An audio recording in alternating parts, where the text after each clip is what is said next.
Chapter 1. A Turn of Fortune. In a luxurious bar within the city of Notting, despite the hour being past midnight, the atmosphere remained vibrant and intoxicating.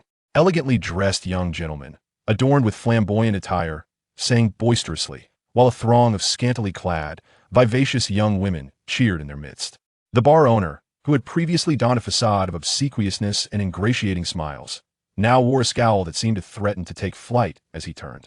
He bellowed at a slender boy, perhaps no older than 5 or 6, who was clad in a small server's uniform. "Where on earth is Xiao Yu?" The esteemed guests on the second floor are awaiting their drinks. Despite the glistening beads of sweat adorning his forehead, the boy adeptly balanced a bottle of exquisite liquor on a silver tray and hurried up the opulently decorated staircase. To the second floor. Coming right up, 50-year-old Shifeng liquor is on its way. "Esteemed guests, please enjoy." Just as the child exited the room, the bar owner's roar echoed again. "Xiao Yu, do you not wish to be paid? Can't you see the kitchen is overwhelmed? Dreaded capitalists." The boy murmured under his breath, his head bowed as he watched the owner dart into the bustling kitchen. Tianyu, why are you still here so late? You really are dedicated." A rotund, middle-aged man, drenched in sweat and wearing a chef's hat, inquired as the boy entered the kitchen, feeling the wave of mixed aromas wash over him. The boy, named Tianyu, shrugged, replying, "I have no choice. I must work hard to save enough for tuition to the Junior Soul Master Academy." The head chef, upon hearing this, scoffed. "Have you awakened your martial soul? How can you think of attending the Junior Soul Master Academy without even having awakened your martial soul?" Tianyu glanced at the chef, who was mocking him, and replied, "Soon. Just wait 3 more days. In 3 days, I will go to the spirit hall to awaken my martial soul." Another busy kitchen worker interjected, "As long as you turn 6, you can awaken your martial soul at any time. Why must you wait 3 more days? 3 days from now, Master Su Yuntao will preside over the martial soul awakening ceremony, which is why I must wait." "You're out of your mind. There are plenty of soul masters in the spirit hall who can conduct the awakening ceremony. Why must you seek out Master Su Yuntao?" As the chef spoke, he stirred the pot of dishes, while Tianyu pursed his lips, choosing not to respond further. The reason he insisted on seeking Master Su Yuntao for his martial soul awakening was that the martial souls awakened by him had a high probability of being top tier. As for why Tianyu held such beliefs, it was because he was an ordinary young man from Blue Star, lacking a prestigious lineage but blessed with caring and loving parents. He had managed to complete his university education through hard work and frugality during his youth. After graduation, I casually found a job as a minor employee, working tirelessly for 2 years without a single day off, until I ultimately collapsed in an elevator from exhaustion. Upon regaining consciousness, I discovered that I had transformed into a helpless child, barely clothed. As a youth of the new era, I instinctively understood that I had encountered a phenomenon of time travel. Yet, while others who traverse time often have wise mentors or systems to assist them, or are reborn as heirs of affluent families or powerful elites, I possessed none of these. Privileges. My identity was not that of a noble scion or a formidable figure, but rather that of a starving beggar. Moreover, this experience of time travel was irreversible whether I wished to accept it or not. I had to come to terms with my new reality. Fortunately, I recognized that I had been reborn into the world of Douluo continent, a realm familiar to me from an anime that was currently captivating audiences. However, I had only watched over 100 episodes, and my knowledge was limited to the fact that the protagonist had recently triumphed in the prestigious Elite Soul Master competition. That I recalled that within the Spirit Hall of Notting City, there resided a soul awakening master named Su Yuntao, rumored to possess the ability to transform even the most worthless soul spirits into divine ones. Should he deem them worthy, if I wished to turn my fortunes around, I needed to seek the guidance of this master to awaken my own soul spirit. Thus, I awaited the appointed time for Su Yuntao to conduct the awakening ceremony. Gathering information about his whereabouts consumed 6 months of my life, during which I came to deeply understand the harsh societal conditions of Douluo continent. I realized that in order to live freely in this world, I must aspire to become a great soul master on the Douluo continent. Soul masters not only enjoyed elevated social status, but also wielded the power to shape their own destinies.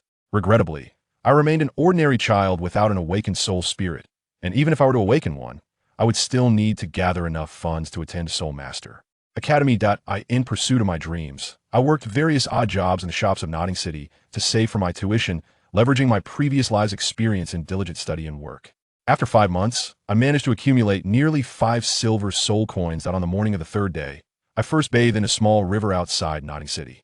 Afterward, I donned the attire I had meticulously prepared, tying my long hair into a high ponytail atop my head.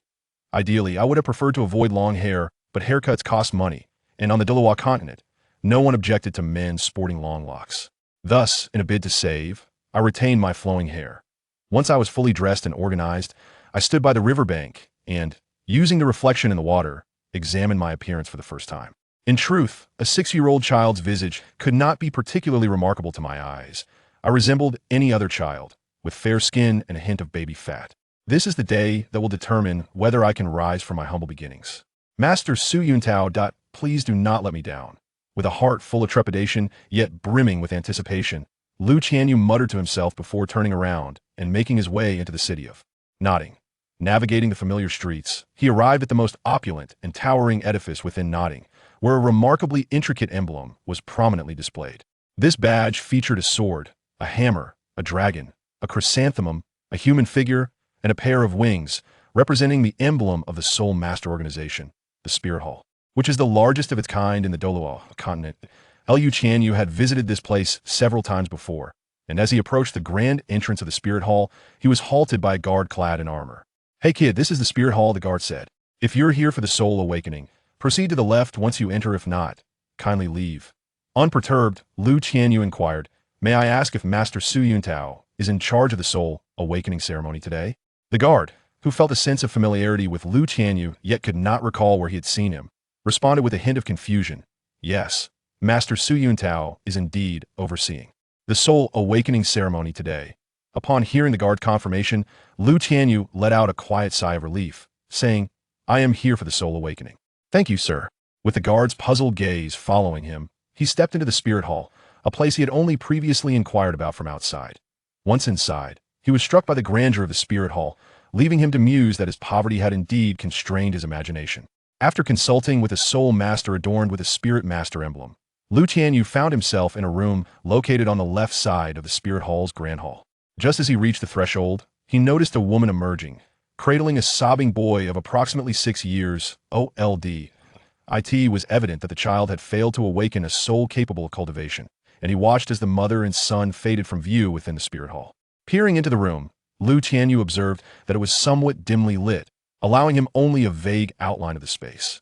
"Young one, if you wish to awaken your soul, please come in." A voice devoid of emotion echoed from within. Taking a deep breath, Lu Tianyu stepped into the room. His gaze rested upon a young man, seemingly in his mid-20s, clad in a white soul master robe. He halted 3 meters away, clasping his hands in respect. "I am Lu Tianyu. It is an honor to meet Master Su Yuntao." Su Yuntao regarded Lu Tianyu with a hint of curiosity. "Oh, you know me?" A knowing smile graced Lu Tianyu's cheeks as he replied, "We had just met. I kindly ask you to awaken my soul, Master." With a light chuckle and a shake of his head, Su Yuntao said, "An interesting young lad you are.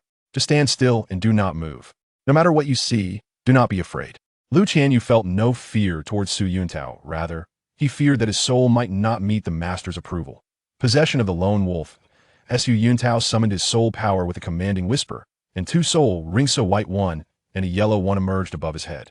Concurrently, a towering, ethereal wolf silhouette, exceeding 3 meters in height, materialized behind him, and a ghostly azure light flickered in Su Yuntao's eyes.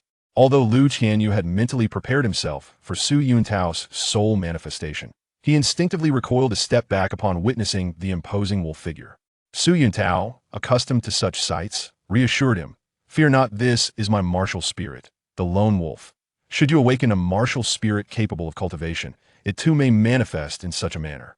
As he spoke, Su Yuntao unleashed 6 black stones, which began to orbit Lu Tianyu, animated by his soul power. Instantly, Lu Tianyu felt a peculiar flow of energy permeating through the pores of his skin, coalescing into a warm current that traversed his limbs and internal organs. "Now, little one, close your eyes and attune yourself. Extend your right hand." Su Yuntao instructed that, in truth, there was no need for Lu Tianyu to consciously feel or do anything. The warm current was already rushing towards his right hand. Compelled by an unseen force, Lu Tianyu raised his right palm, and soon he sensed something emerging from the center of his hand. Opening his eyes instinctively, he beheld a faint, 1-inch-tall white figure hovering above his palm. The figure bore a vague resemblance to a creature, with discernible features including a head, torso, limbs, and small eyes radiating a violet glow. I asked this. A type of beast martial spirit? It must be, Lu Tianyu mused, momentarily stunned, his heart racing.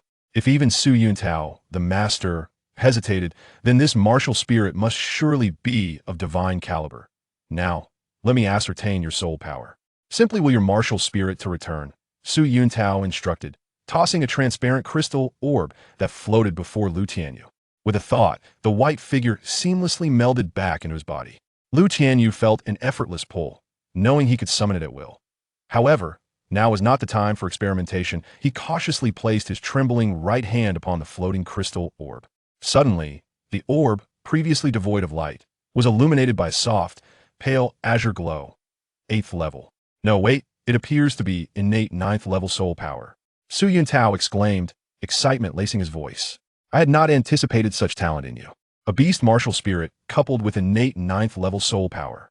You are destined to become an extraordinary soul master. Lu Tianyu stood there, dazed and incredulous, gazing at Su Yuntao. Wasn't it supposed to be said that his martial spirit was a failure? That no matter how hard he tried, he would never become a soul master?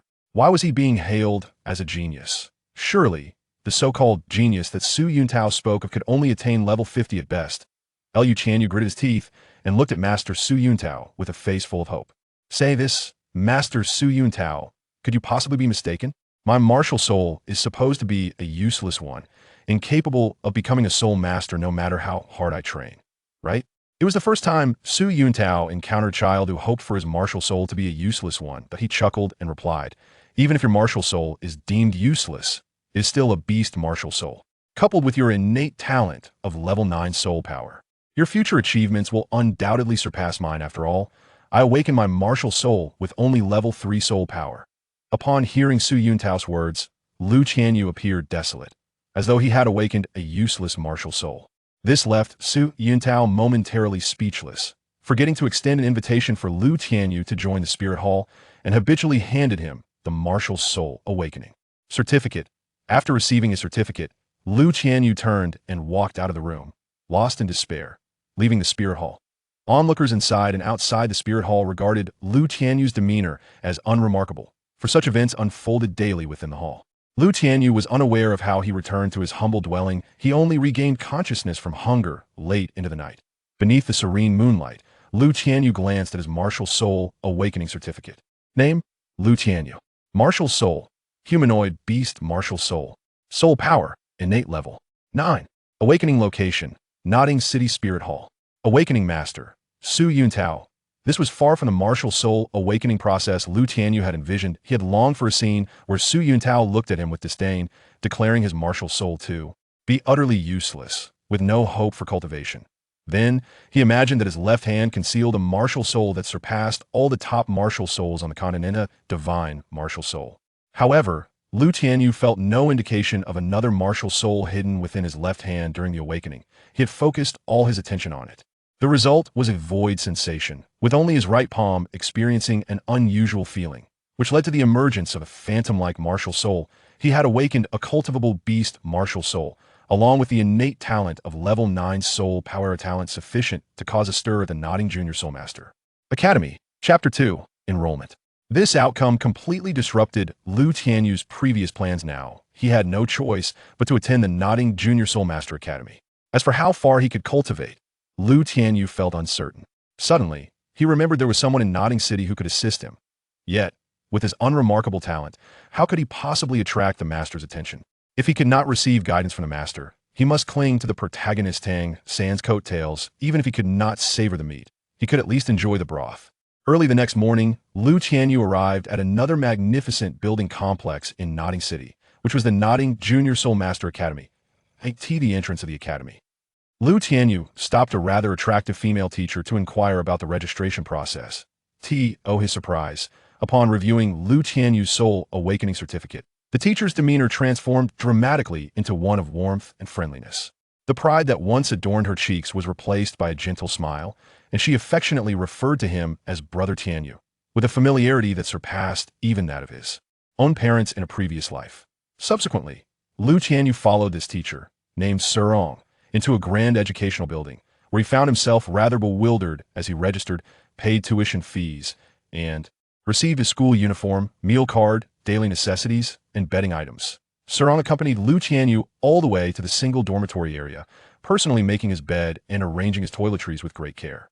After completing these tasks, she took him to the academy's cafeteria, graciously treating him to a delightful feast. Sarong's enthusiasm left Lu Tianyu feeling somewhat disoriented, as he recalled that the protagonist's experience at the Nodding Junior Soul Master Academy was typically fraught with hardship.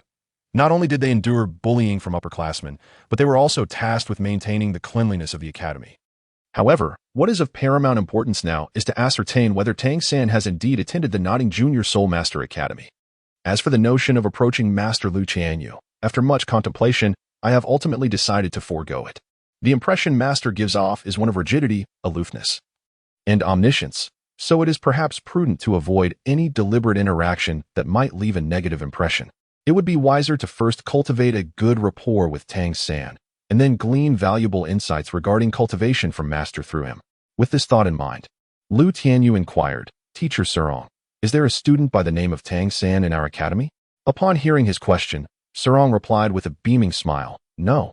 There are only 7 work-study students in the academy. None of them is named Tang San." Upon listening to Sarong's words, Lu Tianyu furrowed his brow slightly and pondered before inquiring, "When does the registration for new students conclude?" Sarong replied, "The registration for new students ended the day before yesterday. However, there might be other reasons for some students arriving late to register." Sarong sensed that Lu Tianyu was eager to locate Tang San, which prompted her somewhat vague explanation.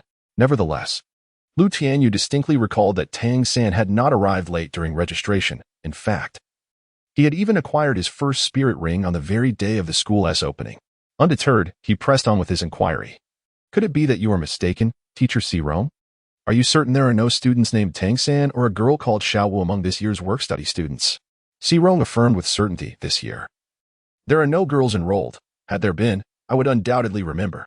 Lu Tianyu was aware that further inquiries would expose his intentions, so he deftly shifted the conversation, asking what he should pay attention to while cultivating at the academy. In response, Sarong candidly shared her knowledge, elaborating that the curriculum at the Junior Soul Master Academy primarily consists of fundamental theoretical concepts related to martial soul cultivation, particularly in the first and second years. Students are subjected to theoretical courses and introductory meditation guidance. It is quite a challenge for 6- or 7-year-old children to remain attentive for half a day of classes.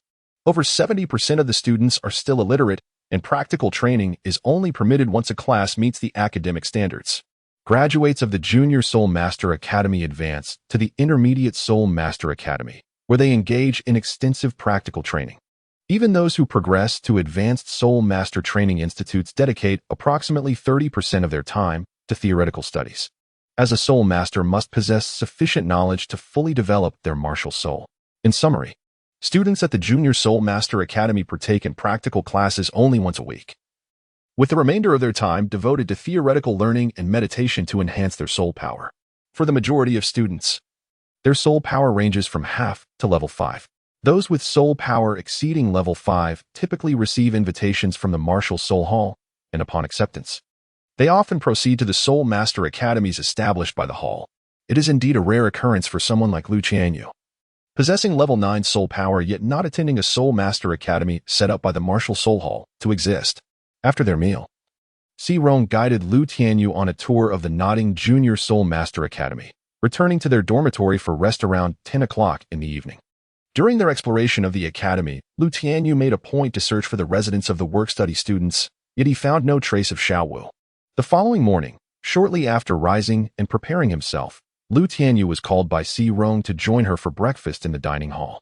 On the second floor of the dining hall, they encountered a middle-aged man clad in a black robe, his face appearing somewhat pallid. Reluctantly, Sarong addressed him as master. The middle-aged man merely cast a cold glance at Sarong before turning away and departing the dining hall. Without needing an introduction from Sarong, Lu Tianyu discerned the identity of this middle-aged individual. He was the renowned Master Yu Xiaojang. "Humph, Brother Tianyu, pay no heed to that man. What is he but someone who relies on a slight acquaintance with the dean? There is no reason for him to act so arrogantly." Lu Tianyu cast a glance at Sarong but refrained from further commentary. After all, one's demeanor is often a reflection of their inherent qualities. Upon encountering the master yet finding no trace of Tang San or Xiaowu, Lu Tianyu began to question whether he had indeed entered the primary Soul Master Academy ahead of Tang San. Yet, perhaps timing was inconsequential. Reaching the age of awakening, his martial soul necessitated such a journey. The master had once imparted that the younger one commenced their cultivation of soul power. The swifter their progress would be. A delay of merely a year could potentially confine one to a particular realm for a lifetime, rendering further advancement nearly impossible. After mastering the art of meditation for soul power cultivation, Lu Tianyu devoted himself tirelessly to this endeavor, engaging in meditation whenever he was not sleeping, eating, or attending classes. After all, soul power stands as one of the key metrics by which a soul master's strength is measured. Regardless of the prowess of one's martial soul or the innate soul power at the time of awakening, without achieving levels 10 or 20 in soul power, one would lack the qualifications to acquire a soul ring, which is fundamentally essential for a soul master's might. 1 month after Lu Tianyu enrolled, he had already cultivated his soul power to the 10th level. However, he refrained from disclosing this achievement to any of the academy's instructors, primarily because none of them taught about soul beasts or soul rings. The knowledge he possessed regarding soul beasts and soul rings was merely fragments mentioned by the master, leading Lu Tianyu to conclude that it would be prudent to wait for a knowledgeable individual to accompany him in his quest for a soul ring. When the second year's new student registration approached, Lu Tianyu observed the master leaving the academy, hands clasped behind his back, as he entered the city of Notting. Shortly thereafter, a girl clad in pink attire, adorned with a pink bunny headband, bounded into the academy with exuberance. This lively little girl seemed oblivious to Lu Tianyu's presence as she dashed inside, and he restrained himself several times from greeting Xiaowu. At midday, a frail, elderly man dressed in simple clothing, accompanied by a similarly attired child whose eyes sparkled with brilliance, arrived at the academy's entrance. The middle-aged gatekeeper, noticing their humble appearance, attempted to create difficulties for them, only to be unceremoniously pushed to the ground by the child. At that moment, the master returned and intervened, halting the altercation between the gatekeeper and the child. Witnessing this scene, Lu Tianyu couldn't help but smile with delight. The first encounter between Tang San and the master was akin to a live broadcast, and Lu Tianyu felt a genuine sense of satisfaction from this unique experience. After admonishing the gatekeeper, the master led Tang San into the Notting Junior Soul Master Academy. As Tang San stepped through the entrance, he glanced at Lu Tianyu. Noticing Lu Tianyu's smile, Tang San reciprocated with a grin of his own. The master seemed to perceive the subtle exchange between the two and furrowed his brow at Lu Tianyu, though he chose to remain silent. When he guided Tang San to Lu Tianyu's side, he finally spoke. "You are Lu Tianyu, the prodigy with innate 9th level soul power, correct?" Lu Tianyu was genuinely taken aback that the master was aware of his existence. He hastily rose to his feet and stated, "I have reached the 10th level. As for being a genius, I cannot claim that title." Upon hearing Lu Tianyu's words, the master seemed to take a keen interest and could not help but continue. Currently, within the Notting Junior Soul Master Academy, there are only 6 students possessing a soul power of level 10. The other 5 are in their 5th year. This year, among the 6th year students, you alone, from the 2nd year, stand as the sole individual with such prowess. If you do not consider yourself a genius, then who truly deserves that distinction? After listening to the master's words, Lu Tianyu cast a glance at Tang San and remarked, "For instance, ever since the awakening of my martial soul, my innate soul power has only reached level 10, whereas I have cultivated for a year to achieve this level." The master, breaking away from his usual indifference, responded with a newfound interest. If I am not mistaken, your soul power should have reached level 10 6 months ago." Lu Tianyu gazed into the eyes of the master, contemplating deeply before earnestly stating, "Soul power does not wholly embody one's innate talent. My understanding of martial souls is akin to that of a novice." The master felt that these words resonated profoundly within him.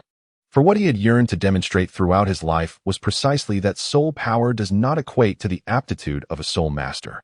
"Please, continue," he urged, suppressing the emotional stirrings within, his voice trembling slightly as he addressed Lu Tianyu. "What leads you to believe that soul power cannot entirely represent talent?"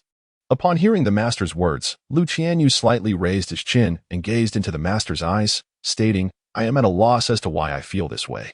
Throughout this past year, I have yearned to cultivate my martial soul, yet I find myself utterly clueless as to how to embark on such a journey." At this juncture, Lu Tianyu lifted his right hand, summoning forth his martial soul, and continued, "Thus far, I have only managed to manifest my martial soul. Beyond that, I am bereft of any knowledge. I remain unaware of its name, its distinctive traits, the abilities it may bestow upon me, the virtues I should cultivate, and the shortcomings I must address. Tang San and the master observed with great curiosity the ethereal figure that materialized in the palm of Lu Tianyu's right hand. Even the erudite master was unable to immediately discern the nature of Lu Tianyu's martial soul. The only certainty the master could ascertain was that Lu Tianyu's martial soul was undoubtedly of the highest caliber, a theory he had posited himself. The quality of a martial soul is directly proportional to the soul power acquired upon its awakening. Thus, a higher innate soul power correlates with a superior martial soul. What an intriguing young lad, and what an intriguing martial soul. Should you truly wish to delve deeper into the essence of your martial soul, do not hesitate to seek me out. Upon hearing the master's words, Lu Tianyu involuntarily shivered. He had merely been voicing the grievances accumulated over the past year. The fact that the master expressed a willingness to study his martial soul could only be described as a case of sincere intentions yielding unexpected results. After receiving the master's promise, Lu Tianyu suppressed the excitement bubbling within him and respectfully bowed to the master, saying, "I am truly grateful for your guidance, esteemed master." The master nodded gently and replied, "Indeed, your martial soul is exceptionally rare. At least it differs from several types I am aware of. How about this? Tonight, you shall come to my office." Upon hearing the master's words, Lu Tianyu hastily nodded in agreement, saying, "Indeed, master." Lu Tianyu had no idea that his unintentional remarks had struck a chord with the master.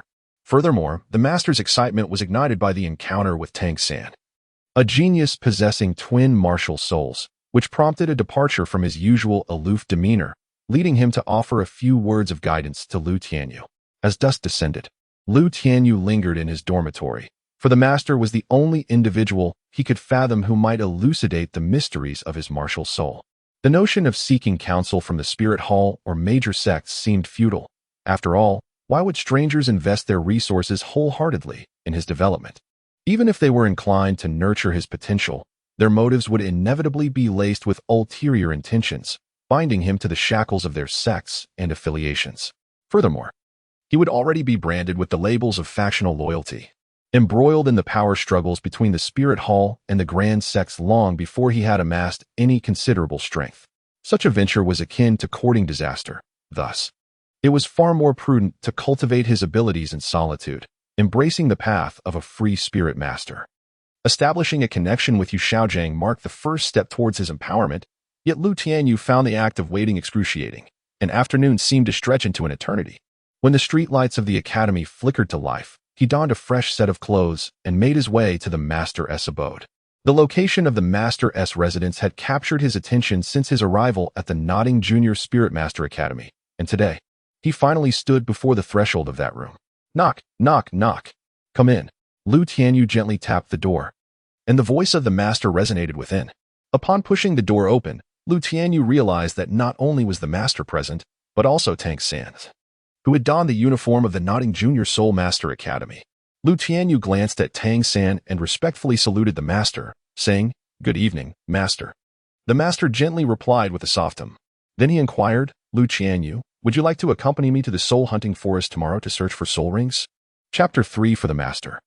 Inviting Lu Tianyu to join him in the quest for soul rings was merely a matter of honoring a favor owed to the principal of the Nodding Junior Soul Master Academy. Lu Tianyu was deep in thought, contemplating how to seize the opportunity to accompany Tang San on his journey to the soul hunting forest in search of soul beasts. Just as he was about to drift into slumber, someone presented him with a pillow. Attempting to maintain his composure, he replied, "If the master does not mind my potential to be a burden, I would be honored to accompany you in the quest for soul rings." Upon hearing Lu Tianyu's words, the master chuckled softly, remarking, "I truly wonder what experiences you have had, for your smooth talk is hardly that of a child." Clearly eager to join, yet you express it so delicately. With a dismissive wave, he continued, "Never mind, let us see your martial soul. I am far more intrigued by it than by you." With that, his attention swiftly shifted to the martial soul, which held his utmost fascination. Lu Tianyu gently nodded, raising his right hand, and with a flicker of thought, he summoned his martial soul once more. The master approached Lu Tianyu, taking hold of his right hand, meticulously examining the ethereal silhouette of the martial soul that graced his palm. Just then, Tang San, having just finished his meal, uttered a soft gasp. prompting both the master and Lu Tianyu to turn their gazes toward him. The master inquired in a calm tone, "What is it, little San? Have you made a discovery?" Upon hearing the master's words, Tang San glanced at Lu Tianyu's cheek before observing the illusory figure on his right hand. "Teacher," he began, "I merely feel that the visage of this martial soul bears a striking resemblance to Brother Lu's face." The master's eyes widened with realization as he noted the uncanny similarity between Lu Tianyu's martial soul and Lu Tianyu himself. Deep in thought, the master hastily returned to his desk, retrieving a magnifying glass crafted from crystal, utilizing the magnifying properties of the glass. Both the master and Tang San were met with an astonishing sight. The martial soul, floating above Lu Tianyu's palm, revealed an identical facial structure when viewed through the lens. It is said that martial souls can manifest as anything. However, this was the first instance I had encountered where a martial soul mirrored its wielder so closely. This must be a form of the true martial soul. After a year since Lu Tianyu awakened his martial spirit, he finally discovered the name of his martial soul today. As for this primary martial soul, may I inquire, Master, how should one cultivate it? Lu Tianyu gazed at the master with a sense of urgency. Now that he had learned the name of his martial spirit, he assumed that the path of cultivation should become clearer. However, after hearing Lu Tianyu's inquiry, the master gently shook his head and replied, the manifestation of a true martial spirit is a rarity I have encountered in my lifetime, and I am uncertain of its specific attributes. Nevertheless, I can assure you that the quality of your true martial spirit is undoubtedly of the highest caliber. Now, I encourage you to attempt to channel your martial spirit to strike at me." After listening to the master's words, Lu Tianyu gently nodded and then commanded his martial spirit to strike the master with his mind. At that moment, Lu Tianyu felt his soul power surge into his martial spirit, which subsequently vanished from his palm. Without hesitation, Lu Tianyu unleashed a swift punch that landed squarely on the master's chest, causing the unsuspecting master to stagger back several steps, only regaining his balance by grasping the bookshelf. "Master!"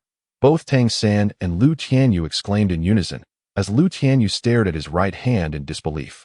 He could distinctly sense that he had merely directed his martial spirit to attack the master with his thoughts. However, he did not anticipate that his martial spirit would first merge with his body before controlling his right fist to strike the master. "Damn it! What are you doing, Tang San?" Regaining his composure, angrily retaliated with a punch directed at Lu Tianyu. Yet, Lu Tianyu perceived Tang San's movements as remarkably slow. He swiftly raised his hand to block the attack, but to Tang San and the master's astonishment, Lu Tianyu's reaction was so prompt that he effortlessly deflected the blow. Tang San, taken aback by Lu Tianyu's quick response, instinctively lifted his leg to deliver a kick to Lu Tianyu's left abdomen. However, Lu Tianyu again anticipated the attack, raising his leg to intercept Tang San's knee, effectively thwarting the sweeping kick. The master was well aware that Lu Tianyu had never participated in any practical combat training, while Tang San, as the leader of the working students, undoubtedly possessed the strength to defeat 6th grade students. From the master's perspective, Tang San's punches and kicks aimed at Lu Tianyu were executed with remarkable speed and precision. After failing to gain the upper hand despite 2 consecutive attacks, Tang San swiftly channeled his soul power and initiated a flurry of rapid assaults on Lu Tianyu, employing the technique of ghostly shadow movement. Yet, regardless of the ferocity of Tang San's strikes, Lu Tianyu adeptly countered each one with impeccable timing, rendering them ineffective. As Lu Tianyu skillfully deflected Tang San's assault, he implored, "Allow me to explain. It was not my intention." The master, nursing his searing chest, interjected, "Enough, Xiao San. It was I who prompted Xiaoyu to strike me." Upon hearing the master's words, Tang San ceased his onslaught, and Lu Tianyu exhaled a sigh of relief. He then gazed in astonishment at his own hands, realizing that, despite having never engaged in any practical combat training, he had successfully thwarted Tang San's attack. "Xiaoyu, it seems your martial soul has manifested, hasn't it?" the master inquired. Prompting Lu Tianyu to respond, "It appears so, master. I sense my martial soul residing within me." After hearing Lu Tianyu's words, the master hastily retrieved a piece of rubber from the nearby shelf, saying, "Now, Xiaoyu, unleash your full strength and strike this piece of gelatinous rubber with a punch." After listening to the master's words, Lu Tianyu nodded and approached the pitch-black gelatinous substance, which was roughly the size of a basin. He raised his right arm and struck down with great force. With a thunderous roar, the immense impact reverberated through the ground, causing a resounding echo within the master's chamber. The gelatinous mass bore a fist-sized indentation approximately 3 centimeters deep. The master nodded approvingly and remarked, "Now, release your martial soul and strike the gelatin again." As Lu Tianyu concentrated, he sensed his martial spirit departing from his body, and with renewed vigor, he delivered another punch towards the gelatin before him. To his dismay, the gelatin merely emitted a dull thud, showing no signs of damage on its surface. Observing this, the master turned to Lu Tianyu and remarked, "An attack with a force of 100 pounds would typically leave a 1 centimeter deep indentation in the gelatin. However, when your martial spirit manifested, your strike produced a 3 centimeter deep impression. This indicates that your martial spirit amplifies your attack power by approximately 300 pounds. Furthermore, judging by your recent spar with Xiao San, it appears that your martial spirit has also enhanced your reflexes." The master continued with various attribute assessments, laboring diligently until the late hours of the night. Finally, he nodded thoughtfully and proclaimed, "After extensive verification, I have drawn these conclusions regarding your martial spirit. Upon manifesting your martial spirit, your attributes, including reflexes, attack power, and defense, have been augmented by nearly twofold. Moreover, your vision has improved threefold." Lu Tianyu raised his hand, summoning his martial spirit, a spectral figure whose most striking feature was undoubtedly the pair of eyes shimmering with a violet, ethereal glow. The master continued, stating that other martial spirits typically enhance a single aspect of their host, making it exceedingly rare for one to achieve a comprehensive augmentation like yours. The cultivation path of a soul master is generally determined by the characteristics of their martial spirit. In your case, the most potent enhancement provided by your primary martial spirit lies in your vision. However, exceptional vision is a hallmark of agility-based soul masters. Given your extraordinary talent, confining yourself solely to agility-based cultivation would indeed be a considerable waste, as you possess the potential to train across all systems of warrior spirits. After contemplating the master's words, Lu Tianyu spoke up, "Master, if my martial soul can enhance all aspects of my attributes, does that imply that I need not overly concern myself with compensating for the deficiencies of my martial soul?" The master, upon hearing Lu Tianyu's inquiry, nodded in satisfaction and replied, "Indeed, while other soul masters must not only seek attributes that fulfill their needs when searching for soul rings, but they must also consider compensating for the shortcomings of their martial souls, which significantly limits their potential for growth. However, every strength has its weaknesses, and an overly comprehensive development may lead to mediocrity. Therefore, my advice to you is to pursue a path oriented towards powerful attack and agile assault as a battle soul master." After listening to the master's words, Lu Tianyu nodded slightly. Although his martial soul possessed the innate potential of a defensive spirit master, the most effective means of defense lay in offense. A defensive soul master finds themselves invincible against opponents who cannot shatter their defenses. However, when faced with an adversary capable of breaching their guard, utter defeat becomes the sole outcome, leaving no room for a comeback. Observing that both Lu Tianyu and Tang San appeared drowsy, the master spoke, "Very well. You may return to rest. Tomorrow morning, we shall venture into the soul-hunting forest to seek your soul rings. At that time, I will elaborate further on the matters concerning your martial souls." Lu Tianyu's eyelids had long been engaged in a fierce battle, ceaselessly summoning his martial soul, exhausting himself through a myriad of validation tests. Lu Tianyu and Tang San left the master's chamber and returned to their respective dormitories to rest. It was only by midday that Lu Tianyu was roused by Tang San. At that moment, he recalled that they were to accompany the master to the soul-hunting forest in search of soul rings. Hastily donning his attire, he joined Tang San on the playground to find the master. Upon their arrival, the master uttered no more than a brief, placid remark, "Let us depart." After arriving in Nodding City, the master had hired a carriage and gestured for Lu Tianyu and Tang San to board, setting off towards the soul-hunting forest. During the journey, the master systematically elucidated the intricacies of soul master cultivation to Tang San and Lu Tianyu. Lu Tianyu felt that the depth of the master's teachings would require at least 6 years for other instructors to convey fully. With the master's guidance, Lu Tianyu and Tang San navigated smoothly into the heavily guarded soul-hunting forest. Approximately 500 meters into the forest, the master came to a halt. Turning to Tang San and Lu Tianyu with an unusually grave expression, he cautioned, "Xiao San, Xiao Yu, do not stray from my side from this point on. The majority of the soul beasts within the forest are 10 to 100 years old, yet lurking within are also the perilous 1,000-year soul beasts." Lu Tianyu and Tang San exchanged a glance and softly acknowledged one another. After the master concluded his words, he summoned his soul power, declaring, "Come forth, Luo Sanpao."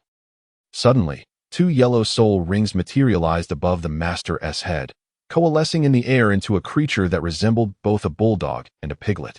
Adorned with three prominent humps atop its head, strangely, this martial spirit appeared to possess a life of its own, capable of movement. Tang San discerned that this peculiar martial spirit was neither a weapon spirit nor a beast spirit. Lu Tianyu was already aware that the master's martial spirit was a mutated one, quite peculiarly, an unusual spirit that utilized flatulence as its means of attack. Luo Sanpao, with his short legs, joyfully scampered over to the master, attempting to be endearing. Lu Tianyu observed Luo Sanpao's antics without displaying any peculiar expression on his face. However, Tang San could hardly suppress his inner mirth, for Luo Sanpao's martial spirit was undeniably absurd and filled with comedic potential. The master's face remained devoid of any expression as he calmly introduced to Lu Tianyu and Tang San, "This is my martial spirit, Luo Sanpao, as you surmised. It is indeed a mutated spirit. It is named Sanpao because it can only unleash 3 attacks. Its acute sense of smell makes it particularly adept at locating soul beasts." Lu Tianyu and Tang San nodded gently in understanding, while the master turned around, allowing Luo Sanpao to lead the way. At that moment, Lu Tianyu suddenly recalled that during his viewing of the anime, the master and Tang San had entered the soul-hunting forest at noon, yet now it was already dusk. Contemplating this, Lu Tianyu glanced back at Tang San, unaware that Tang San had thus missed the opportunity to encounter the mandala snake. Tang San, noticing Lu Tianyu's gaze, merely offered a smile, completely oblivious to the reason behind Lu Tianyu's look. The master, along with Lu Tianyu and Tang San, followed Luo Sanpao as they traversed approximately 1,500 meters through the forest, which had now plunged into complete darkness. Upon passing a rudimentary campsite formed by 3 massive rocks, the master announced, "All right, we shall spend the night here. Tomorrow morning, we shall set out to search for soul beasts." Lu Tianyu gazed at the rudimentary camp before him and mused, "Goodness, in the anime." Master and Tang San traversed from noon until dusk before they found a place to rest, ultimately leading to Tang San's encounter with the mandala snake. It seems that Tang San is destined to miss the soul ring of the mandala snake, given that the nearby soul beasts are all under a decade old or around that age, and he has yet to come across even the solitary 10-year-old bamboo. Lu Tianyu hurried to find some dry branches and leaves beneath a nearby tree to prepare for a fire, while the master instructed Tang San to scatter a powder around the camp to repel snakes, insects, and rodents. The following morning, after awakening Lu Tianyu and Tang San, the master guided them in cultivating their soul power, while he himself gathered firewood to roast sweet potatoes. Once their soul power training concluded, the trio savored the roasted sweet potatoes as they ventured deeper into the soul-hunting forest. It was not until half an hour later that Luo Sanpao discovered a 10-year-old solitary bamboo thriving in the forest. Upon seeing the solitary bamboo, Lu Tianyu glanced back at Tang San, contemplating that Tang San's first soul skill would be entirely different from what he was familiar with. Could this be the butterfly effect caused by the traveler? Because of him, Tang San had not acquired the mandala snake's soul ring as depicted in the anime. Chapter 4, First Soul Skill, 6 Styles, Part 1. The master had mentioned that the maximum limit for absorbing a soul ring from a soul beast was one provided by a 420-year-old creature. Thus, they did not hunt the solitary bamboo that was suitable for Tang San's martial spirit and continued deeper into the soul-hunting forest. The subsequent soul beasts they encountered were mostly of 10 years cultivation, including the spotted cat, jungle wolf, green vine, and various birds. The 3 of them followed Luo Sanpao from morning until afternoon, when Lu Tianyu noted the absence of animal-type soul beasts for the past half hour. Looking at the mountain hollow before him, he wondered if they had already traversed the soul-hunting forest and reached the entrance on the other side. In the midst of his thoughts, Luo Sanpao, having just ascended the mountain hollow, suddenly called out urgently. The master, utilizing his connection with his martial spirit, quickly warned, "Be cautious, there are soul beasts ahead." Tang San, reacting swiftly, rapidly summoned his soul power to prepare to use the phantom shadow step, stealthily readying his silent crossbow. Lu Tianyu was momentarily taken aback before summoning his martial soul and initiating the martial soul possession. After preparing himself, he cautiously followed the master's lead to the valley. Upon observing the scene unfolding below, Lu Tianyu, the master, and Tang San were all rendered speechless. At the valley's bottom lay a serpent-like soul beast, measuring an impressive 4 meters in length and as thick as a barrel, its body adorned with azure scales, coiling around a golden-furred, ape-like soul beast. Both creatures radiated a vibrant yellow soul power, and the master, filled with joy, exclaimed, "The mandala snake and the diamond ape. Both are century-old soul beasts. Lu Tianyu possesses a martial soul of the true body type, and the soul rings provided by the ape-like soul beast align perfectly with his abilities. As for the mandala snake, it naturally corresponds to Tang San's martial soul, the blue silvergrass." After a thorough observation, the master remarked, "Xiao San, Xiao Yu, you are both exceptionally fortunate. The mandala snake and the diamond ape have exhausted themselves through their fierce struggle, and now presents the optimal opportunity to hunt them down and acquire their soul rings."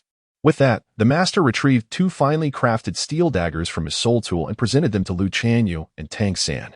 "Xiao Yu, you shall strike down the diamond ape, while Xiao San, you will take on the mandala snake. The diamond ape's critical weakness lies in its eyes, and the mandala snake's fatal point is its mouth." After receiving the dagger handed over by the master, Lu Tianyu and Tang San exchanged a glance, then cautiously approached the entangled golden-armored ape and mandala snake. Observing the surroundings, it was evident that the golden-armored ape and mandala snake had been locked in fierce combat for quite some time. They now lacked the strength to move. Merely gazing at Lu Tianyu and Tang San as they drew nearer, Lu Tianyu glanced at Tang San and said, "Little San, you should take action first. The venom of the snake is exceedingly perilous." Upon hearing Lu Tianyu's words, Tang San gently nodded and, from a distance of 3 meters away from the mandala snake, hurled the steel dagger in his hand. The dagger flew with remarkable precision, piercing the gaping maw of the mandala snake. Subsequently, the snake's golden, glimmering eyes gradually dimmed. Its soul power surged forth from its body, coalescing in the air into a yellow soul ring. Only after confirming the mandala snake's demise did Lu Tianyu approach the severely weakened King Kong ape. He drove the dagger into the ape's brain, aligned with its eye, and soon the soul power emanating from the King Kong ape also condensed into a yellow soul ring. The master arrived beside Lu Tianyu and Tang San, gazing at the slowly rotating yellow soul ring hovering above their heads, and remarked, "In the struggle between snake and ape, the soul master reaps the benefits. Little San, little you, follow the method I taught you yesterday to absorb and refine the soul rings." Both Lu Tianyu and Tang San wore expressions of joy, for yesterday the master had regaled them with tales of the perilous nature of hunting soul beasts. However, none could have anticipated their extraordinary fortune in stumbling upon 2 suitable soul beasts engaged in a fierce struggle against one another. Lu Tianyu pondered whether his fortuitous encounter with the conflict between the serpent and the ape was due to his companionship with Tang San, another traveler from another realm. Lost in thought, he settled down in a meditative position, channeling his soul power to summon his martial spirit. He then directed his soul energy to draw the yellow soul ring, materialized from the 600-year-old King Kong ape, towards his martial spirit. Just then, the master interjected, attempting to halt Lu Tianyu, but it was too late. He could only watch helplessly as the soul ring encircled Lu Tianyu's own. Lu Tianyu merely heard the master's voice urging him to halt, and then he felt a sudden darkness enveloping him, transporting his consciousness to a dimly lit realm filled with countless luminous orbs. At that moment, a yellow soul ring manifested beneath his feet, while 2 of the floating orbs above him were drawn toward him, descending gracefully before Lu Tianyu. Lu Tianyu curiously raised his hands to catch the 2 luminous spheres. At the moment he grasped them, a thought of making a choice emerged in his mind. Navy 6 styles. Death Goddess White Strike. Suddenly, 4 ethereal characters representing the Navy 6 appeared on the luminous sphere in Lu Tianyu's right hand, while the sphere in his left hand revealed the words Death God in stark white. Naturally, Lu Tianyu was well aware of the significance of the 6 and the Death God, as they were derived from the anime One Piece and Bleach, which he had watched in his previous life. After a moment of stunned silence, he finally grasped the notion that he was being prompted to select a specific martial technique. Could it be that the technique he chose would become his first soul skill? Wasn't it commonly believed that the soul skills acquired by soul masters after absorbing soul rings were random? Lu Tianyu yearned to explore his surroundings, but soon realized he was immobilized. This meant his only recourse was to make a choice: the Navy 6 style orb or the Death God White Fighting Orb. To be candid, it is impossible to ascertain which of the 2 martial arts is superior, as both possess distinct advantages and disadvantages. The 6th style encompasses techniques such as shave, allowing for rapid movement, moonwalk, enabling leaps through the void, and gale foot, which delivers kicks as sharp as blades. Additionally, there is the finger gun, boasting penetrating power akin to a spear, paper drawing, capable of deftly evading directed attacks, and iron block, renowned for its formidable defensive capabilities. Conversely, white fighting epitomizes pure hand-to-hand combat, with its remarkable adaptability and resilience sufficient to handle any close-quarter engagement. In terms of practicality, the sixth style is decidedly more versatile, especially with the unique attributes of shave, moonwalk, and gale foot, which white fighting lacks. However, the efficacy of the finger gun, paper drawing, and iron block is somewhat lacking, particularly when considering the myriad of soul techniques possessed by soul masters, including those with locking effects and passive triggers. Against such adversaries, the finger gun and paper drawing would prove nearly futile. As for iron block, it is widely acknowledged that many who employ the Navy 6 style have fallen victim to this very technique. White fighting, devoid of fixed attack patterns, can become extraordinarily terrifying in the hands of a master adept in close combat. After much contemplation, Tianyu ultimately chose the Navy 6th style orb. Despite the somewhat inferior capabilities of the finger gun, paper drawing, and iron block, the exceptional qualities of shave, moonwalk, and gale foot are sufficiently impressive, as each technique is tantamount to a promising soul skill. As Tianyu finalized his decision, the orb in his right hand suddenly erupted, sending a cascade of thoughts invading his consciousness. Shortly thereafter, he discerned the method for cultivating the Navy 6 style within his mind. As he regained control over his awareness, he awakened to find his master gazing at him with palpable concern, while Tang Sen sat cross-legged within a yellow soul ring, eyes closed. "Xiaoyu, how do you feel? Are you all right?" his master inquired, visibly relieved at Tianyu's return to consciousness. Tianyu gazed at the master and smiled gently, saying, "I am fine, master. You just advised me against absorbing the soul ring, did you not?" The master looked at Tianyu as if he were a curious creature, taking a deep breath and responding, "Indeed, the abdomen of that golden giant ape bears 6 white stripes. This signifies that its cultivation age is 600 years. However, you have still absorbed and refined its soul ring." Upon hearing the master's words, Tianyu finally noticed the yellow soul ring encircling him. However, aside from the newfound knowledge of the cultivation method of the Navy 6 techniques that emerged in his mind, he felt no other sensations. The master inquired with utmost seriousness, "Xiaoyu, do you truly not feel any discomfort?" Tianyu, with a bewildered expression, nodded and said, I truly feel nothing. It is just like any other day." At that moment, a sudden surge of soul power erupted from Tang San, who was seated opposite Tianyu, accompanied by a sigh of relief escaping his lips. Tianyu rose to his feet, retracting his martial spirit. Only at that moment did a surge of soul power emanate from within him. However, this energy swiftly stabilized, flowing back to its original position in his dantian. As Tianyu stretched his body, a series of sounds akin to popping beans echoed through the air. It was only then that the master felt a sense of relief, subsequently directing his attention towards Tang San. Upon hearing the commotion caused by Tianyu's movements, Tang San regained his composure. Noticing that Tianyu was unharmed, he let out a sigh of relief and remarked, "Brother Lu, are you all right? I heard from the teacher that the soul ring you absorbed is 600 years old." Tianyu smiled gently and said, "Just call me by my name. As for my feelings, they are rather inexplicable. Regarding other sensations, they are entirely profound."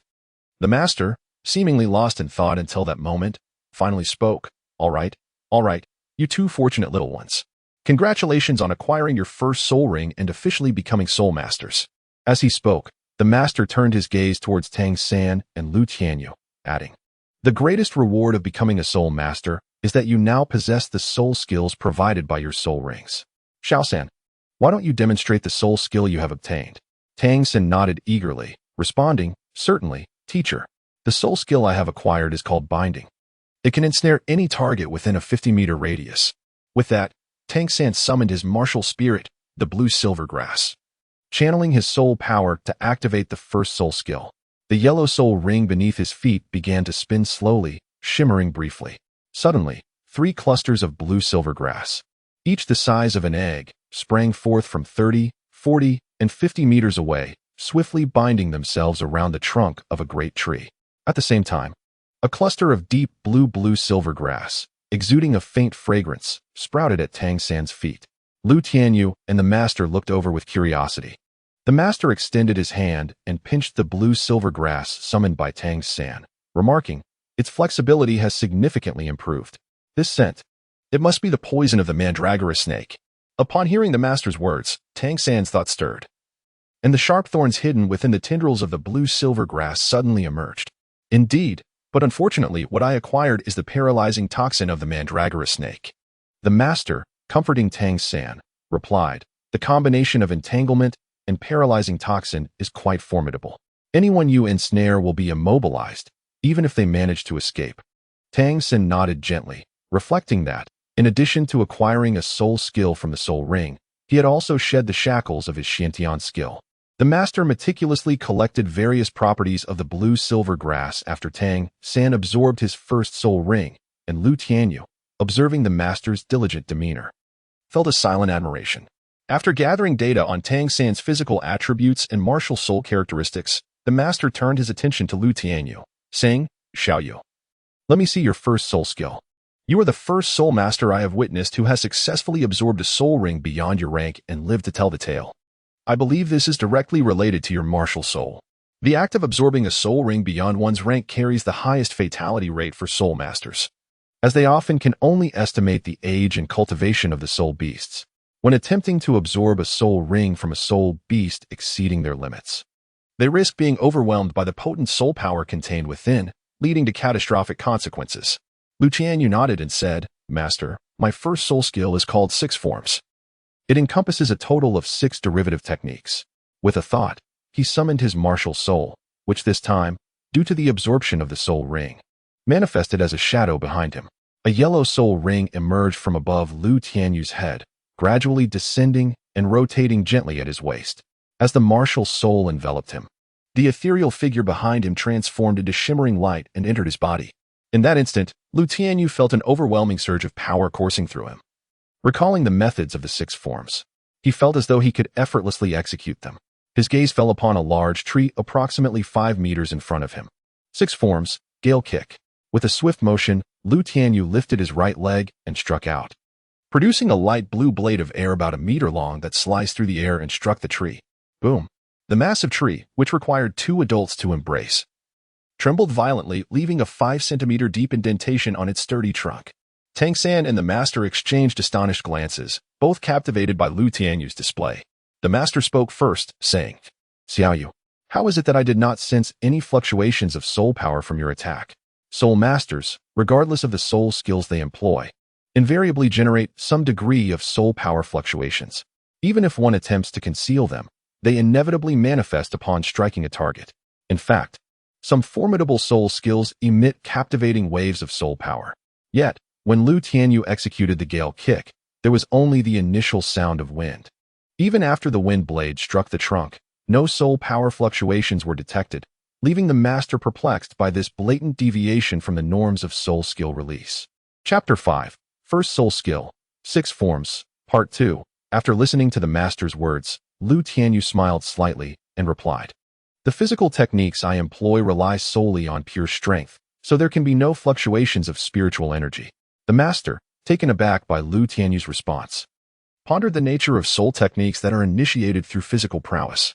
In an instant, the master developed a profound interest in Lu Tianyu's first soul technique and inquired, "The 6 forms are 6 techniques that rely on physical strength, correct? Please demonstrate the remaining 5 for me as well." Lu Tianyu nodded gently and said, "Very well, master. 6 forms, shave." As soon as the words left his lips, Lu Tianyu swiftly took more than 30 steps in place. Suddenly, an ear-piercing sound of slicing wind resonated through the air, and in the blink of an eye, Lu Tianyu's figure had already appeared 6 meters away in the open space. 6 forms, moonwalk. Lu Tianyu exerted a powerful push with his legs, propelling his body into the air. However, even after his feet had departed from the ground, he continued to strive against the invisible air. Crack! Crack! The sound of 2 sharp explosions echoed as Lu Tianyu soared to a height of 5 or 6 meters above the ground. 6 styles, finger gun. As he spoke, Lu Tianyu raised his right hand, extending his index finger, and as his body descended towards the earth, he abruptly jabbed at the towering tree before him. Lu Tianyu's seemingly delicate right index finger pierced effortlessly through the tough bark, plunging deeply into the even more resilient wood beneath. In rapid succession, he struck with his index finger 12 times, tightening every muscle and tendon in his body as he was just a meter above the ground. 6 forms, iron block. Boom. Lu Tianyu descended like a rock plummeting from a height of 6 meters, his feet sinking deeply into the soft earth. The master and Tang San gazed at the array of skills displayed by Lu Tianyu, at a loss for where to begin their admiration. After Lu Tianyu scattered the iron chunks, he lifted his feet from the earth and turned to Tang San, saying, "Little San. The next 6 moves of the paper drawing require your attack to be demonstrated." Tang San glanced at the master, and upon receiving the master's affirmation, he stepped forward to face Lu Tianyu. Lu Tianyu chuckled softly and said, "Xiao San, unleash all your offensive techniques." The technique known as paper drawing is reputed to evade all non-targeted soul skills and area attacks. Tang San's lips curled into a slight smile as he replied, "Lu sure. Xiaoyu, you must be cautious." With that, Tang San raised his fist and struck towards Lu Tianyu. Yet Lu Tianyu's body eluded all of Tang San's assaults with the swiftness of a rapidly flipping page. As Lu Tianyu skillfully executed his paper drawing technique, he urged, "Give it your all, Xiao San. I sense that you have yet to reach your limits." Tang San, without uttering a word, unleashed a flurry of attacks, his fists and legs accelerating with remarkable swiftness. Yet, despite Tang San's relentless efforts, even employing the technique of controlling the crane and capturing the dragon, he was unable to make the slightest contact with Lu Tianyu's form. After approximately 5 minutes, the master finally spoke. "All right, let us cease for now, Xiao San. Xiaoyu, while your 6 soul techniques are indeed intricate, the weaknesses in the 3 styles of pointing spear, paper drawing, and iron block are glaringly apparent. Their practicality pales in comparison to the formidable efficacy of the 3 styles of shaving, moon step, and gale foot."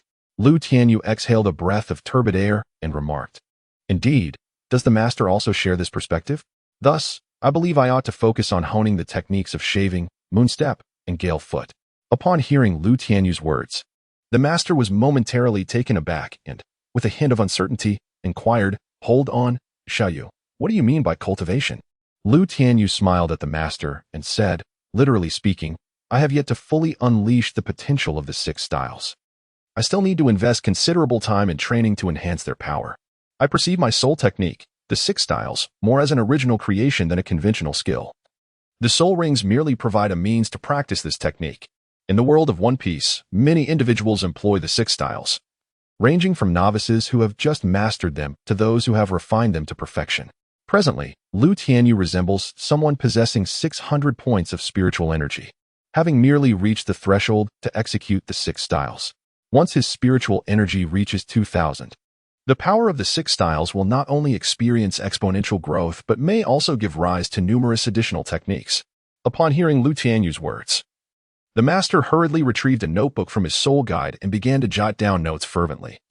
For he found the notion of a soul technique akin to an original creation proposed by Lu Tianyu to be exceedingly intriguing. As Lu Tianyu retracted his martial soul, he felt as though all the strength within him had been siphoned away, leaving him weak and limp as he collapsed to the ground. Tang San, standing before Lu Tianyu, was taken aback and hurriedly rushed to his side, exclaiming, "Xiaoyu, what has happened to you?" Lu Tianyu gasped heavily, stating, "I am merely exhausted. After all, I just executed all 6 techniques in one breath." The master, who had already rushed to Lu Tianyu's side, began to meticulously jot down notes upon hearing his words. Tang San offered Lu Tianyu some fresh water and advised him to lie down and rest properly. Before long, Lu Tianyu succumbed to a profound slumber. Upon awakening, Lu Tianyu found himself in the dormitory of the Notting Junior Soul Master Academy, utterly oblivious to how he had returned to Notting City. Attempting to rise, he discovered that he lacked the strength to do so. Even lifting his arm brought forth a wave of discomfort. At that moment, Lu Tianyu could only curse his martial soul for being so burdensome. Was it merely because he had fully executed the 6 body techniques? After the martial soul's detachment, he felt like a limp shrimp. What would his future as a soul master entail? Approximately an hour later, the door to his dormitory swung open. Lu Tianyu strained to turn his head and saw Tang San accompanied by a petite girl clad in the academy's uniform, adorned with pink bunny ear accessories. "Senior Lu, you are finally awake. Do you feel better?" Tang San exclaimed, visibly relieved. He hurried to Lu Tianyu's side, saying, "First, drink some water. I will go fetch you something to eat right away." As Lu Tianyu listened to Tang San's words, a wave of melancholy washed over him. Ever since his rebirth into the world of Douluo continent, Lu Tianyu had never regarded himself as a mere child. Tang San skillfully offered Lu Tianyu a cup of clear water, only to notice that Lu Tianyu was gritting his teeth, seemingly struggling to endure something. "Brother Lu, what troubles you? Have I inadvertently caused you harm?" Upon hearing Tang San's words, Lu Tianyu hastily shook his head and replied, "No. It is merely that I have sustained an injury." "Thank you, Xiao San." At that moment, Lu Tianyu suddenly felt that Tang San was not the unfamiliar protagonist from his memories, but rather a flesh-and-blood individual. Tang San gently shook his head and remarked, "As long as you are well, it is all that matters. I wonder what is amiss with your martial spirit. How could it have left such severe after-effects?" Lu Tianyu hastily concurred, expressing, "Indeed, it appears that truly mastering my martial spirit is a formidable journey ahead." He then turned to Tang San and remarked, "Hey, what business do you, a work-study student, have with these nobles?" At that moment, the young girl who had accompanied Tang San to Lu Tianyu's dormitory interjected with displeasure. "Tang San." Tang San turned to her and replied, "Xiao Wu, senior brother Lu, is not a noble." Xiao Wu, lifting her chin in defiance, retorted, "How could someone who resides in a private dormitory not be a noble? Just look at his accommodation compared to ours." Lu Tianyu could not help but speak. "When I enrolled in the academy, I paid a tuition fee of 3 silver spirit coins. How much did you pay upon your admission?" "What? Silver spirit coins? 3 of them? So you are quite affluent," Xiao Wu exclaimed, her eyes gleaming with admiration upon hearing Lu Tianyu's words. When she turned to look at him again, a charming smile adorned her cheeks as she said, "Senior brother Lu." How could Lu Tianyu possibly be unaware of what Xiao Wu was thinking? After paying 3 silver soul coins last year, he found himself utterly impoverished. In fact, he hadn't even settled this year as tuition yet. Lu Tianyu hastily reassured, "Rest assured, I will soon be moving to the work-study dormitory. If I wish to continue residing in this dormitory, I must pay a gold soul coin, which is hardly worth it, even if I were to sell myself." Tang San turned to Lu Tianyu and said, "Senior Lu, the teacher mentioned that once one becomes a soul master, a monthly subsidy can be collected from the Spirit Hall. If we register at the Spirit Hall today, we could receive 2 months' worth.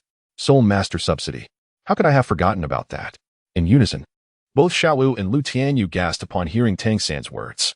Xiao Wu was astonished, as it was her first time learning about the existence of such subsidies for soul masters, while Lu Tianyu recalled this detail only after Tang San's reminder.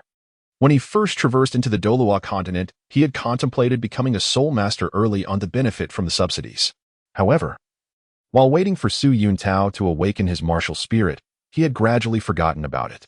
The thought reignited a surge of excitement within Lu Tianyu, prompting him to sit up abruptly from his bed. A simultaneous wave of soreness coursed through his muscles and tendons, yet Lu Tianyu paid little heed to the discomfort. "Little San, thank you.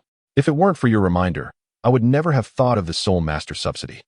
Tang San awkwardly scratched the back of his head and replied, "It's really nothing. This was all shared with me by the teacher." Lu Tianyu wished to rise from his bed, only to discover that he lacked the strength to even move his limbs. Given his current condition, it was impossible for him to get out of bed without several days of rest. However, missing today would mean forfeiting a month's worth of Soul Master subsidies. For a first-ring Soul Master, the monthly allowance amounted to a gold soul coin, a sum that Lu Tianyu could scarcely overlook in his present circumstances. "Hey, little third," he implored, "could you assist me by channeling some energy for my recovery? At the very least, I need to register as a soul master at the Soul Hall to secure my subsidy." Suddenly, Lu Tianyu contemplated that Tang San could be regarded as a half-doctor. Upon hearing Lu Tianyu's words, Tang San nodded in agreement, though his gaze was filled with astonishment as he looked at Lu Tianyu.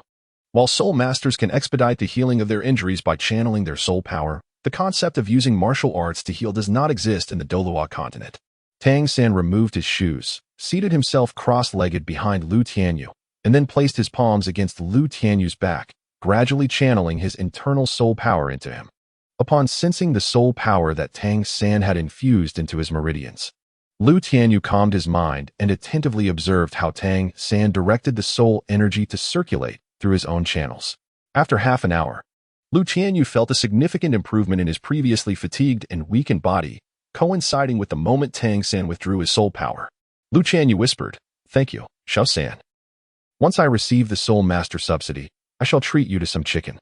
A sheen of sweat glistened on Tang San's forehead, revealing that assisting others in healing was indeed a considerable drain on his spiritual energy. After hearing Lu Tianyu's words, he merely smiled and shook his head, saying, "It was but a trivial task. There will be many instances where I will seek your guidance in the future, Senior Brother Lu." Following the events that transpired, Lu Tianyu's impression of Tang San had significantly improved. He turned to the now shrewd Tang San and remarked, "You may call me Xiao Yu Gu or simply Xiao Yu. I cannot accept the title of Senior Brother." Before Tang San could respond, Xiao Wu interjected, "Xiao Yu Gu, are you planning to register as a Soul Master at the Spirit Hall? Might I join you?" Lu Tianyu glanced at Xiao Wu and then spoke to Tang San. "Xiao San, you have already visited the Spirit Hall." Tang San nodded honestly, responding, "Yes. I just returned from the Spirit Hall, where I received 2 gold soul coins as a Spirit Master subsidy." Upon hearing that 2 gold soul coins were to be received, Xiao Wu's eyes sparkled with excitement, almost resembling the coins themselves. And she hurriedly urged Lu Tianyu to take her to the Spirit Hall. Tempted by the allure of wealth, Lu Tianyu endured the waves of weakness coursing through him as he was dragged by Xiao Wu to undergo the Spirit Power Assessment at the Spirit Hall.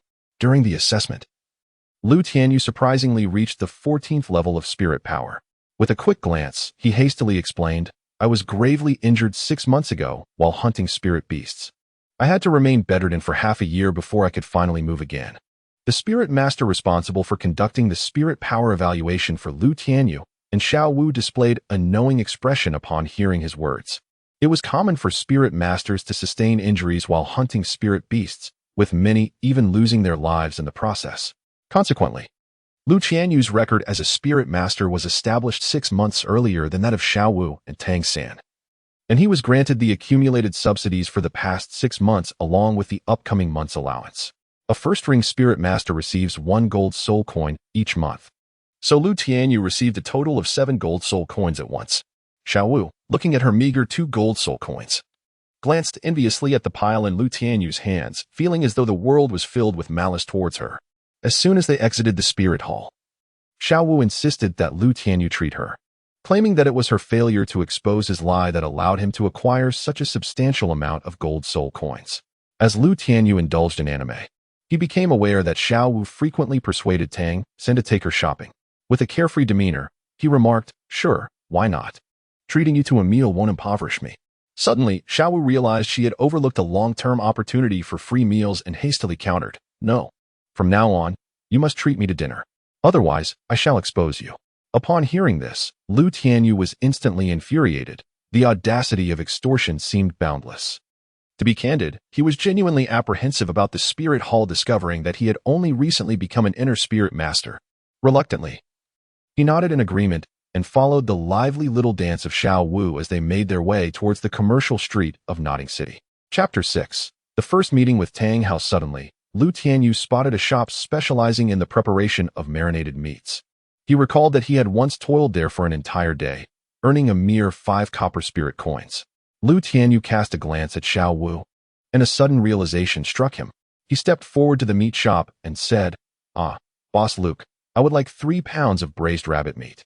And 10 spicy rabbit heads, please." The owner of the shop, Luke, instinctively replied, "Certainly. 3 pounds of braised rabbit meat and 10 spicy rabbit heads." Lu Tianyu. In truth, Nodding City was not very large, and Lu Tianyu had taken on various odd jobs throughout the town. Upon recognizing Lu Tianyu, Luke also noticed the emblem on his chest, signifying his status as a first-ring soul master, and his expression turned to one of astonishment as he exclaimed, You have become a soul master." Lu Tianyu gently nodded and remarked, "Indeed, I just registered as a soul master today." He continued, "Xiao Yu, I always knew you would achieve great things. Everyone, listen to me." Upon realizing this, Luke's face suddenly broke into a chilling smile that sent shivers down Lu Tianyu's spine. He proclaimed loudly to those around him engaged in business, "Lu Tianyu from Nodding City has already become a first-ring soul master." "What? Is that true? I heard he starved to death long ago." "Luke, is that really the case? That little beggar Lu Tianyu has become a soul master?" Listening to the words echoing around him, Lu Tianyu could only chuckle softly to himself. He reached out to accept the meticulously packaged marinated rabbit meat and spicy rabbit heads from the shop assistant. Casually tossing a gold soul coin at Luke's feet, he remarked, No need for change, this trifling amount is of no consequence.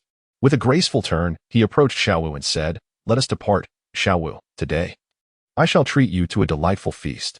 As Luke's loud proclamation drew the attention of numerous onlookers, many recognized Lu Tianyu. Clad in the uniform of the Nodding Junior Soul Master Academy, adorned with a one-ring Battle Soul Master emblem on his chest, regret washed over them, lamenting why they had not retained Lu Tianyu within their establishments. Some, who were not even proprietors, had previously withheld his wages, while others had insulted and bullied him. Yet, Lu Tianyu paid no heed to the crowd. Since his arrival on the Douluo continent, he had never regarded the humble Nodding City as anything significant. Feeling the gazes of those around him, a wave of nostalgia washed over Lu Tianyu, prompting him to reflect on a poignant saying, "In times of adversity, you were absent. When fortune smiles upon me, who are you?" Xiaowu quietly followed Lu Tianyu towards the Nodding Junior Soul Master Academy, having overheard many astonishing remarks from the shopkeepers of Nodding City. Upon entering the academy gates, Xiaowu remarked, "Brother Yu, it appears you truly are not of noble lineage. Henceforth, our agreement for meals is null and void." Lu Tianyu chuckled lightly and said, "In the past, I was not. But now I have become the soul master that others envy. In the eyes of ordinary people, I am already a noble. Not to mention, at the tender age of 7, Lu Tianyu possesses a soul power of level 14, making it quite plausible for him to cultivate to the realm of Soul Emperor or even Soul Saint. A Soul Saint level Soul Master is a legendary figure throughout the entire Nodding City. For instance, the Holy Soul Village, where Tianheng resides, gained its renown due to the emergence of a Soul Saint. Lu Tianyu and Xiaowu returned to the dormitory area to find Tianheng, and together they ventured to savor the delicacies of braised rabbit meat and spicy rabbit heads. However, when Lu Tianyu presented these dishes, the once exuberant Xiaowu suddenly lost her enthusiasm. Meanwhile, Tianheng relished the spicy flavors reminiscent of his past life, devouring a spicy rabbit head in each hand while urging Xiaowu to hasten her meal. As for the master, he merely sampled a bite before returning to his research, leaving the bulk of the 3 kilograms of braised rabbit meat and 10 spicy rabbit heads to be consumed by Lu Tianyu and Tianheng. Once Lu Tianyu and Tianheng had tidied up the scattered remnants of bones, the master addressed Lu Tianyu, saying, "Xiaoyu, your martial soul is a true body martial soul. Consequently, it experiences a more severe backlash compared to other beast martial souls. Henceforth, you must exercise caution in unleashing your soul skills, and your future training should focus not only on soul power, but also on strengthening your physical prowess." After listening to the master's words, Lu Tianyu nodded and said, "Yes, master." The master then handed Lu Tianyu a thick notebook, while calmly articulating, "This is the cultivation plan I have devised for you. Starting tomorrow, you shall adhere to this plan in your practice." Lu Tianyu respectfully accepted the notebook handed to him by the master and replied earnestly, "Yes, master." The master nodded gently and said, "Go back and rest well. In 7 days, I shall assess your progress in cultivation."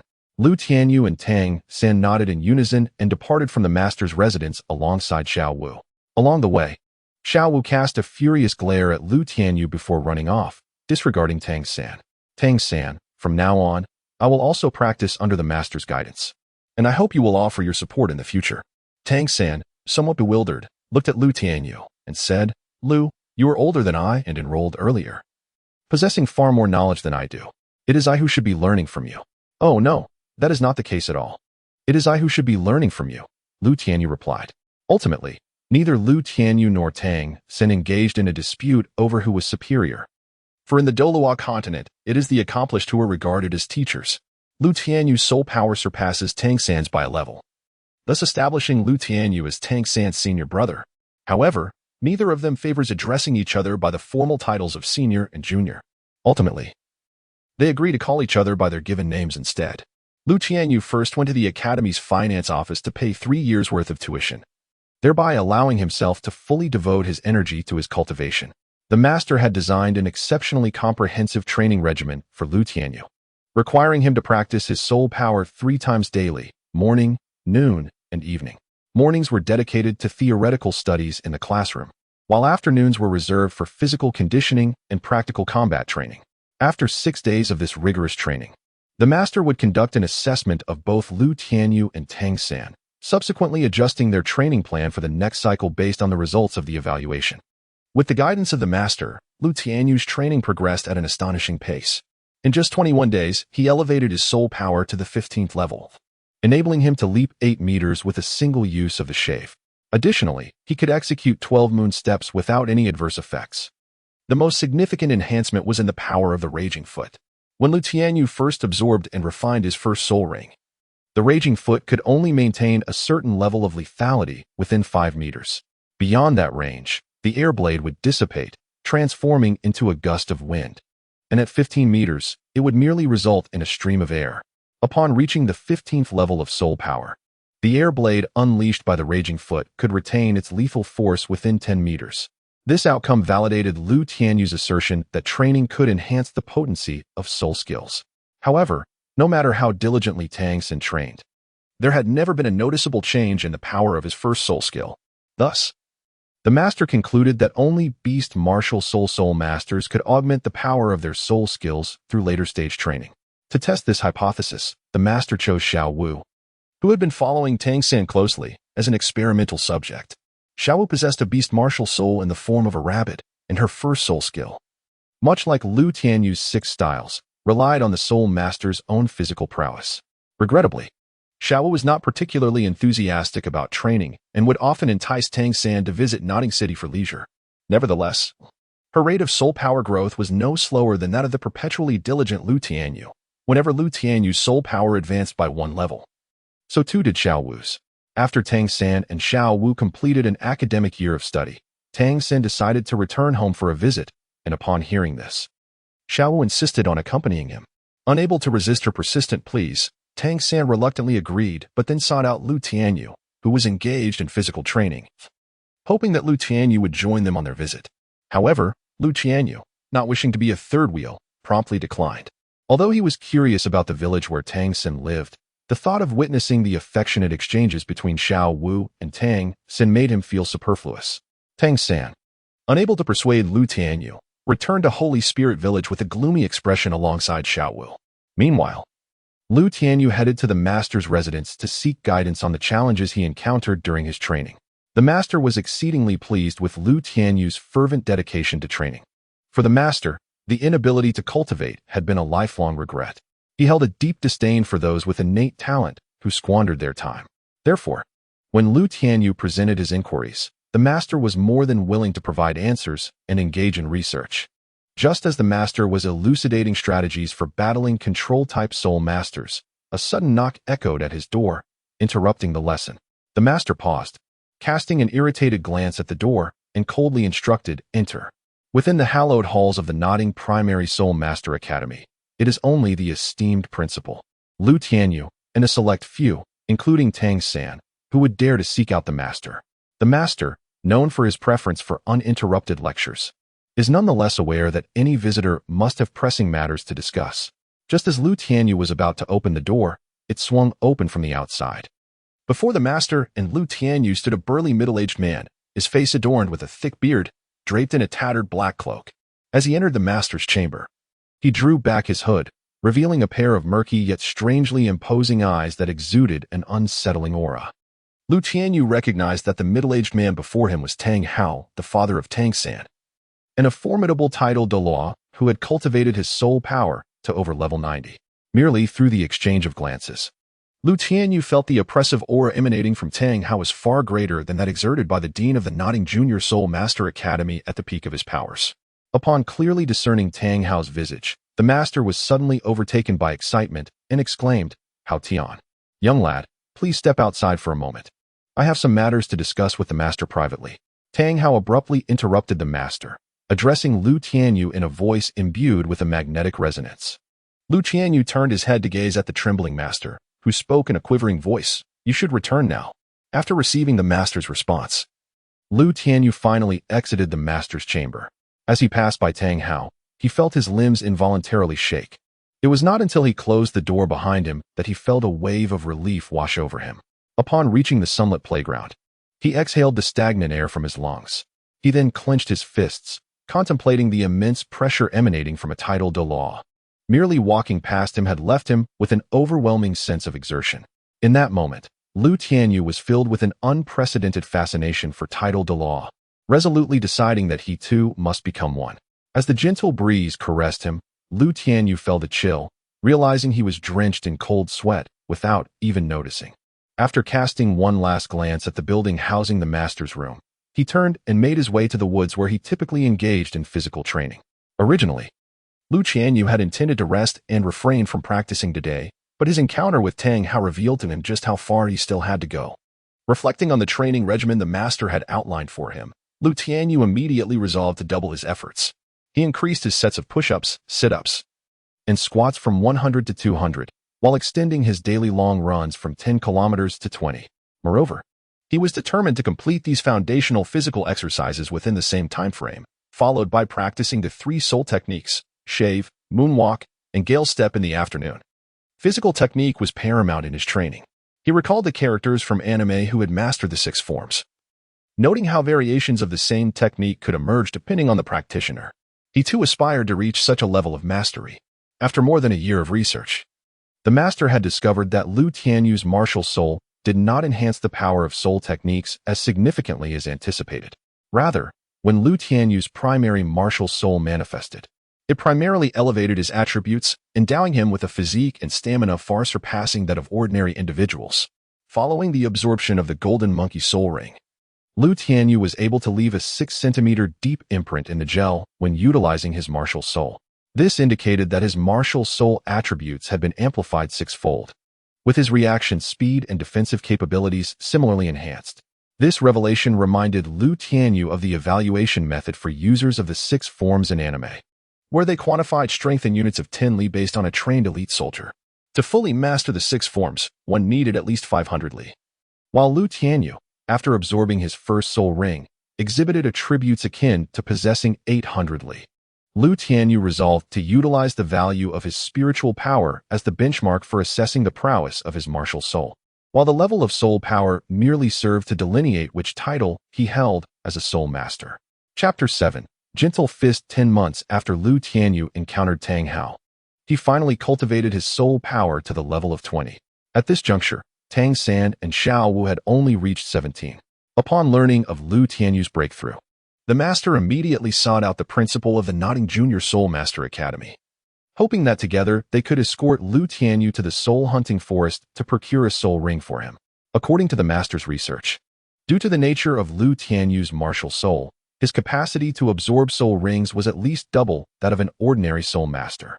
This meant that when Lu Tianyu absorbed his first soul ring, he could draw upon the essence of a soul beast with an age of 800 years. For the second soul ring, the limit for an ordinary soul master was 800 years. However, Lu Tianyu would not recklessly challenge a soul beast of 1600 years. Instead, he could attempt to absorb the soul ring of a soul beast aged 1200 years, a conclusion reached by the master after extensive calculations and considerations. The location for this hunt was again the soul hunting forest. Although this forest, dedicated to the cultivation of soul beasts, lacked exceptional specimens, it was primarily the age of the soul beast that mattered given Lu Tianyu's martial soul characteristics. After entering the soul hunting forest, the master, Lu Tianyu, and the principal followed Luo Sanpao for 3 days before finally encountering a saber-toothed tiger with an age of approximately 1100 years in a secluded valley. Unlike other tiger-type soul beasts, the saber-toothed tiger was not adept at long-distance pursuits. It preferred to lay in ambush near water sources or low shrubs, waiting for prey to pass by. Once the prey drew near, it would spring forth with powerful claws to bring it down, then aim for a fatal strike at the neck. Upon selecting their target, the master refrained from allowing Lu Tianyu to engage in the hunt, as the strength of a 1000-year soul beast far exceeded that of a 100-year one. Even the master, possessing soul power at level 29, dared not approach too closely and could only use his 2 soul skills to provide cover for the principal. The master's martial soul, Luo Sanpao, released a potent aromatic gas that was intolerable even to humans with less acute olfactory senses. For the keenly sensitive saber-toothed tiger, every second was torturous, and it took the old principal half an hour to subdue the creature. The difficulty of hunting and subduing were worlds apart. Only after the saber-toothed tiger had completely lost its ability to resist did Lu Tianyu step forward to deliver the final blow with a steel dagger. As the saber-toothed tiger breathed its last, Lu Tianyu felt as though he glimpsed a sense of relief in its eyes, as if the half hour it endured was more excruciating than hell itself. Following its demise, the soul power within the saber-toothed tiger was released, coalescing into a purple soul ring in the air. Noticing the appearance of the soul ring, the principal sat cross-legged to recover his soul power, while Lu Tianyu remained in a state of recuperation. As soon as the saber-toothed tiger's soul ring manifested, he sat down cross-legged and drew the soul ring towards himself. Similar to the previous absorption of the soul ring from the Diamond Ape, Lu Tianyu's consciousness was transported to the realm of his martial soul. This time, 3 luminous spheres were drawn to him by the saber-toothed tiger's soul ring. Once the spheres settled, ethereal characters appeared above them, from left to right. The first sphere bore the inscription White Strike, the second Red Steel Fist, and the third Gentle Fist. Unlike the previous choice of 2 options, this time he had 3. The technique of White Strike required no further elaboration. Steel Fist and Gentle Fist, however, were 2 distinctly different styles of combat. The Steel Fist was straightforward, with considerable destructive power and offensive capability, while the Gentle Fist targeted the internal organs and meridians of the opponent, incorporating techniques such as the 8 trigrams, 64 palms, which could defend against all physical and solid elemental attacks. Even with soul abilities that lock onto targets, it could provide defense, making the defensive capabilities of Gentle Fist vastly superior to Iron Block from the 6 styles. After careful contemplation, Lu Tianyu opted for Gentle Fist, recognizing that a technique that combined both offense and defense would greatly benefit his future as a soul master. Upon grasping the luminous sphere of Gentle Fist, a series of training methods and a technique named 8 trigrams palm, returning heaven materialized in his mind. The so-called 8 trigrams, 64 palms, 128 palms, and 8 trigrams, empty palms were all advanced skills of the returning heaven palm. Once Lu Tianyu mastered the returning heaven palm, he would naturally be able to execute these techniques. As Lu Tianyu's awareness withdrew from the realm of his martial soul, he felt something attaching to his spine, radiating a warm and pleasantly tingling sensation. Before he could explore it further, a surge of soul power flooded into his body from his martial soul. Lu Tianyu could only concentrate all his attention on suppressing and soothing the turbulent soul power within him. Once the surging energy subsided, he opened his eyes. By this time, dawn had already broken, and both the director and the master sighed in relief upon witnessing Lu Tianyu's awakening. After all, Lu Tianyu had absorbed a 1,000-year soul ring, a feat that shattered the conventional understanding of soul ring age limits, as other soul masters could only absorb rings with a maximum age of 800 years. On the journey back to Notting City, the director incessantly inquired about Lu Tianyu's martial spirit, and the master could only vaguely explain that Lu Tianyu's martial spirit possessed unique characteristics that allowed him to endure soul rings of greater age than ordinary soul masters could withstand. Due to the director's persistent questioning, Lu Tianyu found no opportunity to mention the peculiar sensation he felt in his spine. By the time they returned to Notting City, it was already afternoon. The master instructed Lu Tianyu to undergo a soul power evaluation at the Martial Spirit Hall. This would not only provide an accurate assessment of Lu Tianyu's soul power level after absorbing the second soul ring, but also confirm that he had ascended to the rank of Great Soul Master after acquiring 2 soul rings. Consequently, the monthly soul master subsidy he received from the Martial Spirit Hall would increase from 1 gold soul coin to 10. The master advised Lu Tianyu and Tang San to save the gold soul coins they received from the Martial Spirit Hall, as pursuing education in intermediate and advanced soul master academies would not be as financially manageable as in the primary academy. Following the evaluation at the Martial Spirit Hall, it was confirmed that Lu Tianyu's soul power had risen to level 22 after absorbing the second soul ring. After inscribing the date of his ascension to Great Soul Master in his Soul Master Journal, he promptly received this month's subsidy. In fact, at the beginning of the month, Tang San, Lu Tianyu, and Xiaowu had already collected their subsidies once. Following Lu Tianyu's display of his second soul ring, he had received a warm invitation from the Martial Spirit Hall. However, Lu Tianyu declined their overtures, not wishing to engage in the competition among powerful factions. Upon returning to the Notting Primary Soul Master Academy, Lu Tianyu did not visit anyone but instead sought out the master, who was currently guiding Tang San and Xiaowu in their training. Xiaoyu, congratulations on obtaining your second soul ring and successfully advancing to Great Soul Master. Brother Xiaoyu, congratulations on your promotion to Great Soul Master. Before Lu Tianyu could utter a word, Tang San and Xiaowu had already begun to extend their congratulations. The master also turned to Lu Tianyu and inquired, "So, Xiaoyu, what is the level of your soul power?" Lu Tianyu replied, Master, my soul power has reached level 22. However, I feel that I will soon attain level 23.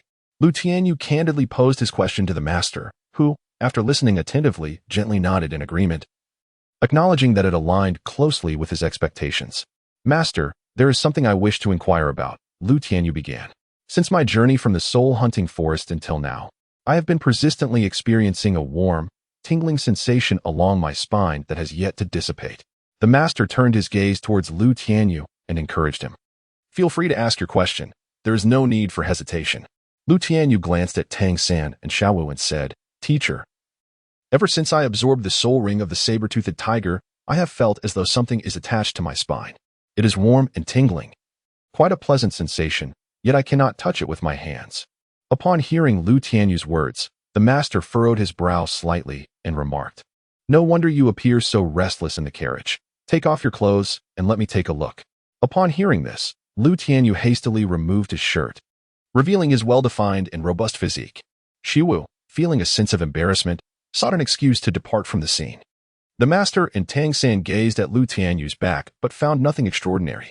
After a moment of contemplation, the master inquired, Xiaoyu, could you please articulate your feelings more clearly? There appears to be nothing unusual upon your back, apart from the warm, tingling comfort emanating from his spine.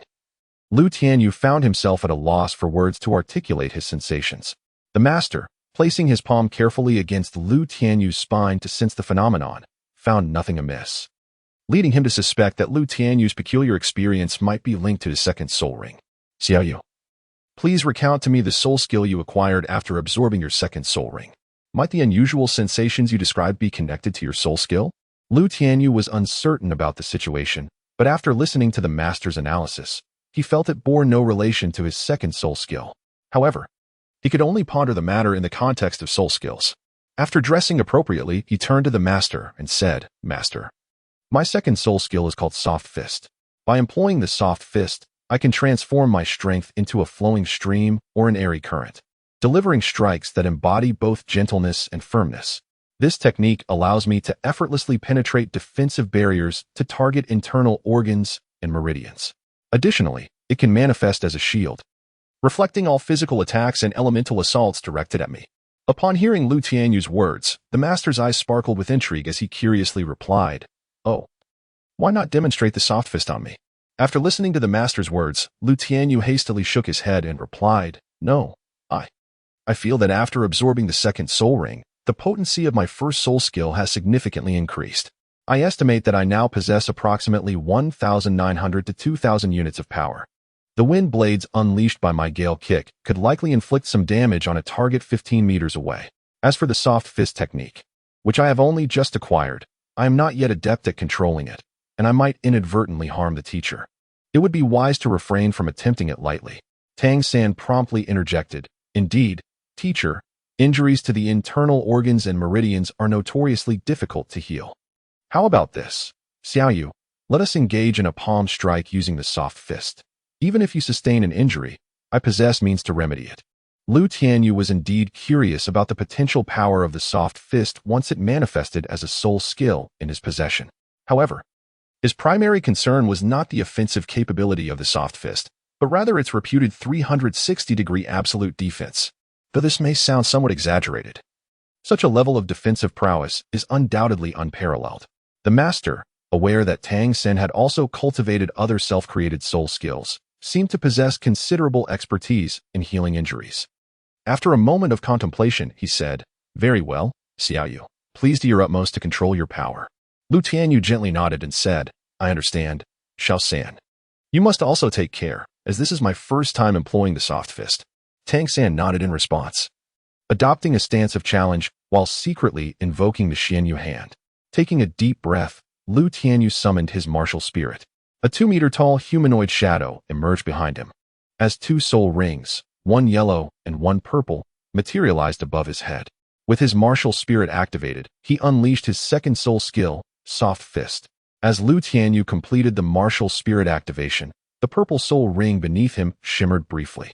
He then shifted from his previous combat posture, leaning slightly forward in a remarkably relaxed manner, raising his right hand and directing his palm towards Tang San, recalling the essentials of executing the Soft Fist.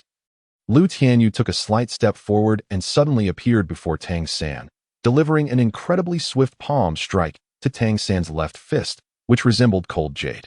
At the moment Tang San's fist made contact with Lu Tianyu's palm, he felt a surge of explosive power penetrating the defenses of the Tianyu hand, coursing through the meridians and bones of his left hand. The sound echoed. The two figures merely brushed against each other, producing a crisp sound, after which Tang San swiftly retreated several steps before coming to a halt. As he began to withdraw, the force of the gentle punch penetrated into the meridians of his left hand and bones, erupting suddenly and causing his entire left arm to tingle with numbness. To be honest, Tang San had already been discreetly channeling his soul power in an attempt to counteract the penetrating force described by Lu Tianyu, yet when the power surged, the effect was far from satisfactory. Shortly thereafter, Tang San's left hand, extending to his elbow, became swollen, appearing as glossy as a braised pig's trotter. Upon witnessing Tang San's reddened and swollen arm, the master felt a pang of apprehension. Had Lu Tianyu delivered a gentle punch to his abdomen, he feared he would be bedridden for several days before regaining the strength to rise. Once the master confirmed that Tang San's arm was not severely injured, he recalled that the defensive skill of the gentle punch had yet to be demonstrated. However, during Tianyu's demonstration, he had only executed the 8 trigrams, returning heaven 16 palms. There remained a considerable gap before he could repel all physical and solid elemental attacks, indicating that to fully manifest the 8 trigrams, returning heaven 64 palms, Lu Tianyu would need to invest a significant amount of time in training the gentle fist technique. After Lu Tianyu showcased his second soul skill, the master still could not ascertain the cause of the peculiar sensation in Tianyu's spine. Chapter 8. External Spirit Bone, Equal Brow Staff and Truth. The master had already formed an answer in his heart upon hearing Lu Tianyu mention this matter in advance. Yet he could not bring himself to believe that this was the reason behind the unusual sensation in Tianyu's spine. However, apart from this explanation, the master truly struggled to conceive of any other possibility. After much deliberation, he addressed Lu Tianyu. Xiaoyu, come with me. Xiao-san, continue with your unfinished training. The master led Lu Tianyu back to his room, securing the doors and windows before speaking to him. Xiaoyu, try to imagine that you can extract whatever is attached to your spine. Lu Tianyu had not contemplated this aspect. He nodded and delved into his consciousness, pondering the possibility of extracting the entity that had attached itself to his spine.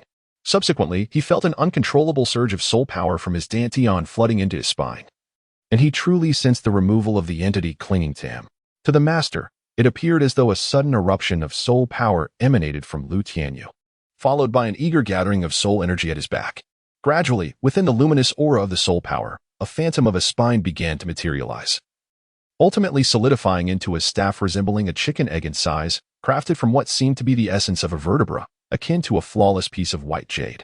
With a mere thought, the Chi-Mei staff soared effortlessly to Lu Tianyu's side, while the peculiar sensation that had lingered along his spine dissipated completely.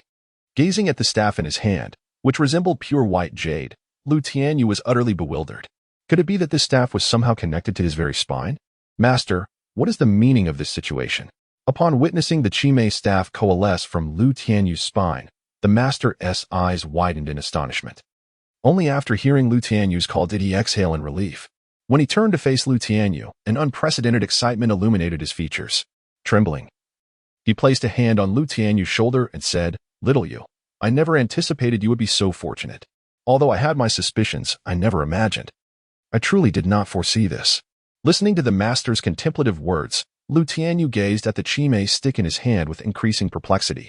After a considerable pause, the master remarked, "Xiaoyu, do you recall what I once told you in Xiao-san? When there are many rings and bones, one's prowess surges. When there are few rings and bones, one ought to flee." Naturally, Lu Tianyu remembered the master's sage advice and soon realized, "Master, you mean this stick is akin to a soul bone." However, he recalled the master's assertion that soul bones were confined to 6 categories: the head, the left and right arm bones, the left and right leg bones, and the torso bone. Does this stick qualify as a torso bone? The master gently shook his head, explaining, "Once a soul bone is absorbed, it cannot be entirely extracted. Thus, this stick, while possessing the essence of a soul bone, is not a torso bone, but rather a far rarer external soul bone, one that exists only in legend." Suddenly, Lu Tianyu recalled watching an anime where Tang San acquired an external soul bone known as the Eight Spider Lance. Yet, the external soul bone Tang San obtained bore no resemblance to his own. Sensing Lu Tianyu's inner confusion, the master elaborated. The term external soul bone is simply a collective designation for any soul bone that falls outside the 6 mainstream types. In other words, any soul bone that is not one of the 6 primary categories is classified as an external soul bone. Upon hearing this, Lu Tianyu comprehended the distinction and inquired of the master, "Teacher, what is the purpose of this external soul bone?" The master replied with a gentle shake of his head. "I have merely encountered references to such soul bones in texts. Their specific functions remain unclear to me. However, one thing is certain, external soul bones will enhance in potency alongside a soul master's growth. Thus, acquiring an external soul bone at an earlier stage significantly aids a soul master's development." After speaking, the master extended his hand and lightly tapped the Chime stick in Lu Tianyu's grasp, then caressed it with his fingers, noting, "The texture resembles that of a martial soul, taking the shape of a stick, and it has fallen from the body of a saber-toothed tiger. Let us name this external soul bone the Tiger Soul Chime Stick. This way, you may later learn some staff techniques and create your own soul skills." Upon hearing the master's words, Lu Tianyu chuckled lightly, playfully twirling his staff and jesting, "From now on, I can confidently declare that the Tiger's soul staff is my martial spirit." The speaker was carefree, yet the listener was attentive. The master intended to caution against revealing Lu Tianyu's possession of an external soul bone in front of outsiders. However, after hearing Lu Tianyu's jest, he spoke solemnly. "Indeed, Xiaoyu. Your second soul skill will be the ability to summon the Tiger's soul staff as your weapon. This soul skill is uniquely yours, belonging to your primary martial spirit. No matter who inquires, you must respond in this manner. Do you understand?" Lu Tianyu had been studying under the master for quite some time, yet he had never encountered a moment where the master and Tang San shared a jest. This signifies that the master had earnestly entrusted him with the alteration of his second soul skill to summon the Tiger's soul Chime stick as his weapon. "However, master, Xiao San has witnessed my gentle fist." Lu Tianyu cast a worried glance at the master. If only the two of them were aware of the second soul skill from the very beginning. It would indeed be reasonable to make such a statement about the external soul bone. The master chuckled reassuringly, saying, "Rest assured, Xiao San will understand and will keep the secret of your external soul bone, the true second soul skill." As the master had spoken, Lu Tianyu decided not to linger on the matter any longer. With a thought, the Tiger's soul Chime staff transformed into a streak of flowing light, surging into his body. It then reattached itself to his spine, emanating a warm, tingling comfort. After clarifying the situation with the external soul bone, the master gathered various instruments to test and collect data on Lu Tianyu's martial soul attributes following the absorption of his second soul ring. After a thorough examination, it was discovered that Lu Tianyu's attributes had tripled in all aspects, including a threefold enhancement in vision. When manifesting his martial soul, he possessed a formidable force of 2,100, which indicated an increase of 1,100 from his previous baseline. With his power breaking the 2,000 mark, the potency of his 6 styles grew ever more formidable. Notably, the Gale Kick, which he had cultivated extensively over the past 2 years, could unleash wind blades with considerable lethality within a 15-meter range. Within 5 meters, these wind blades could effortlessly sever logs the size of wash basins. A power comparable to the first soul skill of most offensive soul masters. As Lu Tianyu's soul power increased and he absorbed higher-aged soul rings, the amplification of his strength would become even more pronounced. It could be said that the characteristics of Lu Tianyu's martial soul were exceedingly potent, as all his soul skills could enhance alongside his growing soul power. For other soul masters, the first 2 soul skills often became rather ineffective upon reaching the Soul King level, with only a select few first and second soul skills retaining their efficacy. Reflecting on this, Lu Tianyu couldn't help but appreciate his decision to seek out Su Yun Tao for his martial soul awakening. Indeed, what Brother Tao produced was of exceptional quality. That evening, after completing his thrice-daily soul power cultivation, Lu Tianyu retired for the night. In his dreams, he felt as if a cat were resting on his back, purring softly. Rather than being disturbed, he found the sound soothing, enhancing his sleep quality to unprecedented levels. Upon awakening the next day, he felt invigorated, as if the fatigue lurking within him had been banished by the purring from the previous night. In the afternoon, Lu Tianyu and Tang San met for practical combat training. When Lu Tianyu summoned the Tiger Soul Chime staff, Tang San merely smiled at him before they engaged in a spar. Lacking any formal staff technique, Lu Tianyu fell prey to Tang San's agile strikes. To master the staff technique, Lu Tianyu specially attended classes alongside fifth-year students. As the instructor of that grade was a three-ring weapon soul master wielding a steel staff martial soul. Upon learning that Lu Tianyu's second soul skill involved summoning the Tiger Soul Chime staff, the teacher permitted him to audit the class. Occasionally, he would take the time to guide Lu Tianyu in the use of the staff. Meanwhile, Lu Tianyu remained diligent in his practice of soft boxing. Currently, the techniques within the 6 styles, shave, moonstep, and gale kick, had reached a refined level. And any further enhancement in power would only be feasible after he absorbed his third soul ring. Thus, while his soul skill training was primarily for consolidation, he devoted most of his time to soft boxing in the Tiger Soul Chime staff. For months after Lu Tianyu acquired his second soul ring, Tang San finally elevated his soul power to level 20. The master then enlisted the help of the principal of the Nodding Junior Soul Master Academy to venture into the soul hunting forest in search of Tang San's second soul ring.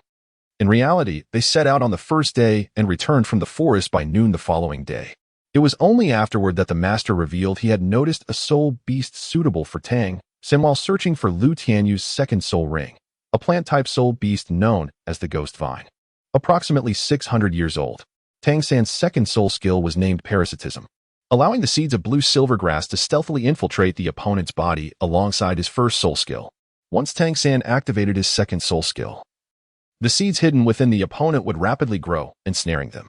This sudden assault could disrupt the opponent's rhythm at a critical moment or create an opportunity for his side. Ultimately, the master had chosen the most exceptional soul beast for Tang San's attributes. A month after Tang San acquired his second soul ring, the Nodding Junior Soul Master Academy commenced its annual break. Upon returning to school, Lu Tianyu, Tang San, and Xiao Wu would all advance a grade. During the break, Xiao Wu mentioned she had to return home for a while. When they next met, Xiao Wu had already become a 2-ring battle soul master. Tang San expressed his grievances, criticizing Xiao Wu for being too rash and asserting that such an important decision regarding soul rings should have been discussed with the master. In truth, the master only wished to devote himself wholeheartedly to teaching Tang San, while he merely offered guidance to Lu Tianyu and Xiao Wu due to their commendable talents and close relationship with Tang San. Following the attainment of level 20 soul power, the rate of progression noticeably slowed. The master remarked that once they reached levels 30 and 40, the growth rate would diminish even further. Therefore, the sooner one reached level 40, the greater the likelihood of stepping into the realm of tidal Douluo. Lu Tianyu devoted nearly 2 years of arduous effort, and it was only 20 days prior to his graduation that he elevated his soul power to the 30th level. The master had long ago devised a plan for Lu Tianyu's third soul ring, drawing from years of research on Lu Tianyu's innate martial spirit. The limit that Lu Tianyu's third soul ring can endure is approximately 3,800 years. However, for safety's sake, the master advised Lu Tianyu to hunt a power-type soul beast with an age around 3,000 years to acquire his soul ring. Unfortunately, it has been over a decade since any soul beast exceeding 2,000 years have appeared in the soul hunting forest near Nodding City. Even if there were power-type soul beasts around 2,000 years old, the master lacked confidence in subduing them. Therefore, when Lu Tianyu informed the master that his soul power had reached level 30, the master instructed him not to accept any offers from mid-level soul master academies upon graduation. He recommended that Lu Tianyu enroll in a soul master academy named Shrek in the Kingdom of Barak, a place with which Lu Tianyu was quite familiar. Aware that he would undoubtedly acquire a highly suitable soul ring there, Lu Tianyu obtained his graduation certificate from the Nodding Junior Soul Master Academy, after which neither the faculty nor the students ever saw him again. This left the teachers from several mid-level soul master academies in nearby cities disheartened. In fact, on the very night Lu Tianyu received his diploma, a mysterious flying martial soul master stealthily arrived in Nodding City. Subsequently, Lu Tianyu departed with the flying soul master, a secret known only to the master, Tang San, and Xiao Wu. As the master bid farewell to Lu Tianyu, he mentioned that he would travel to Soto City with Tang San the following year to search for him, emphasizing that Lu Tianyu must not neglect his training in the year ahead. It remains unclear what the master communicated to the enigmatic flying soul master, who, after escorting Lu Tianyu to Soto City in the Kingdom of Barak, vanished from his sight after leaving behind a map, embodying the persona of a mysterious soul master to perfection. Yet, This mystery was only relative to the Soul Master himself. As Lu Tianyu had already deduced his identity upon witnessing his martial soul, Lu Tianyu rented a house with a small courtyard in Soto City. It was not yet the time for enrollment at Shrek Academy. Moreover, Lu Tianyu had just reached a soul power level of 30 and required some time to solidify his abilities and adapt to the enhancements brought about by this breakthrough. Lu Tianyu's physical skills are highly sensitive to attribute enhancement. Therefore, in order to gain a clear understanding of his own strength, he dedicates himself to intense training whenever there is an increase in his attributes. He meticulously hones his abilities until the augmented attributes stabilize and he masters them before engaging in other activities.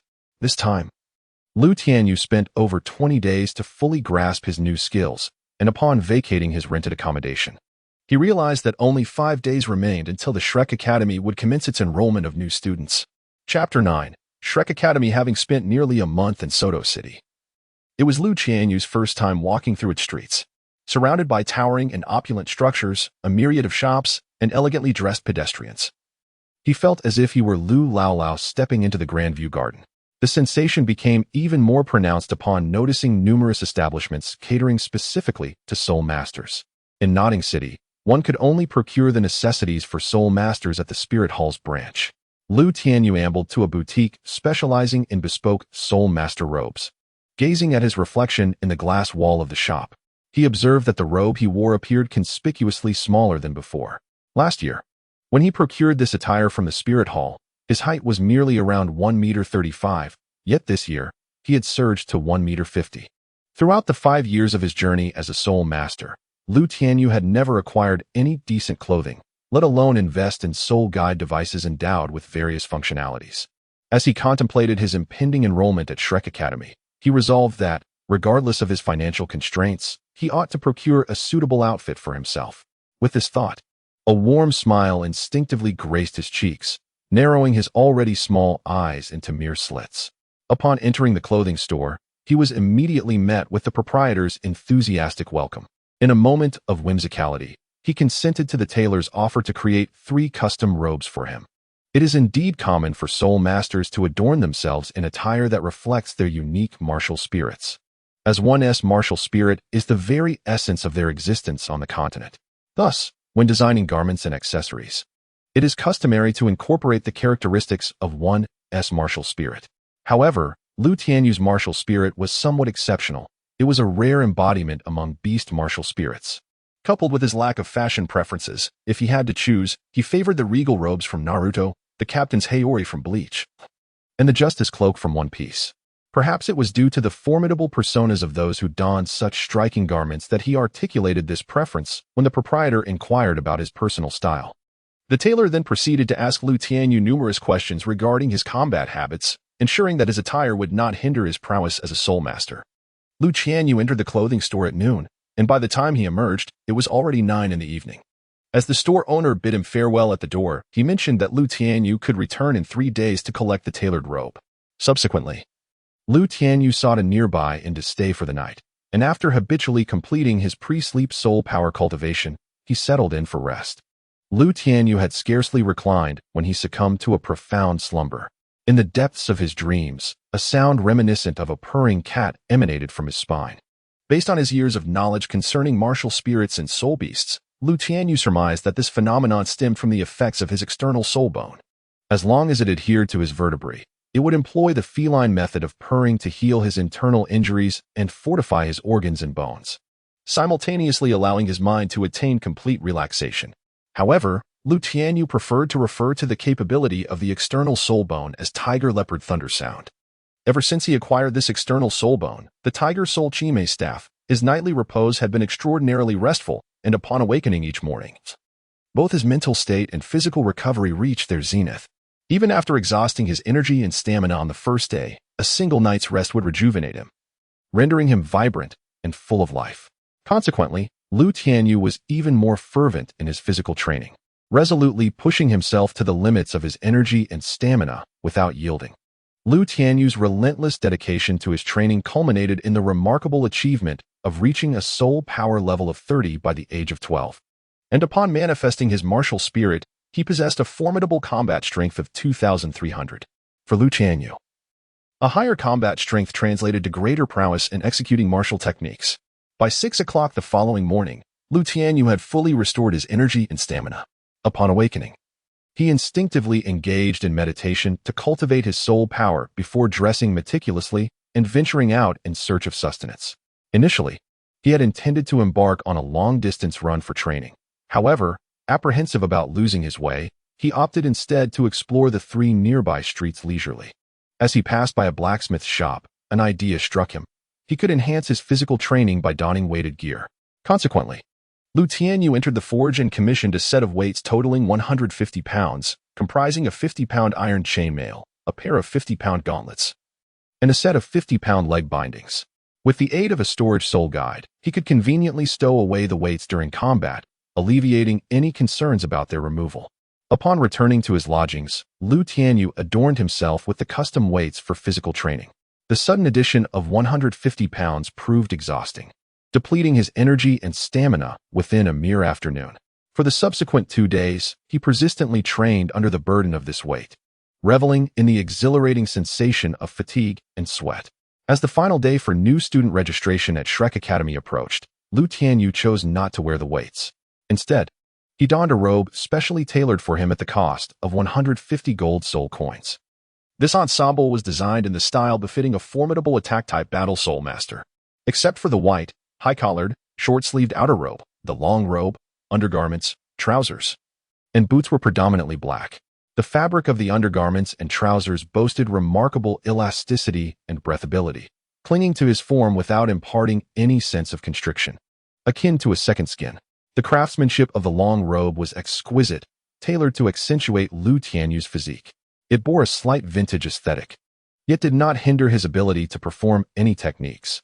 He wore a pair of fitted beast-hide boots, perfectly suited for the agility required in his martial arts. The white outer robe, a product of his own specifications, was crafted by the proprietor, serving as a stylish yet functional overcoat inspired by traditional designs, complete with elegant patterns reminiscent of a captain's cloak and a standing collar. This half-sleeved robe exuded elegance, allowing for unhindered movement during battle. Tianyu styled his long hair into a high ponytail, leaving a diagonal fringe sweeping across his forehead. From head to toe, he radiated confidence and vitality as he followed the map's directions to exit the southern gate of Soto City. After traversing a sparse forest, he arrived at the entrance of a seemingly dilapidated village, where a crooked sign read Shrek Academy. At the academy's entrance sat an elderly man, his hair streaked with gray, appearing drowsy and likely around 50 years of age, as today marked the final day for new student registration. As Tianyu traversed his path, he encountered not a single soul seeking enrollment at Shrek Academy. In fact, there was no one even at the academy's entrance. In his previous life, while watching the anime, Tianyu had been acutely aware of Shrek Academy's admission criteria. One must cultivate to a spirit power level of 25 before the age of 12. Contemplating this, a wave of uncertainty washed over him, for he remained oblivious to his exact age. After his transmigration, he had only known that he had not awakened his martial soul. And according to the customs of Douluo continent, failure to awaken a martial soul implied he had not yet reached the age of 6. However, he had procrastinated for half a year before finally awakening his martial soul, which logically suggested that even if he had surpassed the age of 12, it was implausible for him to be 13. The individual responsible for the first assessment at Shrek Academy was Li Yusong, who had initially intended to forego waiting at the Academy's entrance for prospective students. Unbeknownst to him, the Academy's director had insisted he remain on watch, fervently proclaiming that today would surely see students passing his evaluation. Li Yusong waited from morning until noon, and just as he was preparing to gather his belongings and return to the Academy, he caught sight of Tianyu's figure. Yet, as Tianyu approached, he suddenly halted, his expression mirroring that of other students who were witnessing Shrek Academy for the first time. Tianyu contemplated for quite some time before finally stepping forward, a warm smile adorning his face as he squinted his eyes into narrow slits. "Hello, teacher, I would like to register." Although Li Yusong pretended to be dozing, he secretly observed this seemingly affluent young lad before him. "Well, the registration fee is 10 golden soul coins." Tianyu retrieved 10 gold soul coins from the soul guide and placed them into the box before Li Yusong. At that moment, Li Yusong instructed him to extend his right hand towards him. Lu Tianyu's greatest concern was that he had surpassed the age of 13, but at this juncture, fear was futile. He extended his right hand before Li Yusong, who then began to assess Lu Tianyu's skeletal age. Once the skeletal age was deemed appropriate, Li Yusong urged, "Release your martial soul for my examination." Upon hearing Li Yusong's words, Lu Tianyu let out a sigh of relief. As long as age was not an issue, he was confident in his ability to gain admission to Shrek Academy. Retracting his right hand, he channeled his soul power, causing 2 soul rings, one yellow and one purple, to emerge from above his head. Accompanying the soul rings was a humanoid silhouette, approximately 2 meters tall. How could this be? The second soul ring is a 1,000-year one. Li Yusong stood up in astonishment at the sight of Lu Tianyu's soul rings, so overwhelmed with excitement that he inadvertently tugged at his beard, pulling out a tuft. "Little fellow, how did you manage to absorb a 1,000-year soul ring?" Lu Tianyu was exceedingly pleased with Li Yusong's response and smiled at him, saying, "My martial spirit is a rather rare entity-type martial spirit, which results in my physical attributes being double those of an ordinary soul master. Consequently, the duration for which I can absorb soul rings is also twice that of a typical soul master. Rest assured, the second soul ring is merely a saber-toothed tiger that has just recently surpassed a millennium in cultivation." Upon hearing Lu Tianyu's words, Li Yusong silently mused. "I have a rather exasperated thought that I am uncertain whether to voice 1,000 years for a second soul ring. What more could one desire? Do they wish to absorb a 9,000-year soul ring instead? By the way, teacher, have I successfully passed your assessment?" As Lu Tianyu noticed that Li Yusong remained silent, he couldn't help but offer a gentle reminder.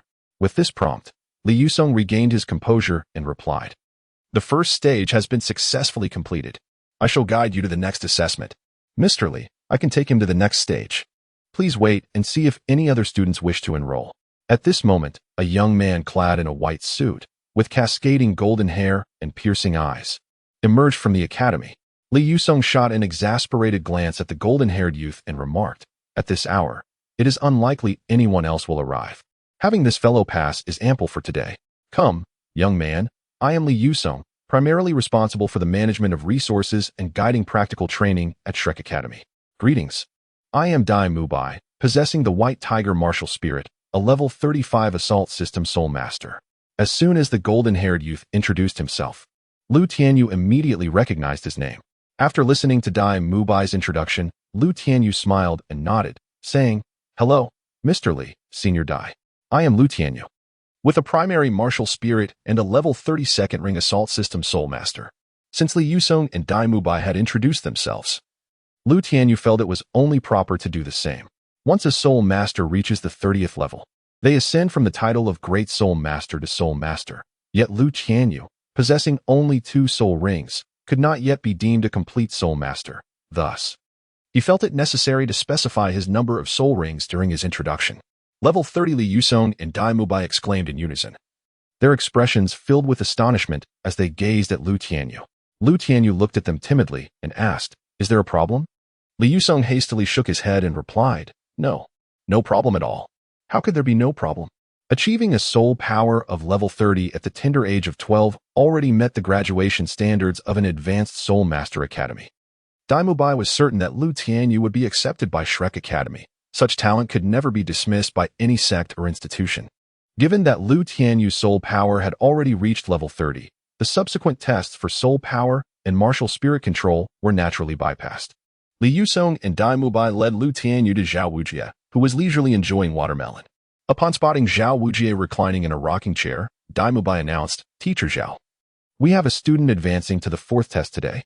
Zhao Wujie cast a casual glance at Lu Tianyu and muttered, "Kid, making it to the 4th test shows you possess some talent, but passing my assessment will not be so simple. You must endure Tianyu Mai's attacks for the duration of an incense stick. If you fail, you will return whence you came. Do you understand?" "I understand, teacher. I am aware of my innate limitations. Thus, I can only strive to grow stronger through hard work." Zhao Wujie chuckled at Lu Tianyu's response, a commendable mindset. But innate shortcomings are indeed a hard truth. Did your soul power exceed level 5 when you awakened your martial spirit? It did. It reached level 9. Zhao Wujie's excitement surged upon hearing Lu Tianyu's answer, leading him to inadvertently inhale a mouthful of watermelon pulp. Once languidly reclined in his chair, he now tumbled to the ground, coughing violently until tears and mucus flowed, finally dislodging the watermelon pulp from his airway. Chapter 10. The Might of Gentle Fist. Once he regained his composure, Zhao Wujie glared at Lu Tianyu with indignation. How could one with innate soul power reaching level 9 claim to be innately deficient? Was it truly necessary to possess maximum innate soul power to be deemed adequately talented? After staring at Lu Tianyu for a while, Zhao Wujie declared, "Prepare yourself, Mubai. If you cannot defeat this lad within the time of an incense stick, you shall see how I will handle you." In response to Zhao Wujie's words, Dai Mubai nodded eagerly. As a soul venerable with 35 levels of soul power, defeating a soul master with merely 30 levels and 2 soul rings within an incense stick's duration was hardly a challenge. Turning to Lu Tianyu, he said, "Lu Tianyu, unleash your full potential. While I sincerely hope you become my junior, I will not hold back." Lu Tianyu gazed at Dai Mubai with a gentle smile, his crescent-shaped eyes narrowing as he softly remarked, "Indeed, it should be so. Concealing one's prowess during battle is an affront not only to oneself but also to one's adversary." Dai Mubai sensed that Lu Tianyu's words and actions were somewhat reckless, ever since he had become the guardian of the 4th gate of Shrek Academy. He had never encountered anyone quite like Lu Tianyu, who spoke with such audacity. Li Yusong and Zhao Wujie withdrew to the side, eager to witness the extent of Lu Tianyu's talents that emboldened him to utter such statements. Lu Tianyu and Dai Mu stood facing each other in a small courtyard overgrown with weeds, a distance of 10 meters between them. Zhao Wujie lit an incense stick and shot it into the open ground visible to both Lu Tianyu and Dai Mu's, declaring, "Now, the timer begins." After hearing Zhao Wujie's words, a glint of brilliance flashed in Dai Mu's mischievous eyes as he summoned his martial soul with a commanding voice, exclaiming, "White Tiger, manifest."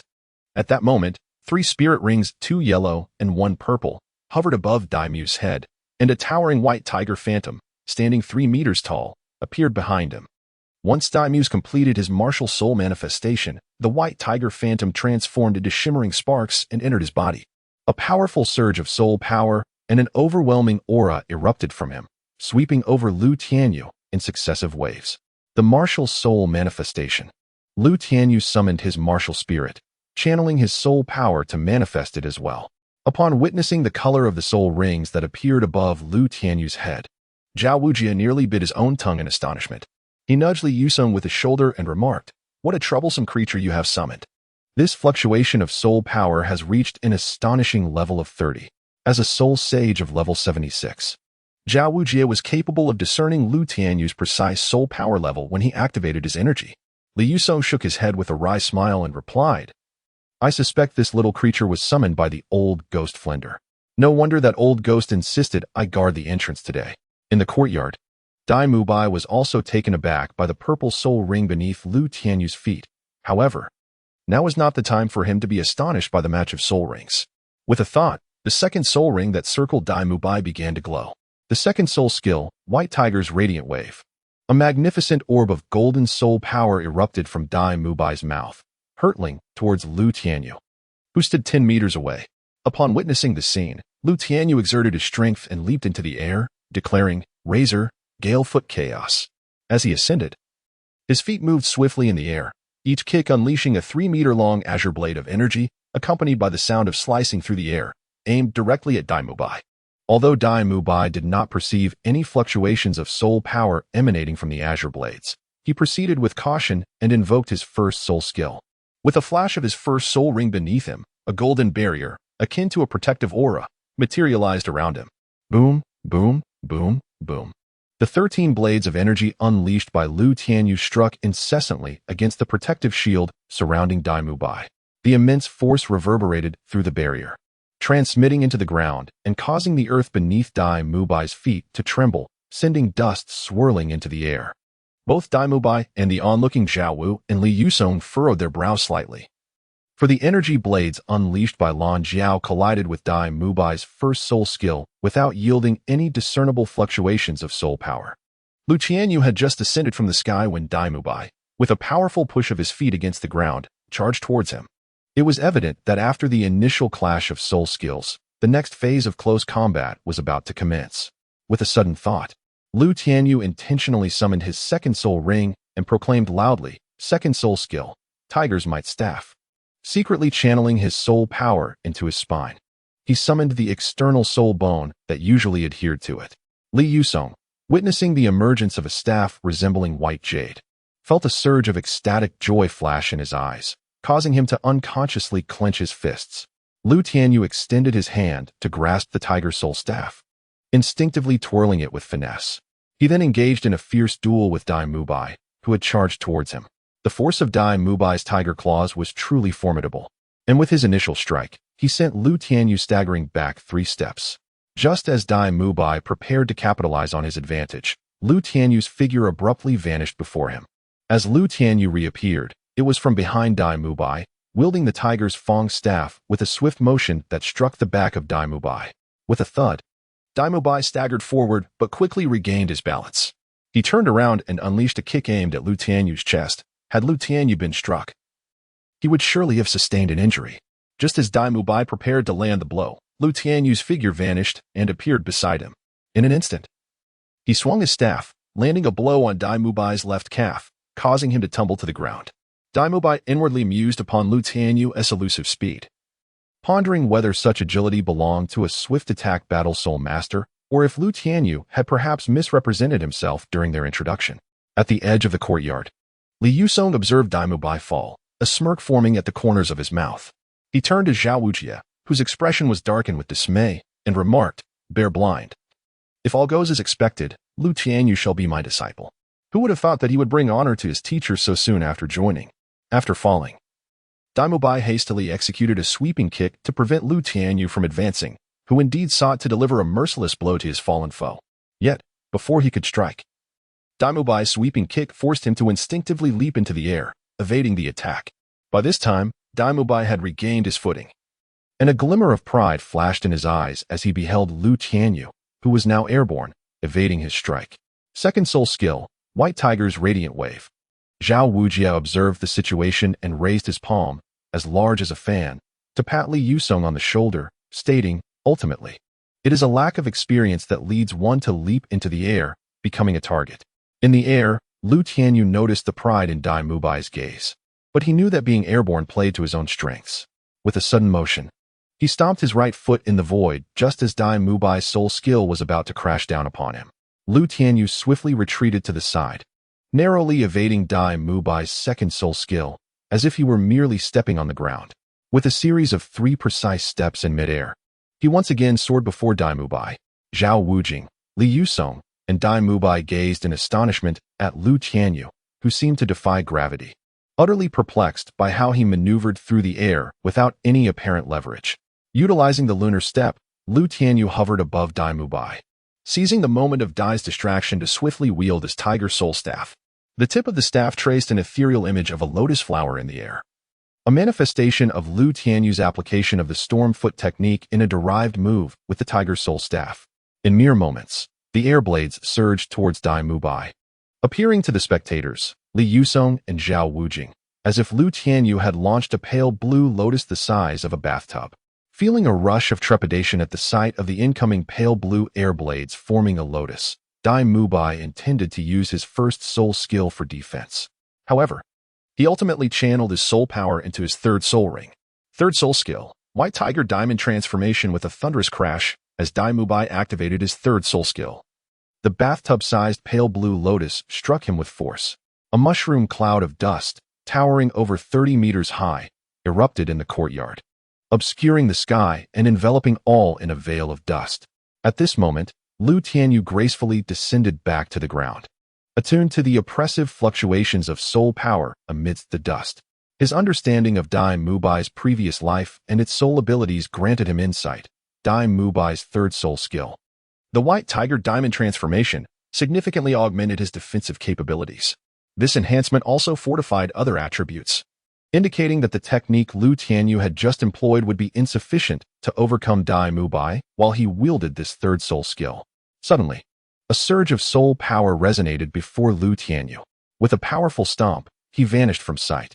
In that fleeting moment of his disappearance, Dai Mubai, towering at nearly 6 feet and brimming with muscular strength, materialized at the spot Lu Tianyu had just vacated. With a swift motion, he unleashed a fierce gust by swiping with his tiger claw, dispersing the dust that had lingered in the courtyard. As the haze cleared, Dai Mubai's gaze fell upon Lu Tianyu, who stood before him, staff in hand. A flicker of indignation and fury manifested in his malevolent eyes. Lu Tianyu, your strength truly exceeds my expectations. You are not a brute force battle soul master, but rather a master of agility, are you? Lu Tianyu was perplexed by Dai Mubai's remark and hurriedly clarified, I am indeed a power-type soul master. Does a slightly enhanced speed suddenly qualify me as an agility-type soul master? Upon hearing Lu Tianyu's words, Dai Mubai inwardly cursed, what do you mean by a bit faster? Compared to a true agility-type soul master, you are merely fast, not slow. Lu Tianyu discerned the embarrassment and anger reflected in Dai Mubai's eyes. With a resigned sigh, he remarked, very well, I shall refrain from using my speed to intimidate you. As he spoke, Lu Tianyu withdrew the tiger blade staff from his grip and raised his right hand, assuming a stance to demonstrate the gentle fist technique. However, he continued, should I employ this soul skill against you, it is quite possible that you would find yourself languishing in bed for half a month. Unable to contain the fury bubbling within him any longer, Dai Mubai retorted loudly, such arrogance. Let us see who ends up confined to their bed for half a month. With that, Dai Mubai launched himself forward, his massive paw resembling a cooking pot, aimed directly at Lu Tianyu's chest, ready to strike with the gentle fist technique, Bagua air palm. Lu Tianyu's feet executed an extraordinarily peculiar change in direction, allowing his body to swiftly pivot to the side, facing Dai Mubai. Simultaneously, Lu Tianyu thrust forth his right palm, unleashing a powerful force when he was still a foot away from Dai Mubai's claw.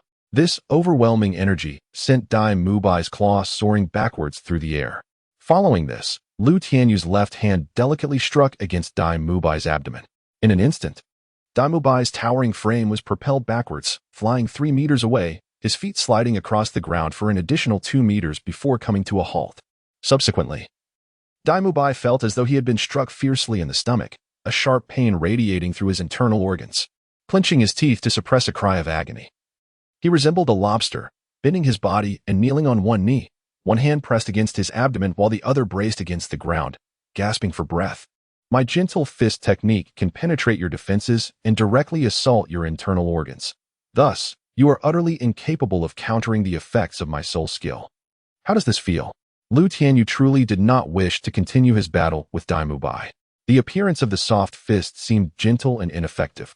However, its true power was terrifying, inflicting injuries that were notoriously difficult to heal. Consequently, Lu Tianyu seldom employed the soft fist in practice against others. As Dai Mubai rose to his feet, he summoned his soul power and declared, is this where it ends? Did you not mention before the match that concealing one's strength during a soul duel is not only an affront to oneself, but also an insult to one's opponent? Lu Tianyu, I acknowledge you as my brother, yet I hope you do not demean either of us.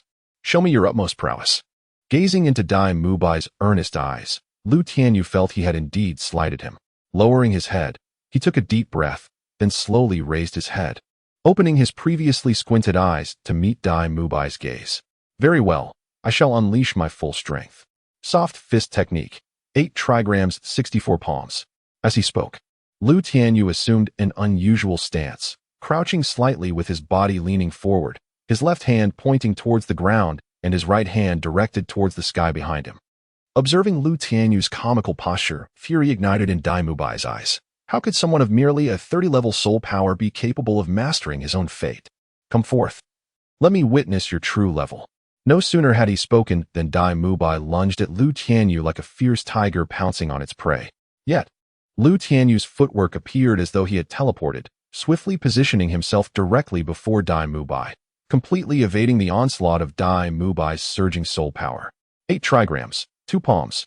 With an almost imperceptible speed, Lu Tianyu's hand struck relentlessly against Dai Mubai's chest and abdomen, leaving Dai Mubai momentarily stunned.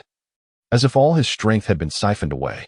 Chapter 11. The 8 Gates of Duanjia. Lu Tianyu's footwork shifted once more, his hands moving like phantoms, continuously assaulting Dai Mubai. The 8 trigrams, 4 palms, 16 palms, 32 palms, 64 palms. Despite Dai Mubai's feet firmly gripping the ground, the force of the blows still propelled him backward by a foot. Following the barrage of the 8 trigrams, 64 palms, Dai Mubai's body was finally sent crashing 3 meters away, landing on the ground as he coughed up blood and succumbed to unconsciousness. In truth, Tianyu My had already lost consciousness before the full onslaught of the 8 trigrams 64 palms was complete. After completing an entire set of the 8 trigrams 64 palms, Tianyu felt utterly exhausted. At present, he remained in a state of martial spirit manifestation. Should he release this state, he would undoubtedly collapse from fatigue. Engaging in soft boxing is even more physically taxing than hard boxing. At this moment, as a stick of incense had just burned out, Li Yusong and Zhao Wujie stared in astonishment at Tianyu, who was panting heavily in the courtyard. After a considerable pause, Li Yusong finally regained his composure and urged, "Quickly take the child to find Fatty Xiao. I fear Mu Bai will be confined to bed for half a month." Tianyu suppressed wave after wave of weakness and turned his head to look at Zhao Wujie, who wore an expression of inquiry. It was only then that Zhao Wujie realized and said, "Congratulations on passing the 4th assessment. From now on, I shall be your..." Before he could finish his sentence, Tianyu could no longer endure and released his martial soul attachment. Deprived of the attribute enhancements granted by his martial soul, Tianyu was immediately struck by the backlash of overexerting his physical abilities, collapsing to the ground and losing consciousness. Tianyu fainted like Tianyu My, which greatly alarmed Zhao Wujie and Li Yusong. It was already unusual for a second-ring soul master to triumph over a third-ring soul master. They suspected that Tianyu had utilized some forbidden technique to unleash the power to defeat Tianyu My. In haste, they lifted Tianyu My and sought the healing expertise of the food-type soul saint, Xiao Xin. After a thorough examination, it was determined that Tianyu had merely exhausted himself and suffered no grave injuries, whereas Tianyu My had sustained severe internal damage. Although Tianyu had endeavored to avoid striking at Tianyu Mai's heart and kidneys while employing the 8 trigrams 64 palms, he nonetheless inflicted significant harm upon Tianyu Mai's internal organs. Reluctantly, Zhao Wujie took Tianyu My to seek treatment from a healing-type soul master. Even under such care, Tianyu My remained in a comatose state for a full 5 days before regaining consciousness. Meanwhile, Tianyu faced backlash from overexerting his physical abilities, falling into a deep slumber for 3 days and nights before recuperating. Thanks to the healing properties of the external soul bone, the tiger leopard thunder sound, he awoke feeling revitalized and brimming with energy. However, he discovered himself and Tianyu My sharing the same room, and he overheard some grumbling outside the door. Dai Laoda is truly pathetic, defeated by a mere second-ring soul master with a mere 30-level soul power. Comatose for 3 days, and still hasn't he awakened. Spare us the remarks, you rotund fellow. If Dai Laoda hears you, you won't fare well. But this newcomer, Tianyu, is also reckless. He exhausted himself just to defeat Dai Laoda. From the grumbling outside, Tianyu surmised their identities. Nonetheless, the pressing concern was that while he had awakened, Tianyu My showed no signs of regaining consciousness. To spare Tianyu My any embarrassment, Tianyu pretended to be asleep until Tianyu My regained awareness, at which point he languidly stirred. He then feigned complete exhaustion, competing with Tianyu My in the art of lying down. Ultimately, Tianyu could only manage this charade for 10 days before succumbing to the need to get up and move about, displaying signs of recovery. Tianyu My lay for an additional 7 days before he mustered enough strength to rise. After Tianyu awoke, Dean Flender specifically convened all the faculty and students of Shrek Academy to welcome him into their ranks. He also informed Tianyu that he had been assigned as a true disciple under Li Yusong, given that Li Yusong's martial spirit was the dragon pattern staff. Although Tianyu's tiger soul staff was an external soul bone, he cleverly disguised it as his second soul skill. During this period, the responsibility of caring for Tianyu and Tianyu My naturally fell upon Flander's disciples, Ma Hongjun and Oscar, who was a student of the food system soul saint, Xiao Xin. Consequently, Tianyu became friends with Tianyu My, Oscar, and Ma Hongjun while they all rested. Once fully recovered, Flander took Tianyu to the Stardow Forest to hunt soul beasts and acquire soul rings. Unbeknownst to Flander, his intention for Tianyu to traverse the Stardow Forest alone resonated deeply with Tianyu, as it was a long-awaited opportunity for him to engage in rigorous training. On their journey to the Stardow Forest, Tianyu donned the specially crafted weighted gear. On the first day, he nearly failed to complete the distance set by Flander. After resting for a night, Tianyu, equipped with his weighted attire, successfully finished the prescribed distance the following day. Upon reaching the destination arranged by Flander, he took a refreshing nap before continuing his training with renewed vigor the next day. Tianyu, burdened with weight, ran tirelessly for 9 days until he reached the outskirts of the Stardow Great Forest. In preparation for absorbing the spirit ring, he removed the weights he had been carrying. It seemed that the master had given special instructions to Flander as he swiftly captured a ferocious magical ape. Approximately 3,000 years old, for Lu Tianyu upon entering the forest periphery. This particular spirit beast possessed the innate ability of frenzy, allowing it to engage in combat with opponents 2 levels higher than itself. However, this power came at a great cost, as the beast would exhaust its spirit energy and blood, ultimately leading to its demise. Consequently, within the starred Do Great Forest, few spirit beasts dared to provoke the ferocious magical ape, rendering it a relatively common creature.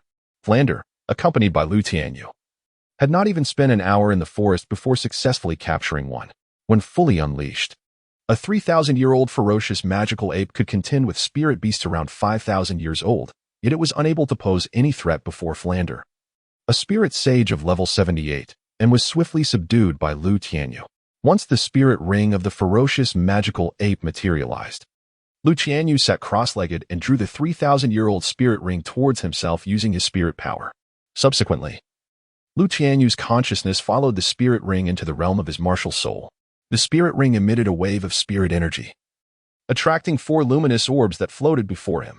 It was evident that it was time for Lu Tianyu to select his spirit abilities. Although 4 orbs were present, he could only choose one. As the orbs settled, ethereal inscriptions appeared above them, reading, from left to right, White Strike, Steel Fist, 8 Fist Punch, and 8 Gates of Duanjia. Lu Tianyu's gaze remained fixated on the 4 ethereal characters of the 8 Gates of Duanjia, unable to divert his attention. The last time he encountered the Soft Fist and Steel Fist, he had pondered whether the option for the 8 Gates of Duanjia would eventually manifest.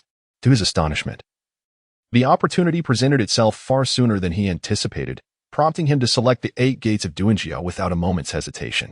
Although the 8 Fist of the 8 Gates possessed formidable power, capable of becoming the nemesis of all defensive soul masters across the continent, Lu Tianyu was confident that he could challenge a soul master whose soul power was merely 30 levels above his own. By desperately unleashing the formation of the 8 Gates of Duanjia, he believed he could contend with even a weak title Douluo.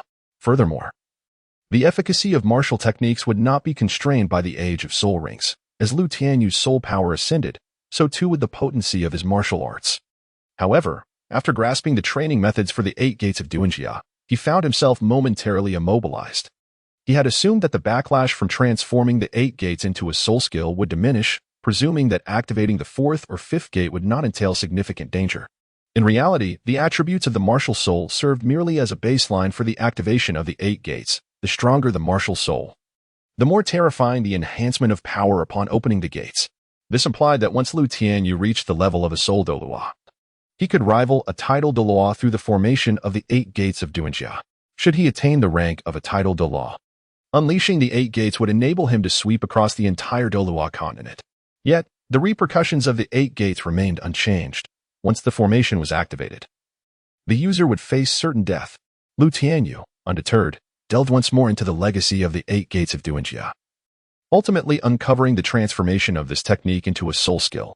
Firstly, he realized that he could directly unlock the 8th gate without undergoing the various arduous training processes typically required to fully activate the 8 Gates formation.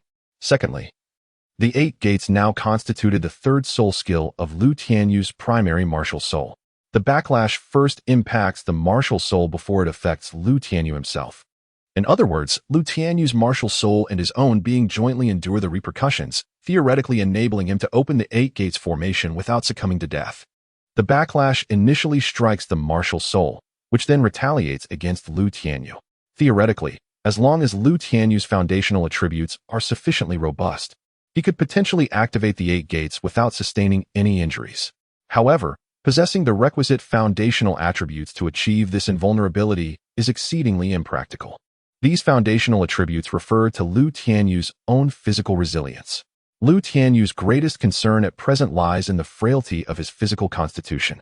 Due to its inadequacy, he frequently suffers from the backlash of his martial soul.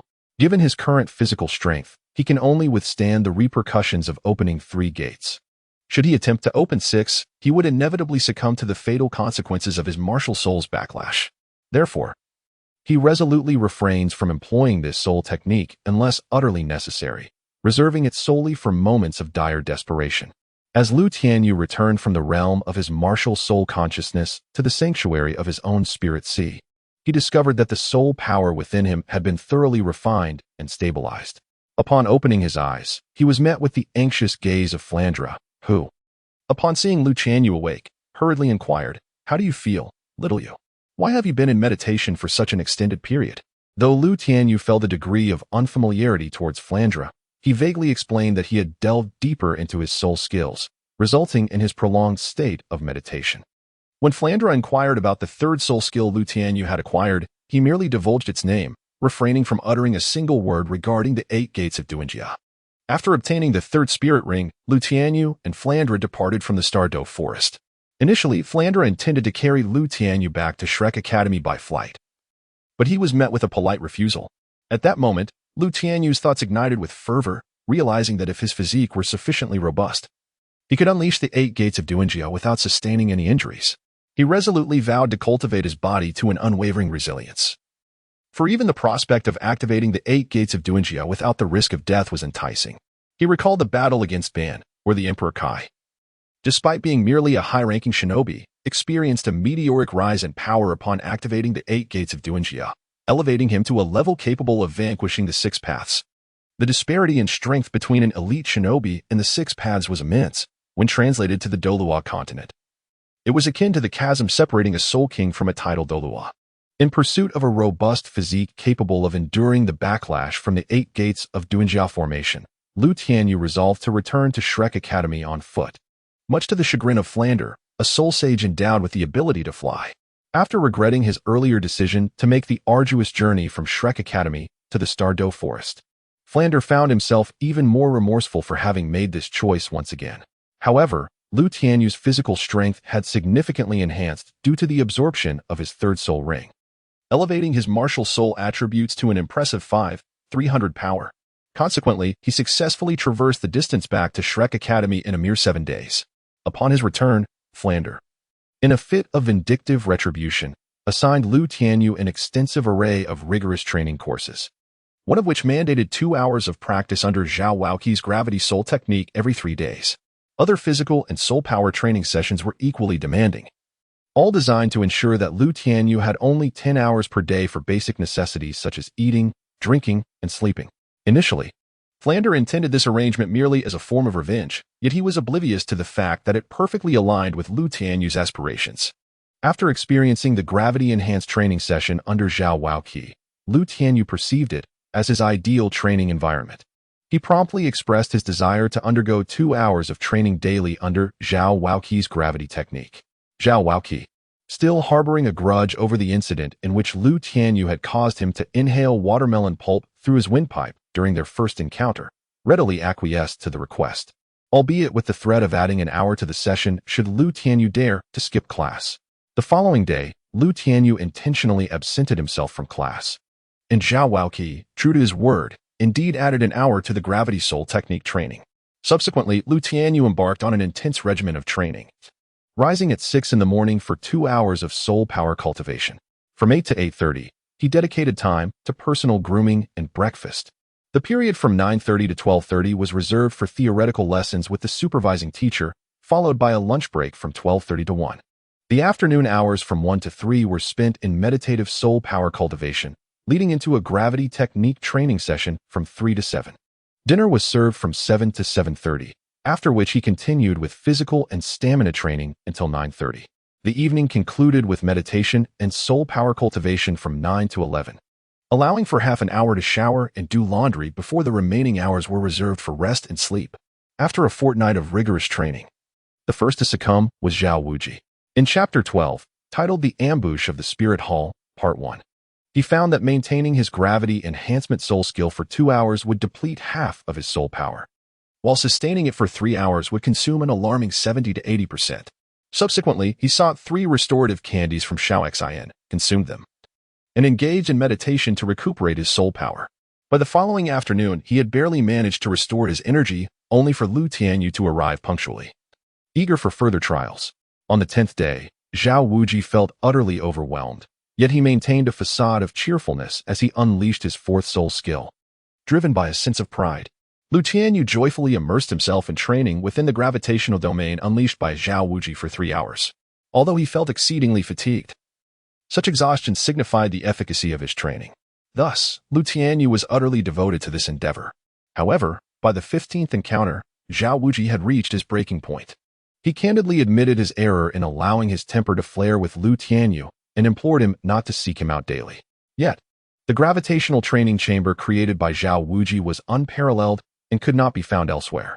Training in an environment enriched with gravity provided comprehensive enhancements to one's physical prowess. For Lu Tianyu, the gravitational domain crafted by Zhao Wuji's gravity-enhancing soul technique represented the most suitable simulated training environment for his development. 3 hours of training in this gravitational field could yield results far superior to 12 hours spent in other locales. Ultimately, Zhao Wuji enlisted the assistance of Flanders, Xiao Exan, and Li Yusong to persuade Lu Tianyu to train with him for 3 hours every 2 days. After all, it was Zhao Wuji himself who, in a moment of brashness, had proclaimed his unwavering commitment to accompany Lu Tianyu in his gravitational training endeavors, no matter the cost. Lu Tianyu possesses the ability of Tiger Leopard Thunder Sound conferred by his external soul bone, which rejuvenates his physical strength and vitality. Thus, he remains oblivious to any sensation of fatigue or deficiency in energy. One day, a month after Lu Tianyu entered Shrek Academy, Oscar invited him to the Spirit Hall to collect the subsidies for Spirit Masters. It was then that Lu Tianyu remembered he had yet to register at the Spirit Hall since obtaining his 3rd Spirit Ring. According to the regulations of the Spirit Hall, Spirit Masters of the Soul Ancestor rank are entitled to a monthly subsidy of 100 gold soul coins, which, for Lu Tianyu, represented a considerable fortune. When Lu Tianyu requested leave, Zhao Wuji felt an overwhelming urge to weep, secretly contemplating that he could finally enjoy an additional day of rest. Lu Tianyu and Oscar arrived at the Spirit Hall in Soto City. Oscar merely needed to present his Soul Master's certificate to receive the monthly stipend for Soul Masters. Conversely, Lu Tianyu had just attained his 3rd Spirit Ring, elevating him to the status of a true Soul Master, necessitating a verification of his spirit power level and modifications to his Soul Master certificate. Consequently, after Oscar collected his stipend, he departed, while Lu Tianyu followed the Soul Master into the inner chamber for the spirit power assessment. During their brief conversation, Lu Tianyu learned that the welcoming Soul Master was named Chadley, an elder from the Spirit Hall of Soto City. Wielding a formidable level of 61 in the Assault-type battle spirit with the spirit of the hedgehog, he appeared to be in his late 40s, almost 50, tall and slender, which belied his classification as an Assault-type Soul Master. Dressed in the standard uniform of the Spirit Hall, his shoulder-length brown hair was somewhat comically tied back, giving Lu Tianyu the initial impression of a traitor. Thus, throughout the journey, Lu Tianyu maintained a habitual smile, providing simple responses to Chadley's inquiries. Upon reaching the spirit testing device, Lu Tianyu summoned his spirit and infused it with his spirit power, allowing the device to accurately gauge his spirit power level. As he summoned his spirit, the yellow and 2 purple spirit rings naturally manifested. Chadley, witnessing this, displayed a look of astonishment akin to that of most Soul Masters. Upon examining the device, he discovered that Lu Tianyu's spirit power was at level 32. After receiving Lu Tianyu's Soul Master certificate, he exclaimed in surprise, "Lu Tianyu, you are merely 13 years old." Lu Tianyu habitually bore a warm smile upon his cheeks, squinting slightly as he gently nodded without uttering a word. In truth, he had no desire to engage in conversation with Chadley. However, Chadley harbored a different perspective. He gazed at Lu Tianyu and remarked, "Young one, I urge you to join the Spirit Hall today. I shall report your matter to the Spirit Sacred Hall.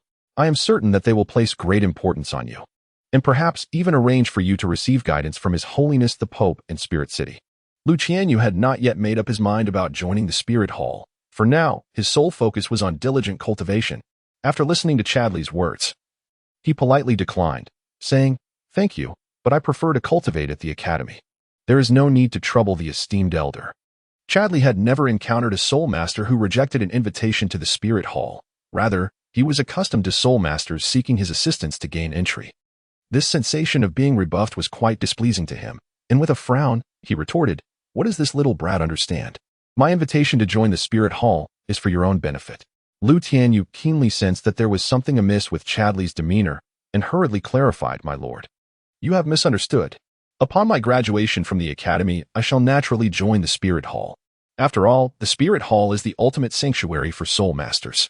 I am grateful for your concern, my lord, but for now, I still wish to remain in the academy to hone my skills."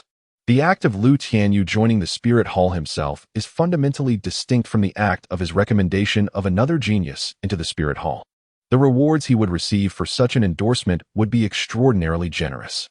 Moreover, the unparalleled talent exhibited by Lu Tianyu is unprecedented, and it is entirely possible that his recommendation could earn him the recognition of the Hall of Spirits, propelling him from the elder of the Spirit Subhall in Soto City to the esteemed ranks of the Hall of Spirits in no time. Children should not indulge in excessive chatter. If one is invited to join the Spirit Hall, one should simply comply. What merit could there possibly be in clinging to the impoverished and remote regions of the Bala Kingdom? Chadley raised an eyebrow, clearly displaying his impatience, and declared, "This matter is settled. I shall now proceed to arrange the formalities for your admission into the Spirit Hall." Lu Tianyu had indeed been courted by the Spirit Hall in Notting City, yet he had never encountered someone as domineering as Chadley. Moreover, the tone in Chadley's voice inadvertently reminded him of his former superior in his past life, who would always claim that his arrangements were for Lu Tianyu's benefit. However, Lu Tianyu had never discerned any advantages in those arrangements. With a composed demeanor, he opened his eyes and gazed earnestly at Chadley, stating, "Elder Chadley, I have expressed my desire to remain at the academy for now. I shall naturally join the Spirit Hall upon my graduation." Chadley's expression darkened significantly, contemplating the prospect of letting such a valuable opportunity slip away. "Elder Chadley, I kindly request that you conduct a spirit power assessment for this child."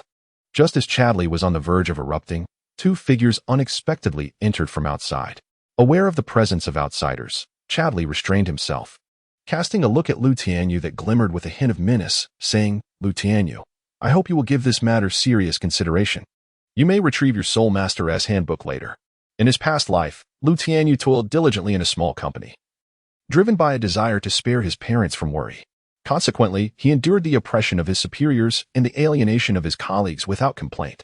However, in this new existence, he resolved to be accountable solely to himself. After all, how could one, who ensures their own sustenance, be beholden to the whims of Chadley? The regulations of the Spirit Hall dictate that no one is permitted to withhold a Soul Master's ledger. What, then, is the meaning of Elder Chadley's actions? The Soul Master's ledger is akin to an identity card from his previous life. Thus, Lu Tianyu must reclaim his own. At that moment, a child arrived to register for Soul Master qualification, accompanied by a Spirit Hall Soul Master into the Grand Hall. Chadley cast a furious glare at Lu Tianyu and, after inscribing the results of the day's assessment onto the Soul Master's ledger, hurled it at Lu Tianyu's face. Lu Tianyu reached out to catch his Soul Master's handbook, a gentle smile gracing his cheeks as he squinted his eyes and bowed to Chadley, expressing his gratitude. After uttering his thanks, he turned and departed from the Soul Power Assessment Room. Chadley, watching Lu Tianyu's figure vanish at the door, felt a surge of fury rising within him. Having spent over a decade in the Soul Master branch of Soto City, he had finally awaited an opportunity for advancement, only to find Lu Tianyu obstinately resistant, unwilling to heed his counsel to join the Spirit Hall. Turning to the Soul Master beside him, Chadley instructed, "Modok, I have matters to attend to. You will oversee the Soul Power Assessment." Modok, who could only be regarded as a steward within the Soto City Spirit Hall, was typically not entrusted with such responsibilities, which were reserved for elders. Thus, upon hearing Chadley's directive, Modok was elated, showering him with expressions of gratitude and appreciation. However, as Chadley listened to Modok's effusive thanks, his resentment towards Lu Tianyu intensified. "Just do your job well." Chadley coldly admonished Modok, who was bowing obsequiously before him, before he turned and exited the Soul Power Assessment Room. Meanwhile, Lu Tianyu arrived at the venue for collecting his Soul Master subsidy, and, armed with his handbook, he received 300 gold soul coins. Given that Lu Tianyu's soul power was at the 32nd level, the elder responsible for dispensing the subsidies instinctively assumed Lu Tianyu had already become a Soul Master, thus retroactively providing him with 2 months' worth of support. With 300 gold soul coins credited to his account, Lu Tianyu felt quite pleased, choosing to conveniently forget about Chadley after leaving the assessment room. As he strolled along the streets of Soto City, he glanced up at the sky, realizing it was just past noon, not too late. Reflecting on the impossibility of completing his training for the day, he decided that since he had taken the day off, he might as well enjoy it. Balancing work with leisure. Consequently, Lu Tianyu wandered through the various streets of Soto City, eventually losing his way and finding himself at the North Gate. By the time he retraced his steps to the South Gate, The evening had settled in, and he knew he would surely face Zhao Wujia's reprimand upon returning. However, Zhao Wujia was currently relishing a delightful moment of peace, unbothered by Lu Tianyu's extended absence. If he could, he would grant Lu Tianyu a half-year leave, as the past month had been quite exhausting with Lu Tianyu's antics. After Lu Tianyu exited the southern gate of Soto City, a tall, slender shadow abruptly materialized upon the towering walls of the city. It subsequently vanished without a trace, as though it had never existed at all. Lu Tianyu quickened his pace towards Shrek Academy when, suddenly, an instinctive sense of malevolence surged from behind him. With a powerful thrust of his feet against the ground, he vanished from his original position, reappearing 15 meters away in an instant. Lu Tianyu turned around to find Chadley standing at the spot he had just vacated. A mocking smile etched upon his face. Chadley's brows lifted slightly as he remarked, "Not a bad reaction, kid." He continued, "Have you given any thought to what I discussed with you today? Make sure you ponder it thoroughly before responding." Chadley's tone was laced with menace, however. Lu Tianyu remained unfazed, his admiration for the spirit hall diminishing considerably. The smile had vanished from Lu Tianyu's face as he gazed at Chadley and remarked, "Up until today, I indeed considered joining the Soul Hall, but now, I hold no interest in becoming a part of it. If you refuse to show me respect, then you may as well perish." Upon hearing Lu Tianyu's words, Chadley was consumed by fury, his anger igniting a fierce resolve within him. He summoned his soul power, calling forth his martial spirit. 6 soul rings, 3 purple, 1 black, 1 yellow, and 1 white, rose from beneath Chadley's feet, and simultaneously, a 4-meter-tall porcupine apparition materialized behind him. The oppressive aura of a soul emperor emanated from Chadley, crashing against Lu Tianyu like a tidal wave. A month prior, Lu Tianyu might have quailed before the formidable presence Chadley exuded, but during this past month, he had diligently practiced soul techniques at the Soul Sage level, training daily in staff techniques with Li Yusong, a soul emperor. Although Chadley's aura was indeed powerful, it was insufficient to instill fear in Lu Tianyu. Instead, feeling the pressure unleashed by Chadley only fueled Lu Tianyu's rage. He had lived a meek existence for over 20 years in his previous life. This time, he finally had the chance to seize control of his own destiny. There was no way he would allow himself to be subservient once more. With the martial spirit manifesting, Lu Tianyu summoned his martial soul by channeling his soul power, and 3 soul rings, 1 yellow and 2 purple, materialized above his head. Simultaneously, a formidable aura emanated from Lu Tianyu, countering Chadley's imposing presence. Chadley scoffed and remarked, "It's like a mantis trying to stop a chariot, or an ant shaking a tree. Allow me to impart the rules of the Soul Master Realm to you." He unleashed his second soul skill, the Porcupine Rain of Arrows. Seeing Lu Tianyu daringly summon his martial soul to resist, Chadley felt a profound sense of failure in his own existence. Although Lu Tianyu was undeniably talented, he was merely a soul venerable at the 32nd level. The fact that even such a minor soul venerable did not regard him with respect was a stark testament to Chadley's inadequacy. Without hesitation, he activated his second soul skill, intending to deliver a lesson that would resonate painfully to the core. As Chadley's second soul ring flickered beneath him, the porcupine martial soul descended to the ground. The quills adorning the porcupine's back bristled towards Lu Tianyu, each quill measuring nearly 2 meters in length and the size of quail eggs. They launched towards Lu Tianyu like arrows. As the quills propelled through the air, a series of piercing sounds sliced through the wind.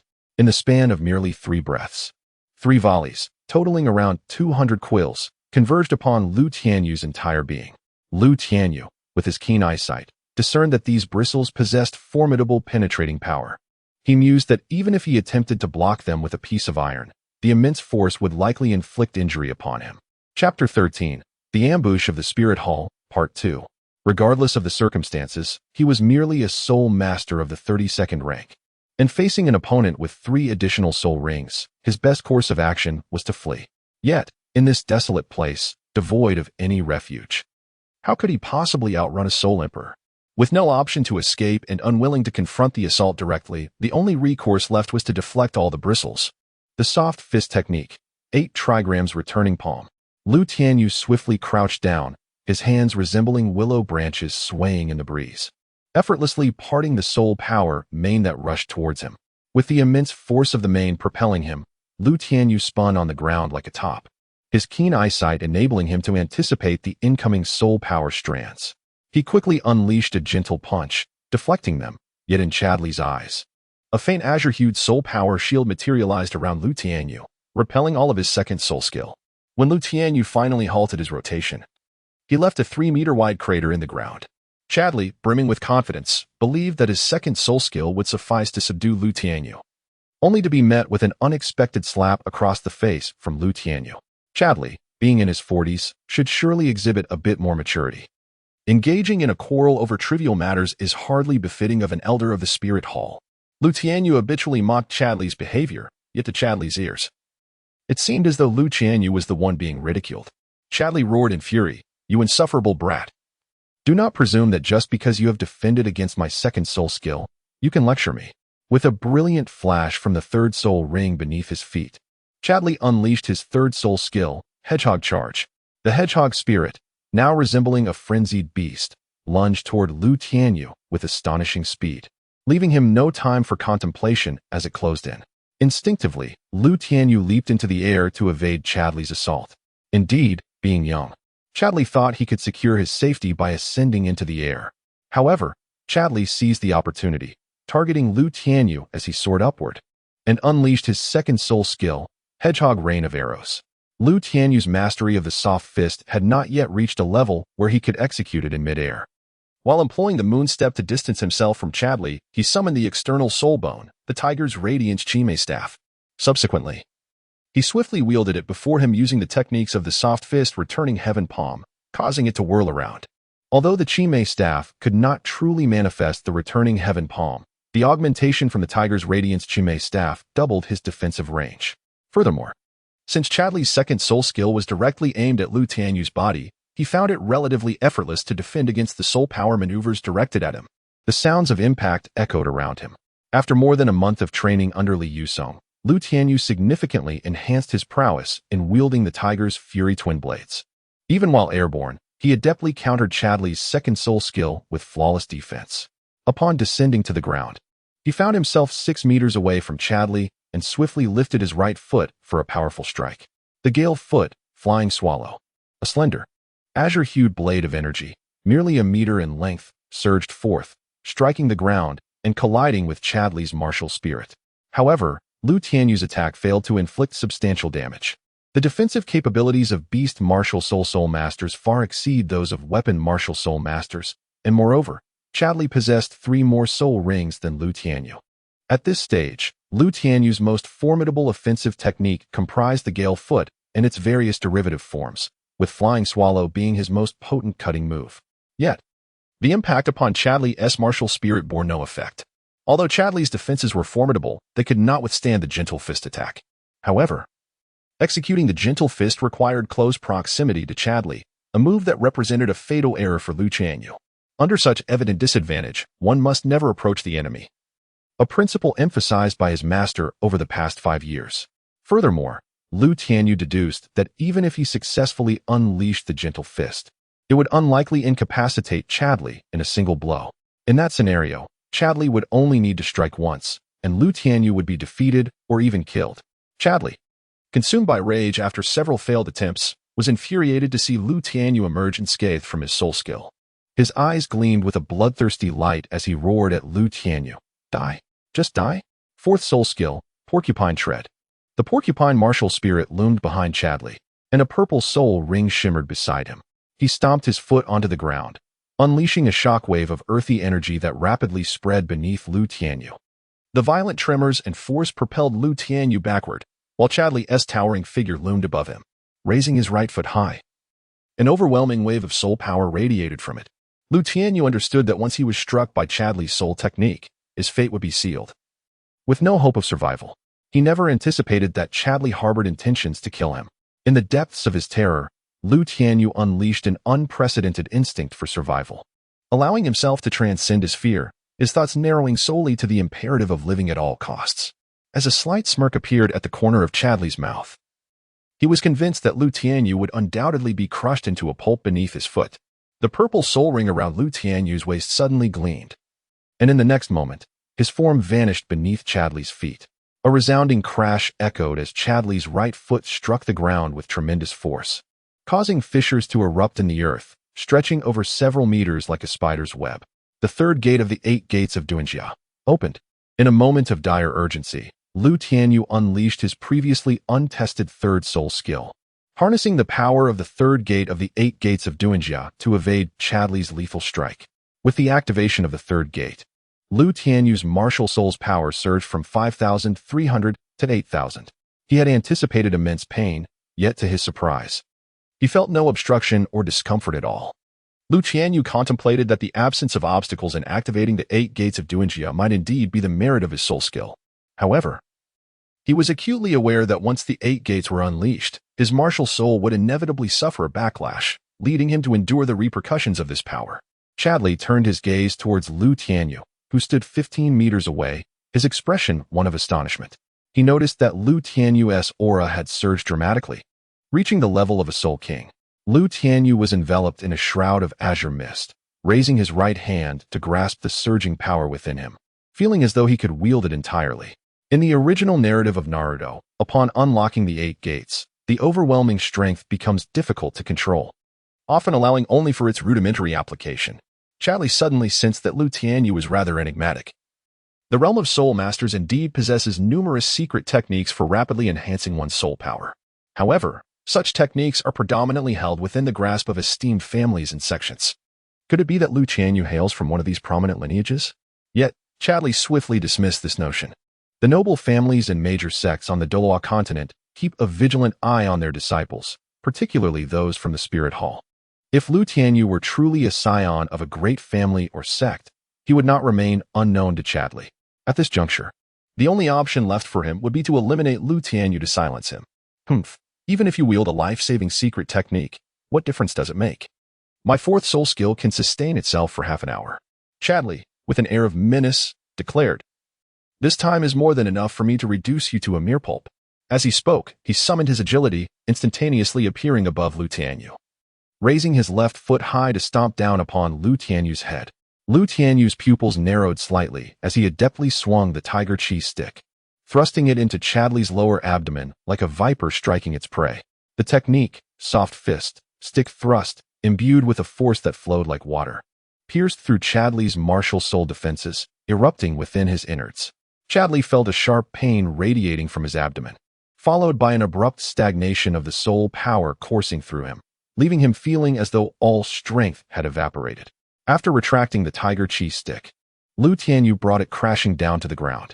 The brilliance of the soft fist lies in its ability to disregard defenses, targeting the vital organs, meridians, and other soft tissues directly. Although Chadley possessed 3 more soul rings than Lu Tianyu at that moment, Lu Tianyu had activated the first 3 gates of the 8 gates of Tianheng. His strength had ascended to the level of a soul king, and the force of a soul king's assault upon Chadley's innards was sufficient to render him briefly incapacitated. As Lu Tianyu observed Chadley sprawled before him, he instinctively executed a flourish with his staff and remarked, "With your skills, you think you can kill me? Perhaps you should return and practice some more." Chadley harbored a desire to eliminate Lu Tianyu, yet the latter held no intention of harming him.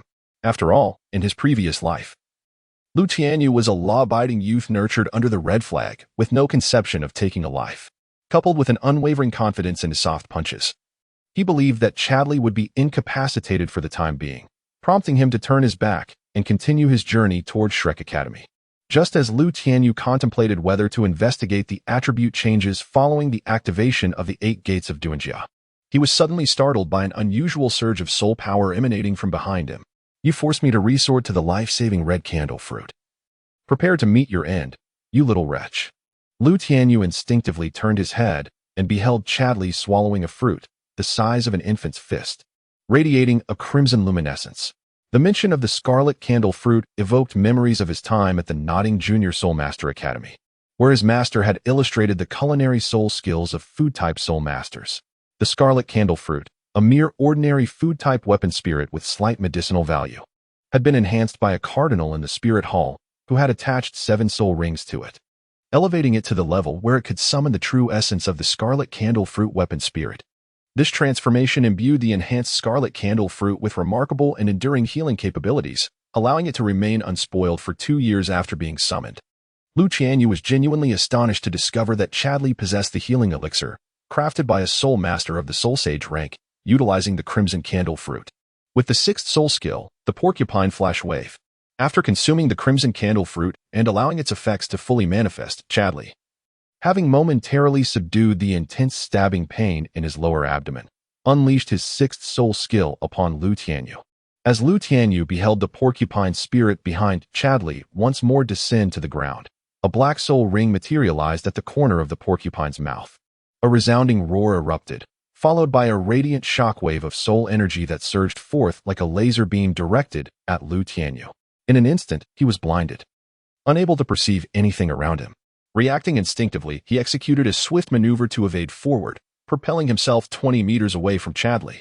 However, he remained within the range of Chadley's sixth soul skill, as Lu Tianyu instinctively employed his evasive technique. His mind was preoccupied with the thought of utilizing the amber staff to perform the returning heaven palm for defense. Just as he was enveloped by the tangible, silvery sound wave, he managed to swing his staff, striking the wave. A resounding crack echoed in the air. Lu Tianyu only heard a crisp sound as his 150-centimeter-long tiger's soul staff shattered, with over 90 centimeters crushed by the sonic wave. The spirit bone, having sustained damage, transformed into specks of ethereal light and reattached to his spine. Most of the sonic wave's force was absorbed and nullified by the spirit bone, compounded by the fact that Chadley had hastily unleashed his sixth soul skill. Thus, when the sonic wave enveloped Lu Tianyu, its lethal potency had diminished considerably. However, its residual force still caused his blood to surge, resulting in bleeding from his ears, nose, and eyes, while his internal organs felt as if they were being seared over a charcoal fire. Before he could hit the ground, he spat out a mouthful of fresh blood, and after struggling in a daze for a while, Lu Tianyu finally managed to rise unsteadily to his feet. At that moment, the effects of the red candle fruit that Chadley had consumed fully manifested, alleviating the violent pain in his lower abdomen. Nevertheless, his meridians had been injured, and he still felt a sense of inadequacy when channeling his soul power. Seeing that Lu Tianyu had not been obliterated by his sixth soul skill, Chadley erupted into a frenzied roar. How is this possible? How can you still be alive? I will kill you. I must kill you. Fifth soul skill, Porcupine Spear. This time, Lu Tianyu truly sensed the imminent threat to his life. His foggy mind had long forgotten the notions of compliance. As he glanced at Chadley, he could only vaguely perceive his figure, but sensed the chilling murderous intent emanating from him. At this moment, a singular thought consumed Lu Tianyu's mind. He must kill him. He must strike first before being slain. Opening the fifth gate of the 8 gates of Duanjia. With a single thought, Lu Tianyu activated the fifth gate, and in an instant, an imposing aura far surpassing that of an ordinary soul emperor radiated from him. While Chadley was momentarily stunned, Lu Tianyu's figure suddenly vanished before him. Gale Step, Shattered Lotus. Lu Tianyu's voice suddenly resonated above Chadley's head. When Chadley looked up, he beheld a lotus flower, no larger than a basin, shimmering with a brilliant azure light, descending upon him like a meteor. Chapter 14. The hefty price after Lu Tianyu had activated the first 5 gates of the 8 gates of Duanjia. The power emanating from his martial soul surpassed an astonishing 16,000 units of strength. With such immense power, a mere punch could rival the might of the sixth soul skill of a formidable assault-type soul emperor. The technique known as Shattered Lotus, derived from the Gale Kick, comprised a combination of 32 energy blades. Even a single one of these blades was sufficient to cleave through Chadley's body. At present, Chadley's internal organs and meridians were unable to fully mobilize their soul energy in response to the gentle yet powerful strikes, leaving his defenses significantly weakened compared to his peak condition. With a thunderous roar, the energy blades unleashed by the Gale Kick converged into a lotus that struck Chadley with tremendous force, instantly tearing his body apart. The residual shock waves battered the ground, creating a massive crater approximately 7 to 8 meters wide and 3 to 4 meters deep. Lu Tianyu's flowing black hair was swept away by the rising azure energy waves, floating above his head and swaying like seaweed in the currents. Upon reaching the edge of the vast crater, his impaired vision revealed no traces of blood, but instead, he discovered a storage soul guide the size of an adult's fist, radiating a soft blue light. At that moment, Lu Tianyu sensed that his strength was waning. It seemed his martial soul was nearing its limit due to the backlash from employing the 8 gates of Duanjia. Without the luxury of time to meticulously assess the aftermath, he hastily executed a series of Gale Kicks to enlarge the conspicuous crater and fill it in somewhat before swiftly retreating to Shrek Academy. Lu Tianyu, with great fortitude, suppressed the relentless waves of weakness coursing through his body as he delved into Chadley's soul-guiding device, swiftly searching for what he needed. Within Chadley's device, he discovered 2 crimson-hued Chiju fruits radiating a vibrant red luminescence. Without pausing to contemplate, Lu Tianyu swiftly extracted the fruits and consumed them whole. The healing properties of the Chiju fruits enabled him to return to his chamber, where he hung a sign on his door indicating that he was in seclusion and should not be disturbed, before finally relinquishing his martial soul manifestation. Stripped of the enhancement provided by his martial soul, Lu Tianyu succumbed to the backlash of the 8 gates and collapsed onto his bed, losing consciousness. Lu Tianyu was unaware of how long he had been ensconced in a state of hazy slumber, yet he could distinctly perceive an overwhelming discomfort coursing through his entire being. Vivid images of Richard's intent to take his life intermittently flickered through his mind. Even with the passive abilities of 2 scarlet candle fruits and the external soul bone, which bestowed him with the healing power of tiger and leopard thunder sound, he remained unable to alleviate the pervasive sense of unease that enveloped him. Lu Tianyu secluded himself in his chamber, dedicating 7 days to intense cultivation, while the turmoil within the Soul Hall of Soto City continued unabated. The elder Chadley had mysteriously vanished, leaving no trace, neither seen alive nor found deceased. Following a meticulous investigation by the Soul Hall, it was determined that Chadley's last known whereabouts were at the northern gate of Soto City, after which he completely disappeared from sight. After 7 days and nights of deep slumber, Lu Tianyu finally awakened, yet he felt as though his entire body was engulfed in flames. The mere thought of rising to quench his thirst seemed an insurmountable challenge. After much struggle, he recalled the method of summoning his martial soul to gain mobility.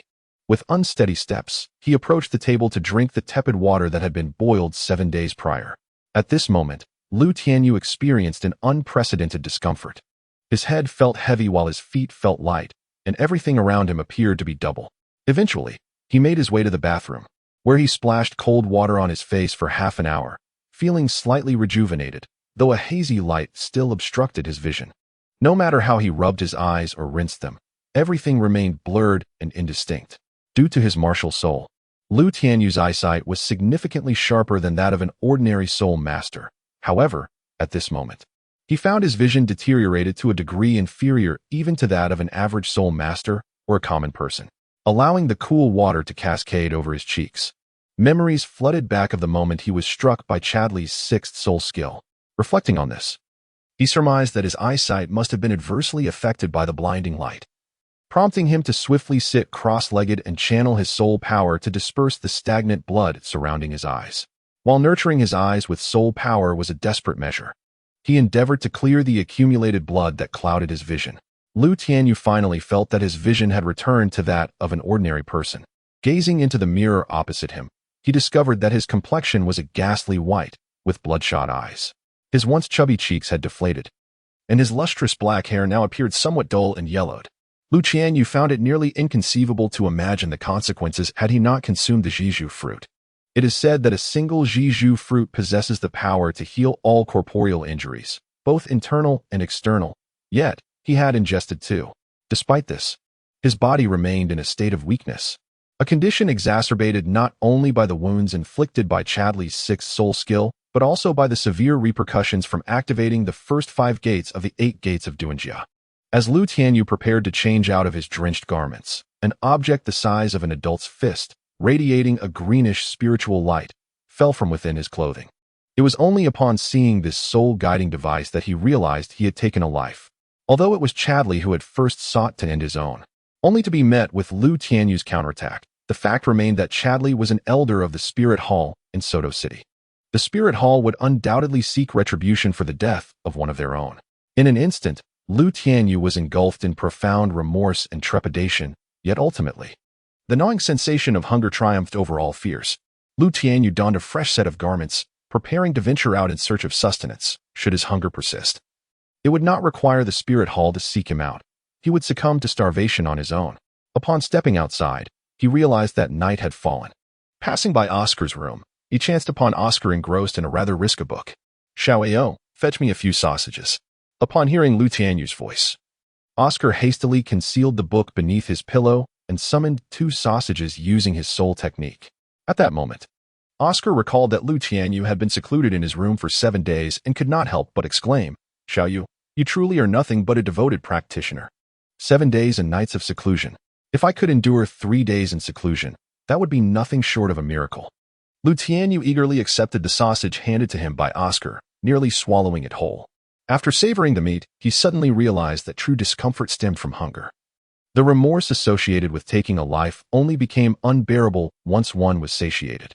Is it any wonder that I feel so ravenous? A week has passed, it seems.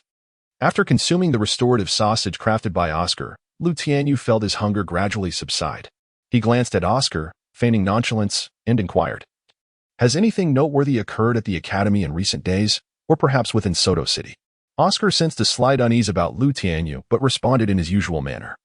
"What could possibly happen at the academy? You've been engrossed in your cultivation, and teacher Zhao has been in high spirits every day. However, a significant incident has transpired in Soto City. The elder from the Soto Martial Spirit Hall has gone missing. The Martial Spirit Hall dispatched 2 Soul Saint-level bishops to investigate. Yet they have yielded no results. The dean specifically instructed us to refrain from wandering around Soto City for the time being. We shall take you to the Soto Great Soul Arena for practical lessons at the end of the month." Upon hearing Oscar's words, Lu Tianyu felt a sense of relief wash over him, and he unsteadily made his way to the dining hall of Shrek Academy in search of sustenance. The dining hall, the domain and office of the food system Soul Saint, Xiao Xian, immediately revealed Lu Tianyu's weakened state upon their first encounter. Without hesitation, Xiao Xian activated his 7th soul skill, summoning a candy-sized dragon eye for Lu Tianyu to consume. After ingesting the sweet, Lu Tianyu felt enveloped in warmth, revitalizing him from within. He then succumbed to a deep slumber at the dining table, experiencing an unusually sweet sleep. Upon awakening, he found himself in his dormitory, not only fully restored in energy and stamina, but also alert and invigorated. Through the window, he discerned that it was afternoon. Stretching his limbs, he was greeted by a series of popping sounds reminiscent of frying beans. As he entered the bathroom, he noticed his soiled clothes remained unwashed. The sight of the garments soaking in the wooden basin inevitably reminded him of the act of killing Chadley. With the passage of time, his feelings regarding the act had dulled considerably. After cleansing and hanging the clothes to dry, he retrieved Chadley's storage soul guide for a meticulous examination. Upon probing into the soul guide, he discovered a storage space far more expansive than his own room. While the soul guide given to him by Flinder contained merely 6 cubic meters, Chadley had stored a multitude of items within the soul guide, seemingly having packed away all his belongings. Most astonishing to Lu Tianyu was the pile of gold soul coins, which he estimated to be no fewer than 100,000 coins. Lu Tianyu exclaimed that in his 2 lifetimes, he had never encountered such a vast fortune. In addition, there were numerous antiques, calligraphy, and rare treasures. Regrettably, Lu Tianyu's knowledge was limited. Many of these exquisite items were unfamiliar to him, as it was his first encounter with them. Yet, the gold soul coins were carelessly piled in a corner of the storage space, while these valuable artifacts were meticulously arranged on the shelves, indicating their immense worth. At this moment, Lu Tianyu finally comprehended the ancient adage that equated wealth with the willingness to commit heinous acts. Upon seeing that heap of gold soul coins, he suddenly felt that Chadley deserved his fate. Reflecting on the origins of his animosity, he realized it stemmed from the monthly subsidy of 100 gold soul coins, for which he had clashed with Chadley. In essence, he had eliminated Chadley over a mere 100 gold soul coins. Knock, knock, knock. Xiaoyu, are you still asleep? As Lu Tianyu was still counting the golden soul coins within the soul guide device, an unexpected voice from outside his door broke his concentration. Regaining his composure, he casually tucked Chadley's soul guide device into his embrace and called out, "Please come in, Teacher Li. I have been awake for some time now." Upon pushing open the door, Li Yusong observed Lu Tianyu's rejuvenated state of mind and let out a sigh of relief. Lu Tianyu rose to his feet and respectfully bowed to Li Yusong, saying, "Good day, Teacher Li. How may I assist you?" While other students might find themselves summoned by their instructors due to laziness and subsequent reprimands, Li Yusong sought out Lu Tianyu with the intent of persuading him to refrain from his relentless immersion in cultivation and to allow himself some well-deserved relaxation. Lu Tianyu gazed at Li Yusong with utmost seriousness and said, "Rest assured, Teacher Li, I understand the balance. Thank you for your concern." Upon hearing Lu Tianyu's words, Li Yusong comprehended that Lu Tianyu still dedicated himself to 14 hours of cultivation each day. In truth, prior to the assassination attempt by Chadley, Lu Tianyu had merely sought to enhance his physique through training, aiming to possess the robust strength necessary to survive after unlocking the 8 gates of Duanjia. However, after experiencing such a perilous encounter, Lu Tianyu realized that his power was woefully inadequate. Survival in the Douluo continent would not be a matter of mere whimsy. To seize control of his own destiny, he understood that he must not, and could not, afford to neglect his training. Li Yusong hesitated several times, struggling to articulate the advice to let Lu Tianyu indulge in leisure and not focus solely on cultivation. You, Sai. Just ensure you maintain your own sense of balance. After bidding farewell to Li Yusong, Lu Tianyu finally exhaled deeply, retrieving the notebook entrusted to him by the master upon his departure from the Notting Junior Soul Master Academy. This notebook contained a plethora of training plans meticulously crafted by the master for Lu Tianyu, focusing particularly on his physical condition, stamina, soul power, and soul skills, elements that were of paramount importance at this stage of his cultivation. However, due to an injury to his eyesight, Lu Tianyu had only managed to restore his vision to the level of an ordinary soul master, significantly limiting the effectiveness of his second soul skill, Soft Fist. A mere ordinary person could hardly unleash any power through Soft Fist. It was only with exceptional vision that one could accurately discern and exploit the weaknesses of an opponent. In essence, Lu Tianyu felt that as long as his eyesight did not return to its peak, he would be unable to harness the full potential of Soft Fist. After a night of contemplation, Lu Tianyu resolved to temporarily cease practicing Soft Fist, as his current vision rendered him incapable of executing the 8 trigram 64 palms, thereby making the precision-demanding returning heaven palm equally unattainable. Forcing himself to practice would only diminish his proficiency in Soft Fist, which felt counterproductive. Nevertheless, as one of Lu Tianyu's core offensive techniques, Soft Fist could not be entirely neglected. Although he could not perform the absolute defense of returning heaven palm, he could still employ the long-range offensive technique, empty palm. Based on his current lack of physical strength, Lu Tianyu adjusted his training regimen accordingly. He replaced the theoretical study sessions every morning with lessons in staff techniques from Li Yusong and modified the afternoon sessions with Zhao Wuji to every other day. On the days when Zhao Wuji did not assist Lu Tianyu with gravity-enhanced soul techniques, he would employ the mighty Vajra palm to teach Lu Tianyu a series of consecutive empty palms, leaving the other training aspects, physical conditioning, stamina, soul power, and soul skills, unchanged. Upon hearing Lu Tianyu's revised training plan, both Zhao Wuji and Li Yusong expressed unanimous support, with Zhao Wuji so exhilarated that he struggled to sleep that night. After contemplating the previous month spent solely on recuperating soul power and maintaining gravity enhancement to assist Lu Tianyu's training, he had neglected all other matters. Chapter 15.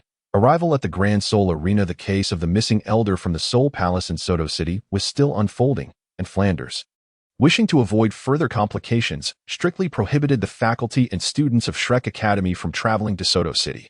This decree was excruciating for Tianyu My and Ma Hongjun. Yet it bore little consequence for Lu Tianyu. After adhering to his newly structured training regimen for 2 weeks, Lu Tianyu observed significant breakthroughs in his physical strength, stamina, and the potency of his soul skills. Thus, for the following 5 weeks, he diligently followed his meticulously crafted training plan, which inadvertently burdened Tianyu My and his companions.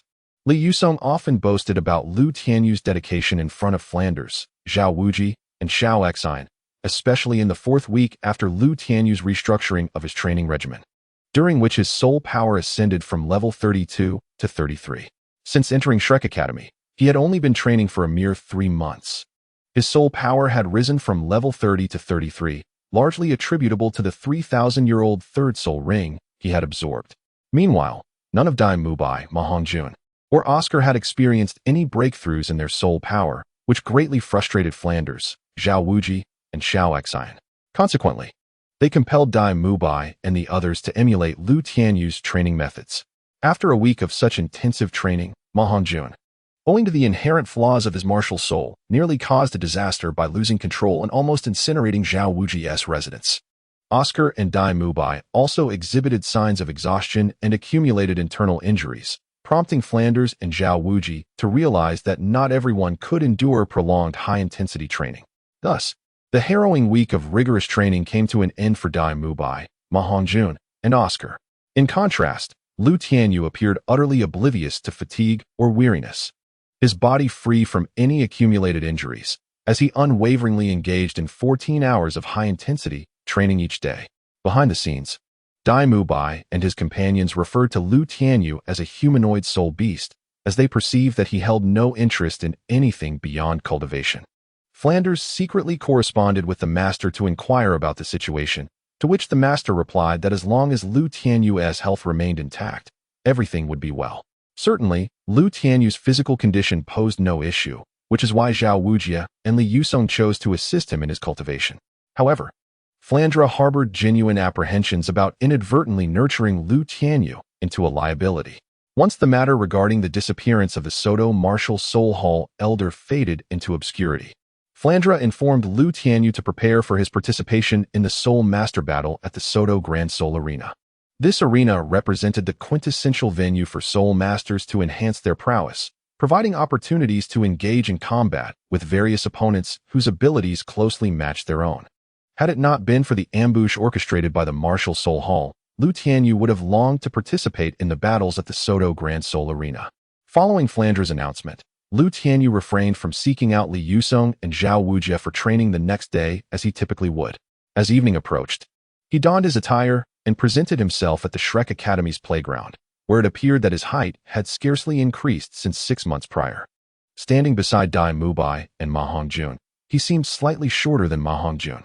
His long hair, cascading to his lower back, was styled into a high ponytail atop his head, while a side-swept fringe framed his face. With a strikingly attractive visage, characterized by well-defined features, he often wore a gentle smile, his eyes slightly squinted in warmth. Although Lu Tianyu engaged in rigorous physical and stamina training daily, his muscles did not exhibit the pronounced definition seen in Tianyu My. Through his clothing, one might even perceive Lu Tianyu as having a physique akin to that of a support-type soul master, rather than embodying the robust form of an assault-type beast martial soul master. Nevertheless, both Tianyu My and Ma Hongjun felt a twinge of apprehension upon encountering Lu Tianyu. This seemingly unassuming individual, who bore a constant smile upon his face, was regarded by them as a humanoid soul beast. Lu Tianyu was the last to arrive at the playground.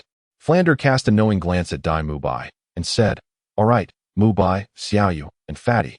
Your task tonight is to head to the Soto Great Spirit Arena to participate in the spirit battles. Xiaoyu, it's your first time, so Mu Bai, be sure to explain the details of the Great Spirit Arena to him. Additionally, you two must engage in a one-on-one match, as well as a two-on-two battle."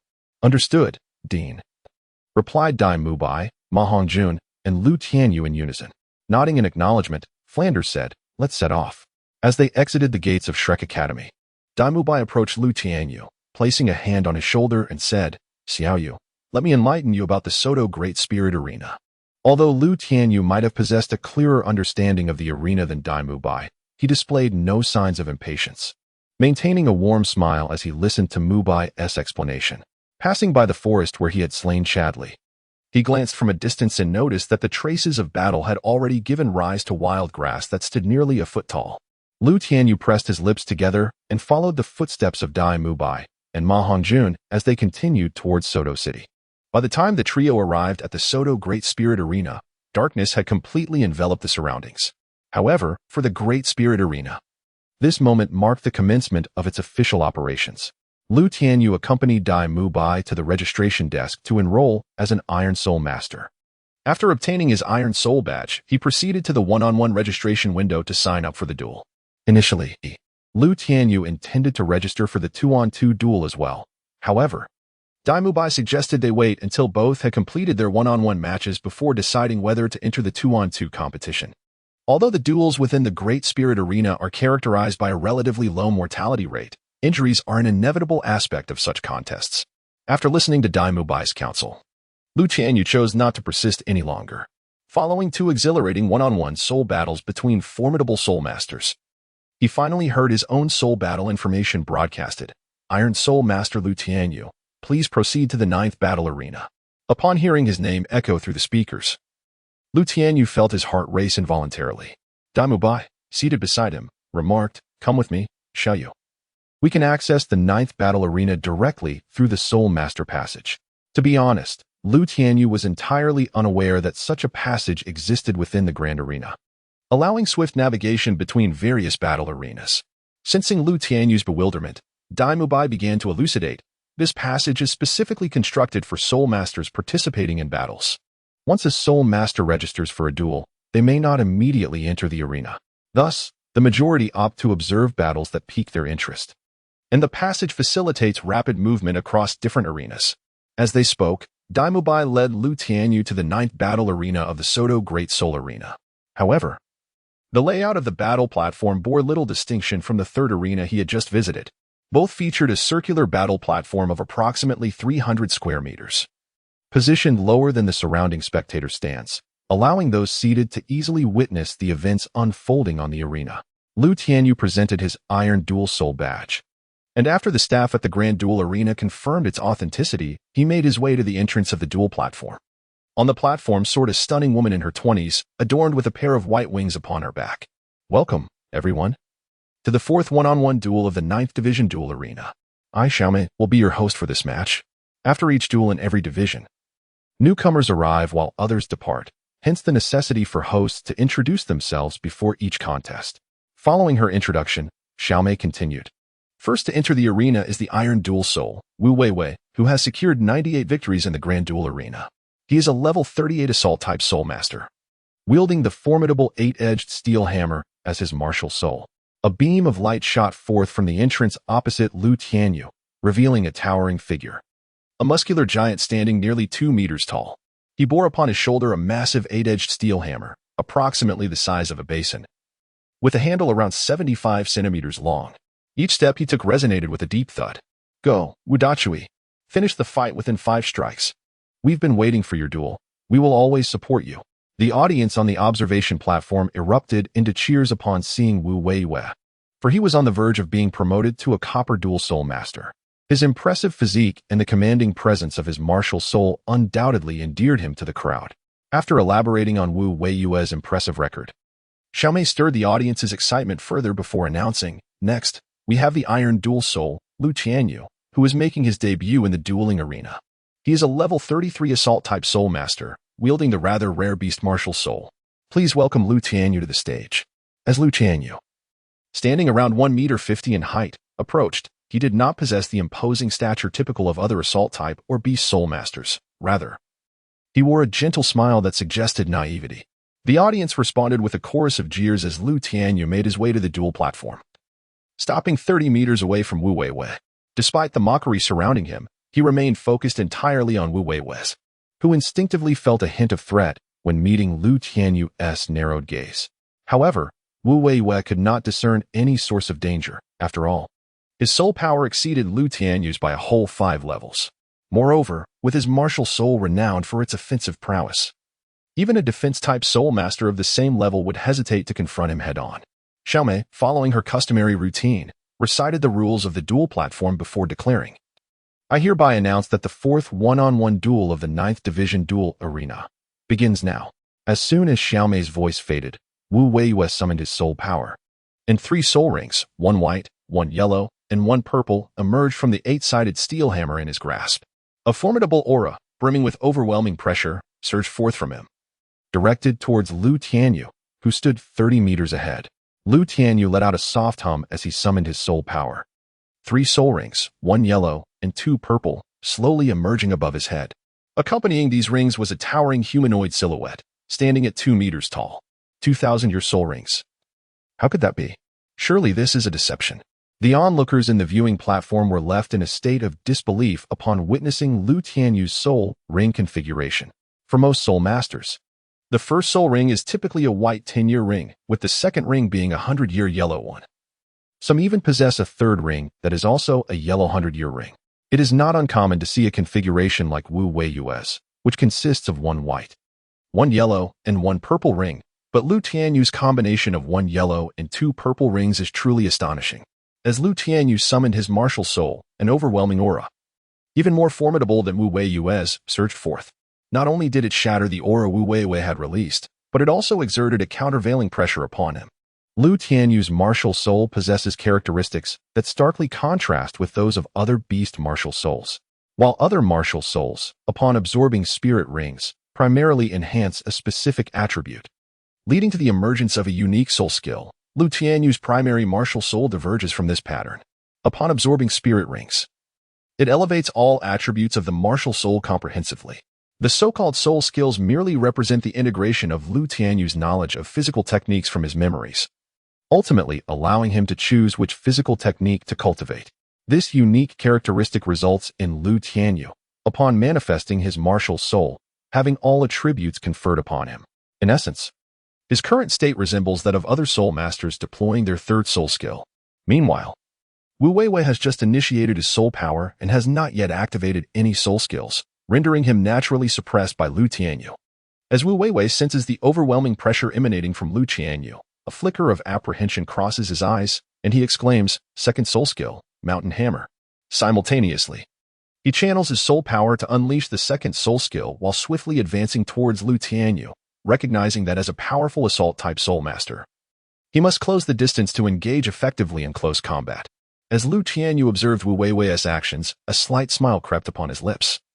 Thinking to himself that it was a certainty to defeat a towering oaf who could only engage in close combat. With the technique known as Storm Foot, Decapitating Axe, Lu Tianyu unleashed a powerful kick as Wu Weiwei approached within 15 meters. 5,500 units of strength were concentrated at the tip of Lu Tianyu's right foot, and the immense force generated caused the air around his foot to coalesce into a blade of wind. Whoosh! A vibrant azure blade, measuring 3 meters in length and resembling the executioner's axe used for capital punishment, surged forth, slicing through the air with a piercing sound directed at Wu Weiwei. The potency of the storm foot executed from the ground surpassed that of the same technique performed while airborne by at least 30%. Wu Weiwei, sensing the imminent threat posed by the rapidly approaching blade, instinctively reacted. As the azure blade neared him, Wu Weiwei swung the 8-edged steel hammer he wielded with all his might. Boom! The collision between the azure blade and the 8-edged hammer erupted into a shockwave, causing the airborne Xiaomei to sway precariously, nearly plummeting from the sky. Such formidable power! It was astonishing that Lu Tianyu's soul skill could compete equally with Wu Weiwei's second soul skill. Ignoring Xiaomei's commentary overhead, Wu Weiwei felt a lingering numbness in his right arm. Chapter 16. Battling beyond one's level. Lu Tianyu observed Wu Weiwei's unwavering steps with a sense of astonishment. The technique known as the Decapitating Axe, an advanced variation of the Gale Foot, represented the pinnacle of Lu Tianyu's current capabilities. If this formidable move failed to shake Wu Weiwei, then employing any other variations of the Gale Foot would prove equally futile. Contemplating this, Lu Tianyu deliberately revealed his second soul ring, creating the illusion that he was deploying a soul skill, and summoned the Tiger's Radiance Chimei Staff, which was affixed to his spine. The second soul skill, Tiger's Radiance Chimei Staff. Although Wu Weiwei was taken aback that Lu Tianyu's second soul skill manifested as a weapon, he couldn't help but smirk at the sight of the staff, which was roughly equivalent to his own height. He mused to himself that such a weapon could be easily shattered by a single strike. Lu Tianyu summoned the Tiger Blade Staff, skillfully performing a flourish before suddenly taking several strides forward. In an instant, he materialized behind Wu Weiwei, and as Lu Tianyu's figure emerged, the Tiger Blade Staff swept through the air, striking Wu Weiwei at the lower back. Wu Weiwei gritted his teeth against the pain inflicted by the staff's blow, hastily turning around while swinging the octagonal steel hammer toward Lu Tianyu's face. Just then, Lu Tianyu's figure vanished once more before Wu Weiwei's eyes, only to reappear behind him, with his first soul skill, Precision Strike. As Lu Tianyu attempted to exploit his superior speed to target Wu Weiwei's vulnerable areas, a white soul ring suddenly manifested around the octagonal steel hammer in Wu Weiwei's grasp, allowing it to strike the Tiger Blade Staff from an angle unfathomable to an ordinary person. Crack! Lu Tianyu's Tiger Soul Staff was suddenly shattered into fragments approximately 60 centimeters long by the octagonal steel hammer. As a result of the damage to his soul bone, an unusual ripple of soul power surged through Lu Tianyu. To onlookers, it appeared that the staff in Lu Tianyu's grasp had been destroyed by Wu Weiwei. Yet in truth, the Tiger Soul Staff had not recovered since it was last shattered by Chadley's soul technique. With a single thought, Lu Tianyu infused his soul power into the soul bone in his hand, causing it to shatter on the soul arena. The fragments of the soul bone, drawn together by the soul power, reassembled into the formidable Tiger's Roar Chimei Staff. Your first soul skill must possess the characteristic of soul skill locking, indeed. One cannot underestimate a decade's worth of soul skills. At this moment, Lu Tianyu slightly opened his eyes and inquired of Wu Weiwei. for the angle at which Wu Weiwei wielded the octagonal steel hammer was beyond the capabilities of a human arm. Thus, Lu Tianyu was nearly certain, with an 80% conviction, that Wu Weiwei's first soul skill exhibited the effect of soul skill locking. Wu Weiwei was somewhat taken aback that Lu Tianyu could so readily discern the nature of his first soul skill, a secret known only to him. What soul skill locking? I know nothing of it, kid. If you are frightened, then you ought to concede gracefully.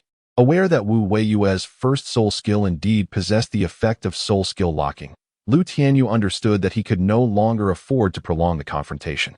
With this thought in mind, he swiftly moved to stand before Wu Weiwei, his fists and feet seemingly merging with the tiger's roar Chime staff. Each strike was executed with exquisite precision, deftly evading Wu Weiwei's defenses and landing blows upon him. Reluctantly, Wu Weiwei was compelled to unleash his first soul skill once more. Upon witnessing the unfolding scene, Lu Tianyu consciously circled around Wu Weiwei's form, causing the octagonal steel hammer in Wu Weiwei's grasp to trace the trajectory of his movement. Suddenly, Lu Tianyu's figure materialized behind Wu Weiwei, the tiger's fang staff poised like a venomous serpent's tongue, pressing against Wu Weiwei's right shoulder. The unexpected force, combined with Wu Weiwei's momentum from swinging the hammer, sent him tumbling forward into the arena. The heavy steel hammer struck the ground with a resounding crash, fracturing the surface into a web-like pattern of cracks. The spectators in the viewing platform and the airborne host, Xiaomei, gasped in astonishment, utterly bewildered as to why it was Wu Weiwei who had fallen. Quickly regaining his footing, Wu Weiwei clutched his lower back, glaring at Lu Tianyu with seething anger.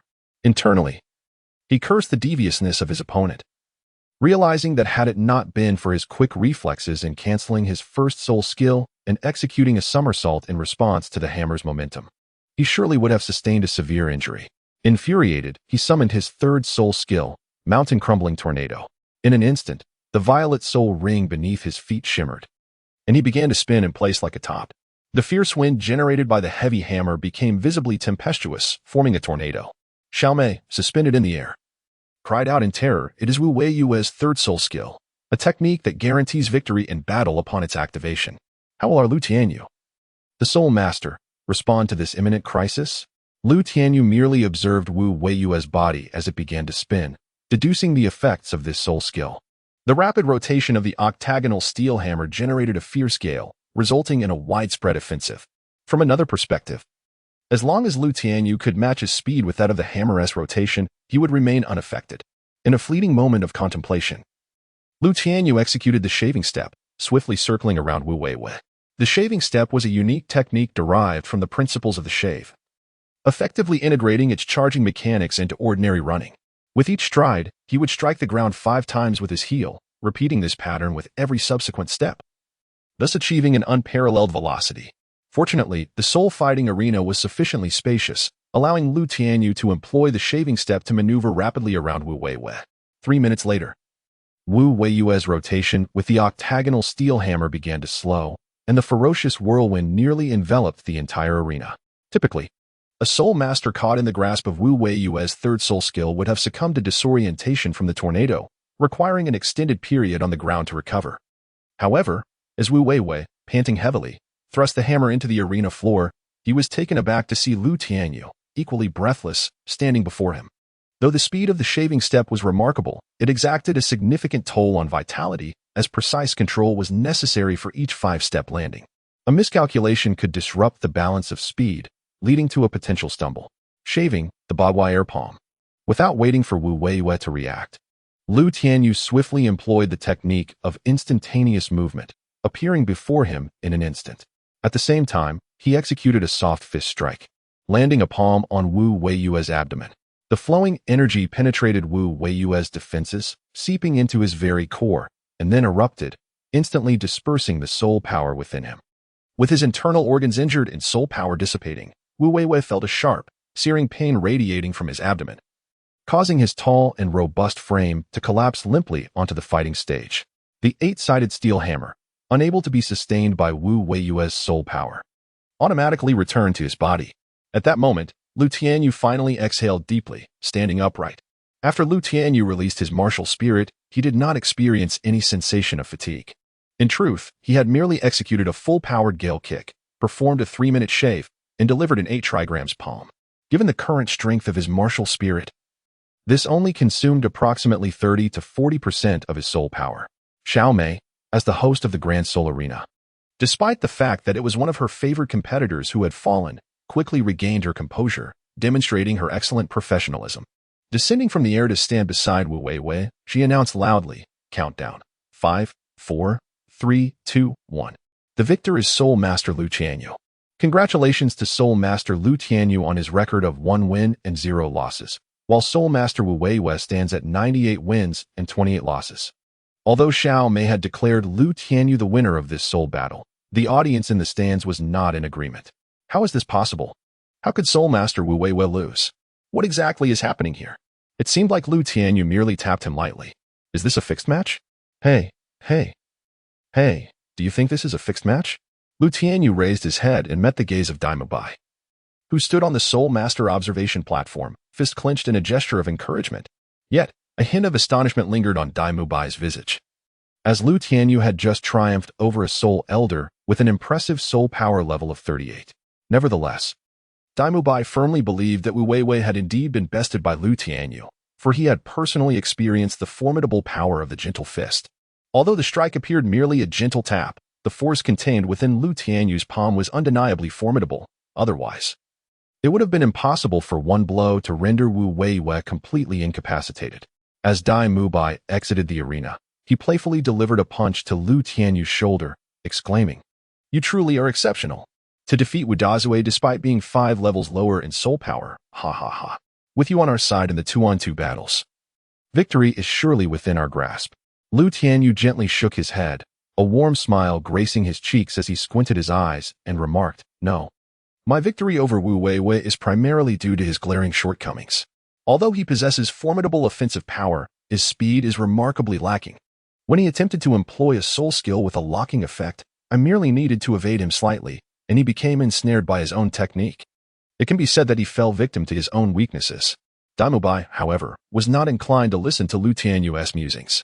With great enthusiasm, he led Lu Tianyu to the front desk of the Grand Soul Arena to collect the gold coins awarded for their victory and to register for the upcoming 2-on-2 soul battles. Upon returning to the Soul Master's lounge, Lu Tianyu turned to Tianyu Mai and inquired, "Mu Bai, hasn't your 1-on-1 battle commenced yet? Is it truly wise to register for the 2-on-2 battles at this moment?" With a mischievous grin, Tianyu Mai replied, "If our opponents prove too formidable, I shall concede. I would never allow you to be hindered on the battle stage." Lu Tianyu found himself perplexed by Tianyu Mai's actions. Sitting cross-legged, he remarked, "Do as you wish. I shall meditate to restore my soul power as much as possible. It feels as though I am merely assisting you in climbing the ranks, akin to playing duo matches with bronze and black iron level competitors." Tianyu Mai, upon hearing Lu Tianyu's words, sensed an oddity in the air but responded nonetheless, "Duo matches? Climbing ranks? Our purpose in engaging in the 2-on-2 soul battles is indeed to ascend the ranks." Previously, he had participated in 1-on-1 matches at the Soto Great Soul Arena, where his victories and defeats had balanced out, resulting in a mere accumulation of 3 points. He was still 97 points away from advancing to the Copper Soul Master rank. And even upon reaching that milestone, he would need to secure 100 victories to attain the silver rank. It was uncertain when he might finally be promoted to silver. However, teaming up with Lu Tianyu for 2-on-2 soul battles could very well guarantee an effortless victory. With proper execution, reaching the ranks of a Silver Soul Master was merely a matter of time. Before long, an announcement echoed, instructing Tianyu Mai to proceed to the 4th battle arena. Lu Tianyu squinted at Tianyu Mai and said, "Go ahead. I still need to recover my soul power, which will aid us in the forthcoming 2-on-2 battles." Tianyu Mai nodded and made his way through the Soul Master's exclusive passage to the 4th battle arena. Approximately 7 minutes later, he returned to the preparation room, visibly excited. Upon seeing his appearance, Lu Tianyu immediately discerned that Tianyu Mai had emerged victorious. Nonetheless, he still advised, "You should take a moment to recuperate. You can revel in your triumph when we return to the academy." In response to Lu Tianyu's words, Tianyu Mai could only sit cross-legged and channel his soul power. Yet inwardly he grumbled, "What is up with Lu Tianyu? He seems to adopt the demeanor of a teacher from the academy, unfazed by anything." In truth, Lu Tianyu felt profoundly lost, uncertain of what he truly sought. He had become a soul master merely to live an easier and more carefree life. Often, he pondered that even if he did become a soul master, he would still be just a slacker at heart. To avoid succumbing to this pervasive confusion, Lu Tianyu resorted to meditation as a means of self-anesthesia. After spending about 7 minutes in solitude, he began to reflect on the regrets he harbored from his previous life. Please direct the Baiyu combination to the third combat arena. Please direct the Baiyu combination to the third combat arena. Merely 10 minutes after Tianyu My returned to the lounge, this announcement echoed through the air. When registering for the 2-on-2 soul battles, participants were required to bestow a name upon their team. After some deliberation, Lu Tianyu and Tianyu My decided to name their team using the last character of each of their names. Lu Tianyu rose to his feet and stretched. A series of crackling sounds erupted from his body, reminiscent of beans sizzling in a pan. Come on, Mubai. After our 2-on-2 match, let's return to the academy for a good night's rest.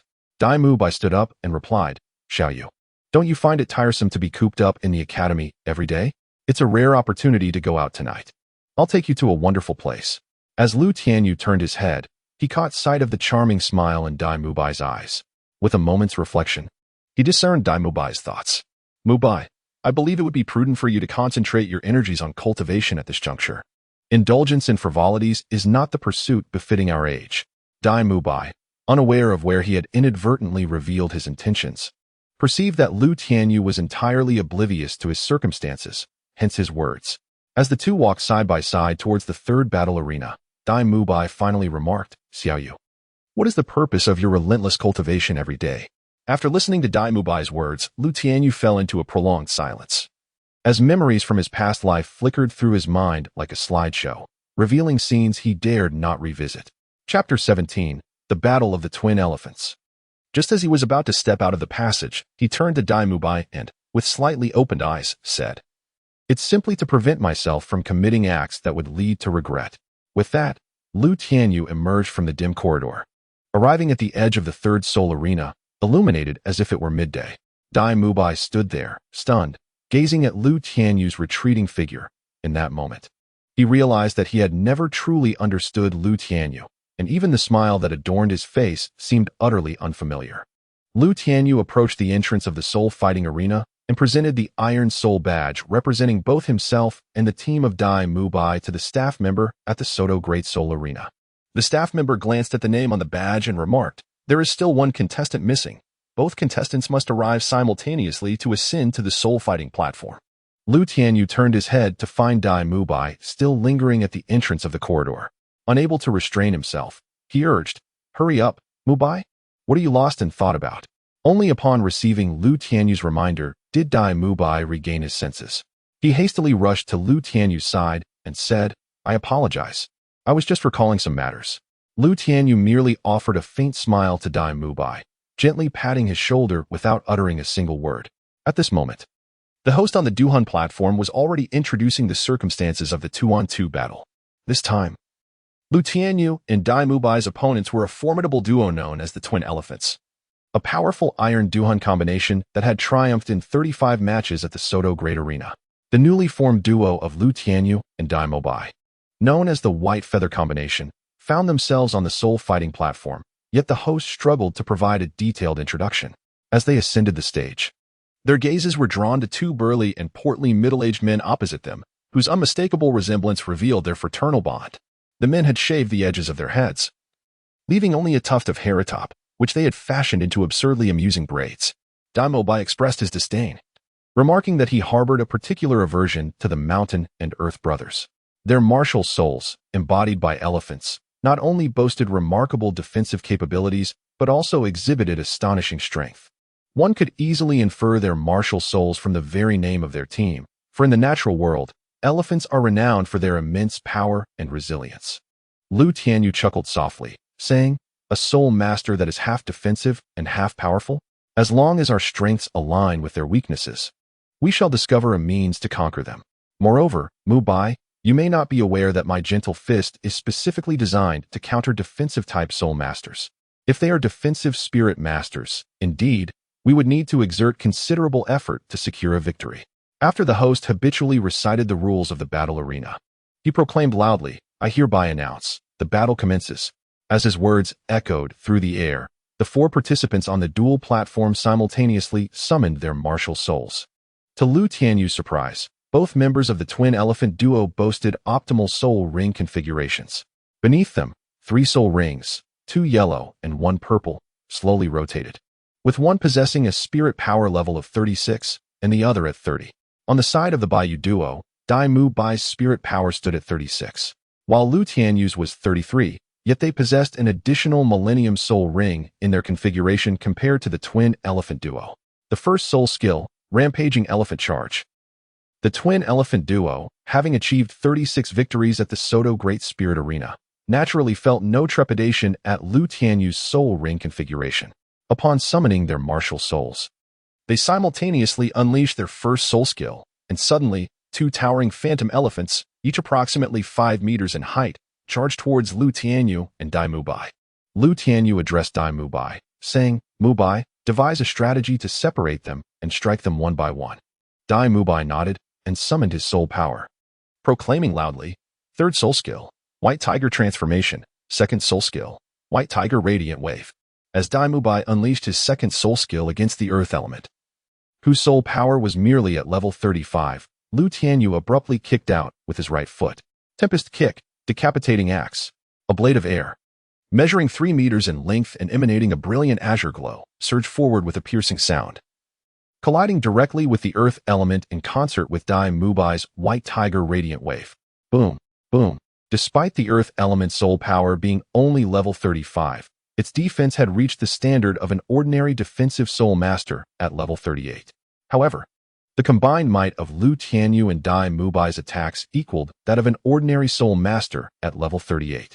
Tianyu My's White Tiger Radiant Wave nearly shattered the earth element's defenses, and the ensuing Tempest Kick delivered a solid blow to its form. The earth element's towering, cumbersome figure was sent flying, prompting Lu Tianyu to nod in acknowledgement at Tianyu My. Lu Tianyu's figure suddenly swept past the mountain, and in a flash, he appeared above the head of the misty foot of the lotus. Lu Tianyu's feet moved swiftly in the air, crafting a lotus formed from pale blue blades of light, which struck fiercely against the earth elemental. With a thunderous crash, the immense force impacted the earth elemental, causing it to stagger back a step. The earth elemental lifted its head, a glint of crimson flashing in its eyes as it bellowed, "That hurts terribly, you scoundrel. What kind of bizarre technique inflicts such pain?" Meanwhile, Tianyu My was also embroiled in a fierce battle with the mountain elemental, the two seemingly familiar with one another as they exchanged both blows and verbal jabs. Lu Tianyu relied on his speed advantage, continually unleashing gale kicks around the earth element. However, the air blades generated by the gale kicks merely elicited pain cries from the earth element without inflicting significant damage. In essence, the impact was minimal. Yet it wounded his pride immensely. "Curse that insufferable attacker. Just wait until I get my hands on you." In a fit of rage, the earth element activated his third soul skill, Rampaging Elephant's Continuous Palms. Despite being struck repeatedly by Lu Tianyu's gale kicks, he found himself powerless against Lu Tianyu's agility and thus resorted to unleashing his swiftest attack. A flash of purple soul rings appeared beneath his feet, and a layer of earthy yellow soul power enveloped his hands, resembling enormous fans. He then unleashed a flurry of powerful strikes toward Lu Tianyu, each palm strike releasing a wave of earthy yellow energy that crashed onto the soul fighting platform. The energy bursts erupted upon impact, fracturing the platform in a series of cracks. Lu Tianyu was acutely aware that a single hit would likely cause him to spit blood. Indeed, it seemed that his opponent could afford numerous mistakes, while he could only afford one. Consequently, he was hesitant to approach the earth element to execute his soft fist technique, opting instead to evade the relentless barrage of palm strikes using his shave technique, which significantly diminished the efficacy of his gale kicks in retaliation. After much contemplation, Lu Tianyu softly murmured, "Second soul skill, Tiger's Soul, Chimei Staff." In truth, when Lu Tianyu executed his physical techniques, his soul rings exhibited no discernible alterations. This deliberate act was intended to disguise the fact that the Tiger's Soul, Chimei Staff, was an external soul bone. Summoning the Chimei Staff, Lu Tianyu instinctively twirled it in a flourish, then swung it with a gale kick. Gale Staff, Flying Swallow, a blade of air, stretching 5 meters and emanating a radiant azure glow, surged forth with a sharp, piercing sound, striking against the soul power imprint unleashed by the earth element. Boom. The blade cleaved through the soul power imprint before ultimately landing upon the earth element. Due to the leverage principle and the enhancement of centrifugal force, The air blade wielded with the tiger's soul, Chimei's staff possessed a potency threefold greater than that delivered by a kick. Lu Tianyu even found an opportunity to ambush the mountain tiger, ensnared by Tianyu My. Many spectators were left pondering whether Lu Tianyu was indeed employing a soul skill. For the air blade he released bore no fluctuations of soul power throughout its trajectory. Not only that, but Lu Tianyu was capable of unleashing the air blade with his foot, as well as with the Chimei staff. Ordinarily, the execution of soul skills follows a fixed methodology. Even with slight variations, it would be impossible for someone like Lu Tianyu to entirely alter the medium of execution. After approximately a minute of probing, Lu Tianyu realized that without utilizing his third soul skill, 8 Gates Duanjia, he could not vanquish the earth element merely with Gale Kick and its derivative techniques. It would necessitate close-quarter execution of Soft Fist. However, given his current circumstances, approaching the earth element was exceedingly perilous. The truth remained. A single hit from the earth element would render him incapable of further combat. In the absence of necessity, Lu Tianyu sincerely wished to refrain from employing 8 Gates Duanjia, for although this soul skill could significantly enhance the attributes of his martial spirit, it also carried the risk of backlash, leaving him utterly drained and unable to find solace in sleep or sustenance. Just as Lu Tianyu grappled with the decision of whether to activate 8 Gates Duanjia, Tianyu My, engaged with the mountain element, was sent flying over 30 meters by its second skill, nearly plummeting from the battle arena. After sending Tianyu My sprawling, the mountain element turned and charged toward Lu Tianyu, calling out loudly, "Second brother, I am coming to rescue you." Third soul skill, Trample. As the mountain element sprinted, its purple soul ring suddenly flared, and subsequently, its feet forcefully struck the arena floor. The audience seated in the stands felt a tremor beneath them, while Lu Tianyu was rocked off balance by the shockwave generated by the mountain element's third soul skill. In the fleeting moment of his halted form, the earth element's earthy-hued soul power converged into a palm, aimed squarely at Lu Tianyu's face. 8 Gates Duanjia. Third gate, Life Gate. Open. Before Lu Tianyu, a purple soul ring materialized, radiating a terrifying aura that approached the level of a soul king. With a graceful motion, he executed the gentle fist technique. 8 trigrams air palm. As the earth element's attack neared Lu Tianyu by 3 feet, he abruptly raised his right hand and unleashed a palm strike through the air. With a thunderous sound, the earth element felt an overwhelming force collide with his right hand, instantly dispersing the soul power he had gathered.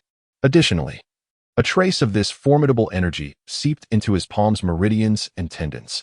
However, to the onlookers, it appeared as though Lu Tianyu merely extended his right hand lightly, causing the soul power around the earth element's palm to shatter.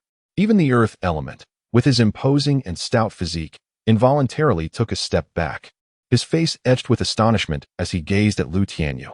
He simply could not comprehend how Lu Tianyu had summoned such potent force to dismantle his soul technique while inflicting damage upon his right hand. After repelling the earth element, Lu Tianyu assumed a stance to execute the soft fist technique. Over 30 meters away, Tianyu My rose to his feet, and upon witnessing Lu Tianyu's peculiar posture, a smile crept across his face.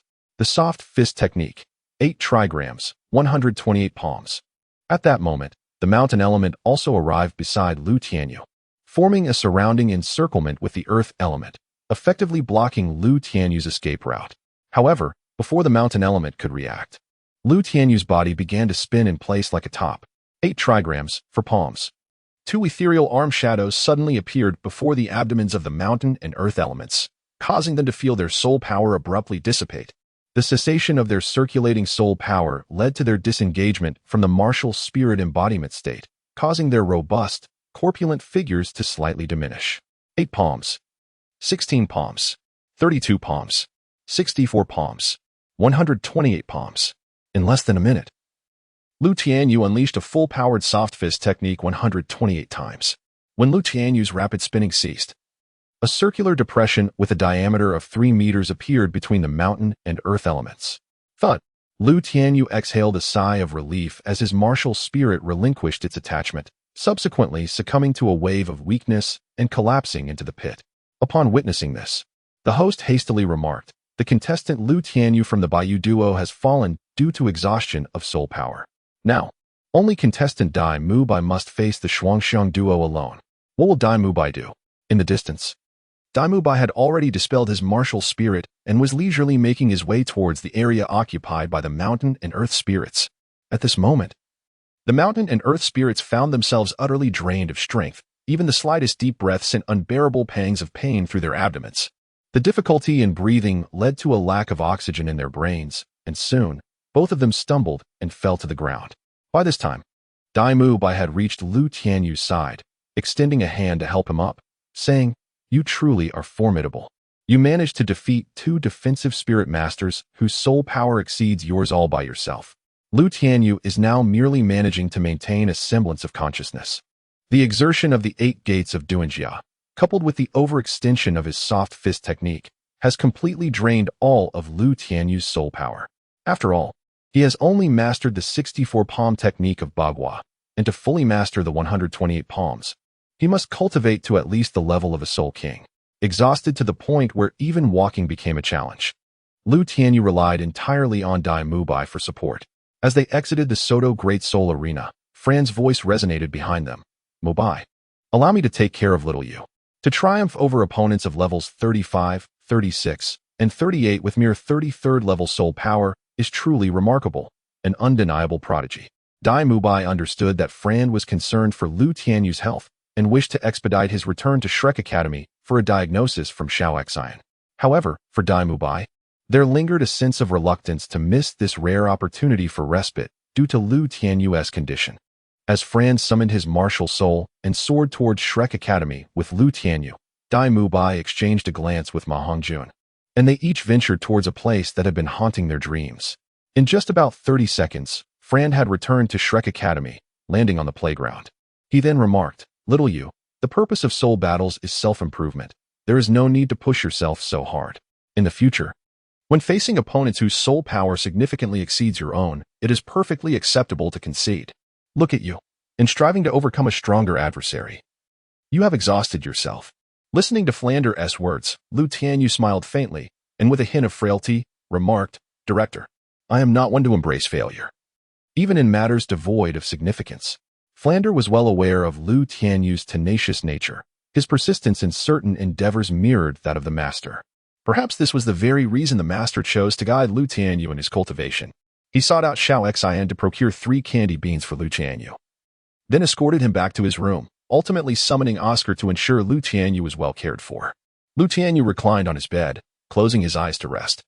Under the influence of the external soul bone, he swiftly descended into a profound state of slumber.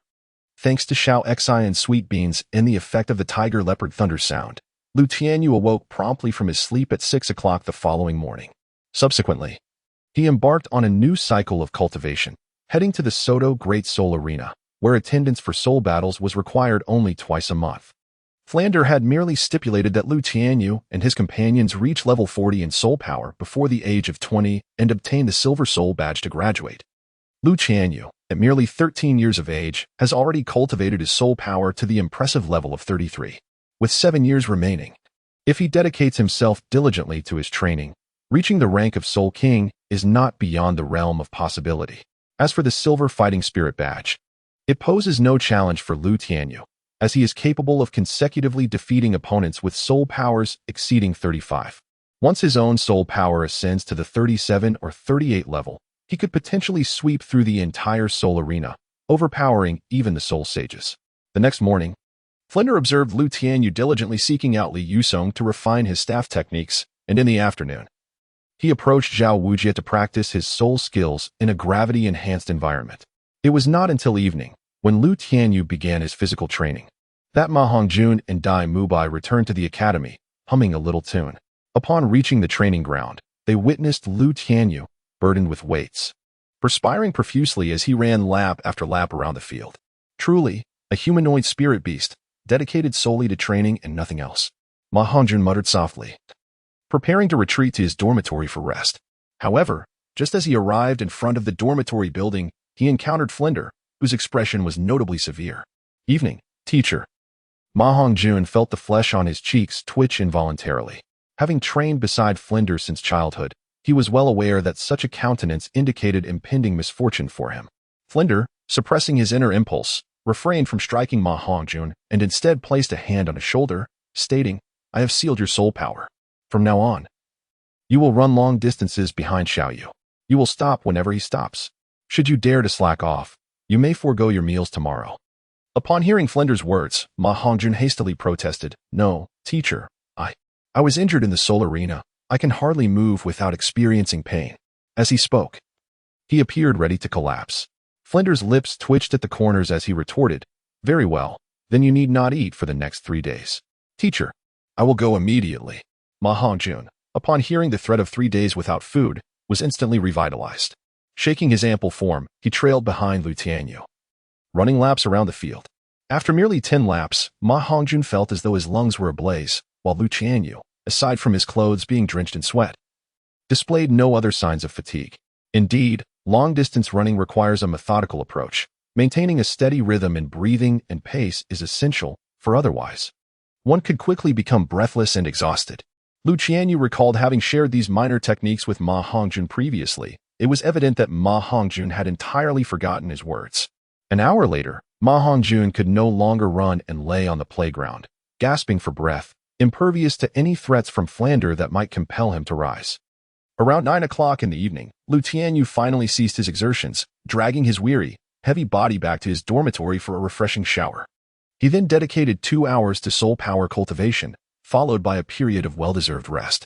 For the following 6 months, Lu Tianyu continued this regimen, while Flander refrained from sending him to the Soto Great Soul Arena for battles.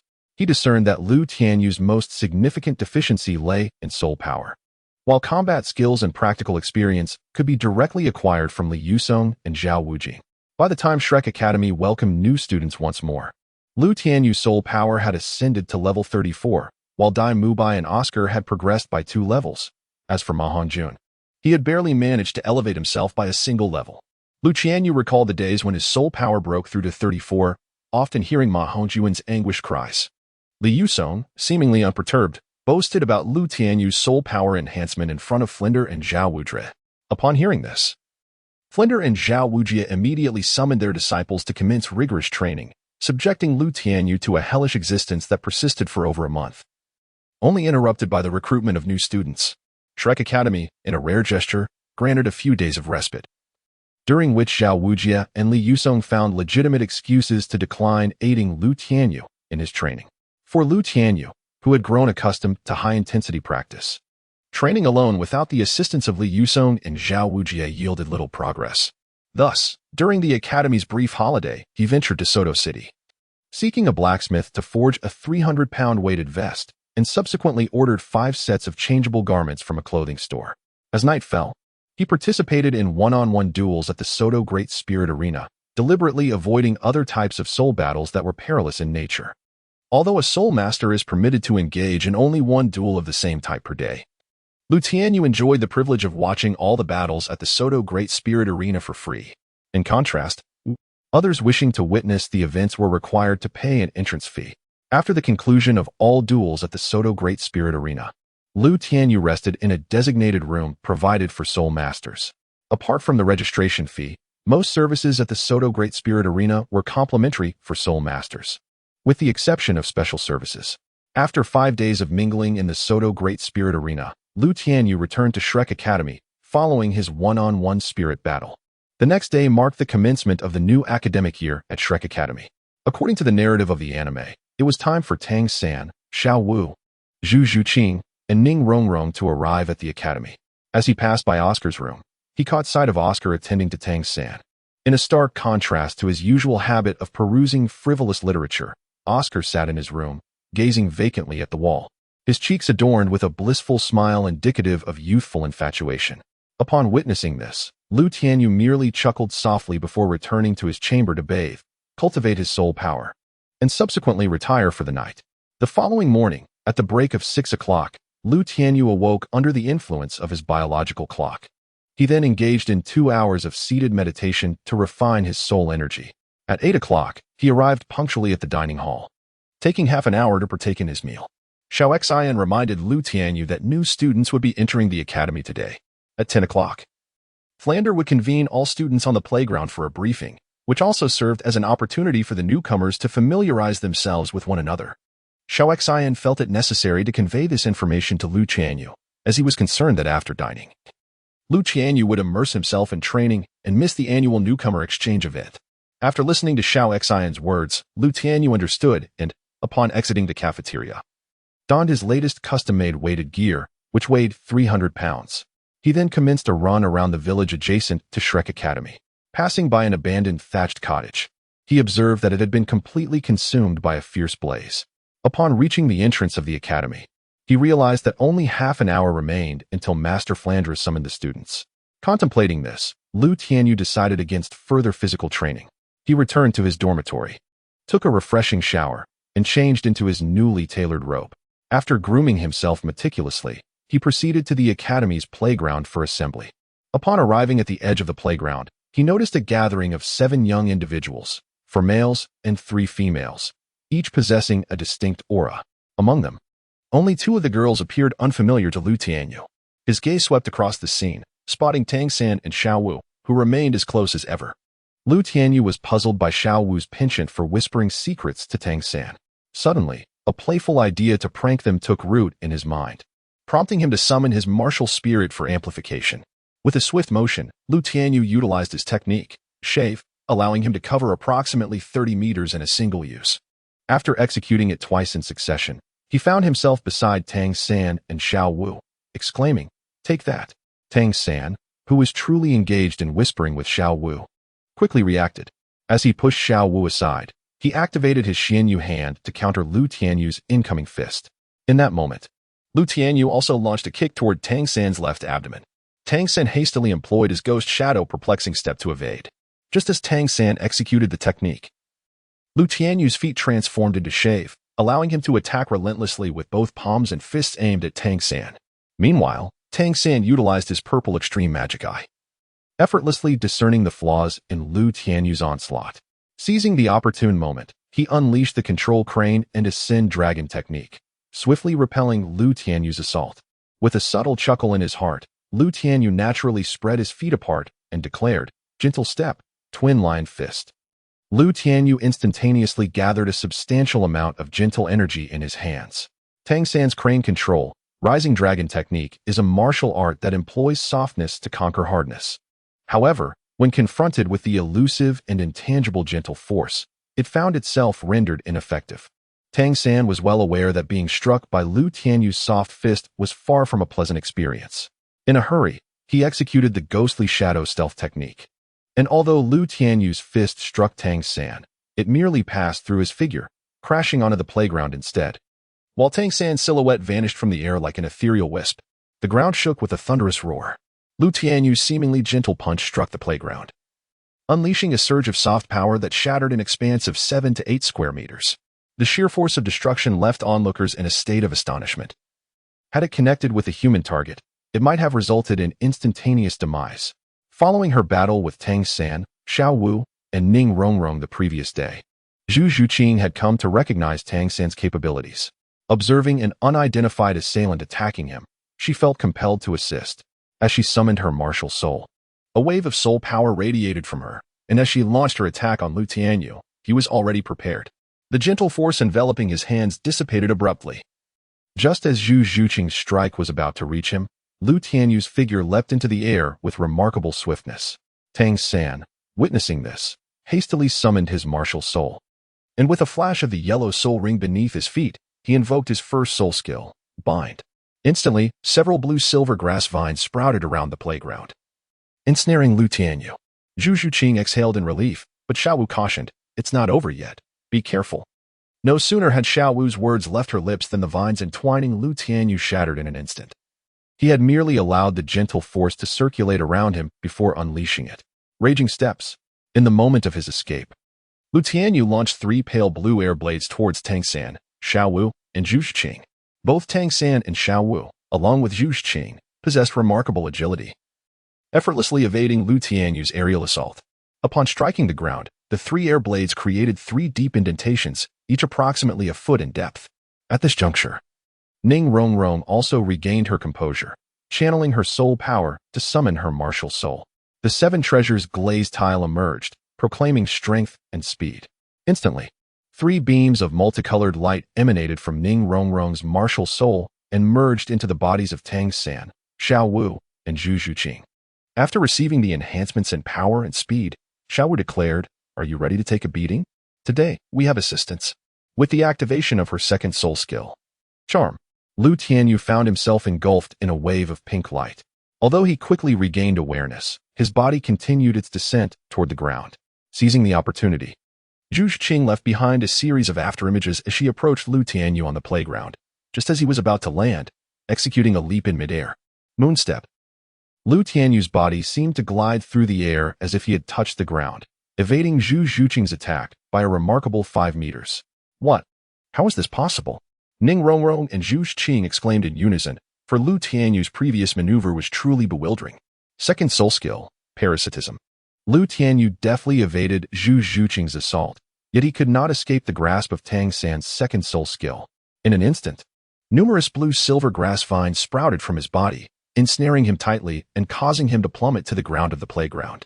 At this moment, Xiaowu rushed to Lu Tianyu's side, her yellow soul ring flashing momentarily as she prepared to unleash her most proficient soul skill. The speed of the agility-type soul master Zhu Zhuqing was certainly no match for Xiaowu's, as a yellow soul ring materialized above her. First soul skill, Waist Bow. Second soul skill, Netherworld 100 Claws. Seeing the situation, Lu Tianyu felt somewhat overconfident.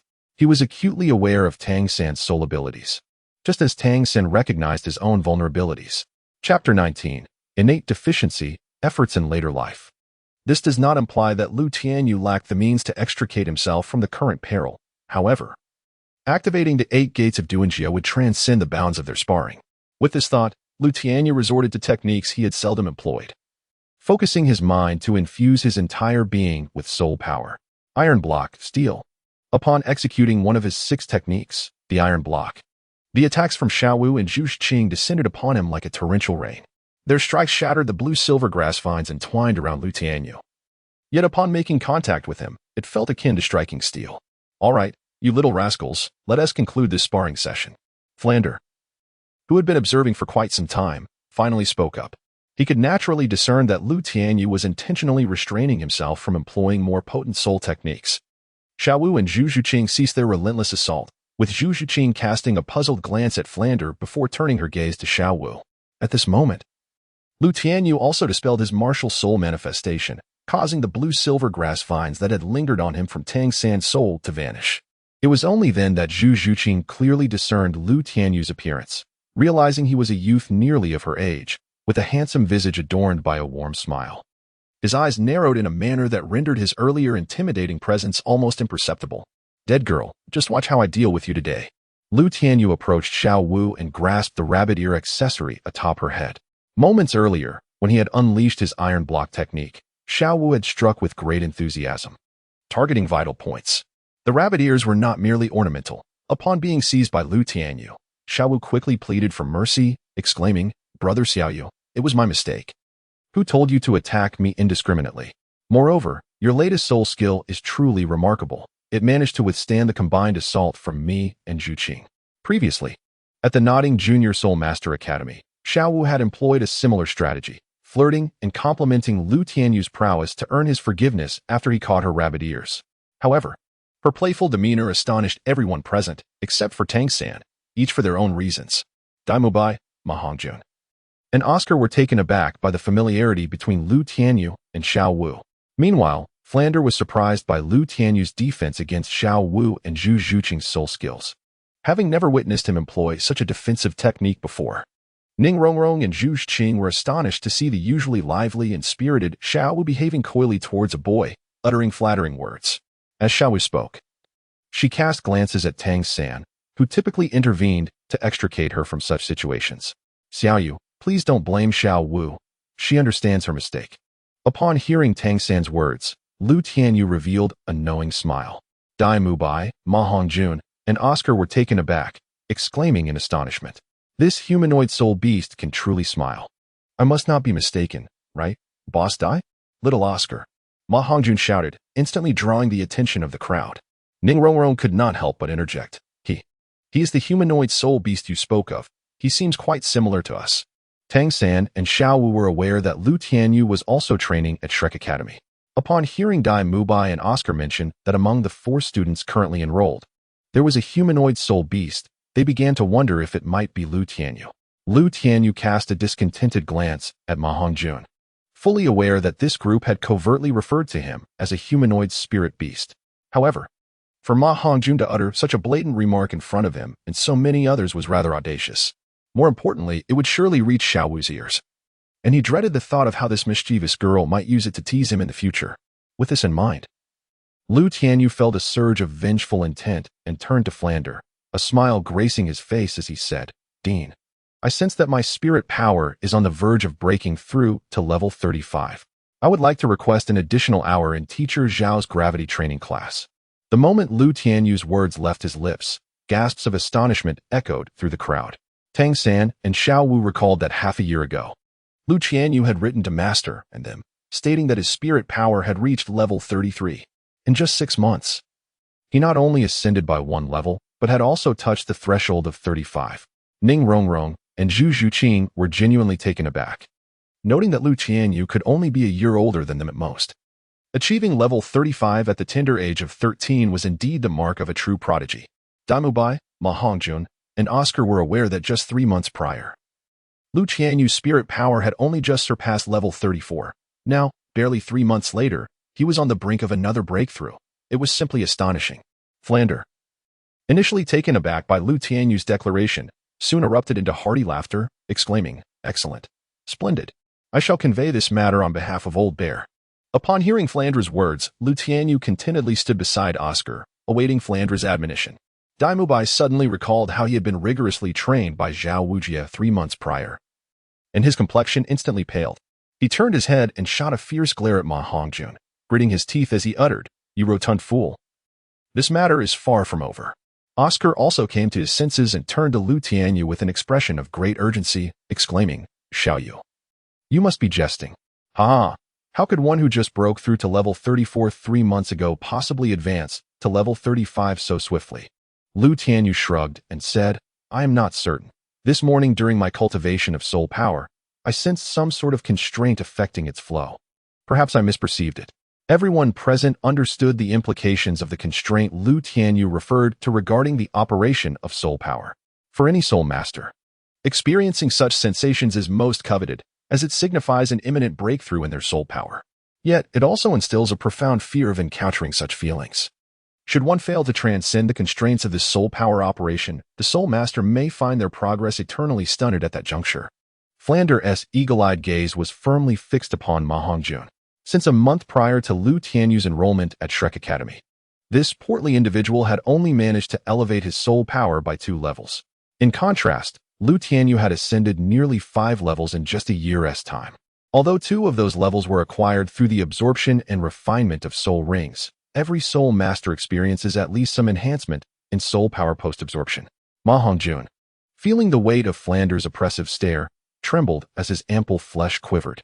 "I am Flander, the principal of Shrek Academy. On behalf of the Academy, I extend a warm welcome to all of you." After retracting his gaze, Flander announced, "Later, you will need to pay 100 gold soul coins in tuition to Teacher Li, who oversees financial matters. Now, let us commence our lessons." On the battlefield, auxiliary soul masters are often the most vulnerable targets. Thus, they must possess exceptional escape skills. Oscar, Ning Rongrong, stepped forward. Upon hearing Flander mention auxiliary soul masters, Oscar and Ning Rongrong immediately surmised it pertained to them and were not surprised when their names were called. Flander addressed Oscar, stating, "Lead the way, 20 laps. Should you fail to complete them, you shall forego dinner." Oscar let out a resigned sigh internally, casting a somewhat reproachful glance at Lu Tianyu before saying to Ning Rongrong, "Come with me." With that, he dashed out of the academy, Ning Rongrong closely trailing behind him. Flander continued, "Your classes will commence this evening. If you have any inquiries, you may direct them to Tianyu My. You are dismissed." "Brother Yu, have you truly reached level 35 in your cultivation? I recall your letter from 6 months ago stating your soul power was at 33, exclaimed Xiao Wu, hastily approaching Lu Tianyu. Lu Tianyu shrugged and smiled. In half a year, an increase in soul power is only to be expected. Zhu Zhiqing had initially intended to leave, but upon overhearing the conversation between Xiao Wu and Lu Tianyu, she halted in her tracks. Tianyu My and Ma Hongjun had become largely desensitized to Lu Tianyu's astonishing remarks and perceived nothing amiss.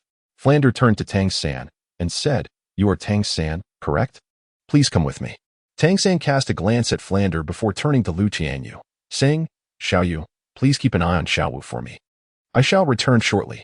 Go on, Flander reassured. With me here, your Xiao Wu will be perfectly safe. Lu Tianyu waved his hand and replied to Tang San with a smile. Upon hearing Lu Tianyu's words, Xiao Wu blushed and exclaimed, Pft, pft, pft. What nonsense are you talking about, brother Xiao Yu? I am certainly not from the San family. Lu Tianyu chuckled softly, choosing not to dwell further on the matter with Xiao Wu. Instead, he shifted his focus to the cold-faced Zhu Zhuqing and remarked, Xiao Wu, you haven't even introduced me to your new acquaintance. It was only then that Xiao Wu realized and replied, her name is Zhu Zhuqing. We only met yesterday. Lu Tianyu gazed at Zhu Zhuqing, whose face was adorned with a gentle smile.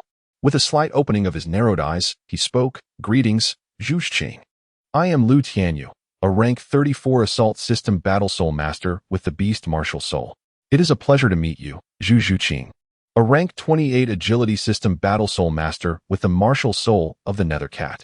Lu Tianyu gently nodded and remarked, You are indeed the swiftest Agility-type Soul Master I have encountered. Even a 32nd level Agility-type Soul Master cannot match your speed. Zhu Zhuqing, who truly lacked finesse and communication, merely nodded awkwardly in response to Lu Tianyu's words. Just as an uncomfortable silence was about to settle, Xiao Wu, brimming with enthusiasm, exclaimed, Brother Xiao Yu, how about we stroll through Soto City? Xiao San and I have explored for 3 days and still feel there are countless places we have yet to visit. However, the prospect of shopping pales in comparison to the value of honing one's skills, especially with the impending visit to the Soto Great Soul Arena this evening, a location far more captivating than mere shopping. Since Lu Tianyu acquiesced to Xiao Wu's request to accompany her on a shopping excursion, he has since refrained from indulging the whims of this mischievous girl. Fortunately, at that moment, Tang San returned to the playground. Lu Tianyu addressed him, saying, I shall commence my physical training now. You are welcome to explore the academy at your leisure. Upon hearing Lu Tianyu's words, Xiao Wu expressed her confusion, remarking, Why engage in such exhausting physical training when it would be far more enjoyable to take us to Soto City for some fun? Lu Tianyu gazed at Xiao Wu and lamented, There is no alternative. My innate talent pales in comparison to both of yours. I can only strive through diligent effort to bridge the chasm between us. Xiao Wu, upon hearing Lu Tianyu's words, retorted with fervor, Doesn't your conscience ache when you utter such things? You are a prodigy with innate soul power of level 9. As Xiao Wu argued, she silently observed Lu Tianyu, while Tang San and Xiao Wu exchanged glances filled with stark contrast, directed at Lu Tianyu. She had assumed that Lu Tianyu's awakening of his martial soul would result in a soul power just surpassing level 5, only to discover that his innate soul power was indeed level 9, exceeding her own at the time of her awakening by a whole level. Upon hearing Xiao Wu's words, Lu Tianyu pouted and remarked, It's easy for you to say. You all possess innate full soul power. I must toil for an entire year just to reach the level of your awakened soul power, not to mention the arduous training that lies ahead. I have no choice but to devote more time and exert greater effort in my cultivation. I shall not engage further in this conversation. Farewell. With that, Lu Tianyu turned and departed from the training ground, making his way to Li Yusong's residence. As soon as Lu Tianyu stepped into Li Yusong's abode, Li Yusong expressed his delight, saying, Xiao Yu, you mentioned that you sensed a blockage in your soul power, did you not? Lu Tianyu gazed at the nearly airborne beard on Li Yusong's cheek and nodded gently, expressing, Indeed, I sense that I shall surpass my limits within a week. Excellent. Splendid, ha ha ha. Do strive to outshine the disciples of the bear spirit, Li Yusong replied, reveling in the joy of what had become the most fulfilling year of his tenure at Shrek Academy. It was a year in which he could hold his head high, speaking freely in the presence of both Flanders and Zhao Waoqi. Following Lu Tianyu's request for guidance, Li Yusong felt a surge of elation akin to that of achieving the rank of Soul Sage. With an evening class scheduled at the Soto Great Soul Arena, Lu Tianyu dedicated himself to training with Li Yusong until 3 in the afternoon, after which he returned to his dormitory for a well-deserved rest. When the time came to gather in the evening, he arrived at the training ground to find Tianyu My, Ma Hongjun, Oscar, Tang San, Xiao Wu, Zhu Qing, and Ning Rongrong already present. Soon, Flanders made his entrance at the training ground, first punishing Oscar as a cautionary measure by making him run 20 laps around the village. He then reprimanded Ning Rongrong for failing to adhere to his training directives. As the petite princess of the seven-treasure glazed tile school, Ning Rongrong was not one to easily bow to Flanders' authority. An altercation ensued between them, and Lu Tianyu felt as though he were witnessing a live broadcast, yearning for a small stool and some sunflower seeds. Ultimately, Ning Rongrong, in tears, stormed out of Shrek Academy, prompting Flanders to lead the group towards Soto City. On the way, Flanders instructed Dai Mubai to relay the particulars of the Soto Great Soul Arena to Tang San, Xiao Wu, and Zhu Zhuqing. The group ambled leisurely, arriving at Soto City just as the arena was set to commence. Dai Mubai took charge of registering the junior students for their Iron Soul badges and introducing the various types of soul battles. Meanwhile, Lu Tianyu opted to sign up for a one-on-one competition, noticing Dai Mubai encouraging Tang San and Xiao Wu to register for a 2-on-2 soul battle. He couldn't help but interject, "Mubai, shall we also enroll in a 2-on-2 match to assist you in gaining points?" Chapter 20. The Copper Soul Battle Terminator. Upon hearing Lu Tianyu's suggestion, Dai Mubai turned to Zhu Zhuqing and remarked, "I wish to team up with Zhuqing and give it a try." Lu Tianyu glanced at Zhu Zhuqing, a smile playing upon his lips as he remarked, "Do as you wish. After all, your soul power at level 37 should be sufficient to elevate Zhuqing's rank." Boredom lingered in the air. However, Zhu Zhuqing coldly retorted to Dai Mubai before turning away and heading toward the area designated for soul masters to rest. Lu Tianyu observed Dai Mubai and Zhu Zhuqing with a subtle smile before addressing Tang San and Xiao Wu. "Little San, Xiao Wu, on the soul fighting platform, one must employ every conceivable strategy. You must remain vigilant against various underhanded tactics, particularly those executed through martial spirits." Upon hearing Lu Tianyu's words, Tang San nodded earnestly, confident that Lu Tianyu would not offer him frivolous advice. Meanwhile, since entering the Soto Great Soul Arena, Xiao Wu's sparkling eyes had been wide open, overwhelmed by the dazzling spectacle before her. "Please summon Iron Soul Fighter Lu Tianyu to the second sub-arena." The announcement echoed through the Soto Great Soul Arena, prompting Dai Mubai to glance at Zhu Zhuqing, Xiao Wu, Tang San, and Ma Hongjun. "Let us proceed together to witness the match," he suggested. For Tang San and Xiao Wu, attending the Grand Soul Fighting Contest felt like a momentous occasion, and they eagerly nodded in agreement to Dai Mubai's proposal. Ma Hongjun's eyes darted toward Zhu Zhuqing, and as she followed Lu Tianyu and the others, he trailed behind her to the second sub-arena. On the way, Tang San inquired, "Mubai, what rank is your soul fighting badge now?" Dai Mubai glanced at Lu Tianyu before responding, "I began participating in the Great Soul Arena at level 29. Currently holding 31 victories and 27 defeats, accumulating 4 points." "What?" Tang San and Xiao Wu exchanged astonished glances at Dai Mubai. Recently, they had sparred with him in a hotel in Soto City, well aware of his formidable strength, yet he had only amassed 4 points. Dai Mubai turned to Zhu Zhuqing, stating, "The Great Soul Arena is not as straightforward as you might think. Fatty, share your record." Ma Hongjun had long desired to showcase his prowess before Xiao Wu and Zhu Zhuqing, but Xiao Wu's gaze was solely fixed on Tang San, while Zhu Zhuqing exuded an icy demeanor that made even eye contact feel paralyzing. Thus, Ma Hongjun could only wait for an opportunity, which Dai Mubai inadvertently provided. 21 victories, 12 defeats, accumulating 9 points, he declared, striking what he believed to be an impressive pose, looking at Xiao Wu and Zhu Zhuqing with pride. However, both Xiao Wu and Zhu Zhuqing regarded Ma Hongjun with skepticism, given that Dai Mubai, with his 37 soul power, had only garnered 4 points.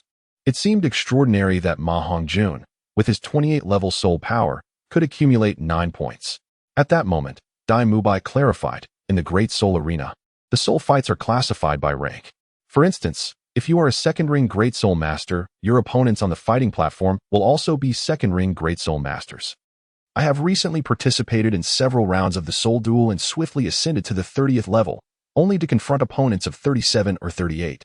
The outcome is as one might expect. Xiao Wu gently nodded, casting her gaze toward Lu Tianyu, who was leading the way, and inquired, "Xiao Yu, how many points do you have?" 7 battles, 7 victories, accumulating a total of 7 points. Lu Tianyu habitually wore a smile on his cheeks, causing his already small eyes to narrow into slits. Upon hearing Xiao Wu's inquiry, he succinctly divulged his current point status. Xiao Wu, upon hearing Lu Tianyu's words, boldly exclaimed, "You must be exceptionally lucky. After 7 matches, you haven't encountered an opponent with higher soul power than yours." At this moment, Dai Mubai interjected, "That is not entirely accurate. Our friend here faced a formidable assault-type soul master with a soul power of 38 during his debut. However, the outcome was that Tianyu emerged victorious. While the 38-level soul master faced defeat, Impossible Zhu, who had been following the group, suddenly spoke up, but after uttering those 3 words, she fell silent. Bai and Ma Hongjun turned to look at her in unison, with Bai chuckling softly. Whether you believe it or not is inconsequential. In due time, you will come to realize how laughable conventional wisdom is in his presence. As the conversation unfolded, the group arrived at the second sub-arena of the Soto Great Spirit Arena. Tianyu waved at Tang-san, Bai, and the others before making his way towards the entrance of the fighting platform. Bai led Tang-san and Xiao to a private viewing room for spirit masters. This secluded space ensured that the spirit masters could hear the announcements of the matches, as the cheers from the audience in the general viewing area could drown out the broadcast. Good evening, everyone. Welcome to the second sub-arena of the Soto Great Spirit Arena. I am Dodo. A woman clad in a blue dress, with a pair of white wings on her back, held a microphone and proclaimed loudly. Let me hear your enthusiastic cheers. The audience in the viewing area erupted into raucous applause, and even those in the private room, including Tang-san and Xiao Wu, could hear the fervent cheers from outside. Tang-san, in awe, remarked, "It's quite lively. Is the crowd always this large at the Great Spirit Arena?" Bai chuckled and clarified. This is merely the second sub-arena among the 18 at the Soto Great Spirit Arena. For a grand spectacle, one should visit the central main arena. There, every evening, one can witness thrilling 1-on-1, 2-on-2, and exhilarating team battles at the Silver Spirit level. Due to the excitement, even spirit masters must purchase tickets to gain entry. Xiao Wu, puzzled by Bai's explanation, inquired, why is that? Why does the central main arena charge for entry? Understanding her genuine confusion, Bai sighed. Of course, it's about generating revenue. Maintaining the Great Spirit Arena requires substantial manpower and financial resources. The first contestant to take the stage was Hong Wenjun, a steel-spine hedgehog spirit master with 39 levels of soul power and a remarkable record of 88 victories at the Soto Great Spirit Arena. Representing the agile attack-type spirit master, on the arena of the soul fighting platform, Dodo stirred the emotions of the audience before commencing the introduction of the participating soul masters. As Dodo elaborated, a man of moderate build, clad in a robe reminiscent of a hedgehog and appearing to be around 30 years of age, emerged on the stage. Upon hearing Dodo's words, Xiao Wu could not help but exclaim, Xiao Yu's good fortune has come to an end. He has encountered a formidable opponent of rank 39. However, Dodo remarked, unfortunately, the luck of Soul Master Hong Wenjun is rather lacking, as he faces the so-called Copper Soul Terminator, Tianyu. Tianyu, I adore you, echoed the fervent chants from the audience, drowning out Dodo's words.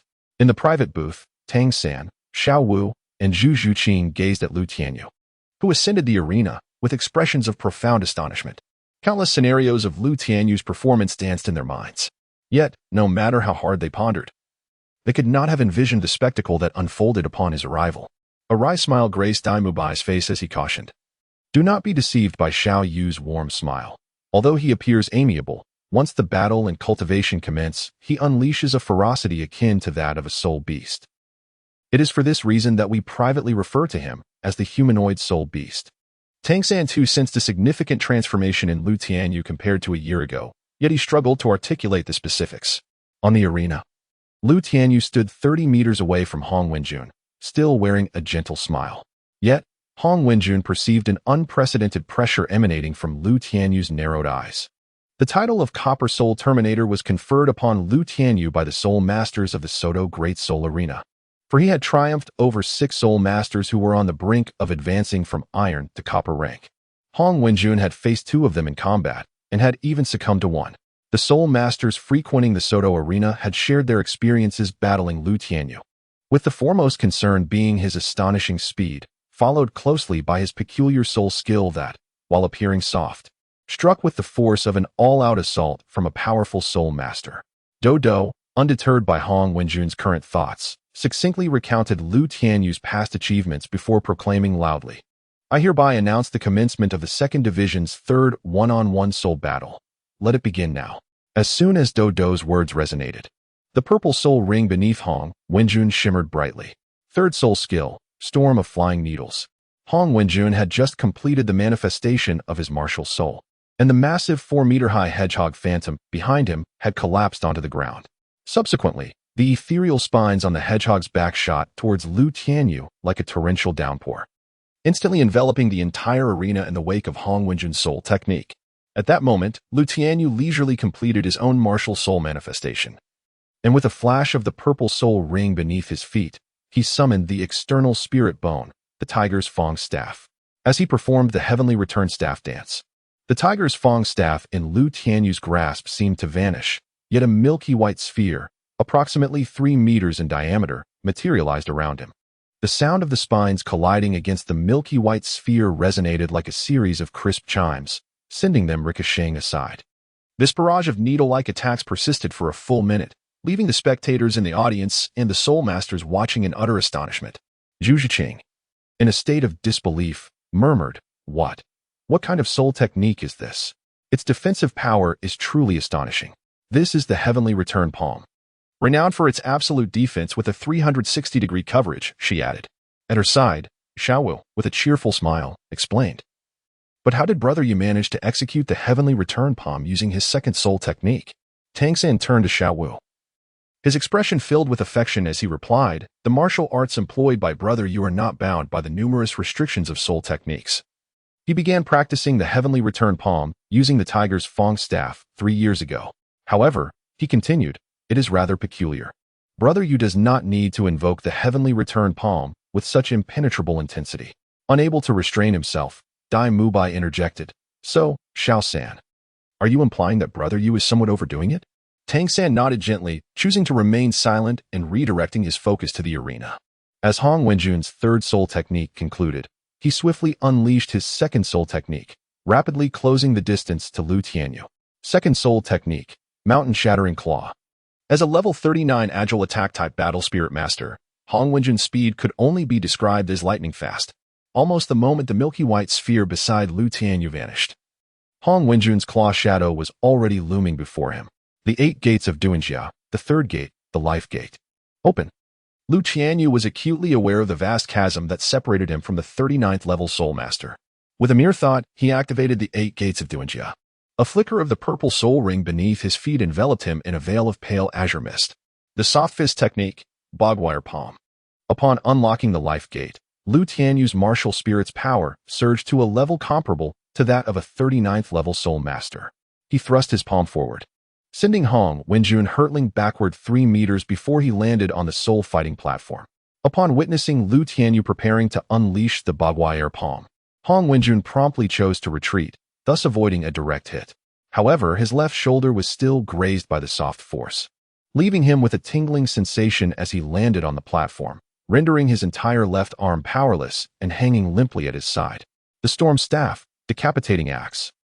Lu Tianyu repelled Hong Wenjun with a single palm strike, then, with a swift motion, swept his Qimei staff in a horizontal arc, unleashing a 3-meter-long blade of air that radiated a dazzling azure glow. The blade, accompanied by a sharp whistling sound, sliced towards Hong Wenjun's neck.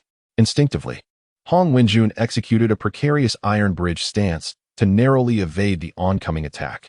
The blade soared across half of the soul fighting platform, crashing into a stone pillar at its edge, shattering a marble column as large as a basin. In the elegant chamber, Xiaowu widened her beautiful eyes in disbelief and exclaimed, "Is this the Gale Kick? How can its power be so immense? Such destructive force was only seen within 5 meters before." Tang San inhaled deeply, glanced at Dai Mubai and Ma Hongjun, then gently patted Xiaowu's head and remarked, "Did you not hear, Mubai? The so-called common sense is laughable before Xiaoyu. The Gale Kick is indeed Xiaoyu's first soul skill, yet after countless refinements, it can unleash the might of a 4th-ring soul skill from a powerful attack soul master. Xiaoyu is truly adept at creating miracles." Ma Hongjun, upon hearing Tang San's words, interjected, "But wait, isn't Xiaoyu's first soul skill the moon step? The ability to leap freely in the void without any support."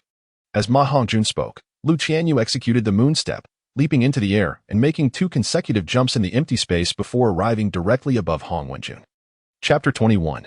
Deceit, followed by more deceit. Gale Kick, Lotus.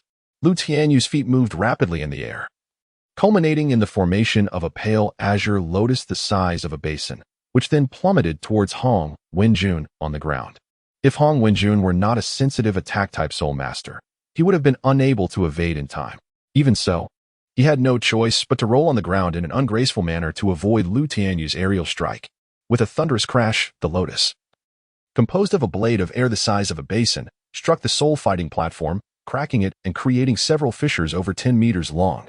The ferocious shockwave spread across the ground, and Hong Wenjun, unable to evade, was thrown to the ground, rolling several times before managing to stand up. However, just as he regained his footing, he felt a chill at his neck. Lu Tianyu, who had been suspended in the air, now stood before him. The tiger's soul Chi-Mei staff pressed against his throat. With but a gentle force, Lu Tianyu could shatter Hong Wenjun's throat. Looking at the flushed face of Lu Tianyu, whose long hair swayed with the swirling azure mist around him, Hong Wenjun let out a resigned sigh. I concede. After uttering those words, he clenched his fists and swiftly exited the soul-fighting platform. As Lu Tianyu retracted the tiger's soul staff, he simultaneously ceased the 8 gates of Duanjia.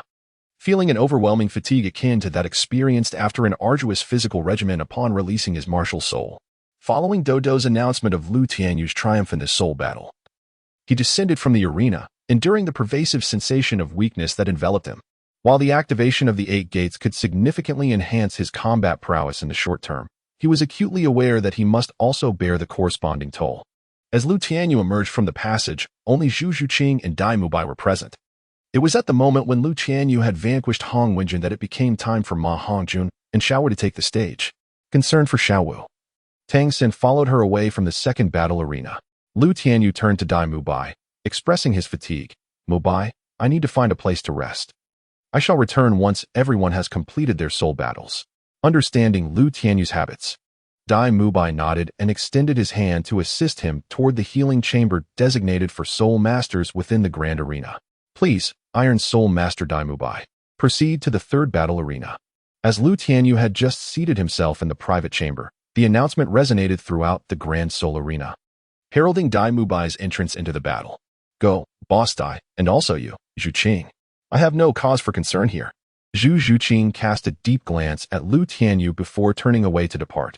Dai Mubai, with a sheepish grin directed at Lu Tianyu, said, Well, little you, I have something to ask of you. It seems there's a slight misunderstanding between Zhuqing and me. Could you possibly speak a few kind words on my behalf? He. Lu Tianyu sat cross-legged and spoke. Mubai? I can only tell you that sincerity is the key to earning sincerity in return. I shall not meddle in the misunderstandings between you and Zhu Zhuqing. Upon hearing Lu Tianyu's words, Dai Mubai could only shake his head in resignation before turning away and departing the secret chamber. Making his way towards the third arena of the Great Soul Arena, Lu Tianyu was immersed in meditation within the confines of a secluded chamber, replenishing his soul power. After approximately 2 hours, Tang San and Dai Mubai arrived at the location. Upon seeing Lu Tianyu, Tang San remarked, Xiaoyu, the reason you can effortlessly vanquish opponents whose soul power vastly exceeds yours must be attributed to your third soul skill. The inscription indicates that your third soul ring is derived from the ferocious demon ape, and my teacher surmises that your third soul skill is akin to a power burst. However, such immense power comes at a cost, as you must endure the backlash following the eruption of that strength, correct? Lu Tianyu discerned the concern and reproach in Tang San's tone. He slightly opened his squinted eyes and gazed at Tang San, saying, Xiao San, you have guessed correctly. However, you should also understand my disposition. If I do not ascend the stage, I will naturally refrain from reckless behavior. Yet once I am on the soul fighting platform, regardless of the cost, I shall pursue victory with unwavering determination. Upon hearing Lu Tianyu's words, Tang Sen promptly retorted, Xiaoyu, our mentor often advises you not to take everything too seriously. Is it truly necessary to take such great risks for mere soul combat sparring? Lu Tianyu took a deep breath and said, It is worthwhile. It is precisely because the use of my third soul skill entails significant side effects that I cannot cultivate it like other soul skills during my usual training. The soul battle presents the most opportune moment for me to hone my third soul skill. Do not worry, Xiao San. I am fully aware of my limits. Tang San, upon hearing Lu Tianyu's words, could only shake his head in resignation and replied, You have always been particularly resolute since childhood. However, I still hope that you will consider the feelings of those who care for you. Lu Tianyu acknowledged the truth in Tang San's words. Although he had no family on the Douluo continent, He was surrounded by a mentor who was like a father, a fellow disciple, Tang San, who felt like a brother, and a mischievous younger sister, Xiao Wu, who often played pranks on him. Tang San reached out to assist Lu Tianyu. But Lu Tianyu rose to his feet and smiled at Tang San, reassuring him, "Do not worry, Xiao San. I have rested for 2 hours and can manage on my own." Though he wished to maintain his dignity, his trembling legs betrayed his condition. Tang San, however, would not indulge Lu Tianyu's pretenses, directly revealing the weakness Lu Tianyu endeavored to conceal. He placed Lu Tianyu's arm across his shoulder to alleviate some of his burden. Initially, Tianyu My also intended to lend a hand, but at nearly 6 feet tall, he found it challenging to support Lu Tianyu, who stood at just under 5 feet 6. Lu Tianyu recognized that since Tang San had taken action, there was no room for refusal. He allowed Tang San to support him as they exited the Soto Great Soul Arena. "Little San, it has been a year since we last met, and you have grown taller than I am," he remarked, recalling that a year ago, Tang San had been half a head shorter than him. As Tang San assisted Lu Tianyu, he too noticed that he had indeed surpassed Lu Tianyu in height. After a moment of reflection, he mused, "It must be due to the superior meals provided at Shrek Academy compared to those at the Nodding Junior Soul Master Academy." Lu Tianyu had never contemplated the matter of food. He simply consumed whatever Xiao Xin, who was responsible for the college's meals, provided. Upon hearing Tang San's words, Lu Tianyu realized, so that's how it is. No wonder Mu Bai, Xiao Ao, and the fatty seize every opportunity to venture into Soto City. They are merely indulging in fine dining. What does going to a restaurant and indulging in fine dining mean? Mu, who walked beside Lu Tianyu and Tang San, inquired with confusion, genuinely unable to comprehend Lu Tianyu's statement. Tang San, upon hearing Mu's question, turned to glance at him in perplexity, while Lu Tianyu's heart involuntarily quickened its pace. Supporting Lu Tianyu, Tang San sensed the acceleration of his heartbeat and, coupled with Lu Tianyu's earlier remark, became aware of a previously overlooked issue. At this moment, as Tang San assisted Lu Tianyu, they walked alongside Mu out of the Soto Great Soul Arena, where Xiao Wu, Zhu Zhuqing, and Ma Hongjun awaited them at the exit. Xiao Wu hurriedly approached, concern etched on her face as she exclaimed, "Brother Yu, how did you get hurt?" Lu Tianyu's cheeks were still adorned with a warm smile as he laboriously raised his hand to gently pat Xiao Wu's head, reassuring her, "I am uninjured. I merely feel fatigued. A restful slumber will restore me." However, Xiao Wu did not find solace in Lu Tianyu's words. Instead, she turned her gaze towards Tang San, who was supporting Lu Tianyu.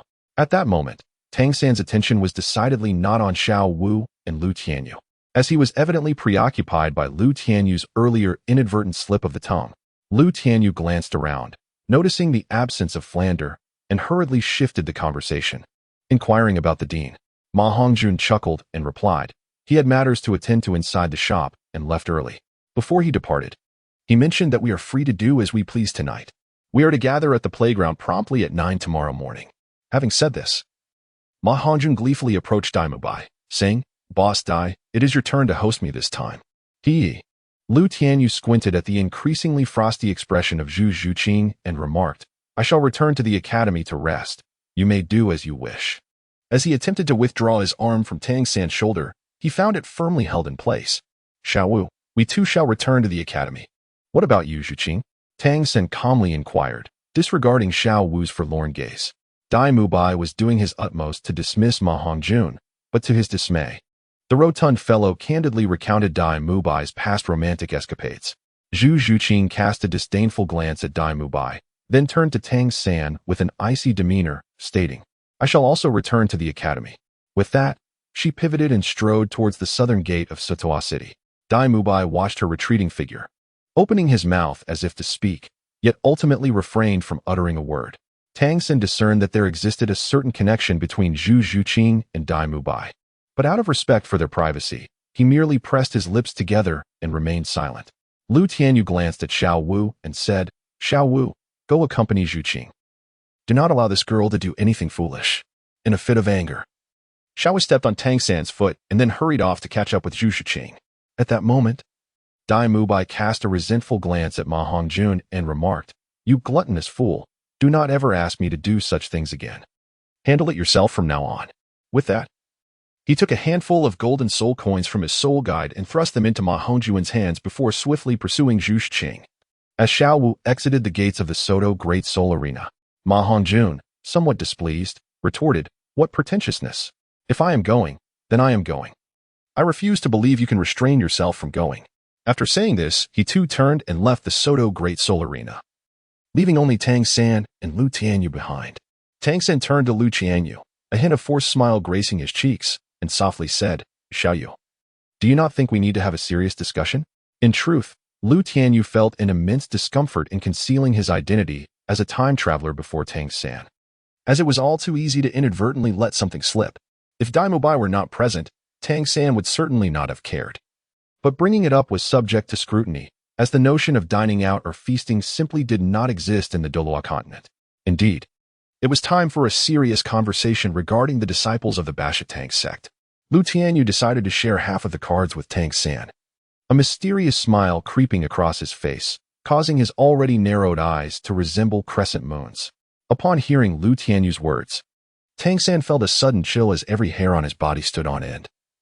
The rich Sichuan accent was something he believed he would never hear again in this lifetime. You. Tang San turned his head, staring blankly at Lu Tianyu, his heart surging with emotions of excitement, curiosity, and a hint of grievance. So overwhelmed was he that Tang San found himself at a loss for words, unsure of what question to ask. Lu Tianyu said with a radiant smile, "Now that it is just the two of us, there are some matters I have long wished to discuss with you.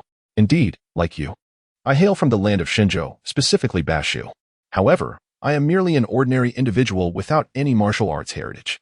At this point, Lu Tianyu opened his eyes and met Tang San's gaze, continuing, "It was only after I beheld the silent darts you gifted me that I came to understand your true identity. Of course, at that moment, I was uncertain whether I should share these thoughts with you. Xiaoyu, you have concealed this from me for far too long." Lu Tianyu's cheeks were adorned with a warm smile, his narrowed eyes curving into crescent moons. "It matters not whether we speak of it or not. I am Lu Tianyu, and you are Tang San. This is an unalterable truth." Tang San inhaled deeply and replied, "No. At least I have come to realize that I am not alone in this. You too must feel a sense of solitude, little you. How could one not feel lonely?" Throughout his year at Shrek Academy, Lu Tianyu had spent his time either training or resting, perpetually sensing his disconnection from the academy. With a light chuckle, Lu Tianyu patted Tang San on the shoulder, for both of them belonged to the same ilk. In that moment, the deep-seated solitude that had lingered in Lu Tianyu's heart quietly dissipated, replaced by an overwhelming wave of drowsiness that surged upon his consciousness. Upon reaching the entrance of Shrek Academy, Lu Tianyu was already on the verge of slumber, only faintly hearing the voices of Tang San, Tianyu My, Ning Rongrong, and Oscar. However, he could not discern what they were saying. Just before succumbing to profound sleep, he recalled that it was Tang San and Oscar who had escorted him back to his dormitory. The following morning at 6, Lu Tianyu awakened promptly. As if guided by his internal clock, he engaged in his habitual meditation to cultivate his soul power and seamlessly broke through the constraints of the 34th level. Ascending to the 35th level, Lu Tianyu rose from his bed, engaging in light physical activity, and experienced an unprecedented sense of ease in his body. After grooming himself, he proceeded to the dining hall for breakfast, at which point he realized that the fare at Shrek Academy was indeed inferior to that of the Notting Junior Soul Master Academy.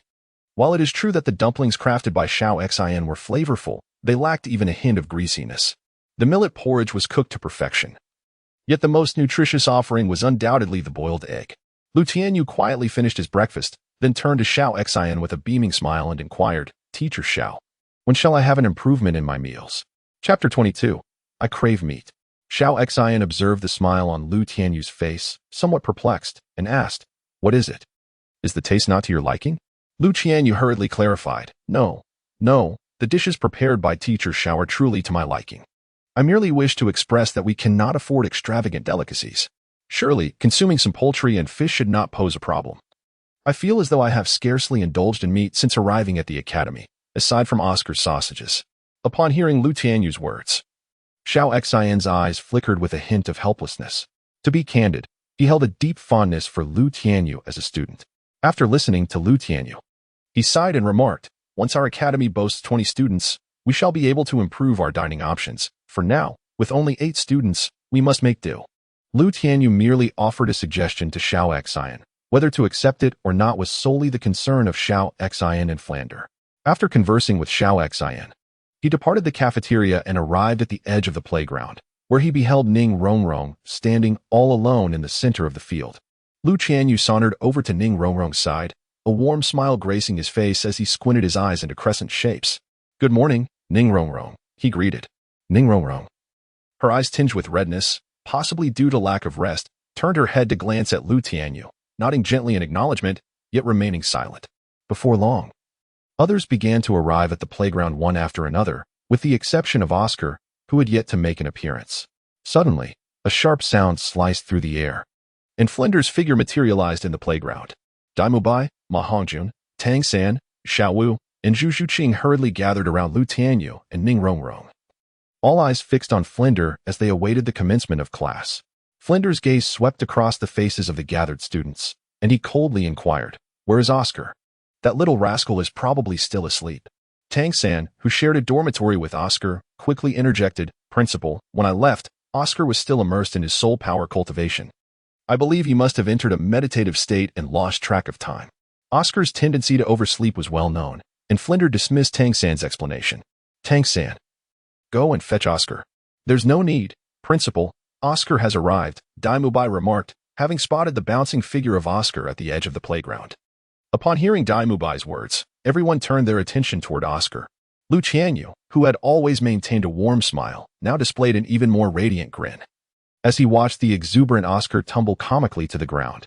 Yet, upon regaining his footing, Oscar continued to bounce joyfully towards the crowd. Flinder, observing Oscar's antics, couldn't help but twitch his lips in amusement. When Oscar finally approached him, breathless and a tad exasperated, he exclaimed, "Oscar, are you thinking of running laps again?" No. It's not that, Director. Please allow me to explain. I've reached level 30. My soul power has ascended to the 30th rank," Oscar hurriedly clarified, eliciting astonished glances from everyone on the playground. It is worth noting that Oscar was a few months older than Lu Tianyu, and achieving level 30 at nearly 14 years of age was not particularly extraordinary. However, as a food-type support Soul Master, he belonged to the most challenging category within the Soul Master system. Throughout the continent, no food-type Soul Master had ever reached the esteemed rank of title Douluo, with a staggering 99% of them only managing to attain the levels of Soul Scholar or Soul King. The number of food-type Soul Masters who achieve the realms of Soul Emperor or Soul Sage could be described as exceedingly rare. Thus, although Xiao Xian of Shrek Academy was merely a Soul Sage at level 72, his influence was on par with the strongest directors, Flinder and Zhao Wujing. Upon initially hearing Oscar's proclamation, Flinder was somewhat skeptical. However, after a careful assessment, he indeed confirmed that Oscar's soul power had indeed advanced to the 30th level. "Haha. Oscar, you have truly not disappointed me." Flinder, who had worn a stern expression, burst into hearty laughter, clapping Oscar on the shoulder and declaring, "You are the third among this group to reach level 30. Little Oscar, congratulations." "Congratulations, indeed." Achieving Soul Master at 13, Tianyu My, Lu Tianyu, Tang San, and the others chimed in, offering their heartfelt congratulations, for a breakthrough in soul power was genuinely a momentous occasion for any Soul Master. With this elevation in rank, the next step was naturally to find a suitable soul ring. Flinder turned to Lu Tianyu and the others, stating, "Your next task is to accompany Vice Principal Zhao Wujing to the Stardew Forest to assist Oscar in acquiring his third soul ring. This is a trial set forth by the Academy for all of you." "Yes, Director," they responded in unison, recognizing that a journey to the Stardew Forest was indeed a rare opportunity for training. After arranging for Oscar's soul ring acquisition, Flinder addressed the group again. "Let us commence today's lesson. Oscar, prepare to activate your soul skills. Your task today is to consume the sausages crafted by Oscar, with a minimum requirement of 1. Little Oscar, I expect 10 of each flavor." As soon as Flinder finished speaking, Lu Tianyu began to exclaim, prompting a group of young men and women standing beside him to cast astonished glances in his direction. Why indulge in such excess? Does the use of soul skills not deplete soul power for others? Upon hearing Lu Tianyu's words, Flinder adopted a stern expression and replied, "I forgot to mention, today, Xiao Yu need not participate in the lesson." Tianyu My, Tang San, Xiao Wu, and the others, including Lu Tianyu, looked at Flinder in confusion. Lu Tianyu quickly interjected, "No, Director, I genuinely feel a strong desire for meat. If you could have teacher Xiao prepare braised pork for lunch, I could forego eating." Upon hearing Lu Tianyu's request, Flander hurriedly turned to Oscar and instructed, Xiao Ao, prepare 10 large sausages and 10 small sausages for Xiao Yu. As Lu Tianyu beamed at Oscar, Xiao Wu gently tugged at his sleeve from behind Tang's sand and whispered, Brother Yu, you can have my sausage. Flander glanced at Xiao Wu and said, Xiao Wu, you go first. Xiao Ao, get the sausages ready. Upon hearing Flander's words, Xiao Wu's expression darkened significantly. She cast a glance at Lu Tianyu and then weakly told Flander, I can give my sausage to Xiao Yu. Flander grinned and replied, Do you really think that is possible? Humph. You don't want to eat such delightful soul sausages. He continued, when you encounter a crisis later. Would you dare to consume rats, earthworms, or cockroaches? Stop dawdling and hurry up. Originally, Xiao Wu and the others were already reluctant to eat the sausages crafted by Oscar due to the lewd soul incantation he had uttered while creating them, and now, after hearing Flander's comments, they felt even more nauseated. I'll do it. Just as Xiao Wu cast a pleading glance at Tang San, Ning Rongrong suddenly shouted and stepped forward to Oscar, seizing the sausages he had made. She consumed them in several bites, akin to eating sugarcane. After finishing the sausages in her hands, Ning Rongrong boldly declared to Flander, I will stay. You cannot force me to leave.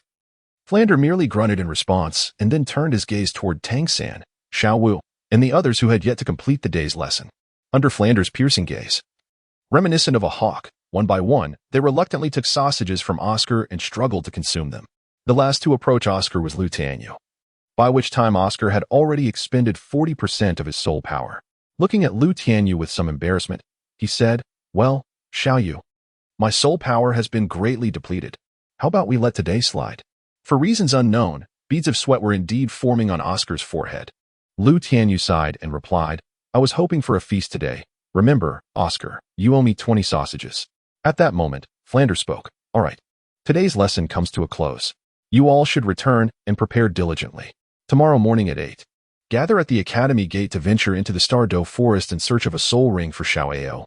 With that, Flander summoned his martial spirit and soared towards Sodo City, leaving the group of students standing in the playground, lost in thought. Xiao Ao, why must you falter at such a critical moment? Xiao Yu has yet to taste the sausages you crafted. Tianyu My exclaimed, grabbing Oscar by the neck and shouting. Why must we all partake while this fellow goes unscathed? Quickly, create 2 sausages for Xiao Yu to eat. As Tianyu My and Oscar engaged in playful antics, others gathered around him to join in the playful siege on Oscar. After some merriment, everyone returned to prepare for the day. For Lu Tianyu, there was little that required special preparation. Following lunch, he sought out Li Yusung for 3 hours of staff training, and in the evening, he refrained from any further physical conditioning, opting to retire early for the night. The next morning, at 7:30, Lu Tianyu finished his preparations and stepped out of his room. After enjoying breakfast in the cafeteria, he arrived at the gates of Shrek Academy, being the last of the students to arrive. Good morning, everyone. Lu Tianyu's cheeks habitually adorned a smile, and his squinted eyes curved into crescent moons as he addressed the crowd. Tang Sin approached Lu Tianyu and playfully tapped his shoulder, saying, Good morning. I thought you were going to be late. Lu Tianyu glanced at Oscar with a smile and remarked, Surely it is this little fellow who has been making such a ruckus that you cannot rest properly. The fear of acquiring spirit rings is a condition that most spirit masters inevitably encounter. Tang Sin replied helplessly, Last night, this guy didn't sleep a wink, continually asking me what to do if he couldn't find a spirit beast in the Stardow Forest. And what if, after absorbing a spirit ring, he fails to acquire an exceptional spirit skill? It truly resembles what you described. It is indeed akin to the fear of acquiring spirit rings. Just as the group was engaged in their idle chatter, Zhao Wujie emerged from the academy, his face bruised and battered. Lu Tianyu and Tianyu My, along with their companions, were momentarily taken aback, only to stifle their laughter as they observed the stern expression of Zhao Wujie.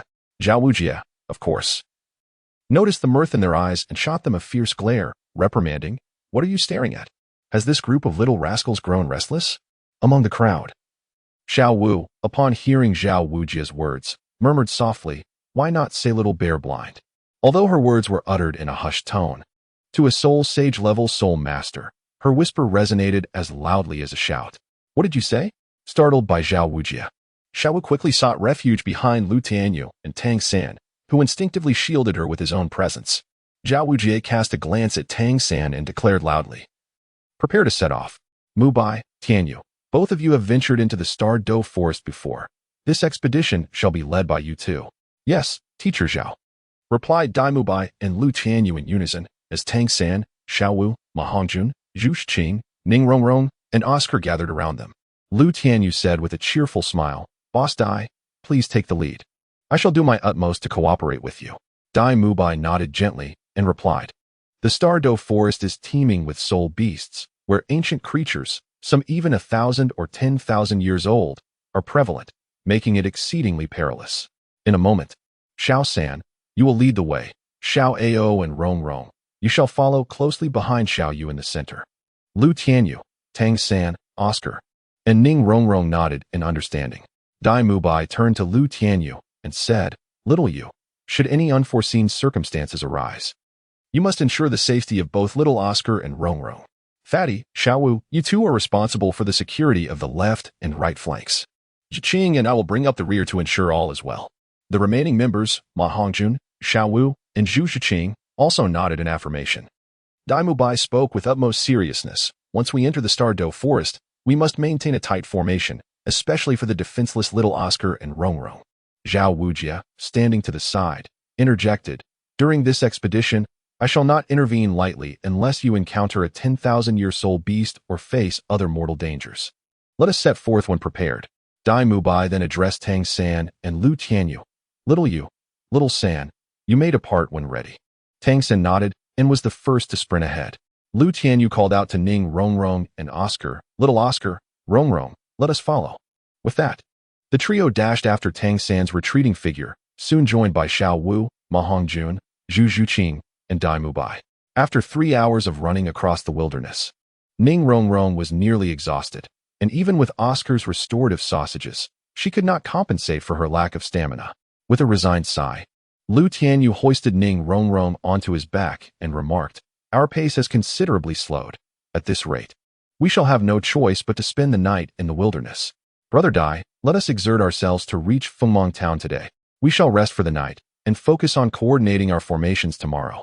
Upon hearing Lu Tianyu's words, Tianyu My nodded gently and replied, Very well. Take good care of Rongrong. I shall look after Xiao Ao. You lead the way and strive to arrive at Fengmong Town before nightfall. Softly, Ning Rongrong, nestled against Lu Tianyu's back, murmured, Thank you, Lu Tianyu. Lu Tianyu chuckled lightly. To have you participate in the trials right after entering the academy is indeed quite a challenge. Everyone, keep up with my pace. Do not fall behind. With that, Lu Tianyu executed a swift movement, sprinting ahead, covering more than 100 meters in under 4 seconds, leaving Zhu Shiqing, Tang San, and Xiao Wu utterly astonished. Chapter 23, The Ironclad Dawn, Part 1. Ma Hongjun, with a mournful expression, lamented, Why does it feel like Xiao Yu is faster than when he fights barehanded? Especially while carrying Rongrong on his back. Tianyu My gave Ma Hongjun a light tap on the head and urged, Hurry up, or you might find yourself spending the night alone in the wilderness. With that, he joined Oscar, pushing himself to run with all his might. Initially, Tang San, Xiao Wu, and Zhu Shiqing managed to keep pace with Lu Tianyu's speed, but after 2 hours of running, they began to struggle. Yet, Lu Tianyu, with Ning Rongrong on his back, showed no signs of slowing down to rest. Tianyu My, Ma Hongjun, and Oscar wore grim expressions, acutely aware that this distance was insufficient to tire Lu Tianyu. Around 5:30 in the afternoon, Lu Tianyu arrived at a small town with a population of approximately 2,000, still carrying Ning Rongrong. After about 10 minutes, panting heavily, Tang San, Xiao Wu, and Zhu Shiqing finally appeared within Lu Tianyu and Ning Rongrong's line of sight, with Tianyu My, Ma Hongjun, and Oscar trailing 100 meters behind them. As the sun began to set, Tianyu My, Ma Hongjun, and Oscar finally reached Fengmong Town. Lu Tianyu remarked, The first leg of our journey to the Star Dough Forest has been barely accomplished. However, at this pace, it seems we may need 10 days to reach our destination. 10 days. Lu Tianyu smiled brightly and remarked, If it were just me, 6 to 7 days would suffice. However, the challenge lies in the fact that we are a total of 8 individuals. At that moment, apart from Ning Rongrong, the others were disinclined to engage in conversation with Lu Tianyu. After settling into a modest inn in the town, Oscar distributed 2 recovery sausages among the group. Following dinner, everyone retreated to their respective rooms for rest. As Lu Tianyu was preparing to retire, Zhao Wuji suddenly interjected, Xiao Yu, Tomorrow you shall take these young ones on another rigorous run. Previously, they were reluctant to train alongside you. Now, let them witness the fruits of your labor. For Lu Tianyu, such a long run hardly constituted training. After hearing Zhao Wuji's words, he smiled and nodded. Understood, Teacher Zhao. The following morning, Zhao Wuji roused everyone for breakfast and then urged them to continue their journey toward the Stardow Forest. Before setting off, Lu Tianyu turned to Oscar and Ning Rongrong, saying, "Little Ao, Rongrong, you must give it your all today. Our destination is still 16 kilometers farther than yesterday." He added, "Should we fail to reach our destination, we would have to spend the night in the wilderness, where comfort is a luxury, and we must take turns keeping watch." He clarified, "I must state that once I settle down for rest, I will undoubtedly sleep soundly until the following morning." Upon hearing Lu Tianyu's words, Ning Rongrong could not help but exclaim, "So, you ran so vigorously yesterday to avoid keeping watch?" Lu Tianyu glanced at Ning Rongrong and said, "What else with the frantic running? Yesterday's journey was merely a warm-up for me. We are still a great distance from true exertion." Ning Rongrong was utterly unconvinced by Lu Tianyu's words. He slightly opened his squinted eyes and suggested, "How about we do it again today?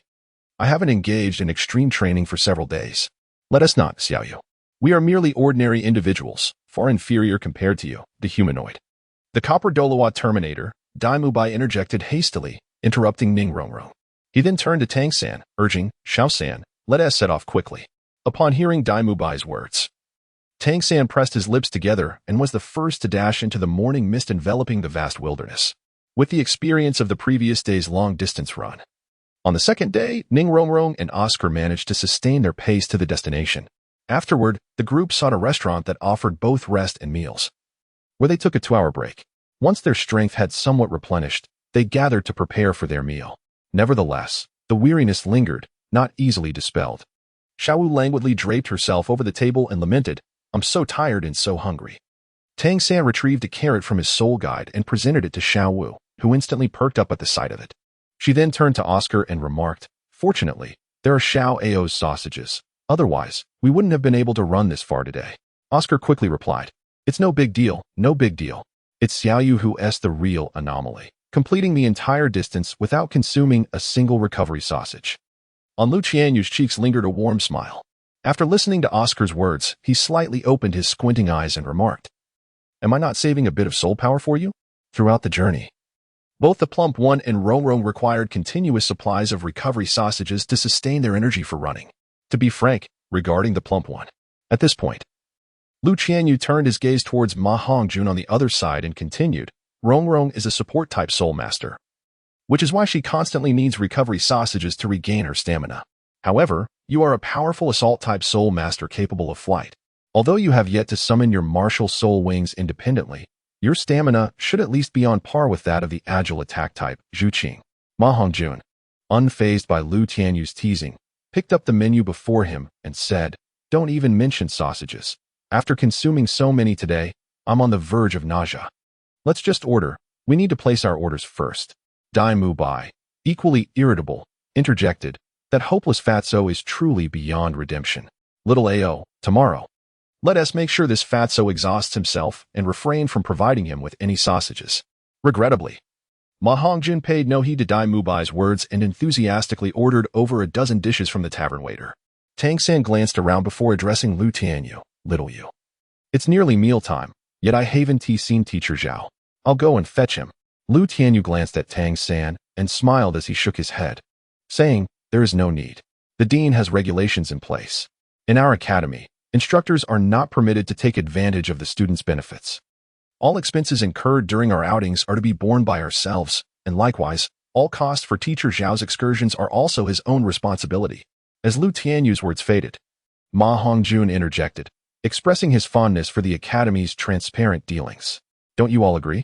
Unfortunately, Lu Tianyu, Tianyu My, and Oscar remained silent, while Tang San, Xiaowu, Ning Rongrong, and Zhu Zhuqing, having just entered the academy, were well aware of the situation at hand.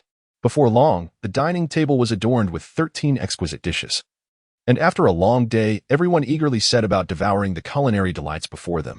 Suddenly, the tavern's door was forcefully kicked open, and a group of young men and women, clad in matching attire, entered. They appeared to be around 17 or 18 years of age.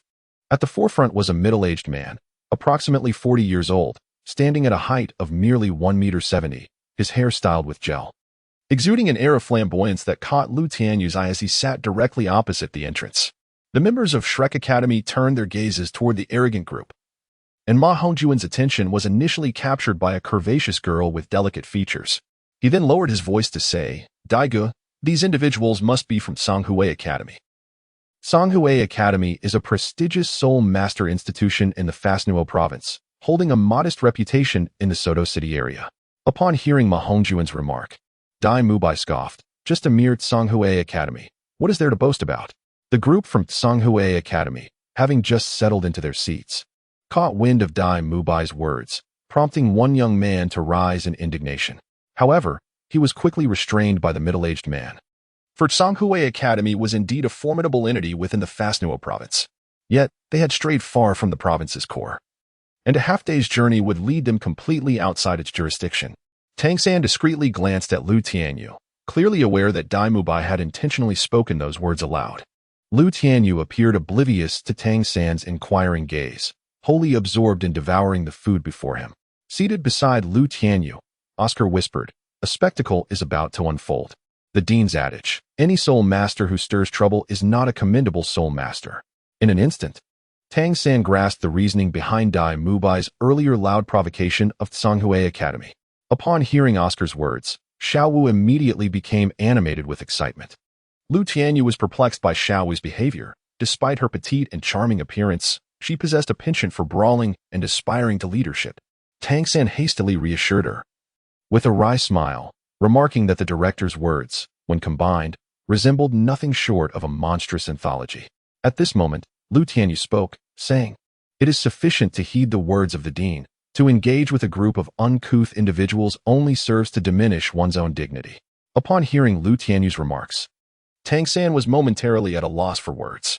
Although Lu Tianyu ostensibly suggested that it was necessary to provoke the Songhui Academy, his words subtly implied that the students of Songhui Academy lacked refinement. Indeed, Lu Tianyu wished to convey to Tang San the importance of disregarding Flinder's counsel. For the notion that a soul master who instigates trouble is not a commendable one is misguided. A true soul master should, even when provoked by ordinary people, maintain the grace befitting their station, never presenting themselves with an air of superiority in the presence of the common folk. Ultimately, on the Douluo continent, only about 1% of the population can attain the status of a soul master, and merely 1 in 1,000 can cultivate to the realm of a soul sage. The esteemed status of a soul master may appear remarkably lofty, yet this nobility is conferred by the common citizens of the Douluo continent. Lu Tianyu held in disdain those soul masters who flaunted their status in front of ordinary people, acting like fools. Unfortunately, a group from the Songhui Academy fell into this trap. After being provoked repeatedly by Dai Mubai and Lu Tianyu, while they did not immediately rush over to reprimand the Shrek Academy group, a middle-aged man cast a glance at one of his students. The student nodded slightly and stood up, deliberately tripping the hotel attendant as he approached. The attendant stumbled in a direction that fortuitously faced away from Dai Mubai. Yet Tang San, seated beside Dai Mubai, remained focused on the Songhui Academy student who had suddenly risen. At the moment the student caused the attendant to fall, Tang San swiftly stood, moving like a shadow, catching the food that the attendant had dropped with a plate, while simultaneously pulling him back to prevent him from hitting the ground. "Be careful while walking." The attendant felt disoriented but suspected he was being schemed against by the arrogant soul masters. After releasing the attendant, Tang San placed the food before Lu Tianyu, who smiled at him and immediately began to eat. Seeing that his plan to embarrass Dai Mubai had failed, the Songhui Academy student's gaze swept over to Dai Mubai's chair. A flash of inspiration struck him, and he pretended to walk to the hotel front desk. Positioning himself behind Dai Mubai, he then aimed a kick at the leg of Dai Mubai's chair, intending to break it and send Dai Mubai sprawling.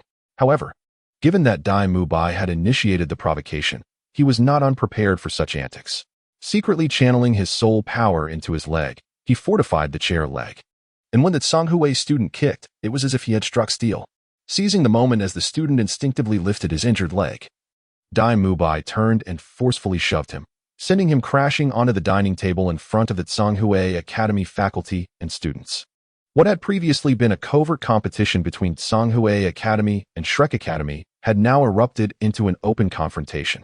The members of Tianheng Academy rose, glaring angrily at the Shrek Academy group, while aside from Tianyu and Ma Hongjun, who continued their meal, the rest turned their attention to Tianheng Academy. Daimubai, looking at them with a smirk, said, "My apologies, I slipped. Truly sorry about that." The middle-aged man among the Tianheng Academy members shot a glare at the student who had been pushed, then turned to the Shrek Academy group, speaking sternly. "I am Yi Zhiqiu, the director of the Foreign Affairs Department of Tianheng Academy. Which academy do you belong to, and where are your superiors? This matter requires their intervention to resolve." However, at Shrek Academy, Tianyu was still engaged in a fierce competition for food with Ma Hongjun. Just as the middle-aged man named Yi Zhiqiu was on the verge of losing his temper, Daimubai let out a cold laugh and said, "Do you think you have the right to negotiate?" Yi Zhiqiu, suppressing the anger boiling within him, retorted, "You foolish child, if you summon your elders now, there may still be room for negotiation. Otherwise, what do you intend to do? No, rather, what can you possibly do?" Tianyu had already caught sight of Zhao Wuji's shadow on the wall. Turning his head, he squinted and smiled at Yi Zhiqiu, inquiring playfully. As Yi Zhiqiu beheld the grin on Tianyu's face, a surge of anger suddenly welled up within him, and he shouted vehemently, "Damn it, teach them a lesson." The students of Tianheng Academy, already brimming with rage, raised their fists and charged forward. Similarly, the eager Xiao Wu broke free from Tang San's grasp. With a backflip, she leaped from her seat and landed before the students of Tianheng Academy, proclaiming, "Fighting is my favorite. Allow your sister Xiao Wu to teach you a lesson in humility." Chapter 24. The Unyielding Tianheng, Part 2. As she spoke, Xiao Wu unleashed her elusive agility, effortlessly sending the Tianheng Academy students tumbling to the ground before Yi Zhiqiu. The merchants and travelers in the hotel, bewildered by the unfolding chaos, cowered at the edges of the lobby upon witnessing Xiao Wu's display of strength. Yi Zhiqiu was equally astonished. The seemingly petite Xiao Wu possessed such formidable prowess. Tianyu's smile deepened, his squinted eyes curving into crescent moons. "Is this it? I expected you to be formidable. But it turns out you are merely a bunch of cowardly pretenders." Upon hearing Tianyu's words, Tang San helplessly covered his forehead. Tianyu's jests were indeed infuriating. In a fit of indignation, Yi Zhiqiu summoned his soul power, manifesting his martial spirit. 5 soul rings, 1 white, 2 yellow, and 2 purple, materialized above his head, accompanied by the ethereal image of a green tortoise. Daimubai, Tang San, and Ma Hongjun also summoned their martial spirits, illuminating the dim hotel lobby with the vibrant hues of yellow and purple soul rings. The merchants and travelers, witnessing for the first time a soul master adorned with 5 soul rings, could not contain their excitement and gasped in awe. "Soul master, sir. A small business. A small business." The hotel owner, equally frightened by the scene unfolding before him, had taken refuge behind a counter. Yet, he understood that should a battle erupt among the soul masters in the lobby, his livelihood, the hotel, might very well be reduced to ruins. With trepidation, he mustered the courage to implore Yi Zhiqiu, Daimubai, and the others, who were poised for confrontation. Tianyu rose gently, his eyes slightly opening as he turned to Yi Zhiqiu and remarked, "Do you possess the courage to step outside and engage in a contest? Should this place sustain damage, we may find ourselves without a refuge for the night." Although Tianyu feigned concern for the difficulty in securing accommodation, his true apprehension lay in Yi Zhiqiu's potential recklessness within the hall. For soul masters, the cost of such an establishment held little significance, yet for the proprietor, it represented his very livelihood. Additionally, Tianyu could not openly express that the owner should suffer losses, for any retaliation from Tianheng Academy would spell disaster for the hotelier. Daimubai whispered, "A soul king at level 50, with the beast martial soul of the black tortoise. Do you feel confident, Xiaoyu, Xiaosan?" Tianyu approached Daimubai and Tang San, whispering, "It's merely a low-tier soul king. You two should deplete his energy first. Leave the rest to me." Both Daimubai and Tang San were well aware of the formidable power of Tianyu's gentle fist, a skill inherently designed to counter defensive martial spirits. With newfound confidence after summoning his martial spirit, Yi Zhiqiu turned to Daimubai, Tang San, and Tianyu, boldly exclaiming, "Do you have the courage to step forward?" Tianyu surmised that Yi Zhiqiu's desire to venture outside was attributed to the nature of his soul skill, as the confines of the hotel lobby were too limited and could easily affect his students. Dai Mubai and Tang San exchanged a glance before making their way to the exit, during which Tang San quietly briefed the others on their upcoming tactics.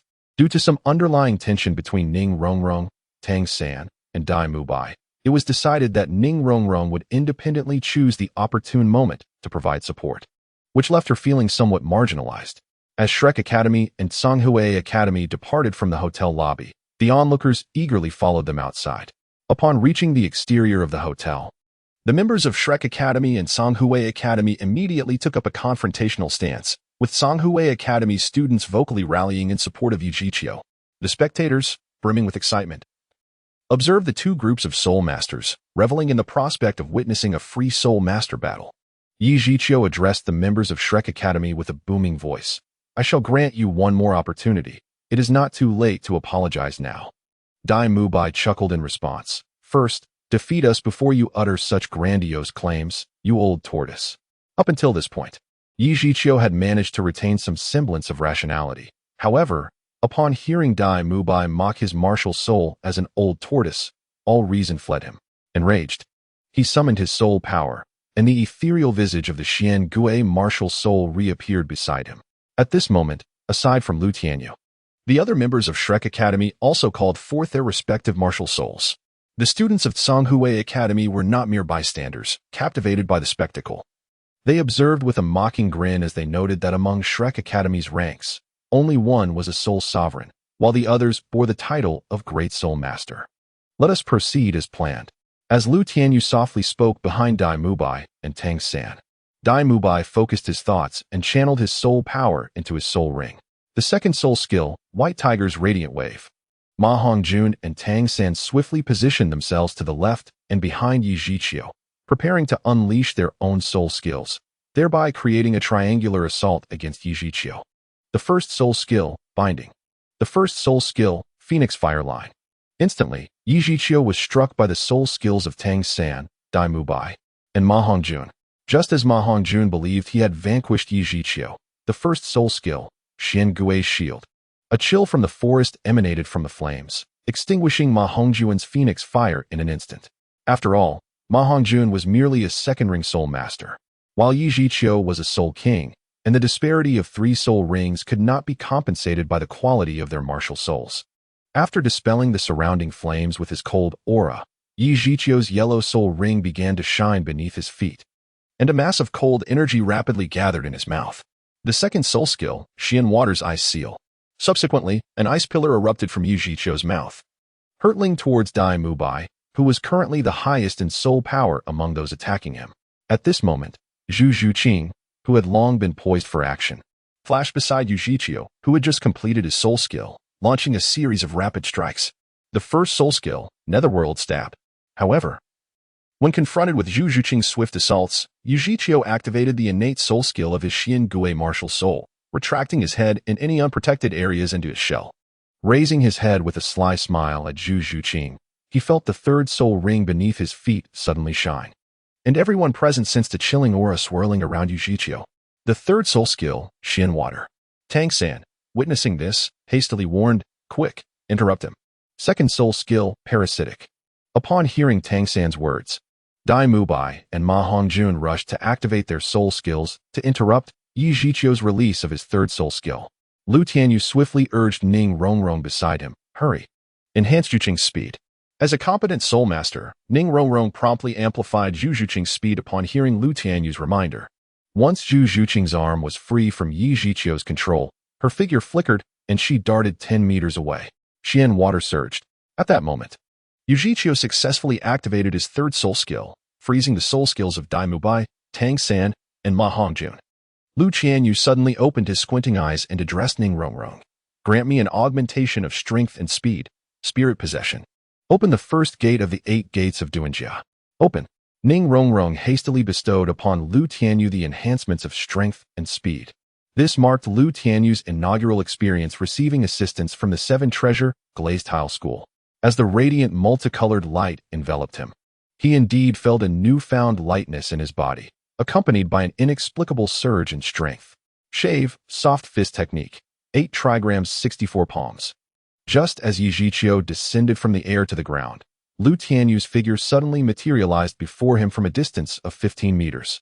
Simultaneously, Lu Tianyu struck a rather comical pose, crouching slightly forward, with his left hand pointed straight ahead at a diagonal towards the ground, while his right hand was angled backward towards the sky.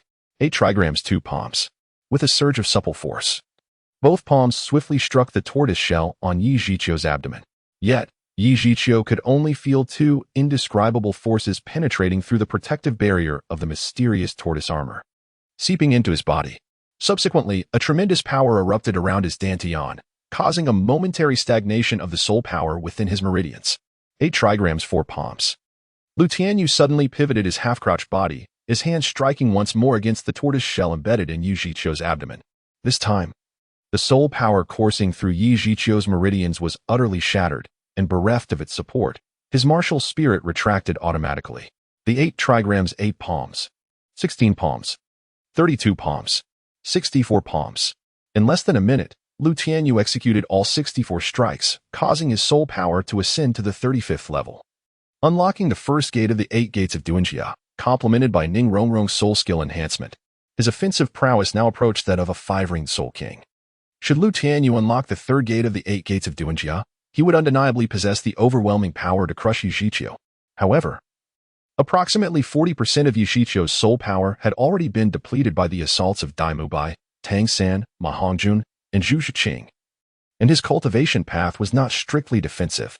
Instead, it balanced both defense and control, which, while affording him commendable situational adaptability, rendered his defensive capabilities significantly inferior to those of a traditional defensive Soul King.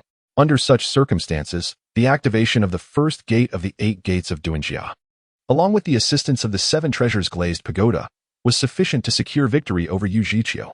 As Lu Tianyu unleashed the 8 trigrams 64 palms, Tianyu My, Tang San, and Xiao Wu retracted their martial spirits, fully aware that even a Soul King like Yi Zhiqiu would be reduced to a soft, flaccid state after enduring 64 gentle strikes. Indeed, Yi Zhiqiu was sent reeling 3 meters backward by Lu Tianyu's final blow, landing on the ground like a mass of soft flesh with a resounding thud. He had intended to utter something, but the impact shattered the pent-up energy in his chest, causing him to roll his eyes and faint. Lu Tianyu hastily closed the first gate of the 8 doors of Duanjia, simultaneously retracting his martial soul. A warm smile graced his face as he squinted his eyes into slits and made his way back to the gathering of his companions at Shrek Academy. Teacher.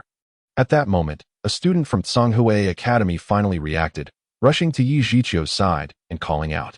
Although Oscar and Ma Hongjun had heard Tianyu My speak of the might of the soft fist, it was their first time witnessing Lu Tianyu's execution of this technique. Just like Zhu Zhiqing and Ning Rongrong, you truly are an absolute anomaly. Even a Soul King cannot withstand your soul skill, Tianyu My remarked, glancing at Yi Zhiqiu, who was being assisted by the Tianheng Academy student, and lightly punched Lu Tianyu's shoulder in awe. Lu Tianyu squinted his eyes and smiled, saying, "You have contributed to this as well. If it weren't for you exhausting 3 or 4/10 of his soul power, coupled with Rongrong's assistance, I wouldn't have had the confidence to knock that old turtle out. Well, we've eaten and fought, and now I shall return to my room for a wash and rest. You all should pay attention to the time and retire early." Everyone felt that the entire situation was surreal.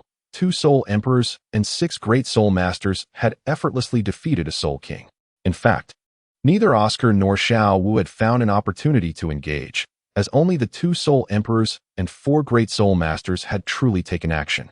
Behind the window on the 2nd floor of the hotel, Zhao Wujie gazed with pride at the Shrek Academy students. His smile grew even more triumphant as he observed the disheveled figures of the Tianheng Academy team departing. After returning to their rooms, the Shrek Academy members engaged in animated discussions about the formidable nature of Lu Tianyu's soul skill, Soft Fist. Tang San, who shared a room with Lu Tianyu, expressed his curiosity, saying, "Xiaoyu, I never anticipated that you could enhance the power of Soft Fist to such an extent in just a year's time." Lu Tianyu smiled and remarked, "The internal organs are inherently the Achilles heel of all creatures. Even if Yi Zhiqiu has cultivated his soul power to level 50, the resilience of his internal organs can barely reach the defensive capacity of a great soul master, which is the utmost limit. Furthermore, as he has not pursued the path of a defensive soul master, the defensive capability of his internal organs is likely to barely attain the level of a first-ring soul master." Upon hearing Lu Tianyu's words, Tang San could only shake his head with a wry smile, acknowledging that the characteristics of the soft fist soul skill are remarkably potent and exceedingly cunning. Aside from its shortcoming of lacking long-range attacks, in Tang San's perspective, the soft fist can undoubtedly be regarded as a divine-level soul skill. Lu Tianyu was unaware of how the others rested, but after completing his evening soul power cultivation, he fell into a deep slumber until the dawn of the next day. When Zhao Wujie roused the group, he made no mention of the events that transpired the previous night. After having breakfast, they continued their journey towards the Stardow Forest. The bond among the Shrek Academy members had strengthened significantly following the battle from the night before, particularly with Ning Rongrong gaining everyone's approval. Along the way, she intended to use her 7 treasures glazed tower to enhance the group's speed, but as she began to channel her soul power, Lu Tianyu promptly intervened. Ning Rongrong possessed the weakest stamina among the 8 members of Shrek Academy. Expending her soul power to boost their speed would only hasten her fatigue.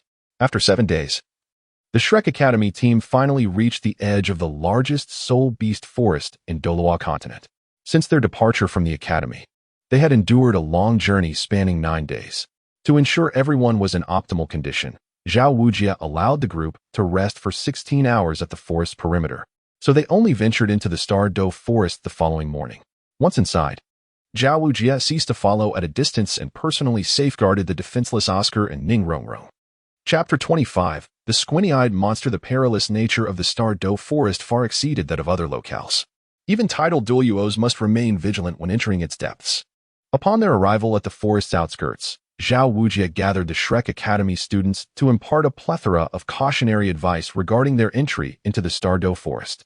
Although Tianyu My and Lu Tianyu had previously acquired their 3rd soul rings within the forest, they were accompanied by only one other student at that time. With Flender and Zhao Wujie's soul sage prowess, safety could be assured at the forest periphery. However, this time was different, despite Zhao Wujie's soul sage capabilities. He was now responsible for 8 students, 2 of whom were entirely non-combatant support soul masters. Furthermore, 4 others possessed only 2 soul rings each, leaving only Lu Tianyu and Tianyu My with any semblance of self-defense, should they encounter soul beasts over 3,000 years old. Even Lu Tianyu and Tianyu My would find themselves in peril. Zhao Wujie surveyed his 8 students, aside from Lu Tianyu, whose expression was inscrutable. Only Tianyu My and Tang San maintained a vigilant demeanor, while Ning Rongrong, Oscar, Ma Hongjun, and Zhu Shuqing appeared somewhat indifferent. Their focus seemed to drift towards the peculiar vegetation surrounding them or the sight of unfamiliar 10-year soul beasts. Even more disconcerting was Xiao Wu, who had been bouncing around since entering the Stardow Forest. Tang San tugged at her to rein her in for 3 minutes. But it wasn't long before she resumed her exuberance, oblivious to Zhao Wujie's increasingly fiery glare. In the core area of the Stardow Forest, a towering ape-like soul beast, over 30 meters tall, lifted its head, exuding an aura of ancient might. Its skin resembled granite, with a golden soul power coursing through the creases. Sniffing through its massive nostrils, the beast turned its gaze towards Zhao Wujie and his group, then displayed an agility that belied its enormous size. In a few leaps, it ascended a hill thousands of meters high, sniffed once more, and then leapt down, racing toward the outskirts of the Stardow Forest. Along its path, soul beasts aged thousands and tens of thousands of years fled in terror, either scurrying away or retreating to their lairs, trembling in fear. At the forest's periphery, Zhao Wujie tightened his nerves and led his students deeper into the Stardow Forest. Lu Tianyu suddenly murmured, "Xiao Ao, have you ever contemplated what kind of spirit beast you wish to seek for your 3rd spirit ring?" Oscar glanced at Lu Tianyu and shook his head, responding, "I haven't thought about it. Isn't it simply a matter of hunting down a suitable spirit beast when the opportunity arises?" Lu Tianyu suddenly felt that the teaching quality of the instructors at Shrek Academy was rather lacking. The master had devised a meticulously detailed training plan for both him and Tang San, specifying precisely which soul beasts to hunt for their initial 5 soul rings, and indicating the suitable regions to seek these creatures when the time arose. The group traversed through the dense forest for approximately 2 hours, during which signs of 1,000-year-level soul beasts began to emerge. Suddenly, Zhao Wujing and Zhu Shuqing both perceived unusual sounds emanating from a distance, prompting Zhao Wujing to swiftly signal a warning of impending danger. Lu Tianyu, Tang San, and Tianyu My quickly crouched down, concealing their figures within the thickets. Zhao Wujie lowered his voice and instructed, "Prepare for battle. Xiao Ao, Rongrong, come to my side swiftly." Oscar and Ning Rongrong hastily bent their waists and approached Zhao Wujia, while Lu Tianyu, Tang San, and Dai Mubai dispersed, readying themselves to summon their martial souls for combat. Hiss, hiss, hiss. This time, it was Lu Tianyu who heard the distant sounds, and Tang San and Dai Mubai followed suit. Zhu Zhiqing whispered, "I will check the tree." With that, she summoned her martial soul, the Nether Cat, and in a flash, leaped to a branch approximately 7 to 8 meters high. Zhu Zhiqing's martial soul, the Nether Cat, endowed her with exceptional vision and hearing, making her the ideal scout for detecting enemies. Did you discover anything? Zhao Wujia, relying on his formidable strength, could hear sounds that Lu Tianyu and Dai Mubai could not. As soon as Zhu Zhiqing ascended the branch, he inquired urgently. Zhu Zhiqing searched diligently for a moment and replied, "I can't see clearly, but it appears to be a flying snake with a bright red fleshy crest on its head. It is about 3 to 4 meters above the ground." Upon hearing Zhu Zhiqing's words, Lu Tianyu turned his head and cast a beaming smile at Tang San, then endeavored to suppress the fluctuations of his soul power to summon his martial spirit. Tang San discerned a hint of mischief in Lu Tianyu's expression as he glanced in his direction, yet he remained unaware of the reason behind such a demeanor. After listening to Zhu Zhiqing's remarks, a glimmer of brilliance flickered in Zhao Wujia's eyes. He lifted his gaze towards Zhu Zhiqing's position and continued. "What does the tail look like?" "The tail is fan-shaped, with a fleshy crest, ha ha ha. You, my boy, have struck gold, Oscar." Zhao Wujia, brimming with excitement, patted Oscar on the shoulder before elaborating. "This is an exceedingly rare phoenix-tailed cochin snake. However, I wonder if the age is appropriate." As Lu Tianyu listened to Zhao Wujia's mention of the phoenix-tailed coxcomb serpent, a deeper smile spread across his face. This was because the master had indicated that among the soul beasts suitable for Tang San's soul rings, there existed the phoenix-tailed coxcomb serpent. Therefore, both Lu Tianyu and Tang San understood how to discern the age and weaknesses of this serpent.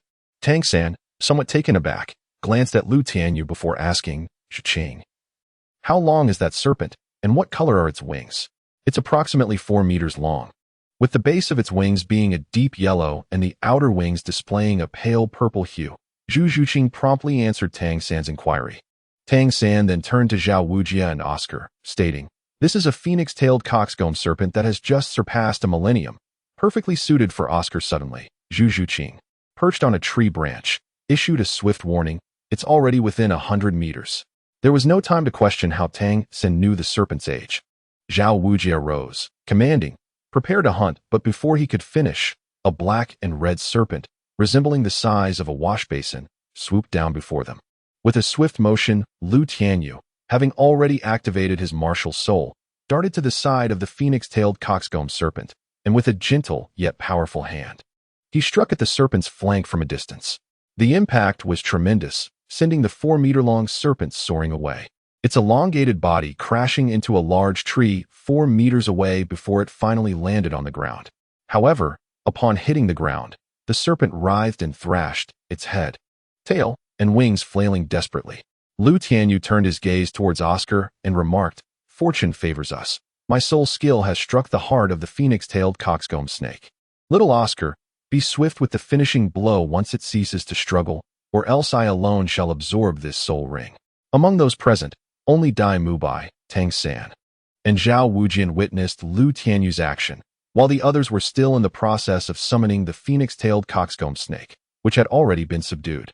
Ning Rongrong and Zhu Zhiqing, observing the warm smile gracing Lu Tianyu's face, inwardly mused, "Indeed, those with squinting eyes are extraordinary." Zhao Wujian, giving Oscar a light pat on the shoulder, urged, "What are you dawdling for? Did you not hear little you instructing us to hurry with the finishing move?" The heart of the phoenix-tailed coxcomb snake had been shattered by the strike of the 8 trigrams empty palm, and the collision of its inherent speed contributed to the instantaneous destruction. Had it been any other soul beast, such a rupture would have led to immediate demise. Its prolonged struggle was merely due to the energy stored within its fleshy crest, granting it a fleeting lease on life. Heeding Zhao Wujian's prompt, Oscar swiftly retrieved a dagger from his soul guide, poised to deliver the final blow as the snake's thrashing began to wane. A collective sigh of relief escaped the onlookers when they beheld wisps of purple soul power emanating from the phoenix-tailed coxcomb snake, coalescing in the air to form a resplendent purple soul ring. Reflecting upon his own experience of acquiring a third soul ring while being pursued by a 10,000-year soul beast, Tianyu My relaxed his taut nerves and turned to Tianyu, stating, "The Gentle Fist soul skill is indeed monstrous.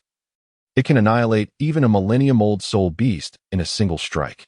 Tianyu squinted his eyes into crescent shapes, chuckling as he remarked, "It is primarily due to my good fortune. Had I failed to strike the heart of this phoenix-tailed chicken crown snake, it would have been my demise. The power of the soft fist is indeed formidable, yet it necessitates close-range engagement to be effective. Should I miss my strike, I would undoubtedly be ensnared by the snake. And with my slight frame, it could easily twist me into a pretzel before swallowing me whole." Little Dance pouted and retorted, "You're deceiving us. The defensive capability of the soft fist is unparalleled. If it dared to coil around you, it would meet a swifter end." Upon hearing Little Dance's words, Tianyu My blinked in disbelief and said, "Is that even possible? How can something so soft like the soft fist provide any defense?" By enveloping the entire body with its gentle force, he continued, "Xiao San and I have certainly endured enough hardships from the defensive prowess of the soft fist in the past." After Little Dance's statement, all eyes turned to Tianyu, their gazes brimming with curiosity. Tianyu offered an awkward smile, slightly opening his squinted eyes and remarked, "Indeed, the defensive capability of the soft fist surpasses its offensive prowess. Xiao San's soul skill entangles, while Xiao Wu's soft technique is easily repelled by the gentle force." Upon hearing Tianyu's words, Tianyu My blinked in confusion and retorted, "After practicing with you so many times, how was I unaware that your soul skill also possesses defensive effects? That is because your strength is simply too feeble. Xiao Yu need not employ the defense of the soft fist to handle you." Zhao Wujia interjected at that moment, his palm as large as a fan, striking Tianyu Mai's shoulder with a hint of disappointment. "Xiao Yu's practice with you is merely to refine his somewhat unpolished soul skills. Do you really think your meager abilities can compel Xiao Yu to exert his full strength?" The crowd fell silent, particularly Zhu Zhuqing and Ning Rongrong, who gazed at the squinting Tianyu, his face adorned with a warm smile, their expressions filled with disbelief. After all, Tianyu My was a soul sovereign with a soul power of 37. Although Tianyu's soul power reached 34 or 35, the disparity of 2 levels was still considerable. However, upon hearing Zhao Wujia's words, a bitter smile crept onto Tianyu's lips. His practice with Tianyu My was not devoid of using the soft fist's reversal palm. Rather, it was due to the impairment of his vision inflicted by the Spirit Hall's ambush, rendering him incapable of executing the reversal palm flawlessly. A flawed reversal palm would expose his vulnerabilities to his opponent, and should they exploit that weakness, he would find himself in a perilous predicament. Thus, since the ambush by the Spirit Hall, Tianyu had refrained from using the reversal palm, instead seeking ways to compensate for his defensive shortcomings through heightened offensive capabilities. Just then, amidst the hushed discussions about the attack and defense capabilities of the soft fist, a sudden scream from a girl pierced the air. The group turned towards the sound and discovered 2 female soul masters emerging from the dense forest, each wielding a serpent staff. One appeared to be around 60 years old, exuding a formidable aura, while the other was roughly 16 or 17, clad in a fitted leather skirt that accentuated her curves. Her long, striking legs quickly captured the attention of many males present. Tianyu's smile grew more pronounced as he recognized the older female soul master as Chao Tianxiang, while the younger girl, who had been shouting since the beginning, was Mangiran, with disbelief etched on her face. Mangiran stared at the corpse of the phoenix-tailed coxcomb snake and then turned to the group from Shrek Academy, exclaiming, "You! How dare you steal my phoenix-tailed coxcomb snake?" Tianyu responded with a radiant smile, "So it was you who wounded the phoenix-tailed coxcomb snake. When we encountered it, it was nearly at the brink of death. I truly appreciate the unearned acquisition of a Millennium Soul Ring." At that moment, everyone noticed the 3 gashes on the belly of the phoenix-tailed coxcomb snake, which Tianyu had observed while using his 8 trigrams air palm to send the creature flying. Mangiran, already seething with anger, was further infuriated by Tianyu's words, causing her temper to flare uncontrollably, while Ko Xiangxiang, who followed closely behind, hurriedly grasped Mangiran's arm. She then channeled her soul power, manifesting her own soul rings, which emerged as 2 yellow, 2 purple, and 2 black, 6 soul rings that gracefully floated above her head before settling around her feet, pulsating rhythmically. Zhao Wujie quickly deduced that Ko Xiangxiang's martial spirit was the serpent staff in her hand, as the manifestation of beast martial spirits often resulted in physical changes, such as alterations in pupil shape and body size. "I am Ko Xiangxiang. With an air of pride, Xiangxiang gazed at Zhao Wujie, Lu Tianyu, and the others after summoning her martial spirit. Zhao Wujie let out a soft snort, activating his soul power to summon his own martial spirit. As he did so, alongside the appearance of 2 yellow, 2 purple, and 3 black, 7 soul rings, there emerged behind him a towering, nearly 5-meter-high martial spirit resembling a formidable diamond bear. Chapter 26. The third party go? As Zhao Wujie summoned his martial spirit, both Xiangxiang and Meng Yiran felt as if a great diamond bear was roaring fiercely at them. In reality, it was Zhao Wujie's soul sage aura that created an overwhelming illusion pressing down upon Xiangxiang and Meng Yiran. Such pressure is ineffective against those with strong psychological fortitude. Both Xiangxiang and Meng Yiran possessed the confidence to not fear a soul sage or a soul Douluo. Naturally, they remained unperturbed in the face of Zhao Wujie's oppressive presence. Zhao Wujie spoke in a deep voice, "I am Zhao Wujie." Upon hearing Zhao Wujie's introduction, Xiangxiang slightly furrowed her brow and inquired, "I was just pondering when a soul sage of such youth emerged in the Soul Master realm. So it is the illustrious immovable king, Zhao Wujie. I am truly honored." Despite her words of respect, there was an unmistakable lack of courtesy in her tone. Zhao Wujie's expression turned serious as he clasped his hands in salute. Addressing Xiangxiang, "Are you perhaps the esteemed serpent matriarch among the legendary dragon and serpent?" Tang San, overhearing Zhao Wujie's words, quietly asked, "What does dragon and serpent signify?" Hurriedly educated everyone about the legendary couple known as the Supreme Dragon and Serpent, which refers to the esteemed Long Gong Meng Shu and the formidable Shi Pa Chao Tian Xiang. They are among the rare individuals in the Spirit Master realm capable of executing the fusion technique with their martial spirits. Meng Shu is a soul Douluo level Spirit Master, and when combined with Chao Tian Xiang, they possess the strength to contend with tidal Douluo level experts. Consequently, Spirit Masters traversing the Spirit Master world generally show great respect to the illustrious couple. Meng Yiran, having grown up encountering individuals who treated her elders with utmost reverence, now perceived Zhao Wujie's demeanor as one of submission, igniting her spirit. With her serpent staff pointed at Lu Tianyu, she declared, "How do you intend to resolve this matter if you dare to seize my phoenix-tailed coxcomb snake?" The smile on Lu Tianyu's face gradually faded, and he slightly opened his squinted eyes to gaze at Meng Yiran, speaking in a calm tone, "Of course, one should return whence they came. At this point, what more do you desire? My classmate is currently absorbing a soul ring. If you dare to stir any trouble, consider the consequences carefully." Lu Tianyu genuinely harbored a deep-seated aversion to arrogant individuals, and he found even greater disdain for those like Meng Yiran, who, lacking the merit to be proud, exhibited arrogance surpassing their actual capabilities. Upon hearing Lu Tianyu's words, Meng Yiran was infuriated and prepared to unleash her soul power. However, the fragrant companion beside her, Xiangxiang, quickly intervened, casting a warning glance at Lu Tianyu and remarking, "Such bravado for a mere child. A 6-ring soul emperor is not uncommon in this continent. While not ubiquitous, they are certainly not difficult to find for those who seek." Lu Tianyu's cheeks were adorned with a warm smile as he squinted towards Chao Tianxiang, remarking, "Were the esteemed dragon Lord Meng Shu present, I would not have uttered the earlier sentiments, for indeed, there are but few souls of the soul Douluo caliber upon this continent." His words momentarily left both Chao Tianxiang and Meng Yiran in a state of stunned contemplation. At first glance, Lu Tianyu's assertion appeared quite reasonable.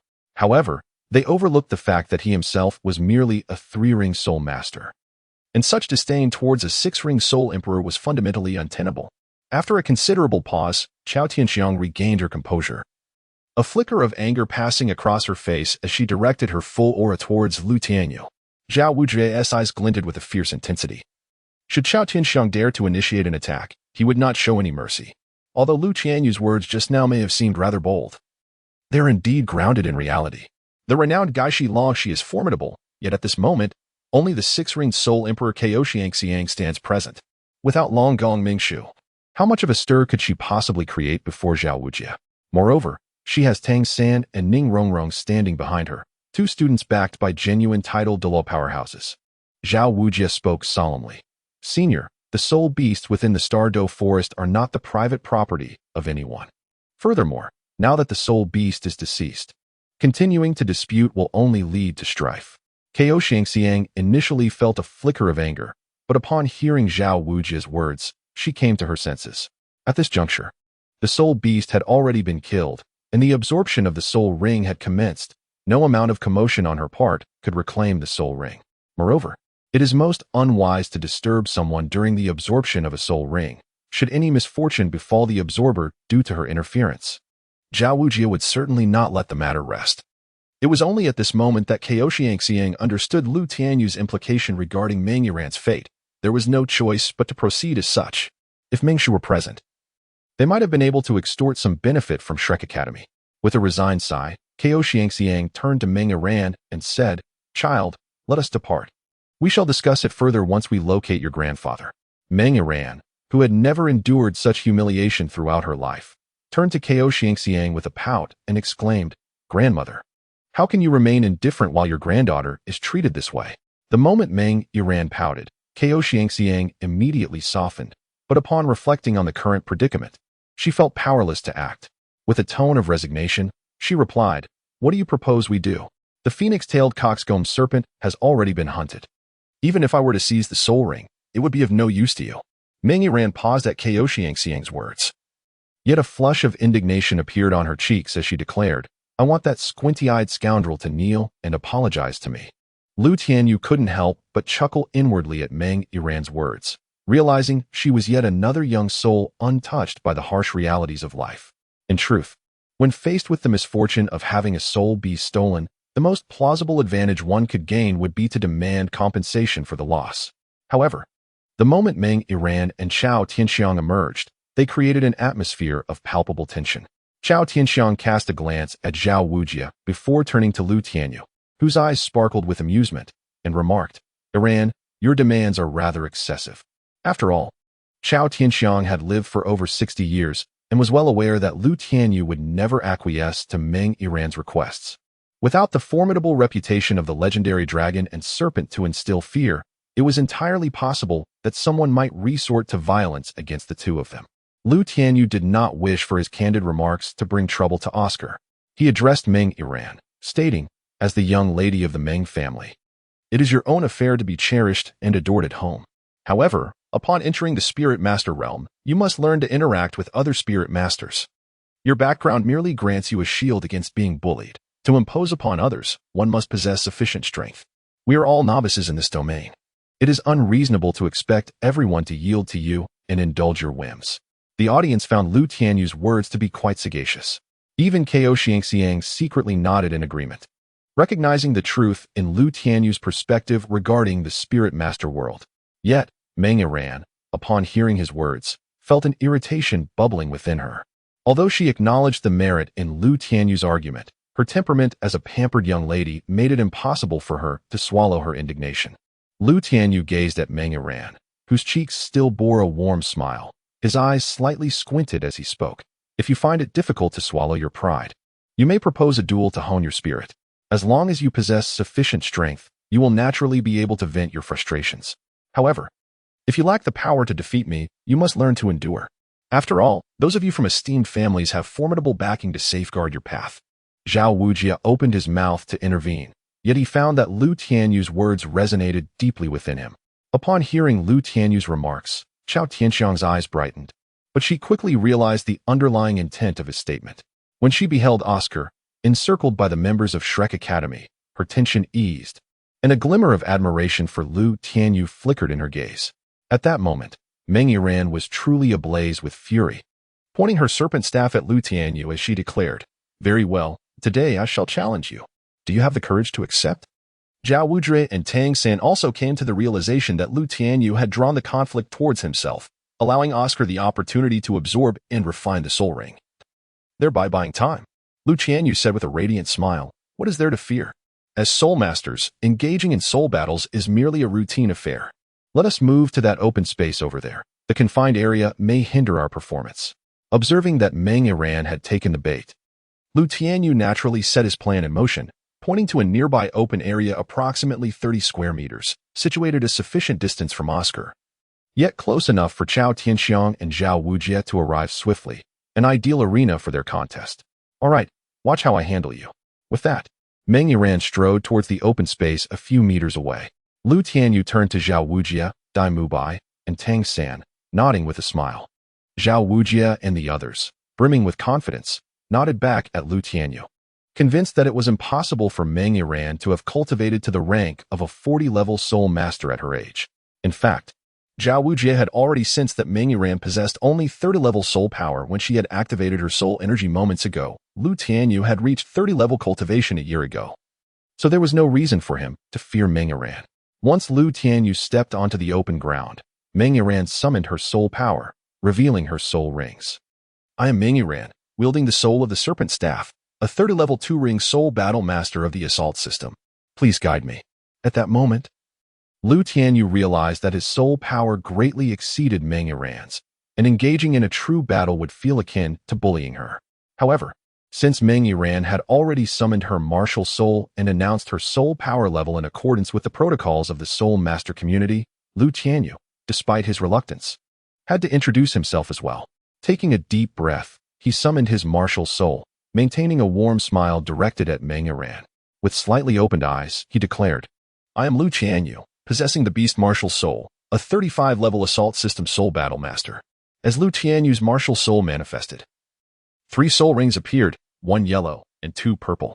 Chao Tianxiang and Meng Yiran stared wide-eyed at the slowly rotating rings before Lu Tianyu.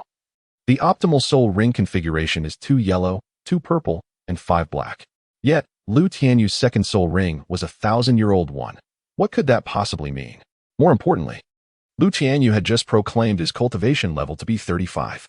To be candid, among the students at Shrek Academy, Lu Tianyu was the shortest, leading Chao Tianxiang and Meng Yiran to perceive him as the youngest as well, standing just over 1.5 meters tall.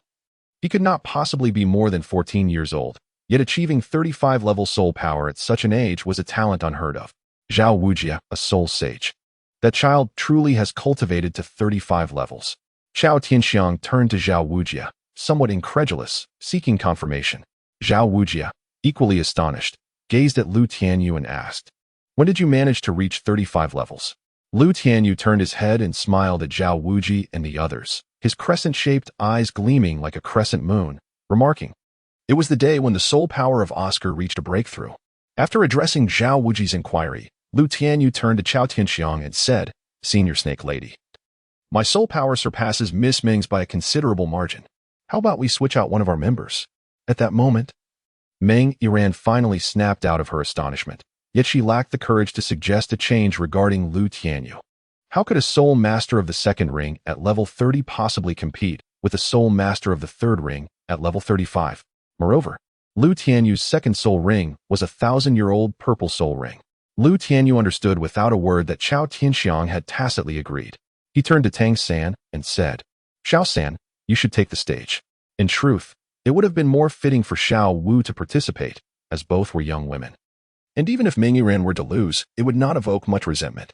Yet, Lu Tianyu ultimately passed the responsibility to Tang San. If he had allowed Xiao Wu to compete, Tang San would surely have grumbled about it. Moreover, in the anime, it was Tang San's duel with Meng Yiran that propelled his soul power to the 30th level. After hearing Lu Tianyu's words, Tang San nodded gently, affectionately ruffling Xiao Wu's hair before making his way towards the clearing where Lu Tianyu and Meng Yiran stood. Lu Tianyu retracted his martial soul, a warm smile instinctively gracing his cheeks as he squinted and offered a gesture of encouragement to Tang San, who was approaching. After overhearing the conversation between Lu Tianyu and Zhao Wujie, Chao Tianxiang finally shifted her focus to the students of Shrek Academy. She observed that the group of 8 children, comprising 5 boys and 3 girls, were all quite young, with the exception of Dai Mubai, who was still younger than Meng Yiran. Zhao Wujie, where did you procure such a multitude of young prodigies? Chao Tianxiang inquired, as Lu Tianyu walked beside Zhao Wujie. A slight smile curled at the corners of Zhao Wujie's lips, a glimmer of pride evident in his gaze as he replied, I serve as an instructor at Shrek Academy. These children are all our students. Chao Tianxiang admitted that she had never heard of Shrek Academy. Yet a college with a soul sage should certainly be a prestigious institution for soul masters. Meanwhile, Tang San approached Meng Yiran and introduced himself. I am Tang San. My martial soul is Blue Silver Grass, and I am a level 29 control-type weapon soul master. I seek your guidance.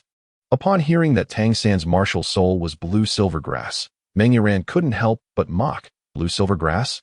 Such a worthless martial soul can actually be cultivated? Tang San, unperturbed by Meng Yiran's derision, knew that she would soon discover the true potential of his martial soul. As Tang San summoned his martial soul, Meng Yiran charged forward, taunting, "That coward Lu Tianyu has made you his scapegoat. Let us see what this young lady is capable of." Chapter 27. Flying Mushroom Sausage. Tang San felt somewhat exasperated by Meng Yiran's lack of foresight as a soul master. Indeed, the properties of blue silvergrass were not as formidable as other martial souls. However, with the addition of 2 soul rings, the strength of blue silvergrass was not something to be easily shattered. After evading Meng Yiran's attack with agility, he unleashed the soul skill of blue silvergrass. The first soul skill, Entanglement, caused a cluster of blue silvergrass vines to sprout beneath Meng Yiran's feet, swiftly ensnaring her and lifting her high into the air. At that moment, Tang San declared, "Miss Ming, there are no worthless martial souls, only incompetent soul masters." Typically, if one ensnared by Tang San's blue silvergrass did not swiftly break free, they would succumb to the paralyzing toxin inherent to the vines. Unfortunately for Tang San, Meng Yiran was also adept in the use of poison, rendering her immune to the paralyzing effects of blue silvergrass. The second soul skill, Transformation of the Serpent. Bound by the blue silvergrass and suspended in midair, Meng Yiran unleashed her second soul skill. In an instant, her form transformed, slithering to the ground like a serpent. Though her exterior was cloaked in smooth and resilient scales, she was nonetheless clad in garments. Gracefully, she glided down the tendrils of the blue silvergrass. Yet the thorns along the vines ravaged her attire, leaving it tattered. Through the torn fabric, one could glimpse her fair, supple skin, while Ma Hongjun, the plump youth from Shrek Academy, found himself unable to tear his gaze away. This fellow, much like Tianyu My, could not help but steal glances, accompanied by an obnoxiously piercing sound. The women present cast scornful glances towards Ma Hongjun, while only Zhao Wujia, Lu Tianyu, and Tang San remained unaffected by Meng Yiran's presence. Zhao Wujia's experience rendered him indifferent, while Tang San, influenced by the ideals of modesty from his previous life, focused solely on Meng Yiran's face. Lu Tianyu, on the other hand, simply lacked interest in the youthful maiden, oblivious to her state of vulnerability.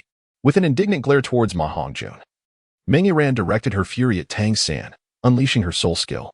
The first soul skill, Serpent Blade, manifested as a fleeting yellow soul ring, and a phantasmal serpent staff hurtled towards Tang San. He, ever vigilant of her movements, effortlessly evaded the attack with his agility. Emboldened by both humiliation and ire, Meng Yiran summoned the full extent of her first soul skill, conjuring 7 ethereal weapon spirits to strike at Tang San. Aware that prolonging the confrontation might attract Long Gong, Tang San resolved to conclude the skirmish swiftly.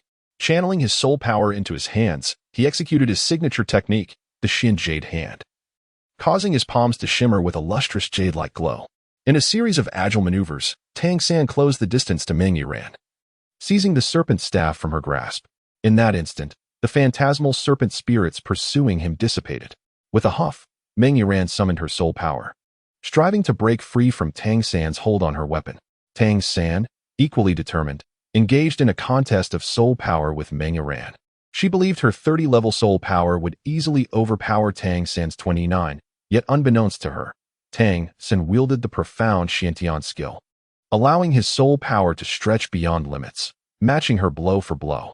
Observing the struggle, Ko Xiangxiang sighed helplessly and turned to Zhao Wujia, suggesting, "Let us intervene together from this point onward." To be frank, upon witnessing Tang San and Meng Yiran engage in a fierce contest of soul power, Zhao Wujia clenched his fists tightly. A battle of soul power is fraught with peril, and should anything happen to Tang San, Zhao Wujia would be doomed to a life as a wild man within the Stardow Forest, for should he dare venture beyond its confines, he would surely face the wrath of Tang San's father. When Chao Tianxiang conceded, Zhao Wujia readily raised both hands in agreement and swiftly positioned himself behind Tang San. At that moment, Chao Tianxiang also appeared behind her granddaughter, and together they channeled their soul power to sever the flow of energy between Tang San and Meng Yiran. With an eye roll, Meng Yiran fainted into Chao Tianxiang's embrace, while Tang San, depleted of his strength as a soul master, collapsed to the ground in a meditative posture. "Sis." The ever-concerned Xiao Wu hurriedly rushed to Tang San's side. Zhao Wujia assessed the situation and reassured her, "Do not worry. He has merely exhausted his soul power. A brief respite will suffice." After a short while, Meng Yiran regained consciousness, and Chao Tianxiang, with a hint of resignation, remarked, "You have lost, Iran. It is time for us to depart." Despite her reluctance, Meng Iran had no choice but to follow Chao Tianxiang out of the forest, and just before exiting the dense thicket, Chao Tianxiang declared, "The unmoving king. I shall remember today's events." Lu Tianyu heard the distant murmurs of Chao Tianxiang and remarked softly, "Only now, after such a long journey, does she recall to make a bold statement. Teacher Zhao, do you think she did this on purpose?" Zhao Wuji shot Lu Tianyu an exasperated glance, and then sighed. "You truly are a source of worry, aren't you? You have achieved a breakthrough to the 35th level of soul power and yet failed to mention it sooner. You startled me just now." As Zhao Wuji finished speaking, Tianyu My could not help but interject, Indeed. You, my friend, quietly reached the 35th level without so much as a word." Lu Tianyu turned his head, a radiant smile gracing his features as he gazed at Tianyu My. His narrowed eyes curved into crescent moons as he said, "Mubai, do you truly wish that I had spoken of my soul power breakthrough during my time at the academy?" Tianyu My immediately comprehended the implication behind Lu Tianyu's words. He cast a timid glance at Zhao Wujia and gently patted Lu Tianyu's shoulder, conveying a silent understanding. "Little brother Yu." Ning Rongrong finally mustered the courage to voice the question that had long troubled her. "I heard from Xiao Wu that you entered Shrek Academy just last year. And at that time, your soul power was at level 30. It has only been a year, yet you have managed to elevate your soul power by 5 levels. How have you accomplished this?" As Ning Rongrong posed her inquiry to Lu Tianyu, Zhu Zhuqing also cast a curious glance in his direction. Lu Tianyu chuckled softly and remarked, "It's nothing much, merely the hunting of a 3,000-year-old spirit beast, from which I absorbed its spirit ring, consequently elevating my spirit power to a level exceedingly close to 33. To be precise, I have only advanced 2 levels in a year. Such a pace is still far from satisfactory." Upon hearing Lu Tianyu's explanation, Ning Rongrong and Zhu Zhuqing stood momentarily stunned, their gazes towards him filled with disbelief and peculiarity. Tianyu My turned to Zhu Zhuqing and said, "You always tend to downplay matters, Zhuqing, Rongrong. Do not heed his words heedlessly." At Tianyu Mai's words, both Zhu Zhuqing and Ning Rongrong involuntarily exhaled in relief, with Ning Rongrong exclaiming, "I told you. How could a 3,000-year-old spirit beast be possible?" Tianyu My continued, "Aside from exceeding limits to absorb the spirit ring of a 3,000-year-old beast, Xiao Yu also maintains a rigorous training regimen of 14 hours daily. Except for attending the Soto Great Soul Arena for battles, he has been diligently honing his skills in this manner." Upon hearing this, Zhao Wujing could not help but sigh, genuinely wishing to assert that if Tianyu My exerted himself as Lu Tianyu does, his spirit power would undoubtedly have risen to 38. Yet, he was apprehensive about encountering another tireless monster like Lu Tianyu. Indeed, in the eyes of the teachers at Shrek Academy, Lu Tianyu was nothing short of a complete anomaly. At that moment, Oscar emitted a sound from his mouth that sparked much speculation, and after drawing everyone's attention, he sprang up from the ground. "Level 31. My spirit power has reached level 31. Observing Oscar's exuberance, the others could not help but smirk. Lu Tianyu's spirit power had reached 35, yet he did not display such exuberant antics. Zhao Wujing could not restrain himself, saying, "All right, what are you so pleased about? Quickly tell us what your 3rd spirit ability is. We risk defending the formidable couple of the dragon and serpent for your protection. If your spirit ability disappoints, you shall face my wrath upon returning to the academy." Prior to this, Oscar had been engrossed in absorbing the spirit ring and was unaware of the situation regarding Chao Tianxiang and Meng Yiran. However, after hearing Zhao Wujing's words, he subdued his excitement, somewhat embarrassed, and said, "Can we discuss it later?" Tianyu My placed his hand on Oscar's shoulder, wearing a menacing smile, and replied, "What do you think?" Faced with Tianyu Mai's intimidation, Oscar found himself at a loss, removing Tianyu Mai's hand from his shoulder and stating, "Just so we're clear, none of you are allowed to mock me." After hearing this, Lu Tianyu smiled and said, "Xiao Ao, you surely haven't conjured yet another peculiar soul spell, have you? Rest assured, we have all witnessed the incantations of your first 2 soul abilities, and none of you shall laugh." Upon hearing Lu Tianyu's words, Oscar felt a blush rise to his cheeks and couldn't help but respond, "All right, you promise not to laugh? Enough chit-chat, let us witness your 3rd soul ability." As Oscar surveyed his surroundings, he noticed that apart from Xiao Wu and Tang San, who were not paying attention to him, everyone else, including Ning Rongrong and Zhu Zhuqing, had their focus fixed on him. This made him feel a bit lightheaded, and he struck what he believed to be an exceptionally cool pose while channeling his soul power. Suddenly, A purple soul ring shimmered around his right hand. I possess a mushroom sausage. As Oscar recited the soul incantation, a white meat sausage resembling a small mushroom emerged from the purple soul ring. Oscar, why don't you just go away? Ning Rongrong and Zhu Zhuqing, upon witnessing this, instantly turned crimson and hurriedly averted their gazes from Oscar, with Ning Rongrong unable to restrain herself from exclaiming in embarrassment. Uffed. Fiery and chaotic. Haraha.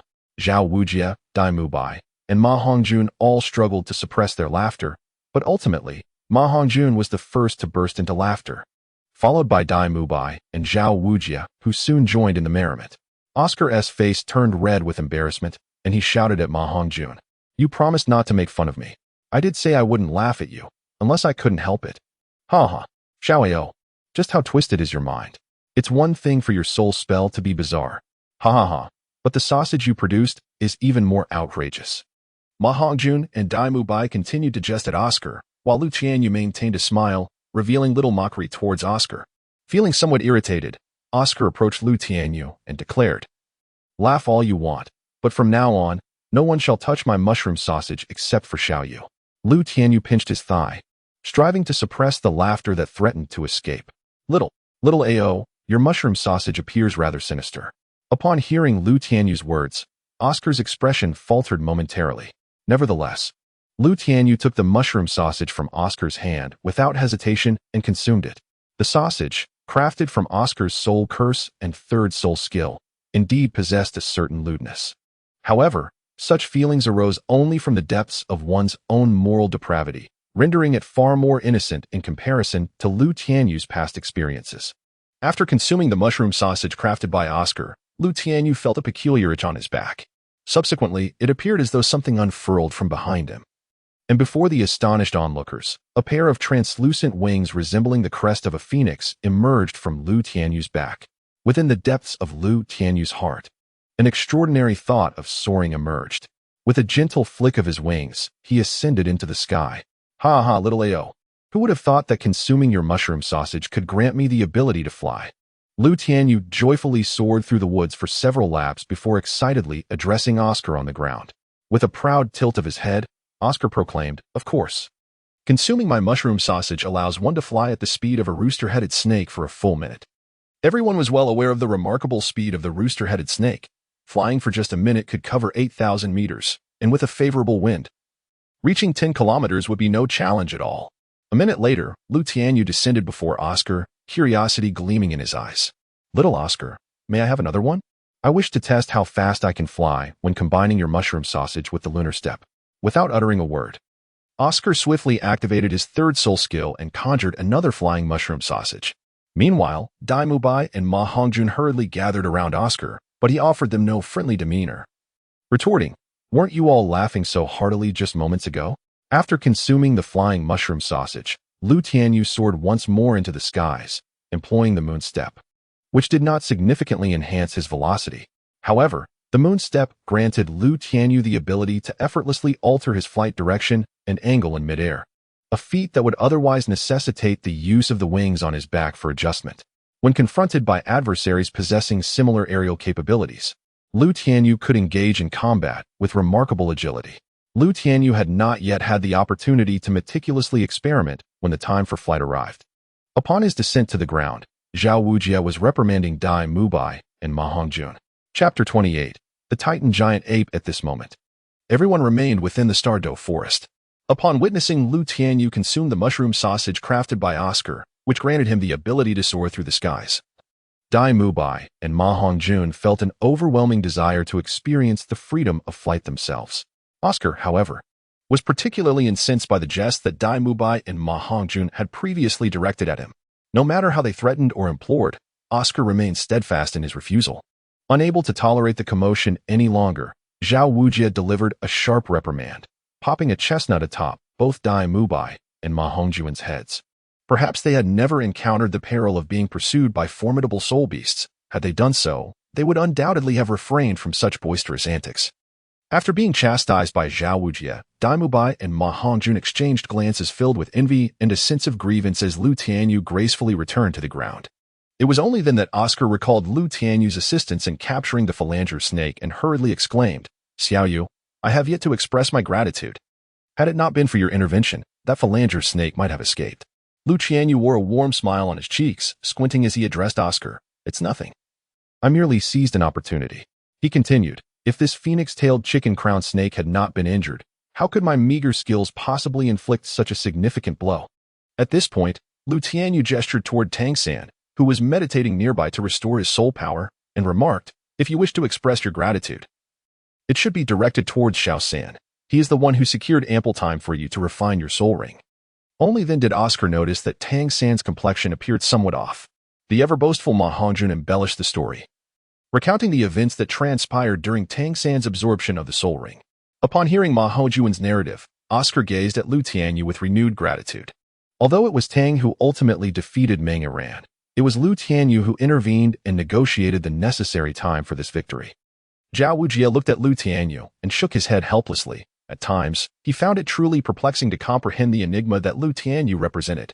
His astute intellect, unwavering composure, and keen observational skills were all concealed behind a seemingly innocuous visage, perpetually adorned with a cheerful smile towards everyone. Tianyu noticed that Zhao Wujin was staring at him intently. Habitually, he curled his lips into a smile, shaping his squinted eyes into crescent moons. Upon witnessing Tianyu's smile, Zhao Wujin felt a chill run down his spine, as if he were being scrutinized by a terrifying entity. Zhao Wujin hastily urged, everyone, remain vigilant. Once Xiao San's soul power is sufficiently restored, we shall promptly depart from the Star Dough Forest. Teacher Zhao, we may not be able to leave just yet. Just as Zhao Wujin finished speaking, Tang San, who was meditating to recover his soul power, suddenly interjected. Xiao San, how are you feeling? Are you doing any better? Xiao Wu, who had been by Tang San's side, inquired with great urgency, while Zhao Wujin glared at Tang San with considerable anger, demanding, why? Tang San raised his hand to gently pat Xiao Wu on the head, then stood up to face Zhao Wujin, stating, please allow me to explain. Teacher Zhao, I also require a soul ring to advance.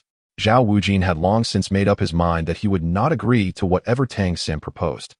As soon as Tang San finished speaking, Zhao Wujin retorted, no means no. What are you saying? You need a soul ring as well? Only halfway through his sentence did Zhao Wujin realize, looking at Tang San in astonishment, you are already at level 30. Tang San smiled and nodded. I was fortunate earlier. During my competition of soul power with Meng Iran, I broke through to level 30.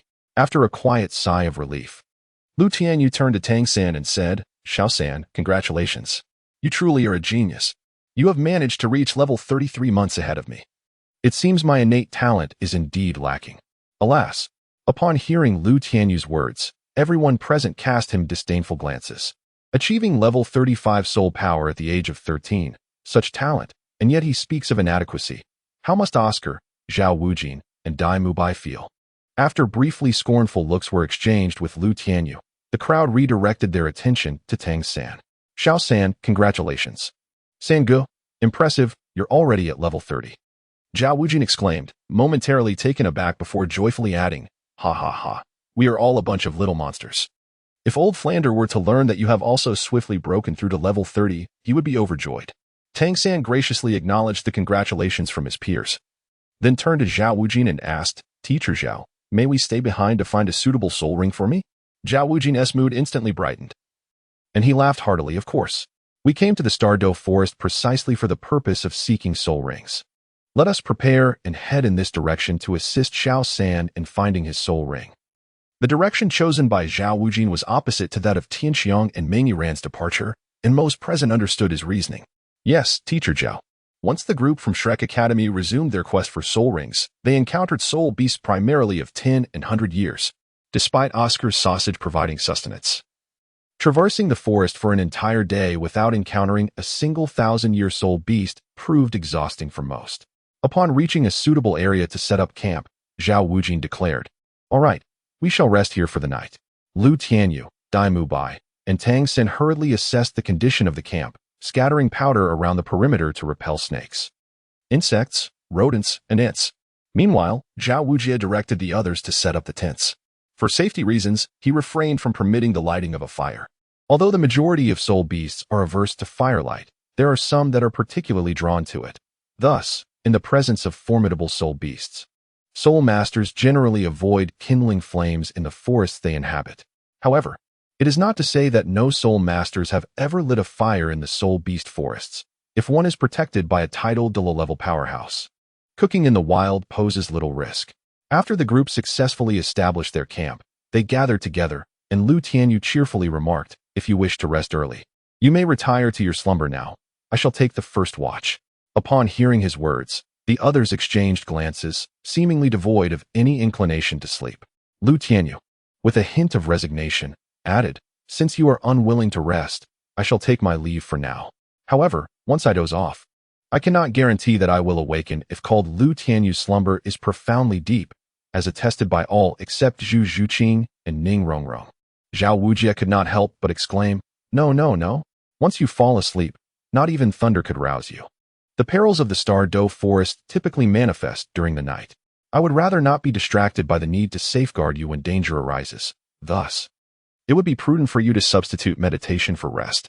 After listening to Zhao Wujie's words, Lu Tianyu nodded gently and said, "Very well, for safety's sake. I shall substitute meditation for sleep." With that, he settled into a cross-legged position, closed his eyes, and began to cultivate his soul power. Meanwhile, Ning Rongrong, Oscar, and Ma Hongjun, who were experiencing the Star Doe forest for the first time, were filled with excitement, eagerly sharing their encounters with the peculiar flora and soul beasts of the forest. Zhao Wujie approached Tang San and remarked, "Are you feeling anxious, little San? Do not worry. We will assist you in finding a suitable soul ring." Tang San smiled and shook his head in response, saying, "Rest assured, Teacher Zhao, I understand. The search for soul beasts is largely a matter of luck." He continued, "Even outside the Star Doe forest, there used to be numerous thousand-year soul beasts, yet this year, they have become exceedingly rare." Zhao Wujie nodded thoughtfully, his expression tinged with melancholy as he mused. "I wonder whether these soul beasts have retreated deeper into the forest or if something else is amiss." Upon hearing Zhao Wujie's words, Tang San instinctively glanced at Lu Tianyu and then spoke. "Regardless of the reason, it is intertwined with our fate. While soul beasts may be ferocious, humanity is even more brutal. Soul beasts cultivate slowly, measuring their progress in centuries and millennia." As Tang San spoke, the attention of the group shifted towards him. He continued, "In contrast, a soul master's lifespan is but a few decades. On average, a soul master must slay 3 to 6 soul beasts in their lifetime, not to mention the countless soul hunters who pursue them. Consequently, the balance shifts, leading to a gradual decline in soul beasts. If this continues, there will come a day when soul masters find themselves devoid of soul rings, and with the extinction of soul beasts, soul masters may also vanish." The members of Shrek Academy were momentarily taken aback by Tang San's words, as they instinctively resonated with his perspective. Zhao Wujie, after a long pause, sighed and said, "Alas, what you speak of is beyond our control. We can only strive to minimize the killing within our capacity." Suddenly, a distant, oppressive roar echoed from the depths of the forest, causing Lu Tianyu, who had been meditating, to open his eyes abruptly. Tang San and Zhao Wujie, who had been engaged in conversation, instantly tensed. Zhao Wujie quickly commanded, "Everyone, stay alert and prepare for battle." Lu Tianyu hurriedly rose and approached Zhao Wujie, his usually squinted eyes now fully opened, vigilantly surveying the surroundings. Tianyu My, Ma Hongjun, Zhu Zhiqing, and Xiao Wu quickly gathered around Zhao Wujie, Tang San, and Lu Tianyu, encircling Oscar and Ning Rongrong protectively behind them.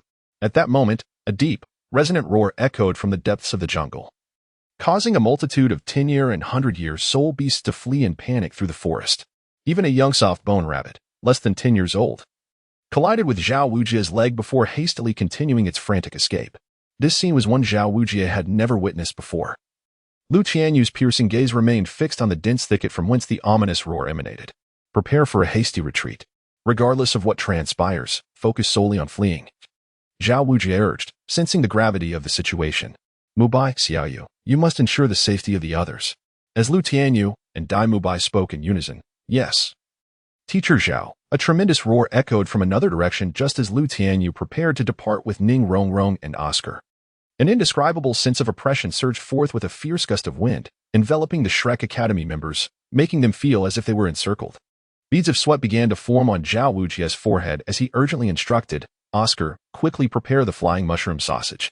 Under the overwhelming pressure that even Soul Sage-level soul masters could sense, Oscar, who had never experienced any real combat, became flustered.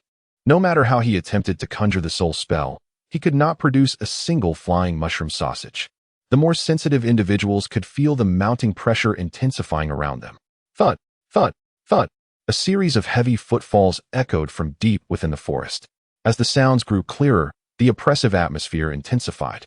By the time they heard the third resounding thud, the ground itself trembled slightly beneath them. Just as the crowd was still in disbelief, a colossal shadow blotted out the sun as it descended from the treetops behind them. Accompanied by a thunderous roar, a fierce wind swept through the area. The terrified group looked up, barely able to discern the outlines of what appeared to be small hills emerging from the forest. As the shadow landed, it swept its hand through the trees, snapping those that required the embrace of 5 or 6 adults. Suddenly, the members of Shrek Academy found themselves exposed in a wide, open pit spanning several meters. At that moment, they finally discerned the form of the shadow resembling a small hill. It was a massive stone ape, towering over 10 meters tall and cloaked in a dark brown hue. Upon recognizing the appearance of the stone ape, everyone within the group silently roared in their hearts. The Titan Giant Ape. This formidable soul beast is well documented in the Soul Master community's compendium of soul beasts, and virtually every soul master is familiar with its might. Zhao Wujie forced himself to remain composed and bowed respectfully to the Titan Giant Ape, saying, "Esteemed King of the Forest, if this is your territory, we shall withdraw immediately." It is said that the Titan Giant Ape is innately powerful, capable of contending with other 10,000-year soul beasts with merely a century of cultivation. Moreover, its intelligence ranks among the highest of soul beasts. The Titan Giant Ape before them clearly surpassed a millennium in cultivation. Thus, it likely possessed the intellect of an adult human. However, upon hearing Zhao Wujie's words, the Titan Giant Ape unleashed a thunderous roar, sending waves of sound that left them momentarily disoriented.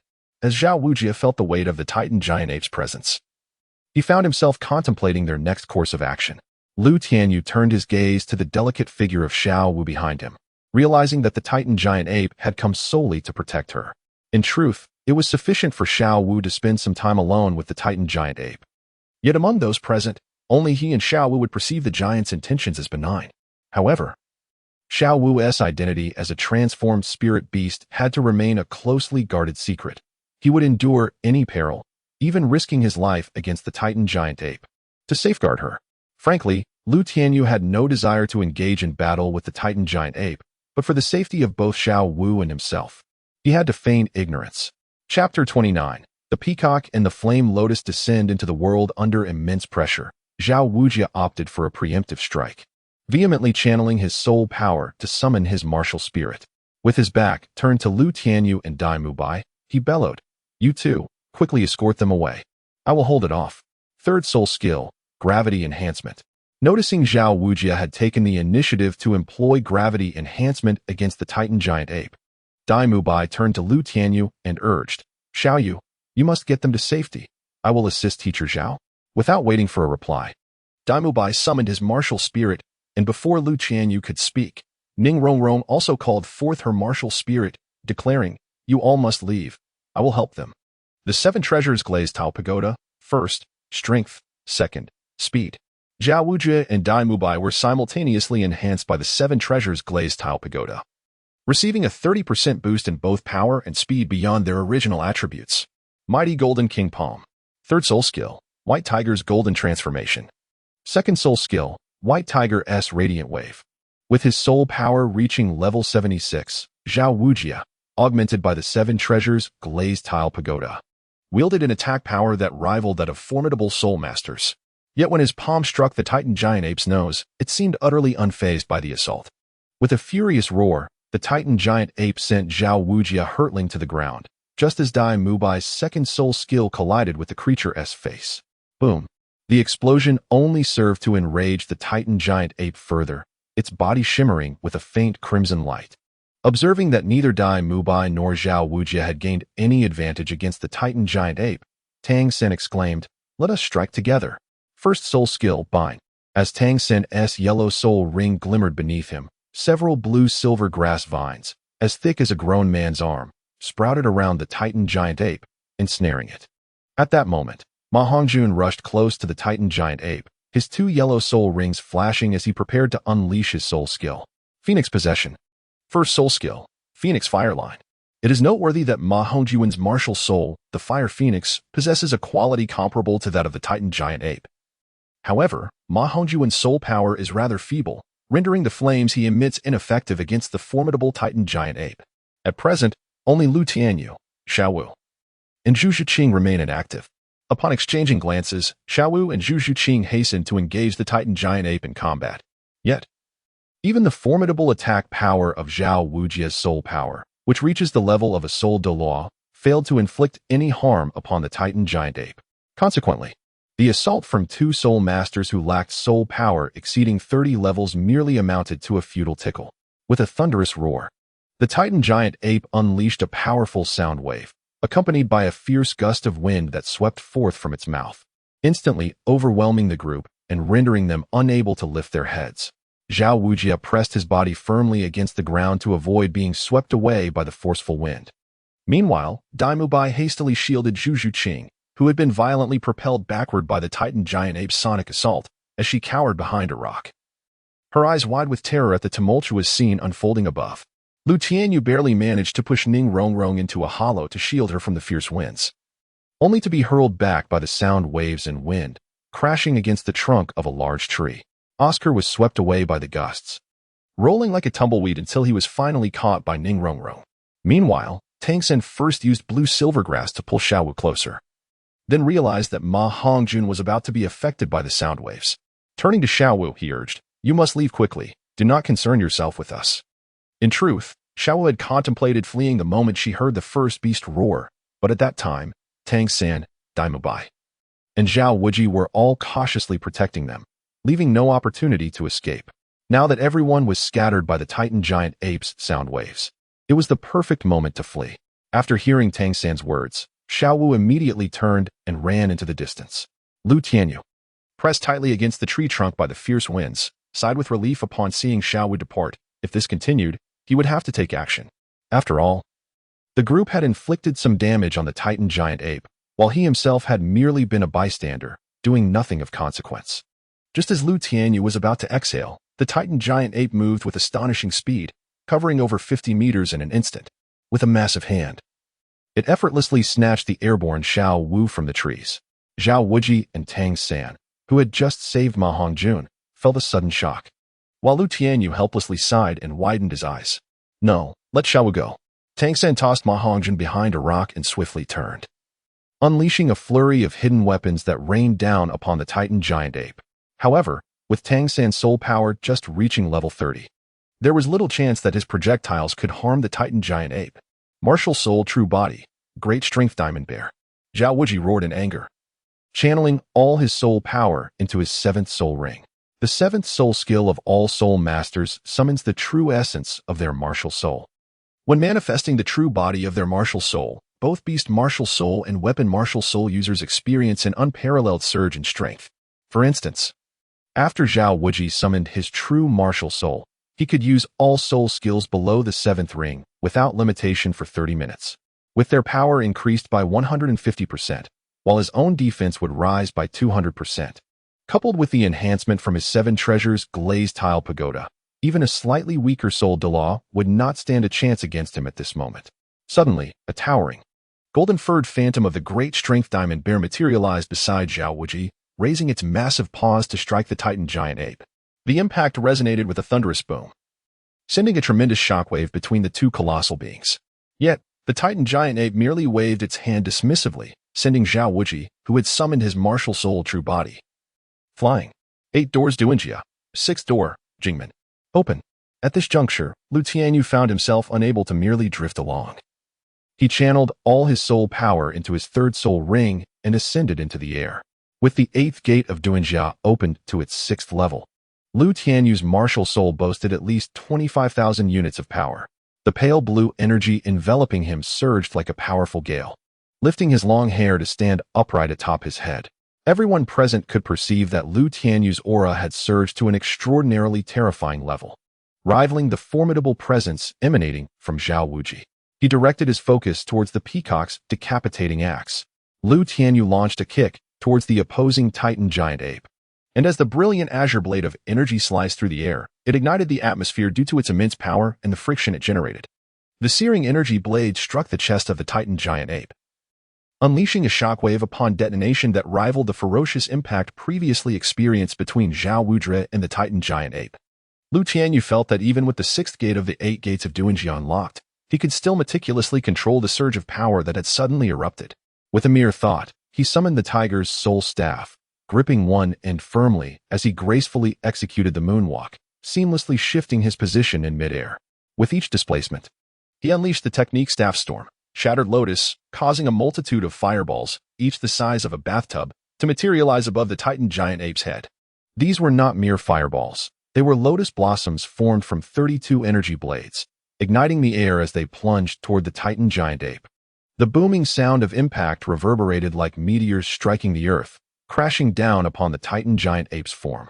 One fireball narrowly missed, crashing to the ground and sending dirt and rock flying several meters into the air. The Titan giant ape, startled by this unforeseen assault, clutched Xiao Wu tightly in its embrace, using its other arm to shield its head against Lu Tianyu's onslaught. In the sky, Lu Tianyu, having halted his swift movements, sensed the diminishing strength within his body. This was a perilous signal. If he continued to expend energy at this rate, he might not withstand the backlash from unlocking the 8 gates of Duanjia. As Lu Tianyu's assault ceased, the Titan great ape furiously raised its arm to shield its head, swiping at Lu Tianyu suspended in the air. Faced with the suddenly enlarged black palm before him, Lu Tianyu instinctively channeled his strength into the tiger's roar staff, thrusting it forward. However, upon contact with the Titan great ape's palm, the staff shattered as if it had encountered a crushing machine. The 150-centimeter-long tiger's roar staff was reduced to a mere 40 centimeters in an instant. Ultimately, the staff was an external soul bone that had fallen from a millennium-old soul beast. And despite Lu Tianyu's augmented power from opening the 6th gate of the 8 gates of Duanjia, it was unable to withstand the overwhelming force of the Titan great ape's grasp and shattered, just as Lu Tianyu prepared to desperately unlock the 7th gate. The Titan great ape seemed to receive some command, letting out a ferocious roar before swiftly turning and racing deep into the Stardow forest. Lu Tianyu hastily ceased the use of the 8 gates of Duanjia, feeling an overwhelming sense of power dissipate upon engaging his martial spirit. His body, suspended in midair, plummeted towards the ground, and he gazed at the soul bone before him, which transformed into specks of ethereal light, eliciting a bitter smile from the corners of his mouth. The last encounter with Chadley had resulted in a shattering approximately 90 centimeters, yet this time it had been a staggering 110 centimeters. Just as Lu Tianyu was on the brink of crashing to the ground, a fleeting purple apparition darted past, catching him. Lu Tianyu. Xiao Yu. Naturally, it was the swiftest among them, Zhu Zhuqing, who had intercepted him, though at that moment, Lu Tianyu felt as if his entire being were ablaze with discomfort. Zhao Wujie stumbled over to Lu Tianyu's side, exclaiming, "Oscar. Oscar, hasten with the recovery sausages." Oscar, still atop Ningrong, finally grasped the situation and hurriedly replied, "Oh, I'm coming. At this juncture, Lu Tianyu's muscles began to involuntarily convulse, a consequence of the backlash from activating the 8 gates of Duanjia. Although his martial spirit had absorbed half of the backlash, the repercussions from the opening of the 6th gate still bore down heavily upon Lu Tianyu, resulting in severe strains to his muscles and tendons. Oscar swiftly conjured 5 recovery sausages. Zhao Wujie consumed 2, while Lu Tianyu devoured 3. At this moment, the group remained in a state of shock, still processing the events that had just transpired. After consuming the recovery sausages, Lu Tianyu opened his eyes, feeling immensely weak, and murmured, "I apologize. I should have acted sooner." Dai Mubai, Ma Hongjun, Zhu Zhiqing, and Ning Rongrong exchanged glances, taking in the 7 or 8 meter deep and 15 or 16 meter wide pit beside them, before falling into a prolonged silence, contemplating Lu Tianyu's pallid complexion. At this moment, Lu Tianyu did not feel drowsy. Rather, he experienced an unusual clarity of consciousness. After casting a glance over Dai Mubai and the others, he inquired, "Where's Xiao San? Where has he gone?" Dai Mubai merely nodded toward the direction in which the Titan giant ape had departed, remaining silent. It was Oscar who spoke up to offer comfort, saying, all right, Xiao Yu, you should rest easy. Leave the matters concerning Xiao San and Xiao Wu to us." Lu Tianyu certainly wished to succumb to slumber sooner, yet he found himself devoid of any semblance of drowsiness. His consciousness was acutely aware of the injured muscles and tendons twitching, and he could even feel his hair being trampled beneath Ma Hongjuan's feet. With a peculiar disposition, Lu Tianyu could scarcely endure his current predicament with a mere thought.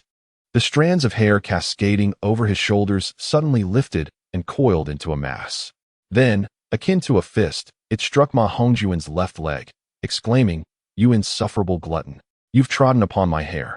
The onlookers surrounding Lu Tianyu were startled by the sudden movement of his hair, and Ma Hongjun was so taken aback that he fell to the ground, crying out in alarm.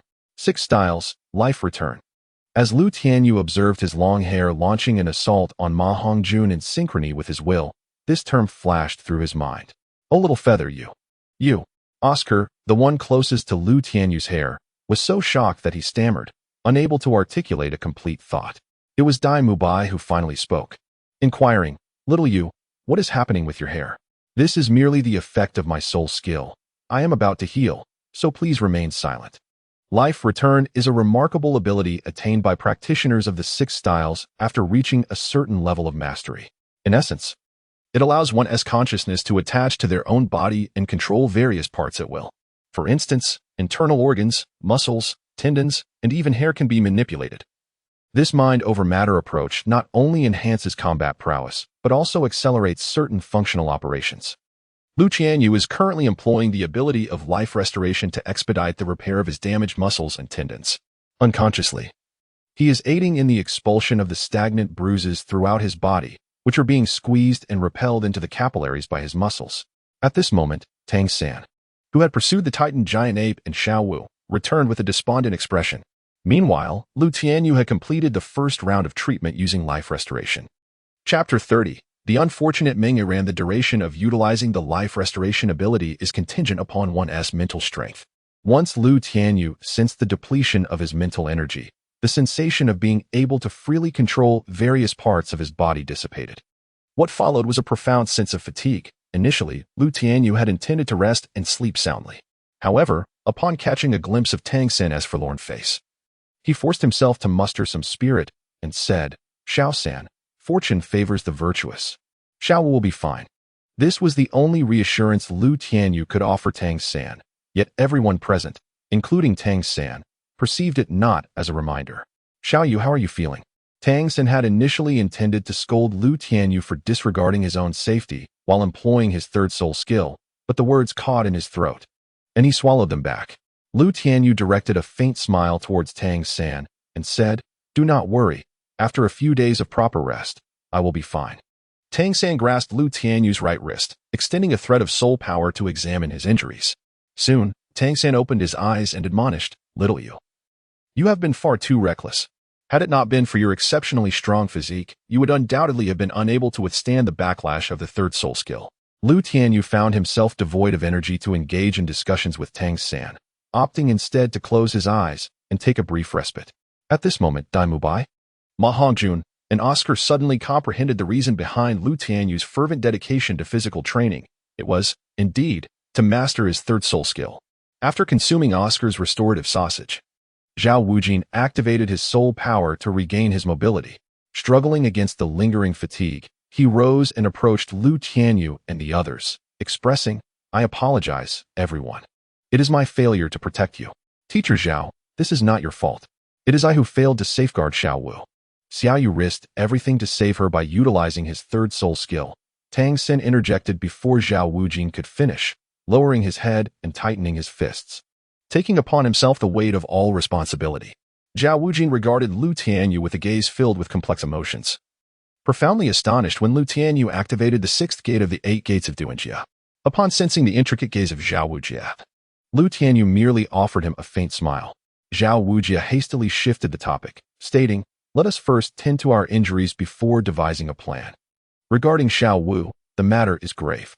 The others present, apart from Lu Tianyu, believed that Xiao Wu had been captured by the Titan giant ape and would face certain doom, yet they refrained from disclosing their fears to Tang San. Suddenly lifting his head, Tang San approached Oscar and whispered, "Xiao Ao, if he is a brother, please hand me a mushroom sausage." Do not underestimate Oscar, who often feigned madness alongside Ma Hongjun. Upon hearing Tang San's words, he immediately discerned his intentions. Tang San continued, "Please, Keep this discreet, Oscar. I implore you. Oscar, recognizing the profound bond between Tang San and Xiao Wu, gritted his teeth and secretly conjured a flying mushroom sausage to pass to Tang San. After receiving the flying mushroom sausage from Oscar, Tang San turned to Tianyu My and said, Boss Dai, I entrust Xiao Yu to your care. If the opportunity arises, I shall repay this favor. With that, Tang San patted Lu Tianyu's shoulder, rose, and swallowed the flying mushroom sausage concealed in his hand. Before Zhao Wujie could react, Tang San soared into the sky, declaring, I apologize, Teacher Zhao, but I cannot abandon Xiao Wu. With a swift flap of his wings, he pursued the trail left by the Titan giant ape. At that moment, Zhao Wujie found himself at a loss, unsure whether to reprimand Tang San or Oscar. In frustration, he stamped his foot and exclaimed, Oscar, you all act without warning.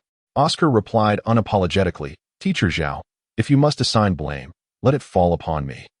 You saw how determined Xiao San was. Even without the mushroom sausage, he would have pursued. Zhao Wujie felt that this cohort of students was exceedingly difficult to manage. He tapped Oscar on the head and said, What is there to blame? Produce more flying mushroom sausages. Since we set out together, we shall return together. Mubai, take good care of Xiao Yu. We must follow swiftly. Given the circumstances, Zhao Wujie had no choice but to align his path with Tang San's. After hearing Zhao Wujie's words, Oscar hurriedly crafted 6 sausages. Dai Mubai hoisted Lu Tianyu onto his back and assured, Rest easy, Teacher Zhao. I will ensure Xiao Yu is well cared for. Lu Tianyu now felt utterly devoid of strength, resembling a mere lump of soft flesh as he was carried by Dai Mubai. Those who could move freely, after consuming the flying mushroom sausage handed to them by Oscar, sprouted a pair of semi-transparent phoenix tail, chicken comb wings behind them. With a gentle shake, they soared into the air, following the trail left by the Titan great ape deep into the Stardow forest. On the other side of the Stardow forest, the Titan great ape had set Xiao Wu down upon a cliff. As soon as she touched the ground, she anxiously exclaimed, Ming, you shouldn't have come out to find me, nor should you have taken it upon yourself to harm my friends. The Titan great ape, who had previously defeated Zhao Wujie with ease and withstood Lu Tianyu's full force attack after unlocking the 6th gate of the 8 gates of Duanjia, now appeared before Xiao Wu with an expression of profound grievance. Is Deming all right? Xiao Wu inquired. The Titan great ape nodded gently, assuring her that Deming was indeed well. I must hurry back. My brother will surely worry if he finds out you captured me. Xiao Wu glanced hurriedly at the outskirts of the Stardow forest and continued, And what about Brother Yu? He used his 3rd soul skill for my sake.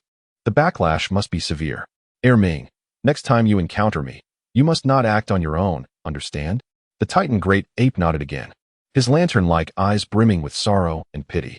As Xiao Wu extended her hand, the Titan great ape eagerly presented his cheek before her, closing his eyes to relish her gentle caress. After soothing the Titan great ape, Xiao Wu declared, Since you have brought me out, I shall complete my 3rd soul ring. Ming, protect me.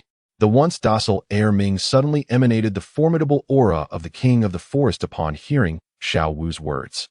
He raised his head and let out a thunderous roar, causing all soul beasts within a 30-mile radius to tremble and retreat to their lairs.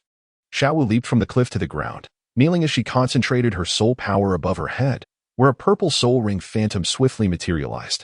Meanwhile, Tang San followed the trail left by the Titan great ape deeper into the forest, but the traces became increasingly faint until they vanished entirely. Just as he prepared to tend to his injuries before continuing his pursuit of the Titan great ape and Xiao Wu, he was ambushed by a 1,000-year-old face-devouring spider. This small soul beast was notorious for its insatiable bloodlust, mercilessly killing any small living creature it encountered, earning the title of an evil soul beast known for devouring life among human soul masters. Tang San exerted all his efforts, even employing his 2nd martial soul, and with the aid of the hidden weapons he crafted, he narrowly managed to slay the face-devouring spider. Ah, my face-devouring spider. Tang San was preparing to regain his composure before absorbing the soul ring of the human-faced demon spider when he suddenly heard a familiar scream. Following the sound, he discovered that it was Meng Yiran, whom he had encountered earlier, accompanied by 2 elderly figures, frail and aged. Tang San quickly discerned that these 2 individuals were the legendary couple, the world-respected dragon and serpent, Long Gong Mengshu and Shi Pachao Tianxiang. It must be said that Meng Yiran's luck was rather unfortunate. The first exquisite soul beast she encountered, the phoenix-tailed coxcomb snake, had become Oscar's soul ring. After much difficulty in finding another exceptional soul beast, the human-faced demon spider, she had again lost the opportunity to obtain its soul ring due to Tang San's intervention. This time, with the formidable dragon and serpent by her side, they immediately began to incite a confrontation. Long Gong considered Tang San a promising talent and sought to recruit him into his family. Tang San, on the other hand, perceived an opportunity to leverage the dragon and serpent's assistance to rescue Xiao Wu, who had been captured by the Titan giant ape. Thus, both parties commenced their negotiations. However, before Meng Shu and Tang San could reach an agreement, Zhao Wujia, accompanied by the Shrek Academy students, landed beside Tang San. Dai Mubai hastily placed Lu Tianyu beneath a nearby tree, adopting a battle stance. Meng Shu had already heard from Chao Tianxiang and Meng Iran about the grievances involving Zhao Wujia and Lu Tianyu bullying her and her granddaughter. Upon seeing Zhao Wujia, Meng Shu immediately unleashed his soul rings. Observing the 2 yellow, 2 purple, and 4 black soul rings emanating from Meng Shu's head, Zhao Wujia could hardly contain his frustration. The Shrek Academy team recognized the gravity of the situation and swiftly summoned their respective martial spirits to prepare for battle. Meng Iran, witnessing Lu Tianyu's seemingly pitiful state, felt a sense of relief wash over her and couldn't help but mock. Lu Tianyu, weren't you the one so full of arrogance? My grandmother is merely a soul emperor, and my grandfather a mere soul Douluo. Why do you hesitate to reveal your soul rings? It seems you have truly turned into a coward. Initially, Lu Tianyu had no intention of involving himself in this matter, yet the winds of fate were relentless, and Meng Yiran, the unfortunate girl, insisted on provoking him. Lu Tianyu regained his composure and remarked, the soul combat, merely a soul emperor. Even if the martial soul fusion technique possesses the power to contend with the title Douluo, what significance does it hold? As for the esteemed predecessors, the great dragon and serpent, I shall refrain from commenting on your granddaughter's apparent lack of insight. Can you truly not discern the extent of our strength? Meng Shu and Chao Tianxiang had indeed paid little attention to the disciples of Shrek Academy. Their focus instead fixated on Zhao Wuji, the unmoving king. It was only after hearing Lu Tianyu's taunt that they shifted their gaze to Dai Mubai, Zhu Zhuqing, and Ning Rongrong. The 7 treasures glazed tile martial soul, the white tiger martial soul, the nether cat martial soul. Upon recognizing one of the martial souls, Meng Shu felt a sinking sensation in his heart. However, upon discerning the martial souls of Dai Mubai and Zhu Zhuqing, he could only wish to slap his old partner in disbelief. Lu Tianyu forced a smile and said, although I am unaware of the circumstances between you and the third party, I must offer you a warning. The individual who assaulted Qianshuan has an extraordinary connection with Tang San. What did you say? Upon hearing Lu Tianyu's words, Meng Shu was instantly struck with fear, causing him to lose control of his soul power. A terrifying aura suddenly erupted from the dragon-headed staff in his hand.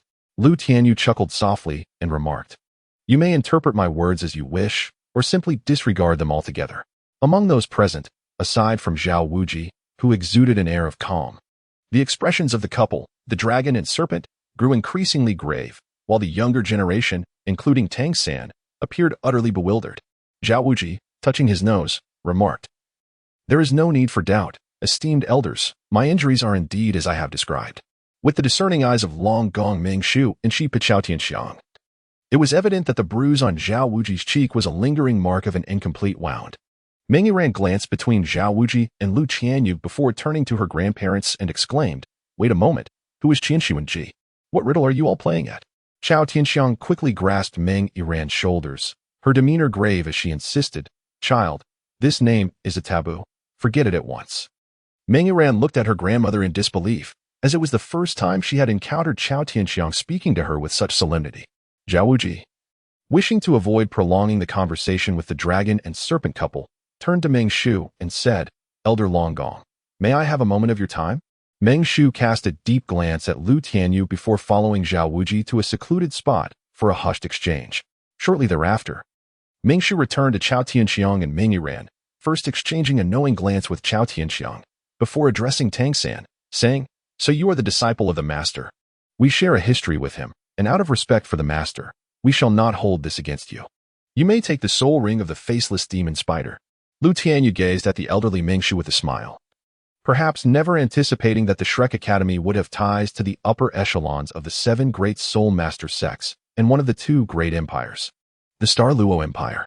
Tang San looked at Zhao Wujie, his face a mask of confusion, pondering whether the master truly possessed such influential connections within the Soul Master realm. At that moment, as Lu Tianyu let out a quiet sigh of relief, Meng Yiran spoke up once more. "Grandfather, are you truly my grandfather? Your granddaughter's soul rings have been snatched away by these ruffians twice already. Will you really let them go unpunished?" In that instant, Lu Tianyu felt a pang of sympathy for both Meng Shu and Chao Tianxiang. Had he the ability to act, he would have intervened long ago. However, the truth remained that they could not afford to provoke Shrek Academy. Even the Spirit Hall would have to think twice before offending the upper sects of the 7 great Soul Master factions in the Star Luo Empire. Meng Shu, with his frail bones, knew that offending any one of them could lead to dire consequences. Yet, he could not express to his granddaughter that he was powerless against the people of Shrek Academy, thus they must keep their distance. Meng Shu sighed helplessly. "Iran, now that the soul rings have emerged, even if we were to retrieve them, you would be unable to absorb them. Why not view it as a favor granted to others?" Chapter 31. Tang San's external spirit bone. Upon hearing her grandfather's words, Meng Yiran felt as though her grandfather had been swapped for an impostor. Throughout her life, she had never witnessed him exhibit such courtesy towards anyone. Observing her grandfather's reluctance to support her, she turned her gaze towards her beloved grandmother, Chao Tianxiang. "Grandmother, will you simply watch as they bully me?" Chao Tianxiang's eyes were filled with sorrow as she gently stroked Meng Yiran's head, saying, "Yiran, you have grown up. You must learn to understand. In time, you will comprehend why your grandfather has chosen this path." Meng Yiran surmised that it was likely the individual mentioned by Lu Tianyu who instilled great apprehension in her grandparents. Nevertheless, she could not swallow the indignity of being forced to retreat in such a manner. "Since you, grandfather and grandmother, are unwilling to seek justice for me, I shall take matters into my own hands." With that, Meng Yiran called out loudly towards Shrek Academy, "Tang San, I challenge you to another duel." As the crowd turned their attention to Shrek Academy, they noticed that Lu Tianyu had fallen asleep against a large tree, softly snoring. Tang San thought to himself that time was of the essence and, having taken a step forward, replied, "Very well.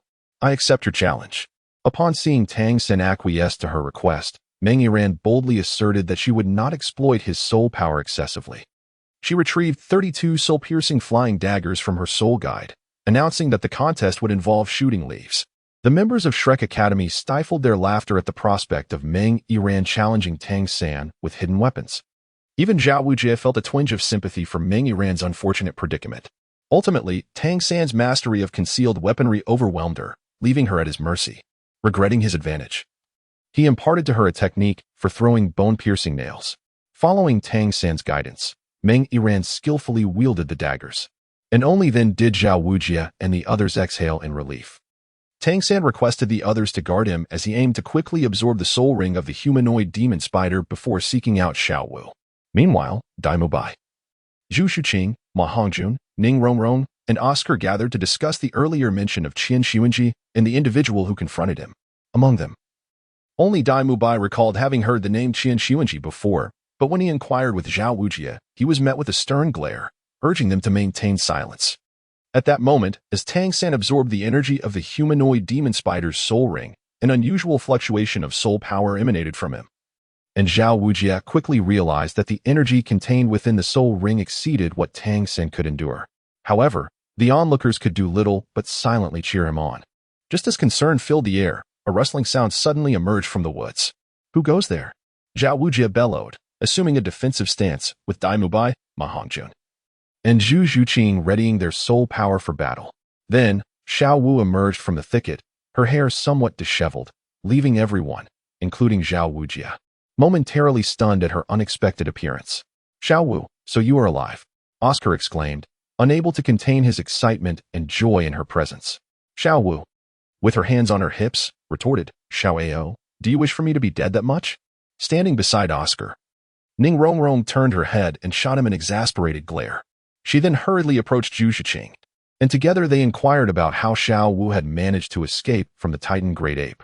Xiao Wu, having devised her narrative while searching for her companions, recounted that the Titan Great Ape had abandoned her after hearing a resounding bellow. Upon regaining consciousness, she not only experienced a breakthrough in her soul power, reaching the 30th level, but also encountered a soul beast that was perfectly suited for her. In essence, Xiao Wu had not only ascended to the 30th level of soul power, but had also fortuitously acquired a 1,000-year soul ring. All present felt as though they were listening to a captivating tale, yet upon witnessing the purple soul ring slowly rotating beneath Xiao Wu's feet, they had no choice but to accept the veracity of her account. Zhao Wujing could not help but inquire, "Xiao Wu, how do you compare to Tang San in age?" "I am a few months younger than Xiao San," she replied. Just as everyone was left in a state of bemusement, Lu Tianyu, who had been lying aside and asleep, suddenly burst into laughter.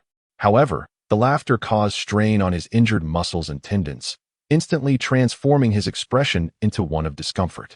Tianyu My, filled with joy, rushed to Lu Tianyu's side and said, "Xiao Yu, you've awakened. Do you feel better?" Lu Tianyu opened his eyes and said, "I was enjoying a peaceful slumber when suddenly, I was awakened by Teacher Zhao's thunderous shout. Then I heard Xiao Wu lying." Unaware that Lu Tianyu was referring to her deceitful antics, Xiao Wu hurriedly approached him and inquired, "Xiao Yu, how are you feeling?" Lu Tianyu opened his eyes, gazing at Xiao Wu with a bemused expression for a moment before closing them again and saying, "You should concern yourself with Tang San instead.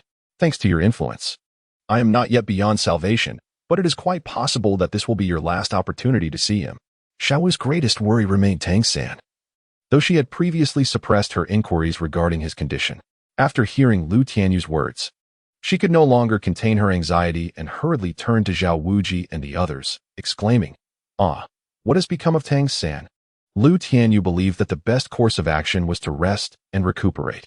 He turned to Oscar and said, "Little Oscar, bring me 2 recovery sausages." Oscar quickly prepared 2 recovery sausages for Lu Tianyu, who consumed them and then closed his eyes, ready to drift back into slumber. As he rested, he suddenly recalled the newly acquired skill of life restoration. Although he was unaware of how long he had been asleep, Lu Tianyu sensed that his mental fortitude had significantly regained its strength. He then spread his consciousness throughout his entire body, expelling the stagnant blood trapped within his muscles and tendons through his pores, with fresh blood nourishing his muscles and tendons. Lu Tianyu felt an immense sense of relief and lightness. Lu Tianyu endeavored to meticulously control the nourishment of his muscles with blood, particularly focusing on the injured tendons, until his mental energy was utterly depleted, leading him to succumb once more to slumber. In his dreams, Lu Tianyu perceived the external spirit bone affixed to his spine transforming into a flowing essence, deeply permeating his very bones. This sensation enveloped him in a delightful warmth and a tingling comfort throughout his entire skeletal structure. However, this exquisite feeling was short-lived, as he was abruptly awakened by the exuberant cheers and cries of Xiao Wu and others. As Lu Tianyu opened his eyes once more, he realized it was already the dawn of the second day. Tang San had successfully refined the soul ring of the faceless demon spider. However, 8 spider legs of the faceless demon spider had emerged behind him, leaving Zhao Wujia, Tianyu My, and Xiao Wu gazing at Tang San in sheer terror. Utterly at a loss, Lu Tianyu attempted to move his arm and discovered that his body was not as immobile as he had anticipated. However, as he sat up, he was enveloped by a pervasive sense of soreness. "Xiao Ao, bring me a sausage." The attention of the crowd was entirely focused on Tang San's external spirit bone, oblivious to the fact that Lu Tianyu had already regained consciousness. It was only when Lu Tianyu called out to Oscar that Zhao Wujin, Tianyu My, and the others noticed his awakening, seemingly having regained some degree of mobility. Oscar hurried to Lu Tianyu's side, offering him a restorative sausage and exclaiming, "Xiao Yu, you're all right now." After consuming the restorative sausage from Oscar, Lu Tianyu remarked, "How can this be? It merely restored my ability to move. To fully recuperate from my injuries, I will require several more days." He then called out to Tang San, "Don't just stand there foolishly. Come here and assist me with my wounds." In truth, Tang San had long wished to assess Lu Tianyu's condition. However, the spider legs that had emerged on his back deterred him from approaching too closely. Ma Hongjun, somewhat puzzled, inquired, "Xiao Yu, did you not see the spider legs on Tang San's back? He has already mutated. Are you not afraid?" Upon hearing Ma Hongjun's words, Xiao Wu immediately countered, Pa, you are the one who has mutated. Your entire family has mutated." Lu Tianyu chuckled lightly and remarked, "It is your own ignorance that blinds you. I am well aware of Tang San's circumstances." "What? You know?" Xiao Yu exclaimed, "Brother Xiao Yu, why has Tang San ended up in this state?" Upon hearing Lu Tianyu's assertion of knowledge regarding Tang San's situation, everyone became intrigued and began to inquire eagerly. In particular, Xiao Wu hastily rushed to Lu Tianyu's side, grasping his right hand, and implored, "Please, tell me, what has happened to Tang-san?" Lu Tianyu gazed at Xiao Wu with a hint of playful mockery, saying, "Well, I prefer not to disclose that to you. Just know that it is a good thing." At that moment, Tang-san, bearing the spider legs, approached and seated himself cross-legged behind Lu Tianyu, stating, "Allow me to first channel my energy to heal Xiao Yu. We shall discuss the matter of the spider legs later." After receiving treatment from Tang-san, Lu Tianyu felt significantly more at ease. At that moment, the spider legs behind Tang-san unexpectedly retracted into his body, vanishing without a trace. Xiao Wu, filled with anxiety, grasped Lu Tianyu's arm and implored, "Brother Yu, what exactly is the matter with the spider legs behind Tang-san?" Lu Tianyu glanced at Tang-san with a hint of difficulty. While Zhao Wujie and Dai Mubai immediately grasped the situation, Zhao Wujie exclaimed, "Everyone has worked hard to protect Little San. Let us find a place to rest." Dai Mubai nodded and led Ma Hongzhi into a nearby rock to sit down. While Zhu Zhuqing and Ning Rongrong exchanged a glance and distanced themselves from Tang-san and Xiao Wu, Oscar, meanwhile, prepared a recovery sausage for Tang-san before departing. Observing as Tang-san consumed the sausage, Lu Tianyu remarked, "Little San, congratulations on obtaining your third spirit ring." Tang-san shook his head gently, saying, "In truth, it is a stroke of luck. I never expected this human-faced magic spider to be over 2,000 years old." Lu Tianyu was unaware of the exact age of the spirit ring Tang-san absorbed, only knowing that it granted him an external spirit bone. Just as Xiao Wu could not suppress her curiosity and was about to inquire further, Lu Tianyu turned to her with a beaming smile, saying, "And Xiao Wu, congratulations on acquiring your third spirit ring, reaching level 31 at just 11.5 years of age. Indeed, I find myself lacking in innate talent at that age. I had merely attained level 29. Xiao Wu sensed a deeper meaning behind Lu Tianyu's words, but pressed on, asking, "Brother Yu, what exactly is going on with the spider legs behind Little San? It's driving me nearly to distraction." Lu Tianyu sensed that Xiao Wu was on the verge of losing her patience, prompting him to lower his voice and say, "The master once mentioned that the more rings one possesses, the greater the bones and the strength of technique. Conversely, with fewer rings and bones, one must hastily retreat. Do you recall this?" Upon hearing Lu Tianyu's words, Tang-san immediately reacted, his expression shifting to one of realization as he replied, "So that is the case. You also? This is all I know. If you wish to learn more, you will have to consult the master." Lu Tianyu hurriedly interrupted Tang-san, realizing that the matter of the soul bone was best kept from prying eyes. Beside them, Xiao Wu listened intently but remained perplexed, unable to grasp the essence of their conversation. Nonetheless, she was certain that Tang-san comprehended the significance of Lu Tianyu's words. Lu Tianyu smiled broadly at Xiao Wu and staggered towards Zhao Wujie and Dai Mubai. As for whether Tang-san would reveal his possession of soul bones to Xiao Wu, Lu Tianyu could not concern himself with that. "Little monster, why are you wandering about instead of resting properly?" Zhao Wujie called out to Lu Tianyu, a term of endearment that came from the heart. Even at this moment, Zhao Wujie still could not comprehend how Lu Tianyu was capable of unleashing such tremendous power.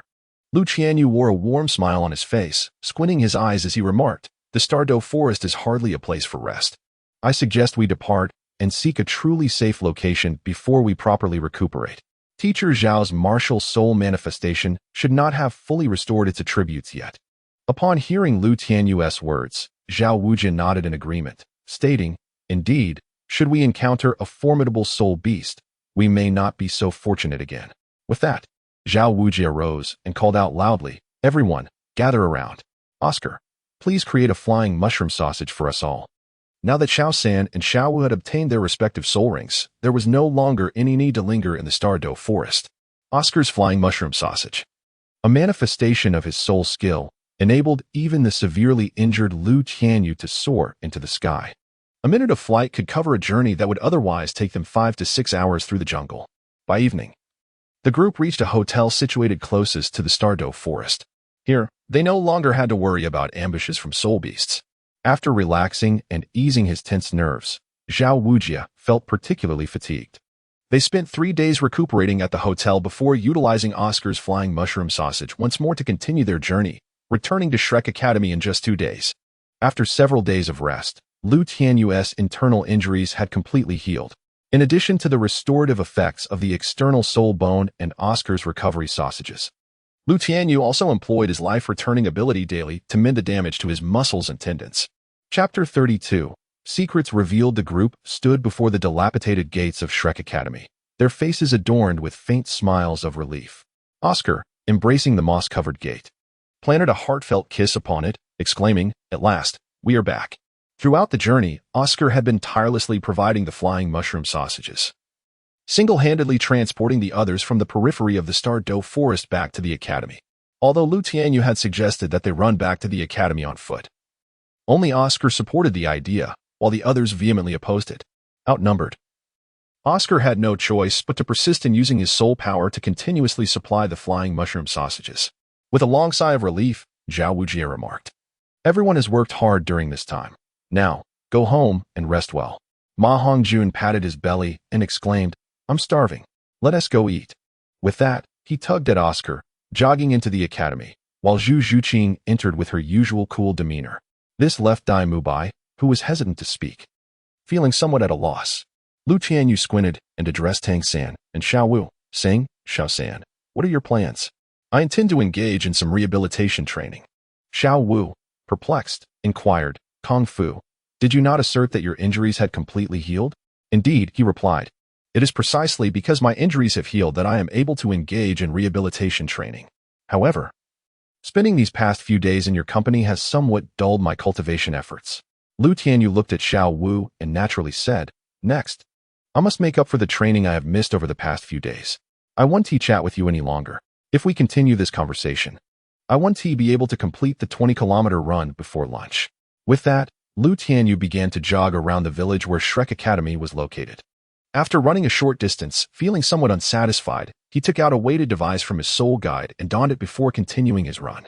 Once equipped with the weights, Lu Tianyu felt a sense of fatigue enveloping his body, prompting him to exert all his strength in his sprint. Meanwhile, Tianyu My, Tang San, Xiao Wu, and Ning Rongrong strolled into Shrek Academy, engaging in light conversation. Tianyu My inquired, "Tang San, have you known Xiao Yu since childhood?" Tang San nodded gently, replying, "I have known him since I entered the Junior Soul Master Academy." "Why do you ask, Daigo?" Tianyu My remarked. "Was Xiao Yu always this fervent in his training? It seems he understands nothing beyond cultivation."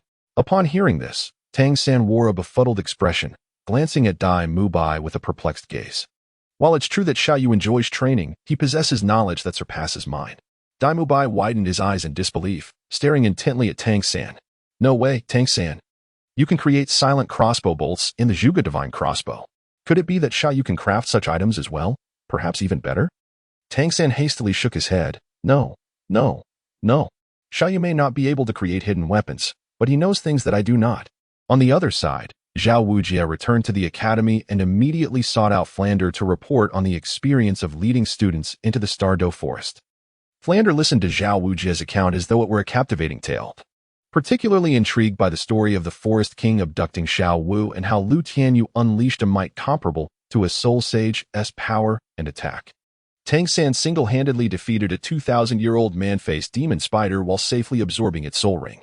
Xiao Wu escaped from the Titan giant ape, and astonishingly, her soul power had also broken through to level 30, in addition to acquiring a 1,000-year soul ring. However, with both Tang San and Xiao Wu reaching the 31st level of soul power, it confirmed the truth in Zhao Wujie's words. Finally, Flander could only sigh. "You can't be blamed for this. Even if the two of us had led the team, encountering the Titan giant ape would have been unavoidable." Zhao Wujie echoed this sentiment, "Indeed, but I wonder what kind of soul beast produced the bull roar that frightened the Titan giant ape." Flander took a gentle sip of tea, knitting his brows in contemplation. "I have never heard of a bull roar that could instill fear in a Titan giant ape. The roar you mentioned should belong to the sky blue bull python." Suddenly, a somewhat hoarse male voice interrupted Flander's words, followed by a middle-aged man of moderate build and a rather pallid complexion who pushed open the door and stepped onto Flander's balcony. Flander's beard seemed to flutter with excitement as he stood up and exclaimed, "The one who knows has arrived. Wuji, allow me to introduce you. This is my old companion, Yu Xiaojiang. You may refer to him as Master." Upon hearing Flander's introduction, Zhao Wuji hastily rose and said, "So, you are the Master. It is a pleasure to make your acquaintance. I am Zhao Wuji."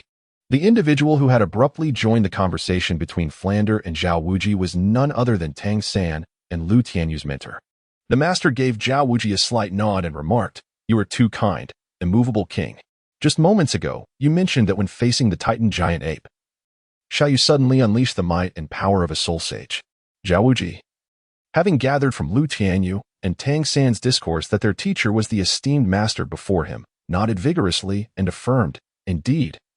Although it lasted merely a fleeting few seconds, the aura emanating from Xiao Yu indeed reached the level of a soul sage. The potency of his soul skills when attacking the Titan giant ape was by no means inferior to my sixth soul skill when employing my martial soul in its true form. Flander, intrigued by the master's recent mention of the sky blue bull python, eagerly inquired, "Xiao Gang, what is the story behind the sky blue bull python that you just referenced?" As he spoke, Flander poured a cup of tea for the master, inviting him to sit and elaborate at his leisure. Despite his concern for Lu Tianyu and Tang San, the master settled down to share the tale of the sky blue bull python and the Titan giant ape with Flander and Zhao Wuji. During lunchtime, Lu Tianyu, having completed a 20-kilometer run with added weight, returned to the dormitory to freshen up before heading to the dining hall to prepare for lunch. Lu Tianyu was the last to arrive, and Xiao Xian had specifically prepared a meal for him. Upon seeing Lu Tianyu, Xiao Xian remarked, "Xiao Yu, you needn't practice this afternoon. Old Flander has matters to announce to you all." Lu Tianyu nodded in understanding, then swiftly devoured the meal that Xiao Xian had left for him. The afternoon assembly mentioned by Flander referred to the conclusion of the noon soul power training course.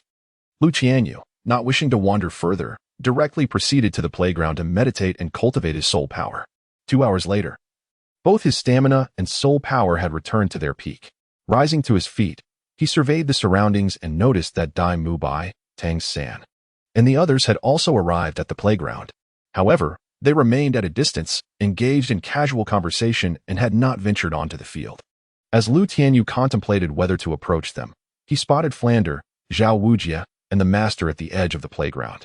Tang San, who was happily conversing with Xiao Wu, also noticed the master's arrival and hurriedly vaulted over the railing, dashing towards him. Lu Tianyu arrived before the master, a warm smile gracing his cheeks, his eyes narrowing into crescent moons as he greeted, "Master, Dean, Teacher Zhao." The master noticed the faint smile on Lu Tianyu's face, while Flinder, observing this interaction, regarded Lu Tianyu with a look of astonishment. He could hardly recall the last time the master had displayed such a smile. Indeed, the fact that Lu Tianyu could elicit such a reaction indicated the master's high regard for him. "Teacher, when did you arrive?" "Dean, Teacher Zhao." The energetic Tang Sen approached, first acknowledging the master before greeting Flinder and Zhao Wujia. When the master turned his gaze towards Tang San, a slight smile also appeared on his face as he instinctively placed his hands behind his back and replied, "I arrived a few days ago. But you were already at the Stardow Forest at that time." Flinder cleared his throat and said, "All right, little monsters, all eyes are on you." The master instructed Lu Tianyu and Tang San to return to their respective teams, for after all, both Lu Tianyu and Tang San were now students of Shrek Academy. When Lu Tianyu and Tang San stood before Flinder, Dai Mubai and Oscar hurried over as well. Dai Mubai positioned himself beside Lu Tianyu and quietly inquired, "Xiao Yu, who is that gentleman? It is the first time I've seen you take the initiative to greet someone." Lu Tianyu beamed at Dai Mubai and said, "He is the master who guided my training at the Nodding Junior Soul Master Academy, and he is also the teacher of Xiao San." Realization struck Dai Mubai as he listened to Lu Tianyu, and he gazed curiously at the master's face, clearly exhibiting a profound interest in him. Flinder cleared his throat to remind the whispering crowd, then spoke, "Allow me to introduce this esteemed individual. He is the master, and he will be responsible for guiding your training henceforth." With that, Flinder cast a significant glance at the master, who stepped forward with a serious demeanor and declared, "I have reviewed all your profiles. I will now oversee your training. I hope you are all prepared, as we will officially commence tomorrow morning. The details will be revealed then." After delivering these words, the master returned to stand behind Flinder, Dai Mubai, Ma Hongjun, and Oscar. Hearing the master speak for the first time, were utterly bewildered. The master before them seemed entirely different from the one described by Lu Tianyu and Tang San. His expression was rigid and his speech equally so. To Tang San and Lu Tianyu, today's master appeared unusually affable, as in the Nodding Junior Soul Master Academy. The master's demeanor would be even more austere. Flinder shot an annoyed glance at the master, yet he could only address the assembled students again, saying, "All right, little monsters. You must be fully attentive to the master's lessons. Just as Flinder's words trailed off, soul power surged within Tang San, gathering behind him. 8 spider legs resembling those of a human-faced demon spider sprouted from his back, causing those standing beside him to instinctively recoil. Poor Ma Hongjun, caught off guard, was inadvertently struck by the spider legs, resulting in a gash on his arm. His chubby left arm turned a noticeable shade of purplish black, and he collapsed to the ground, rolling his eyes back and twitching involuntarily at the corners of his mouth. Zhao Wujia had informed Flinder and the master of the peculiar changes occurring within Tang San. Yet there was no time to address the external soul bone before it erupted once more. Lu Tianyu understood that Tang San had yet to fully absorb and refine the soul power of the soul ring from the man-faced demon spider. Just a few days prior, Tang San had been expending his own soul power to assist Lu Tianyu in rehabilitating his body, thus preventing the 8 spider lances from going berserk. However, today, after resting for a considerable part of the day, Tang San had restored his soul power to its zenith. Upon encountering the master, he felt an overwhelming sense of relaxation, and even the slightest subconscious movement could provoke the 8 spider bone to erupt. Upon noticing the spider legs behind Tang San, Xiao Wu grew anxious, turning to Lu Tianyu and exclaiming, "Xiao Yu, you must think of a solution quickly. I can see that Xiao San is in great distress." Lu Tianyu gently ruffled the top of Xiao Wu's head and reassured her, "Do not worry, this is entirely normal. Once Xiao San completely assimilates the soul ring provided by the human-faced demon spider, there will be no more unexpected outbursts." However, the unfortunate little chubby Ma Hongjun faced a dire situation. Without prompt intervention, he would soon dissolve into a puddle of pus. After speaking, Lu Tianyu seized the opportunity to drag the unconscious Ma Hongjun aside and called out, "Xiao Ao, expedite the detoxification with the small sausage." Flander glanced at the master, clearly having deduced that the spider legs behind Tang San were soul bones. The master, having heard Lu Tianyu's earlier words, was now 100% certain that those spider legs were indeed soul bones. Taking a deep breath to suppress his inner excitement, he approached Tang San, who was enduring tremendous pressure. He placed his palm on Tang San's shoulder and comforted him, saying, "Relax, Xiao San. Do not resist in any way. Just focus on your breathing." Flander hurried over to the recently detoxified Ma Hongjun and inquired, "How is he? How is this little chubby one faring?"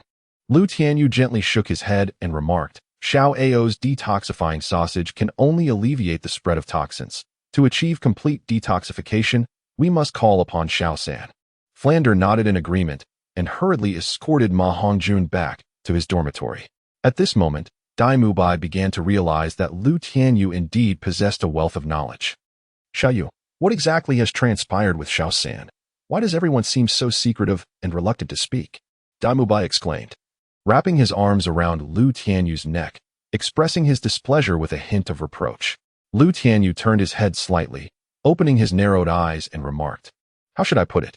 Every soul master harbors secrets they prefer to keep from outsiders." Upon hearing Lu Tianyu's words, Tianyu My felt increasingly agitated and retorted, "Hey, what do you mean by outsiders? We are all brothers and sisters who have shared life and death together. Is that so? Then why not share your story with Zhu Qing, Your Highness?" As Lu Tianyu listened to Tianyu Mai's words, an enigmatic smile blossomed on his face, his narrowed eyes curving into crescent moons as he spoke softly. Upon hearing Lu Tianyu's response, Tianyu Mai momentarily froze, and then an uncontrollable surge of soul power erupted from within him. "What are you?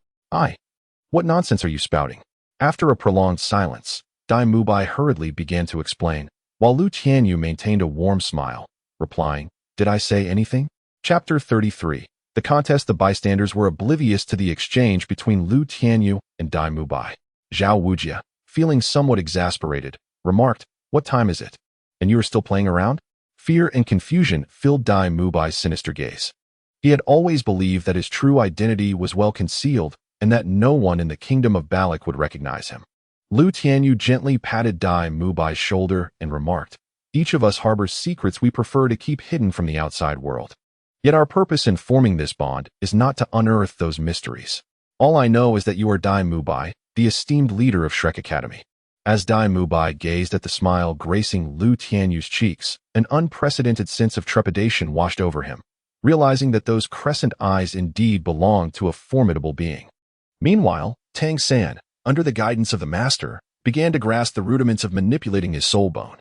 There was no time for further discussion as the master promptly led Tang San to assist Ma Hongjun with his antidote.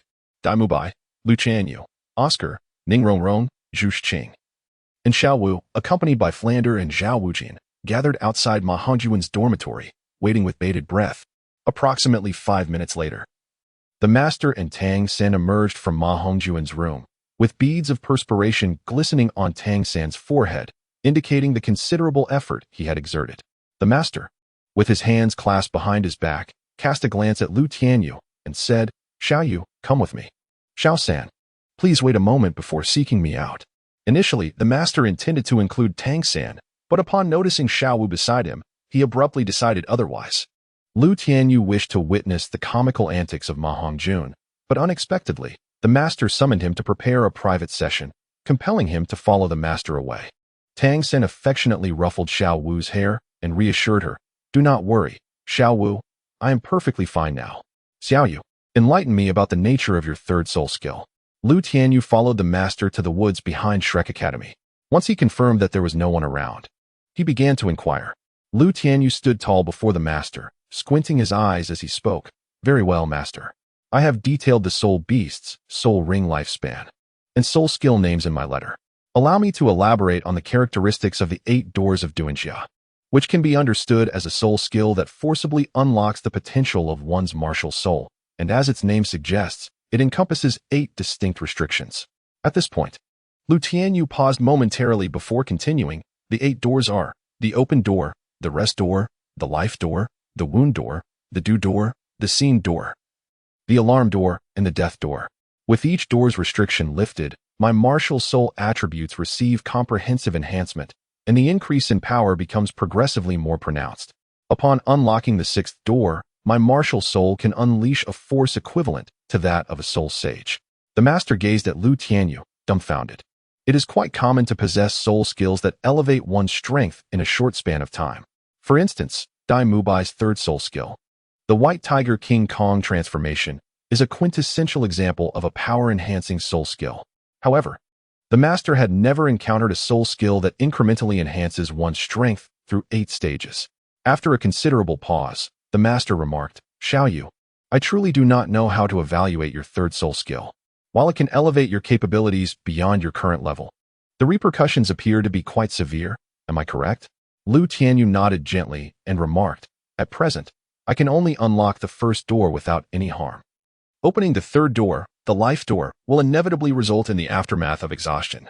The master nodded slightly in agreement and replied, "It is a common issue with explosive soul techniques. Although they can significantly enhance one's power in a short span, it is quite normal to experience a subsequent period of fatigue or a halving of attributes." Lu Tianyu suddenly recalled that he had neglected to mention the most crucial attribute of the 8 gates of Duanjia. He hurriedly remarked, "Ah, master, the soul skill of the 8 gates of Duanjia enhances my strength irrespective of my soul power foundation, even if I cultivate my soul power to the level of a title Douluo at rank 90.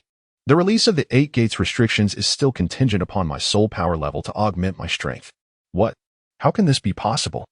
the master exclaimed in astonishment upon hearing Lu Tianyu's words, for within the realm of soul masters, such a skill that disregards the foundational soul power to amplify strength is deemed an exquisite soul skill.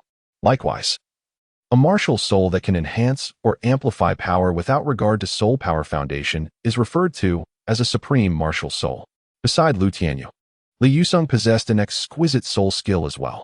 Although Li Yusong's first soul ring was a 10-year white soul ring, this ring bestowed upon him a soul skill that elevated his martial soul's attack power by an astounding 200%, completely disregarding soul power foundations. With this 10-year soul skill, Li Yusong felt unafraid of any formidable assault-type soul master within the realm of soul emperors. Excellent, excellent, excellent. After regaining his composure, the master repeated the word excellent thrice. Soul masters endowed with exquisite soul skills can indeed look down upon their peers of the same rank. Moreover, Lu Tianyu's third soul skill was even more extraordinary. Merely lifting the restrictions of the first 3 gates would allow him to dominate soul masters of equivalent rank. By unshackling the middle 3 gates, he could engage in battles beyond his rank, and if he were to lift the final 2 gates restrictions, he could even contend with formidable foes at the level of soul Douluo and title Douluo. The master found himself at a loss for words to describe Lu Tianyu's third soul skill beyond the term excellent. After a considerable pause, the master stated, "Though the characteristics of the 8 gates of Duanjia are exceptionally remarkable, the repercussions it entails are rather severe. Master, in truth, there are solutions to the issue of repercussions. The backlash from activating the 8 gates of Duanjia first affects my martial soul before it turns against me." Lu Tianyu hastily elucidated. "What this means is that the repercussions of the 8 gates of Duanjia are shared between my soul and myself. As long as my attributes are sufficiently robust, theoretically, I can entirely withstand the backlash after activating the 8 gates." At that moment, Tang San's voice resonated from beyond the dense forest. The master called out, "Come here." "Xiao San." We are within the woods. After revealing their location, the master turned to Lu Tianyu and remarked, "I see. It appears you must devote more attention to the enhancement of your physique in the future. Xiaoyu, although the soul skill of the 8 gates of Duanjia grants you formidable life-preserving capabilities, I hope you refrain from utilizing it unless absolutely necessary. Do you understand?" Lu Tianyu would certainly not jest with his own life. Although activating the 8 gates of Duanjia brought an exhilarating thrill, he was not inclined to embrace a fleeting joy that could cost him his existence. Tang San ventured deep into the dense forest, guided by the voices of Lu Tianyu and the master. Upon encountering them, he appeared somewhat awkward as he said, "Teacher, Xiaoyu, I have arrived." As Tang San approached, Lu Tianyu wrapped his arm around Tang San's neck and whispered, "Xiao San, have you spoken to Xiaowu about the soul bones?" Tang San nodded gently, replying, "Xiaoyu, I did not wish to deceive Xiaowu. There was no need for further explanations. Some secrets are meant to remain between spouses." This was the first time Lu Tianyu openly expressed the nature of his relationship with Xiaowu in front of Tang San, prompting a flustered glare from Tang San. He then lowered his voice and said, "What nonsense are you uttering? Xiaowu and I are merely siblings." Lu Tianyu nonchalantly remarked, "I understand the role of a third party. During the day, we are but brother and sister, yet by night, we become ghostly lovers. What are you two whispering about, third party? Since you are here, let us engage in a contest with Xiaoyu." The master, witnessing Lu Tianyu teasing Tang San, interjected, "Xiaoyu, allow me to observe the fruits of your year-long training at Shrek Academy." "Yes, master," responded Tang San without hesitation, despite Lu Tianyu feeling a twinge of reluctance deep within. However, prior to his training at Shrek Academy, the master had stated that he would personally assess the results of his cultivation after 1 year. The master stepped back to a hill 30 meters away and declared, "My demand is for you to exert your utmost. All means are permissible except for lethal techniques. Your goal is simply to achieve victory." Tang San flexed his wrists and neck, gazing at Lu Tianyu, saying, "Xiaoyu, I have been waiting since the last time I lost to you. Let me witness how much you have grown over this past year." Lu Tianyu gazed at Tang San, feeling a sharp pang in his teeth. The inability to unleash his lethal moves indicated that he was also unable to employ the 8 gates of Duanjia. Furthermore, he could not utilize the Gale Step against Tang San, as the power of his martial spirit manifestation allowed him to effortlessly strike down Tang San from a distance of 15 meters. In summary, the only technique at his disposal was the Gentle Fist, which would not prove fatal as long as it did not land on a vital area of Tang San's body. Lu Tianyu assumed the initial stance of the Gentle Fist and remarked, "Xiao San, do take care to go easy on me." Tang San, glancing at Lu Tianyu, subtly gestured towards their master and replied, "I would prefer to avoid a reprimand from our teacher, so brace yourself." With that, he activated his first soul skill, Entanglement.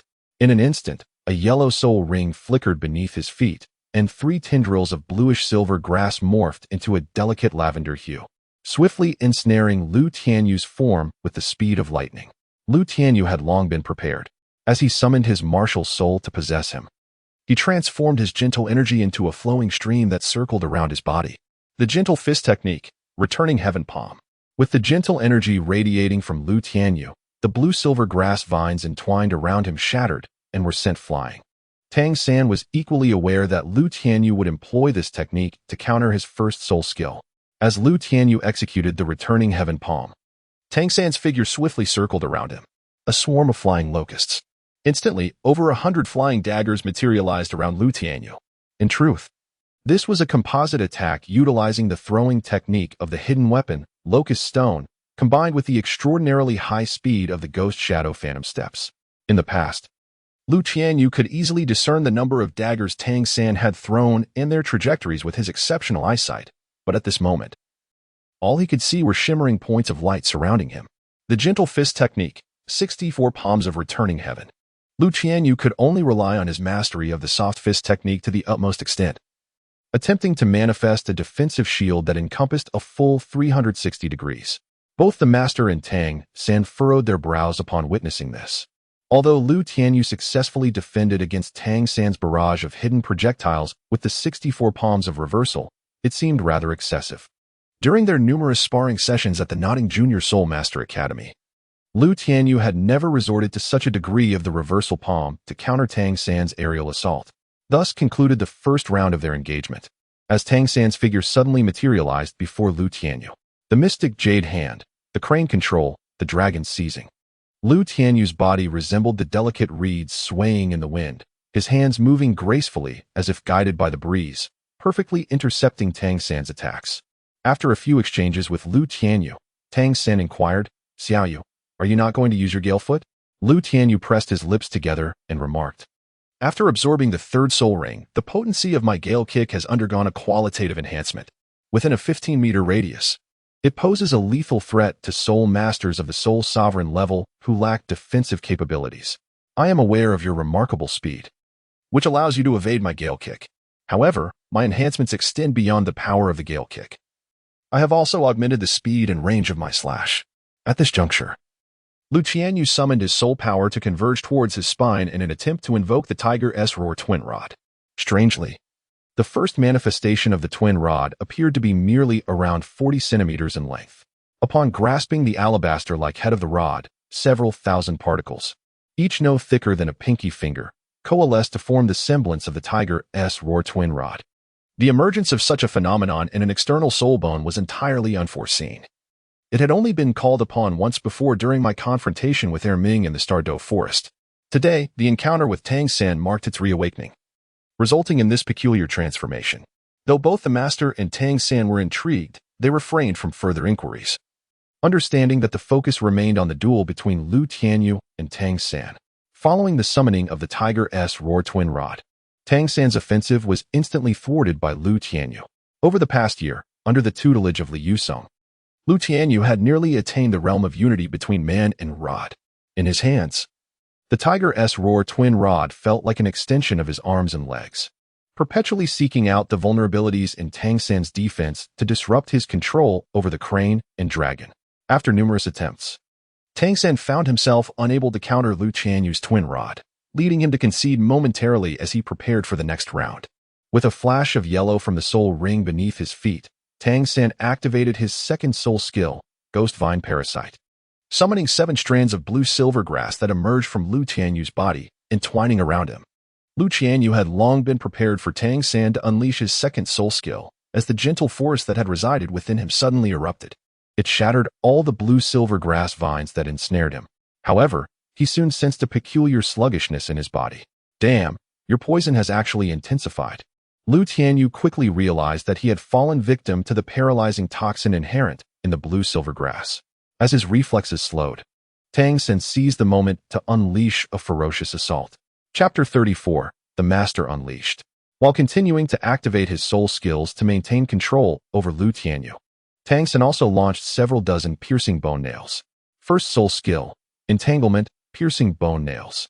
At this moment, Lu Tianyu felt a sense of desperation. Yet he swiftly recalled a newly acquired skill, the life restoration, heavenly staff dance. Although the paralyzing toxin had significantly diminished his physical reaction speed, he was able to replace neural responses with conscious control upon invoking life restoration. Lu Tianyu's speed surged instantaneously, wielding the Tiger Soul Staff with finesse.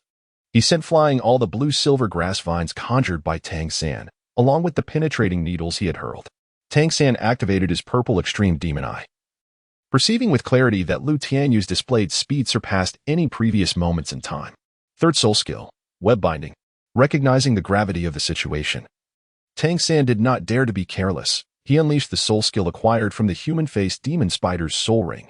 In an instant, a colossal web, woven from blue-silver grass vines, enveloped a radius of 30 meters around Lu Tianyu, a span considerable enough to be classified as a group control skill.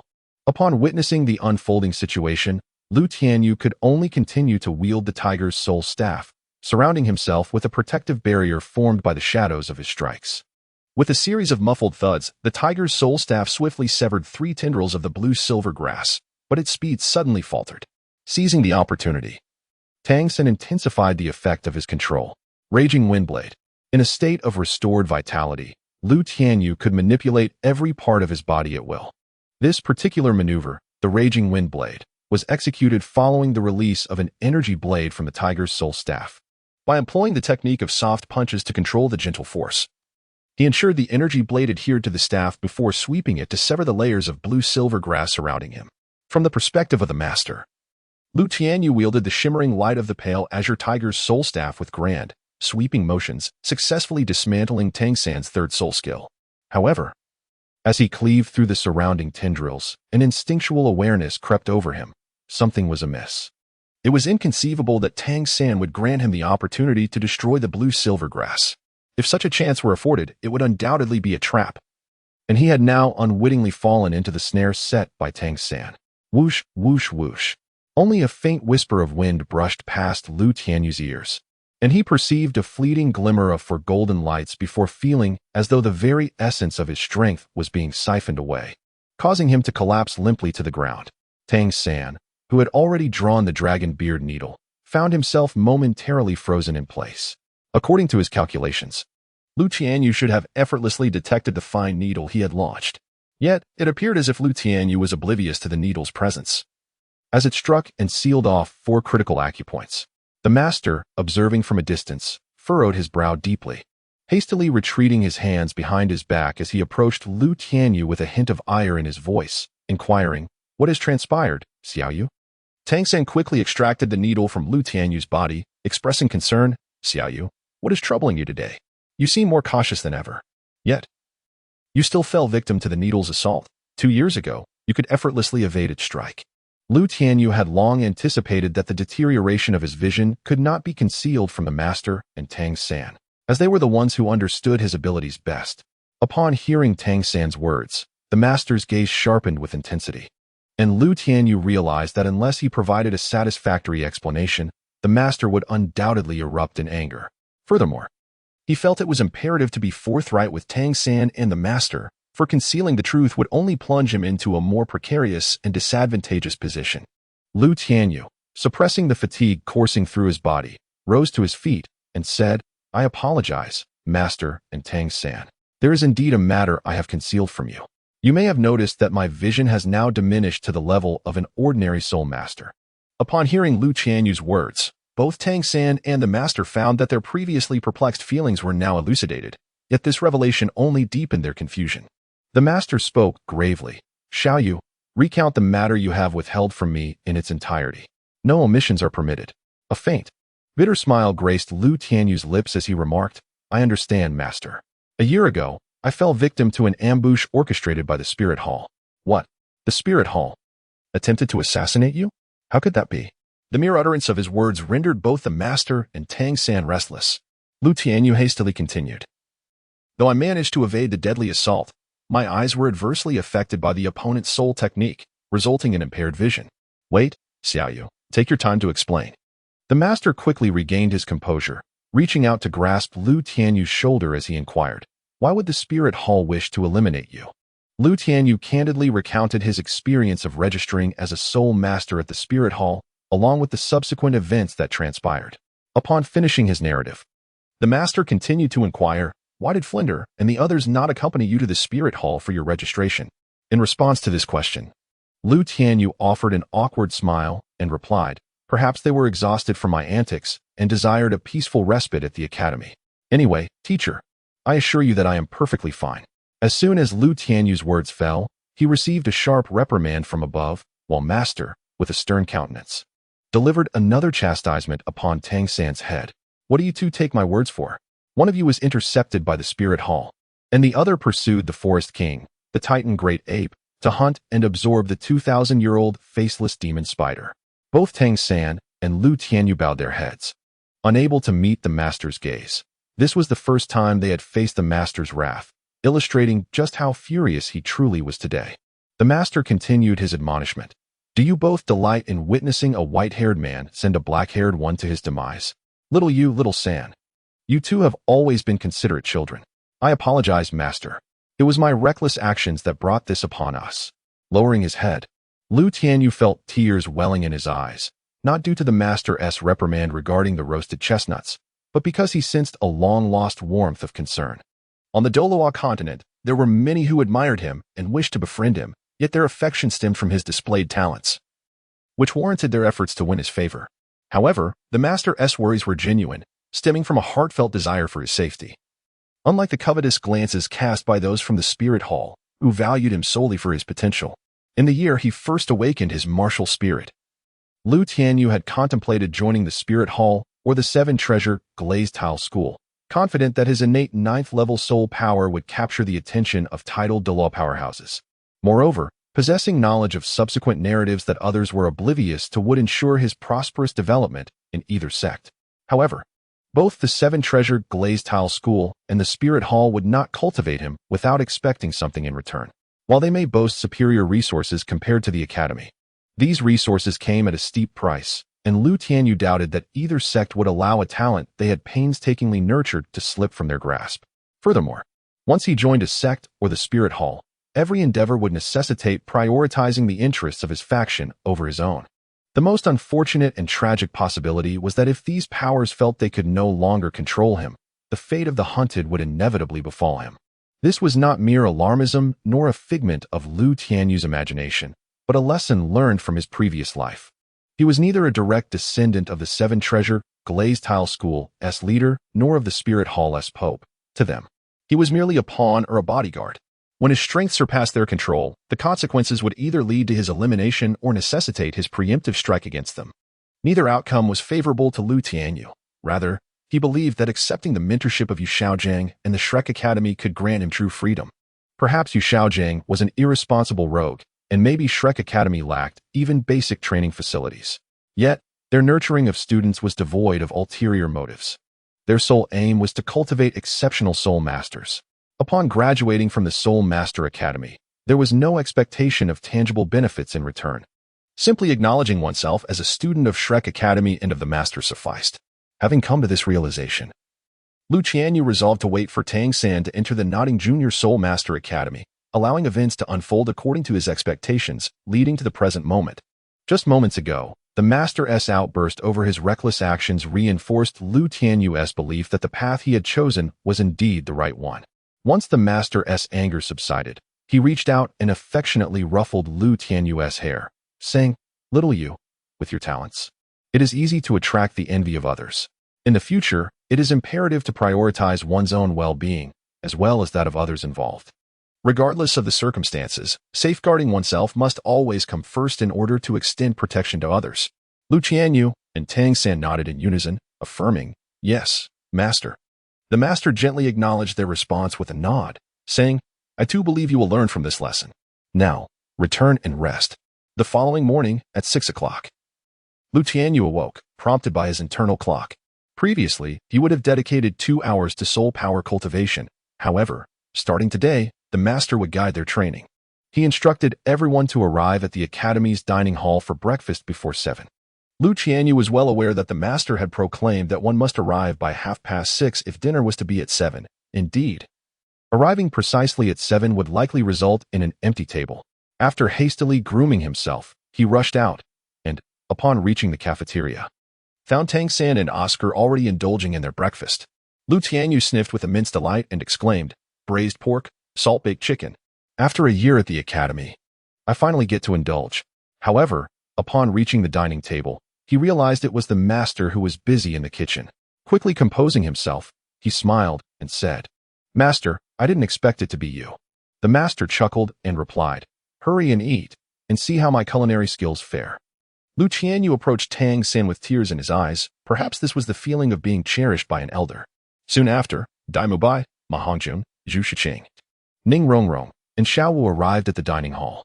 Although they did not dine in the cafeteria daily like Lu Tianyu, they were aware that the Academy's cafeteria rarely served meat dishes, yet today it was almost entirely filled with them.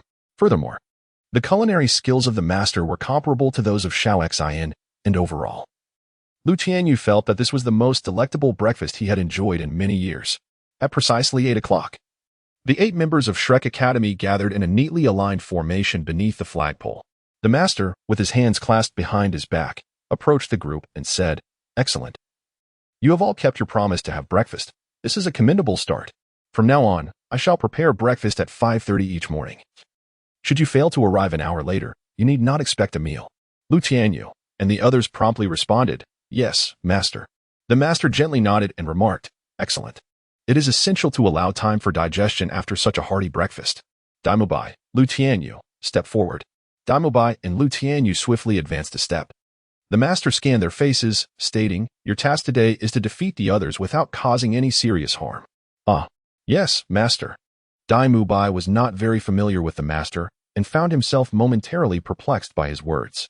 The master, regarding Tianyu with a stern expression, said, "The strongest among them is merely at level 31, while the weakest is at 28. With your soul power at level 37. Is it not within your capability to overcome them?" At this point, the master cast a glance at Tianyu and continued, "Moreover, you have Tianyu as your ally. Do you foresee any difficulties in achieving victory without inflicting serious injury?" Tianyu, feeling a twinge of trepidation, replied, "No problem, master.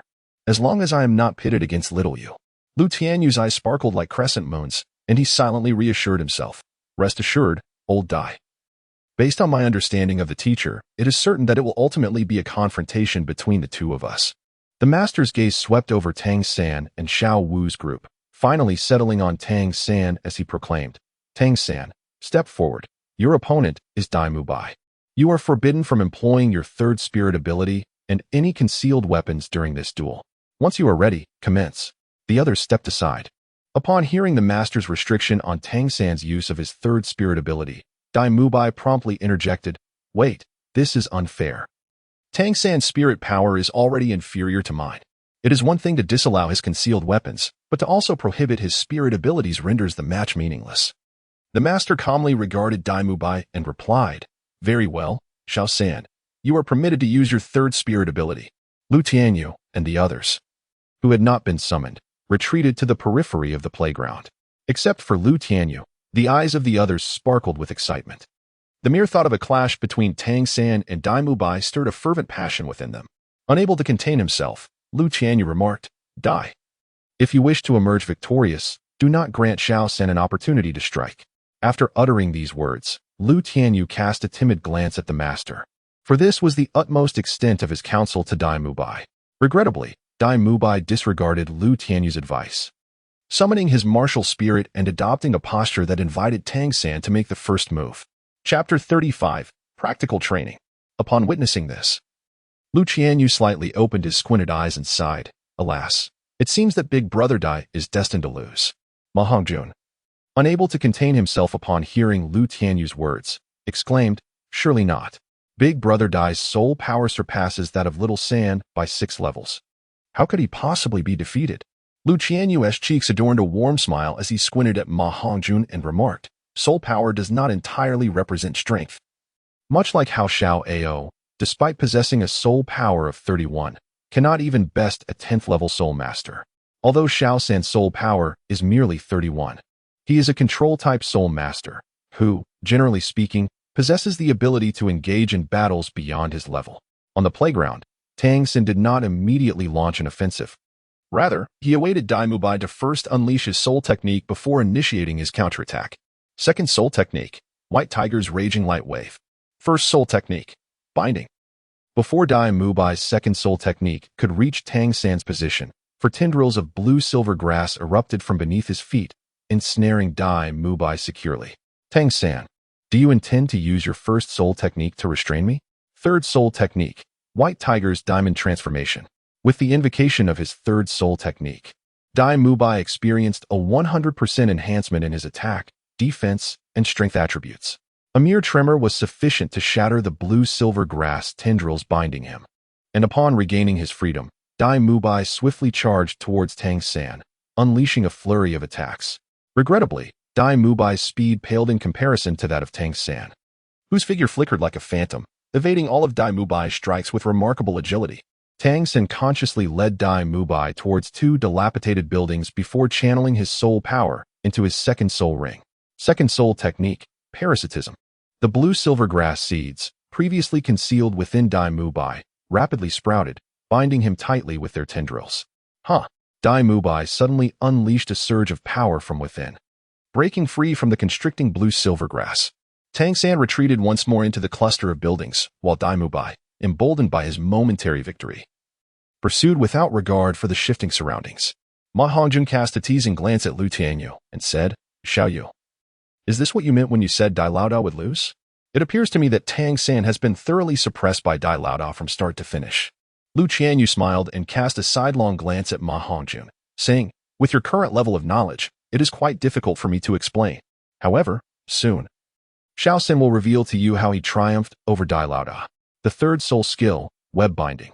As Lu Tianyu's voice faded, the purple soul ring before Tang San, who was cornered by Dai Mubai, suddenly flickered.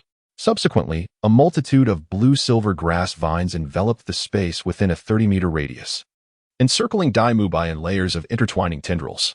"Is this your third soul skill? It's a pity it cannot restrain me." Dai Mubai glanced at the surrounding blue-silver grass vines, let out a dismissive snort, and infused his soul power into his tiger palm. Instantly, 10 glimmering tiger claws shot forth, radiating a chilling light. With a vigorous sweep of his arms, the tiger claws, akin to finely crafted daggers, effortlessly severed the blue-silver grass vines nearby. Seeing this, Lu Tianyu could only shake his head inwardly, concluding that Dai Mubai had never truly engaged in a serious confrontation with Tang San. Tang San, observing how effortlessly Dai Mubai had fallen into the trap he had set, seized the moment to ensnare him. Otherwise, he would face reprimand from his master. With the invocation of his third soul skill, spider web binding, Tang San unleashed the ability once more, leaving Dai Mubai, who already had little room to maneuver, with no avenue for escape.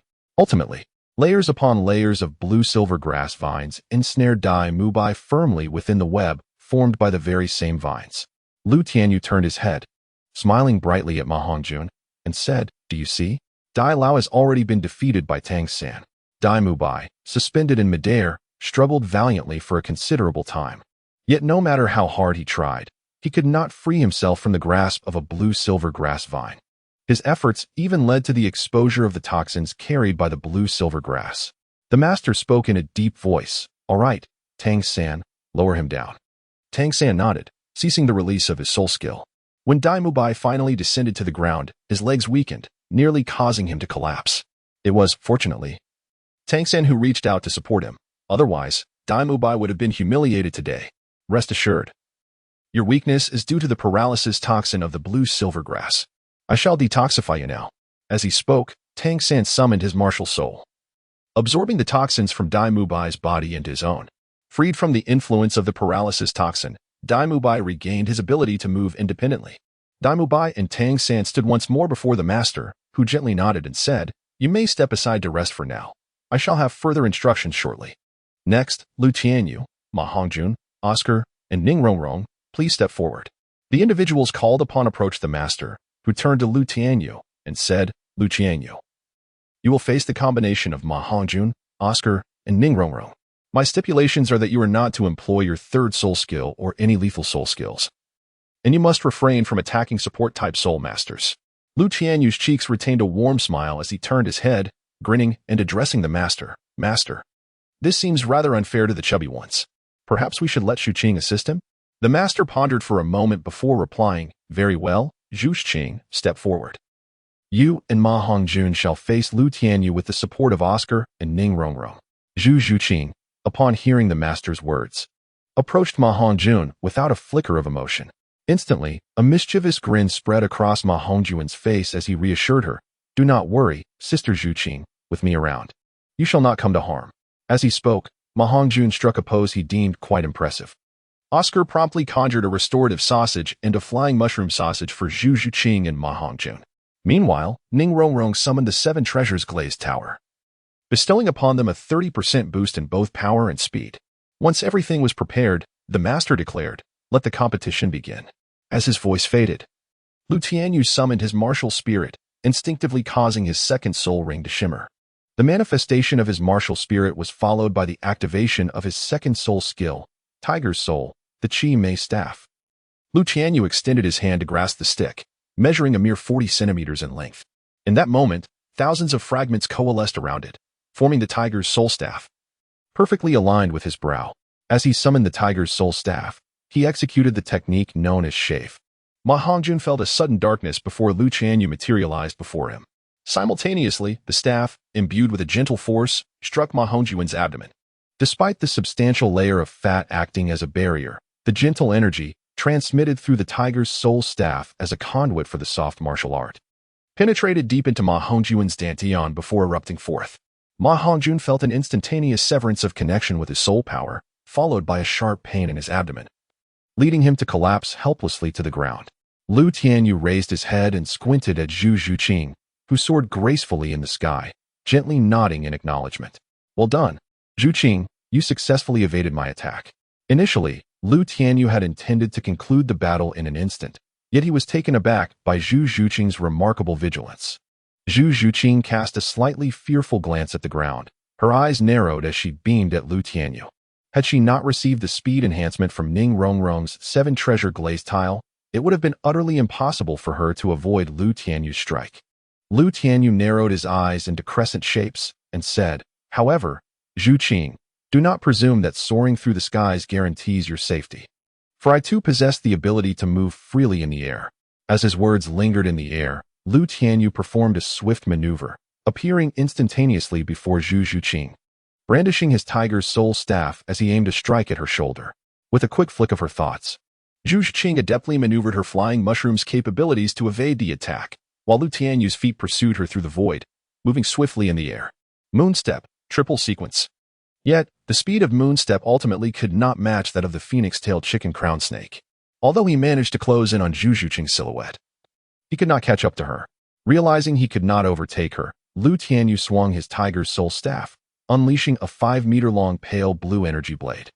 This was a manifestation of 600 units of power, possessing lethal force within a 1-meter radius. Beyond 5 meters, the energy blade dissipated into a gust of wind, devoid of any lethal intent. However, Zhu Zhuqing, positioned merely 4 meters from Tianyu, was caught by the dissipating energy blade, akin to being kicked, and she staggered downwards toward the ground. In midair, Tianyu propelled himself forward, head down and feet up, hastening towards Zhu Zhuqing after her descent. Everyone present could discern that Tianyu had intentionally held back against Zhu Zhuqing, for they had all witnessed the might of the Gale Kick. Yet, even with Tianyu's restraint, Zhu Zhuqing found herself with no option but to flee. Meanwhile, Oscar had stuffed a recovery sausage into Ma Hongjun's mouth, who lay on the ground for a considerable time before feeling a semblance of strength return. However, he did not dare to move. Even his breaths were shallow and subdued, for any sudden motion would send a sharp pain through his lower abdomen. Tianyu My, observing Ma Hongjun's pale complexion, chuckled, "Oh, you fatso. How could you be knocked down so quickly?" Ma Hongjun expressed his desire to simply lie quietly on the ground. Previously, he had believed that Tianyu Mai's apparent weakness after battling Tianyu was merely an act. It was only after experiencing the sting of the soft fist firsthand that he understood just how painfully deceptive its gentle appearance could be.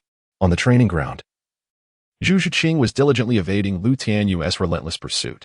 It must be said that as a sensitive attack-type soul master, Zhu Zhuqing's speed was indeed exceptional. Especially after receiving a 30% boost to her power, she exhibited a mobility that far surpassed that of Tianyu. Tianyu chuckled softly. "Zhuqing, take heed. I too shall accelerate. Life return. Shave." Upon invoking life return, Tianyu enhanced his shave technique with an additional 30 strides, resulting in a velocity increase of 30% and extending his range by approximately 6 meters. Consequently, spectators witnessed 2 dark phantoms racing across the playground. 5 minutes later, Zhu Zhuqing appeared in the center, breathless, followed closely by Tianyu's silhouette. "I concede," Zhu Zhuqing managed to utter with great difficulty. Turning to Tianyu, her eyes filled with terror and confusion. Her ability to sustain high-speed movement for 5 minutes was aided by Ning Rongrong and Oscar, whereas Tianyu relied solely on his own strength. More importantly, at this moment, Tianyu exhibited no signs of fatigue. Even his breathing remained unchanged. The master nodded gently and said, "Well, for the next match, Xiao San, you shall spar with Xiao Wu." Lu Tianyu approached Zhu Zhuqing with a beaming smile and said, Zhuqing, you must maintain a consistent breathing rhythm. Only then can you enhance your endurance. After speaking, Lu Tianyu turned to Oscar and Ning Rongrong, instructing, Xiao Ao, please provide Zhuqing with another recovery sausage, and Rongrong, assist her to the side for a rest. Once Lu Tianyu and the others cleared the area, Tang San and Xiao Wu stepped onto the training ground. Xiao Wu, with her sparkling eyes, teased, Xiao San, why are you so tense? Tang San, initially on guard against Xiao Wu's second soul skill, hurriedly replied, I am not. As he looked at Xiao Wu, he was captivated by the pink glow emanating from her eyes. In contrast, others noticed the yellow soul ring flickering beneath her feet, leaving Tang San dazed and standing motionless. Upon witnessing the scene, Lu Tianyu could not help but retract his neck. Committing an error in front of the master was no trivial matter, particularly when it was the same mistake, as the repercussions would be all the more severe. Xiao Wu was equally astonished that she had successfully cast her charm upon Tang San. However, seizing this rare opportunity, Xiao Wu would not let it slip through her fingers. With a swift motion, she darted towards Tang San, who had just extricated himself from her enchanting grasp. Now at a disadvantage, Tang San could only focus on self-preservation, channeling his soul power into his third spirit ring. With a flicker of his violet soul ring beneath his feet, numerous blue-silver grass vines erupted before Xiao Wu, intertwining to form a net. Typically, this web would effectively hinder an opponent's advance, but as Xiao Wu approached, she suddenly vanished. By the time she reappeared, she was behind Tang San, her thick braided hair ensnaring his neck. A gentle tug caused his body to involuntarily lean back. As she turned, a powerful kick landed on Tang San's lower back, propelling him into the air. Understanding that a hit from Xiao Wu's waist bow would spell his defeat, Tang San activated his first spirit skill, Entanglement, just as she was about to strike. The rapidly growing vines ensnared both Tang San and Xiao Wu, binding them back to back as they plummeted toward the ground. In a desperate maneuver, Tang San twisted his body, positioning Xiao Wu to face the sky while he became her cushion, crashing onto the training ground. Chapter 36. The team's coordination. The smile that usually adorned Lu Tianyu's cheeks had completely vanished, and his squinted eyes slowly opened as he gazed at Tang San and Xiao Wu. Ning Rongrong, who had been observing Lu Tianyu closely, could not help but exclaim, Xiao Yu, what has happened to you? Lu Tianyu turned his gaze towards Ning Rongrong, an unsettling smile adorning his face as he remarked, You shall soon discover. As Tang San untangled the blue-silver grass vines ensnaring himself and Xiao Wu, he too became acutely aware of the gravity of the situation. When he lifted Xiao Wu from the ground, she playfully thumped her small fist against his chest in a bashful manner. Upon witnessing the scene, Lu Tianyu could not help but think to himself, at such a time, how can one still be preoccupied with trivial matters? I am keen to observe how you will face the consequences from the master. The master, with his hands clasped behind his back, spoke in a grave tone. All of you, come forward and share your reflections. Mu Bai? Dai Mu Bai stepped forward and said, Master, it was my underestimation. The master gazed at Dai Mu Bai and replied sternly, As a fierce attack-type soul master, your greatest fear lies with control-type soul masters. In a situation like today, you should either strike first, denying Tang San any chance to control you, or maintain a safe distance without getting too close. Additionally, during battle, remain vigilant of the changes in your surroundings. Dai Mu Bai truly had not realized the multitude of oversights he had made, and he recalled Lu Tianyu's earlier warning about not granting Tang San an opportunity to exert control. The master's gaze then shifted from Lu Tianyu's countenance to Tang San, saying, Xiao San, share your thoughts. Tang San stepped forward and said, I apologize, master. I was mistaken. I should not have been complacent and allowed myself to fall into the passive position due to Xiao Wu's charm skill. Furthermore, I recklessly utilized my third soul skill without knowledge of Xiao Wu's third soul skill, thus plunging myself into a more passive state, ultimately being struck by her waist bow. In the end, despite my utmost efforts, I could not secure victory. The master let out a soft huff. Even when hunting a rabbit, one must exert full effort. You have committed 2 grave errors in succession. This is the first time since you began your training under my guidance. The essence of a control-type soul master is not only to completely dominate the opponent, but also to master oneself. Having imparted his teachings, the master turned to Xiao Wu and said, Your third soul skill must be teleportation, though it bears distance limitations. The teleportation soul skill is indeed classified as an exceptional soul skill, its greatest advantage being the ability to traverse a distance while disregarding obstacles, making it remarkably effective for both advancing and evading. Everyone, except for Lu Tianyu, looked at Xiao Wu with astonishment, for exceptional soul skills are exceedingly rare. The master, envisioning further, continued, "If I am not mistaken, your third soul ring should derive from a 1,000-year lightning rabbit, am I correct?" Lu Tianyu merely wished to inform the master that this time he had indeed erred in his judgment. However, unbeknownst to him, Xiao Wu's assertion held truth, for she had indeed slain a soul beast. Lu Tianyu initially believed that the master would focus his attention on Ma Hongjun and Zhu Zhuqing. To his surprise, the master turned to Xiao Wu and inquired, "Why did you assume victory was assured when you kicked Tang San away? Why not utilize teleportation to evade Tang San's soul skill and then launch another attack?" Xiao Wu had thought she would be spared from the master's admonitions, yet she found herself unable to escape the fate of being lectured, resorting instead to make a playful face at Tang San. Finally, the master shifted his gaze to Ma Hongjun and asked, "Ma Hongjun, do you have anything to say for being defeated without even putting up a fight?" "Master, that is unjust. It was Lu Yu who ambushed me," Ma Hongjun hastily explained. "Moreover, Lu Yu's soul power has already reached level 35, while I am only at level 28. The master scoffed lightly and replied, "Will your opponent wait until you are fully prepared before striking? Furthermore, Zhu Zhuqing possesses only 27 levels of soul power, yet she successfully evaded Lu Yu's attack." Ma Hongjun turned to glance at Zhu Zhuqing and remarked, "Zhu Zhuqing is an agile attack-type soul master. Speed is inherently her advantage. I am a powerful attack-type battle soul master, and if I could summon my martial soul." "Enough," Lu Tianyu explained to him the essence of being a powerful attack-type soul master. The master interrupted Ma Hongjun's explanation with evident impatience. Casting a glance at Lu Tianyu truly found himself exasperated with Ma Hongjun. Had he not observed how Dai Mubai, Tang San, and Xiao Wu refrained from speaking out even when master admonished them? Nevertheless, Master Lu Tianyu took it upon himself to elucidate matters for Ma Hongjun. Taking a step forward, he stated, "Indeed, the essence of an offensive soul master lies in the ability to decisively and thoroughly eliminate opponents with absolute speed."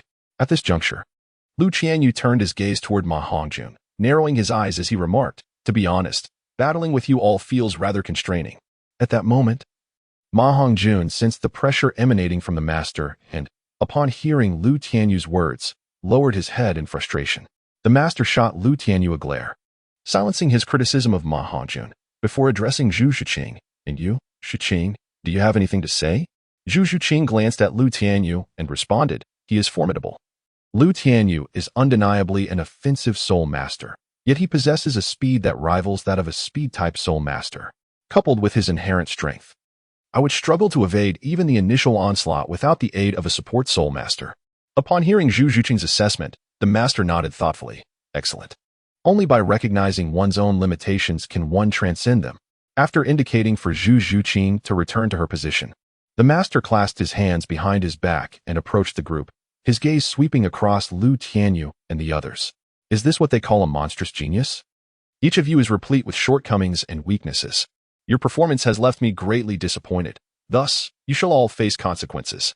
Lu Tianyu had long anticipated the master's impending arrival. Thus his countenance remained unchanged, still adorned with a warm smile, as he squinted at Tang San beside him.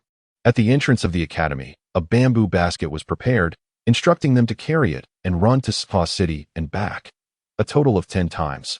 Without the use of soul power, the master turned to Tang San and stated, "Tang San, your transgression is the gravest. You shall run 12 times." "Yes, teacher." Tang San replied hastily, not wishing to complicate matters any further at this juncture. Finally, the master surveyed the group, his gaze settling on Lu Tianyu as he declared, "Remember, you are a collective. There exists no flawless soul master in this world, yet there are perfect teams. Let us commence. Should you fail to complete today as punishment, you shall forego lunch." Damubai, Tang San, and Lu Tianyu exchanged glances before turning to stride toward the academy's gates. Zhu Zhuqing, Xiao Wu, and Ma Hongjun followed closely behind them, leaving only Ning Rongrong and Oscar standing still. The master cast a calm glance at the two, saying, "Why are you two not going? Did you not hear my previous words?" Previously, during their training, the auxiliary soul masters had been separated from the others. leading both Oscar and Ning Rongrong to believe that the master's punishment was solely directed at Lu Tianyu and his companions. Ning Rongrong promptly interjected, "I am an auxiliary soul master. I have committed no offense. Why should I be punished?" The master, upon hearing Ning Rongrong's words, grinned and looked at Ma Hongjun, saying, "You are certainly not at fault. The error lies with your companions who were unable to protect you." He continued, "Had I not established the condition prohibiting attacks on auxiliary soul masters during the earlier match, the soft punches directed at Ma Hongjun and Zhu Zhuqing would have been aimed at you too." At this juncture, the master suddenly adopted a serious demeanor. "Do you believe you could escape unscathed from Lu Tianyu's assault? Henceforth, you must partake in the punishments meted out to others. The reason being that you are the weakest." Initially, Ning Rongrong wished to argue her case with the master. But Oscar had already grasped the underlying issue and quickly urged, "I understand now, Master. Rongrong, let us hasten our pace." Once Oscar and Ning Rongrong departed, Flinder and Zhao Wujin, who had been observing the scene, approached the master. Flinder expressed his concern. "Several hundred kilometers, Xiaojiang. Is such a punishment not excessively severe?" The master snorted lightly. "Did you think the hearty breakfast was for naught? Besides, I would not conduct training without certainty." Outside the gates of Shrek Academy, 7 bamboo baskets were arranged, each adorned with a name tag. Upon inspection, the group discovered that Lu Tianyu's name was absent from the tags, prompting Oscar to exclaim, "It seems the master came prepared after all. And also, Xiaoyu, why is there no bamboo basket for you here?" Lu Tianyu was also curious as to why he did not have his own bamboo basket. After contemplating for a moment, he explained, "Perhaps the master anticipated that I would not err." Tang Sen approached the bamboo basket inscribed with his name and remarked, "The master still treats us differently. I Mubai and the fatty are the largest, followed by Xiao Ao, Zhu Qing, and Xiao Wu, while Rongrong's is the smallest." Upon hearing Tang San's words, Ning Rongrong examined the baskets closely and, with a smile, observed, "It seems the master is not entirely devoid of compassion." As they spoke, everyone hoisted their bamboo baskets onto their backs. Lu Tianyu scratched the back of his head and pondered, "Could it be that the master knows I possess weighted gear?" With that, he removed his divine robe and retrieved his specially crafted weighted armor, wrist guards, and leg guards from his soul guide device, donning them with care. After readjusting his divine robe, he declared, "I am ready. Let us embark." Except for Dai Mubai, Oscar, and Ma Hongjun, the others were witnessing Lu Tianyu adorned in weighted gear for the first time. At the academy's entrance, Flinder and the master stood side by side. Observing the group gradually distance themselves, Flinder adjusted his glasses and inquired, "Xiaogang, why did you not prepare a bamboo basket for Xiaoyu? This does not seem like your usual style." The master glanced at Flinder and replied, "Do you not perceive the sense of solitude that surrounds Xiaoyu? This child has led a life of turmoil from a young age, accustomed to the harshness of the world, suffering the pains of the weak, which renders him somewhat out of place among his peers." Flinder had long sensed that Lu Tianyu was different from Dai Mubai, Ma Hongjun, and Oscar, yet he could not articulate what set him apart. Now, enlightened by the master's words, he still expressed some doubt, saying, "But I feel that Xiaoyu is quite well." The master turned to Flinder, gazing deeply into his eyes, and said, "The solitude he conceals within is difficult to discern. Perhaps he is unaware of it himself. I hope he soon realizes the purpose behind my special training for him, for the wounds of the heart are the hardest to heal." Meanwhile, the group trekking towards Soto City, with the exception of Lu Tianyu, was panting heavily. Lu Tianyu kept pace with Tang San and Xiao Wu, instructing them on how to regulate their breathing. After running approximately 5 kilometers, Lu Tianyu noticed that Oscar, Ma Hongjun, and Ning Rongrong had lagged significantly behind. He paused and suggested, "Let us rest for a moment and wait for those at the back." When Lu Tianyu, Tang San, and Dai Mubai halted, the others followed suit as they caught up. However, Ma Hongjun and Ning Rongrong lacked the strength to maintain their standing posture, unceremoniously collapsing onto the ground. Ning Rongrong looked at Lu Tianyu, breathless, and asked, "Xiaoyu Gu, do you not feel tired at all?" Lu Tianyu shrugged and remarked, "How could that be? This distance is merely insufficient to induce any fatigue in me. Moreover, you all seem to neglect the synchronization of your breathing and stride while running." Tang San gazed at Lu Tianyu, recalling the words of their master, and suddenly comprehended the profound intention behind such an arrangement. He reached out and patted Lu Tianyu on the shoulder, saying, "Little you, perhaps you should refrain from uttering such perplexing notions that are difficult for us to grasp. Our teacher emphasized that we are a cohesive unit, and that punishment is administered uniformly. Tang San gestured toward Ning Rongrong, stating, "It is utterly impossible for Rongrong to endure today as punishment. Thus the teacher intends for you to assist her in fulfilling it." Lu Tianyu opened Tang San's palm and remarked, "Can you truly accomplish the teacher's punishment? It would be more plausible to let me run alone. However, you have reminded me." With that, Lu Tianyu retracted the weights from his soul guide and addressed Dai Mubai, "Boss Dai, kindly hand me your bamboo basket. Xiao San, please give your bamboo basket to Boss Dai. Xiao Wu, you shall bestow your bamboo basket upon Xiao San, and Rongrong, you shall pass your bamboo basket to Xiao Wu. Fatty, Xiao Ao, and Zhu Qing, you three shall take turns exchanging your bamboo baskets with Xiao Wu. This way, we stand a chance of fulfilling the training task assigned by our teacher." The group exchanged glances, sensing that Lu Tianyu had transformed in some manner. Dai Mubai, offering his bamboo basket from his back, agreed. "Xiao Yu is right. We must strive for a balance of personal strength." He added, "Moreover, we shall all run at Rongrong's pace, which will not only accommodate her but also prevent the rapid depletion of everyone's stamina." As they journeyed towards the Stardo Great Forest to seek a soul ring for Oscar, Dai Mubai and Lu Tianyu had emerged as the backbone of the team, and their leadership instilled confidence among their companions. Soon, the bamboo baskets were exchanged as Lu Tianyu had instructed. He approached Ning Rongrong, carrying Dai Mubai's basket, and said, "I will teach you the coordination of breathing frequency and stride.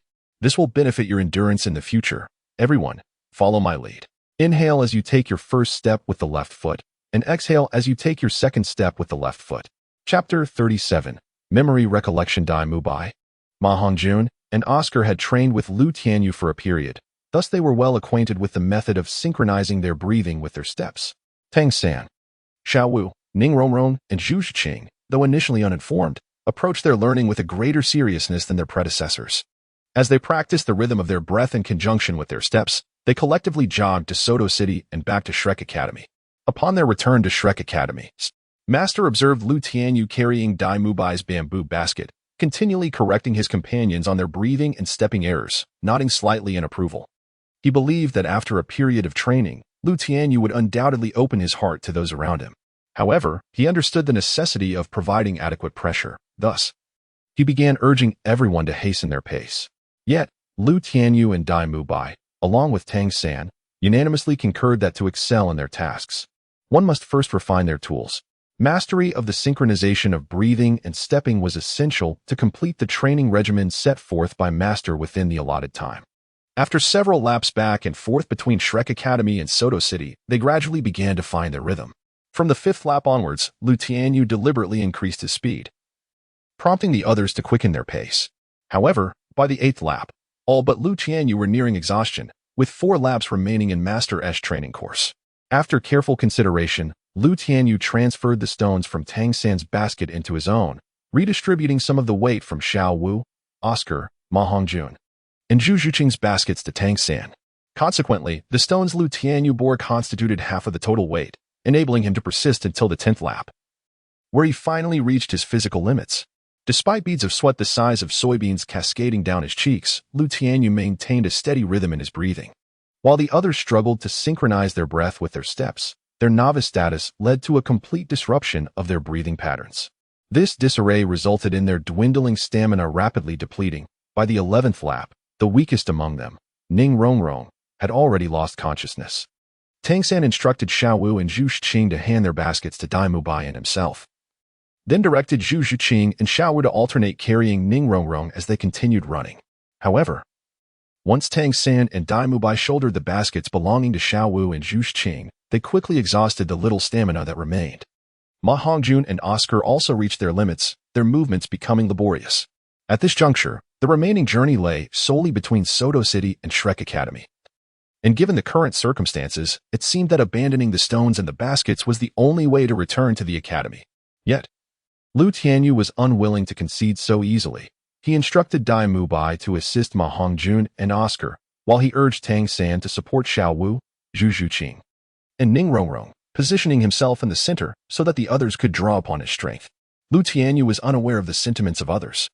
Yet he personally found the sensation of approaching the limits of physical endurance to be truly exquisite. No matter how distant the journey, as long as one continues to move, there will inevitably come a moment of arrival. After Lu Tianyu, Tang and Tianyu My exerted their utmost to support their companions to stand before the grounds of Shrek Academy. They all breathed a sigh of relief. Subsequently, Tianyu My and Tang began to feel an overwhelming dizziness, and soon, alongside their companions, they collapsed onto the ground, succumbing to slumber. After relinquishing the burdens that weighed upon him, Tianyu felt a peculiar lightness in his head and feet. However, this was not the moment for repose. He resolutely activated the life restoration control to assist his master and others in settling the unconscious Tang, Tianyu My, Oscar, and Ma Hongjun. As for Xiaowu, Ning Rongrong, and Zhu Zhuqing, they were naturally attended to by the women of the village. Having accomplished these tasks, Tianyu returned to his dormitory, performed a cursory cleansing, and then reclined upon his bed, entering a state of life restoration.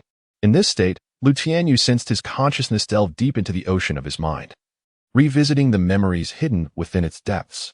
Those recollections, long forgotten and avoided, vividly resurfaced, and upon awakening, he discovered that his pillow was drenched. While the resurgence of these unwelcome thoughts was tumultuous, it also rekindled his reflections on the practice of physical techniques. Notably, he recalled the cultivation of haki, an innate power within every person, which is categorized into three forms: conqueror's haki, armament haki, and observation haki. However, the majority of individuals remain oblivious to the existence of haki, and it is said that the 6 styles were developed to master this formidable force. Tianyu reminisced about certain memories that surfaced in his dreams and hurriedly fetched a notebook to record the methods of cultivating the domineering aura. At this moment, what Tianyu lacked most were vision and defense, and the observation haki and armament haki within the domineering aura could perfectly compensate for these 2 shortcomings. As for the conqueror's haki, it would depend on whether he possessed the requisite talent, for it is the only form of haki that cannot be acquired through mere practice. After diligently noting down the relevant techniques for cultivating haki, Tianyu suddenly felt an overwhelming hunger and promptly dressed himself before heading to the cafeteria in search of sustenance. When Tianyu arrived at the canteen, he only saw Xiaowu and Zhu Zhuqing. According to Xiaowu, Tang and Tianyu My had already finished their meals and returned to the dormitory to cultivate. The mention of cultivation stirred images of domineering training in Tianyu's mind. After swiftly devouring his meal like a whirlwind, he hurried out of the canteen. Upon reaching the playground, he began to meticulously practice the 3 techniques he had seldom utilized: iron block, paper drawing, and finger gun. It was at this moment that Tianyu comprehended the primary purpose of these 3 techniques. The iron block was intended to lay the groundwork for mastering the armed color haki, while paper drawing served as a foundation for the observation haki. The finger gun and gale foot aimed to help practitioners proficiently wield both the armed color and observation haki. However, although Tianyu could skillfully execute the iron block, paper drawing, and finger gun with the help of his soul rings, reaching the pinnacle of mastery in these techniques would require substantial time and energy. After weighing the pros and cons, Tianyu decided to focus on practicing iron block and paper drawing for a month before concentrating on the technique that progressed the fastest. After all, it was quite challenging to fulfill the requirements for cultivating both observation and armed color haki simultaneously, and most importantly, no one could accurately guide him on how to cultivate haki. This endeavor demanded ample patience and energy, as his understanding of the cultivation methods was merely superficial. He could not afford to grasp everything haphazardly. As dawn broke, Tianyu had formulated a comprehensive training plan, which he intended to follow rigorously. During the morning class, the master distributed a training schedule, which included 3 hours of physical training in the morning, 3 hours of theoretical knowledge at noon, and 4 hours of group combat practice in the afternoon. The remaining 14 hours were allotted for rest. This schedule was already exceedingly demanding for others, but for Tianyu, it afforded him an additional 4 hours to refine his iron block and paper drawing techniques. On the first day of training, the master imposed penalties to instill a sense of discipline, ensuring everyone understood the consequences of neglecting his guidance. In the following period, the knowledge imparted by the master was a review for Tianyu, Tang, and Xiaowu, as it had already been covered 4 years prior. Thus, the day's training felt particularly effortless compared to others like Ma Hongjun and Oscar, who had to struggle with revising notes. After dinner, it was free time for everyone, and Tianyu sought out the idle Li Yusong, requesting his assistance in practicing one of the 6 techniques, paper drawing. Li Yusong, a powerful assault-type soul master adept at rapid offensive maneuvers, was the perfect partner for training the iron block technique. However, Lu Tianyu overestimated his mastery of the iron block and underestimated the strength of a powerful soul emperor like Li Yusong. Within just half an hour, he found himself battered and bruised. Yet, this only ignited Lu Tianyu's competitive spirit. He repeatedly recalled the techniques of the iron block in his mind while resolutely enduring Li Yusong's onslaught. Unfortunately, the gap between Lu Tianyu's grasp of the iron block and Li Yusong's strength was not something that could be bridged in a short time. His first day of training felt akin to enduring 4 hours of relentless punishment, dragging his weary body back to his dormitory. He took a bath and cultivated his soul power before entering deep sleep. The external soul bone, imbued with the thunderous roar of the tiger and leopard, began to mend Lu Tianyu's injuries, soothing his tense nerves. The next morning, awakened by his biological clock, he felt revitalized. After completing the Master S lessons, Lu Tianyu sought out Zhao Wujia. Lu Tianyu was preparing to cultivate the technique of paper drawing under the enhanced gravity exerted by Zhao Wujing, utilizing Zhao's formidable power of the diamond palm. In comparison to Li Yusong, Zhao Wujing's strength was far superior, and when employing the power of the diamond palm under enhanced gravity, he remained unaffected by its influence. Conversely, Lu Tianyu had to overcome the effects of gravity to execute the paper drawing technique, evading the onslaught of the power of the diamond palm, resulting in him being mercilessly defeated for 4 consecutive hours. Upon returning to his dormitory, he immersed himself in a bath, meditating to cultivate his soul power, followed by restorative deep sleep to heal his physical injuries and alleviate mental strain. The next day, he energetically ventured out to undergo training with either Master Zhao Wujing or Li Yusong, and a month swiftly passed. During this time, Ning Rongrong, Zhu Zhuqing, Xiao Wu, and Tang San witnessed Lu Tianyu's relentless dedication, engaging in a rigorous regimen of 14-hour intensive training for 30 consecutive days. While they managed to maintain 10 hours of training each day, they felt as though they were on the brink of exhaustion. After a month of cultivating both paper drawing and iron block techniques, Lu Tianyu noted commendable progress on both fronts. 3 days prior, he realized that during his training, he need not restrict himself to a single technique. Of course, maintaining focus was essential, otherwise, he could not truly master the iron block and paper drawing techniques to their utmost potential. From the second session onward, Master gradually reduced the imparting of theoretical knowledge, instead dedicating time to the cultivation of individual soul skills. To facilitate this, he sought Zhao Wujing and Lu Tianyu to discuss the establishment of gravity training sessions every 3 days. The crux was to alter Lu Tianyu's training plan, as he was scheduled to train with Zhao Wujing for 4 hours every other day. For Lu Tianyu, modifying his training regimen posed little challenge, as he was already contemplating whether to emphasize iron block or paper drawing in his practice. By having Zhao Wujing conduct a gravity training session every 3 days, it would allow Lu Tianyu to concentrate his efforts on iron block cultivation. In the second month of theoretical training, Zhao Wujing and the master convened on the training field. After casting a discerning glance over the faces of the students, the master proclaimed, "From this day forth, the theoretical knowledge will shift to a format of self-posed questions, transforming the theoretical course into one focused on the development of soul skills." For Tianyu My, Ma Hongjun, Zhu Zhuqing, and the others, the notion that soul skills required cultivation was entirely new. Anticipating their confusion regarding the development of soul skills, the master turned to Lu Tianyu and said, "Xiao Yu, please demonstrate how to develop a soul skill." "Yes, master." Upon hearing the master's words, Lu Tianyu promptly responded, stepping into the center of the playground and squinting towards Tianyu My and the others. "I believe many of you are perplexed by the multitude of techniques that resemble soul skills yet appear to be self-created. Seizing this opportunity, I shall elucidate the relationship among them. Firstly, my first soul skill is named 6 techniques." At this juncture, Lu Tianyu turned to Tang San and said, "Xiao San, lend me a hand for a more comprehensive explanation." Tang San nodded and joined Lu Tianyu's side. Lu Tianyu continued, "The 6 techniques consist of 6 physical skills reliant on the body. Firstly, you have all witnessed the shave, moon step, and gale kick." As he spoke, Lu Tianyu's figure flickered across the playground, executing 5 rapid movements, followed by 5 consecutive leaps into the air. Finally, he unleashed a powerful kick, generating a pale blue energy blade that struck the ground, extending 5 to 6 meters in length. With a resounding boom, the once flat surface of the playground was marred by a gash nearly 9 meters long, a palm's width wide, and 5 to 6 centimeters deep. After landing on the playground, Lu Tianyu cast a glance at Tang San, who immediately activated his soul skill, summoning a vast tangle of blue-silver grass vines that intertwined to form a colossal vine, as thick as a water barrel. Following this, I unleashed a technique derived from the development of the Gale Foot. Once you witness it, you shall comprehend the essence of soul skill evolution. As he spoke, Lu Tianyu's figure vanished from the sight of the onlookers, only to be followed by a resounding explosion in the air. Gale Foot, Flying Swallow. A brilliant azure blade of light flashed across the playground, swiftly embedding itself into the enormous blue-silver grass vine summoned by Tang San. A deep gash, 5 to 6 meters long and 2 fingers wide, appeared on the vine, severing a third of it. Lu Tianyu's figure once again graced the presence of the crowd as he proclaimed, "The greatest advantage of the Flying Swallow's Gale Foot transformation lies in its astonishing attack speed, reaching that of a second spirit ring of an agile attack-type Soul Master."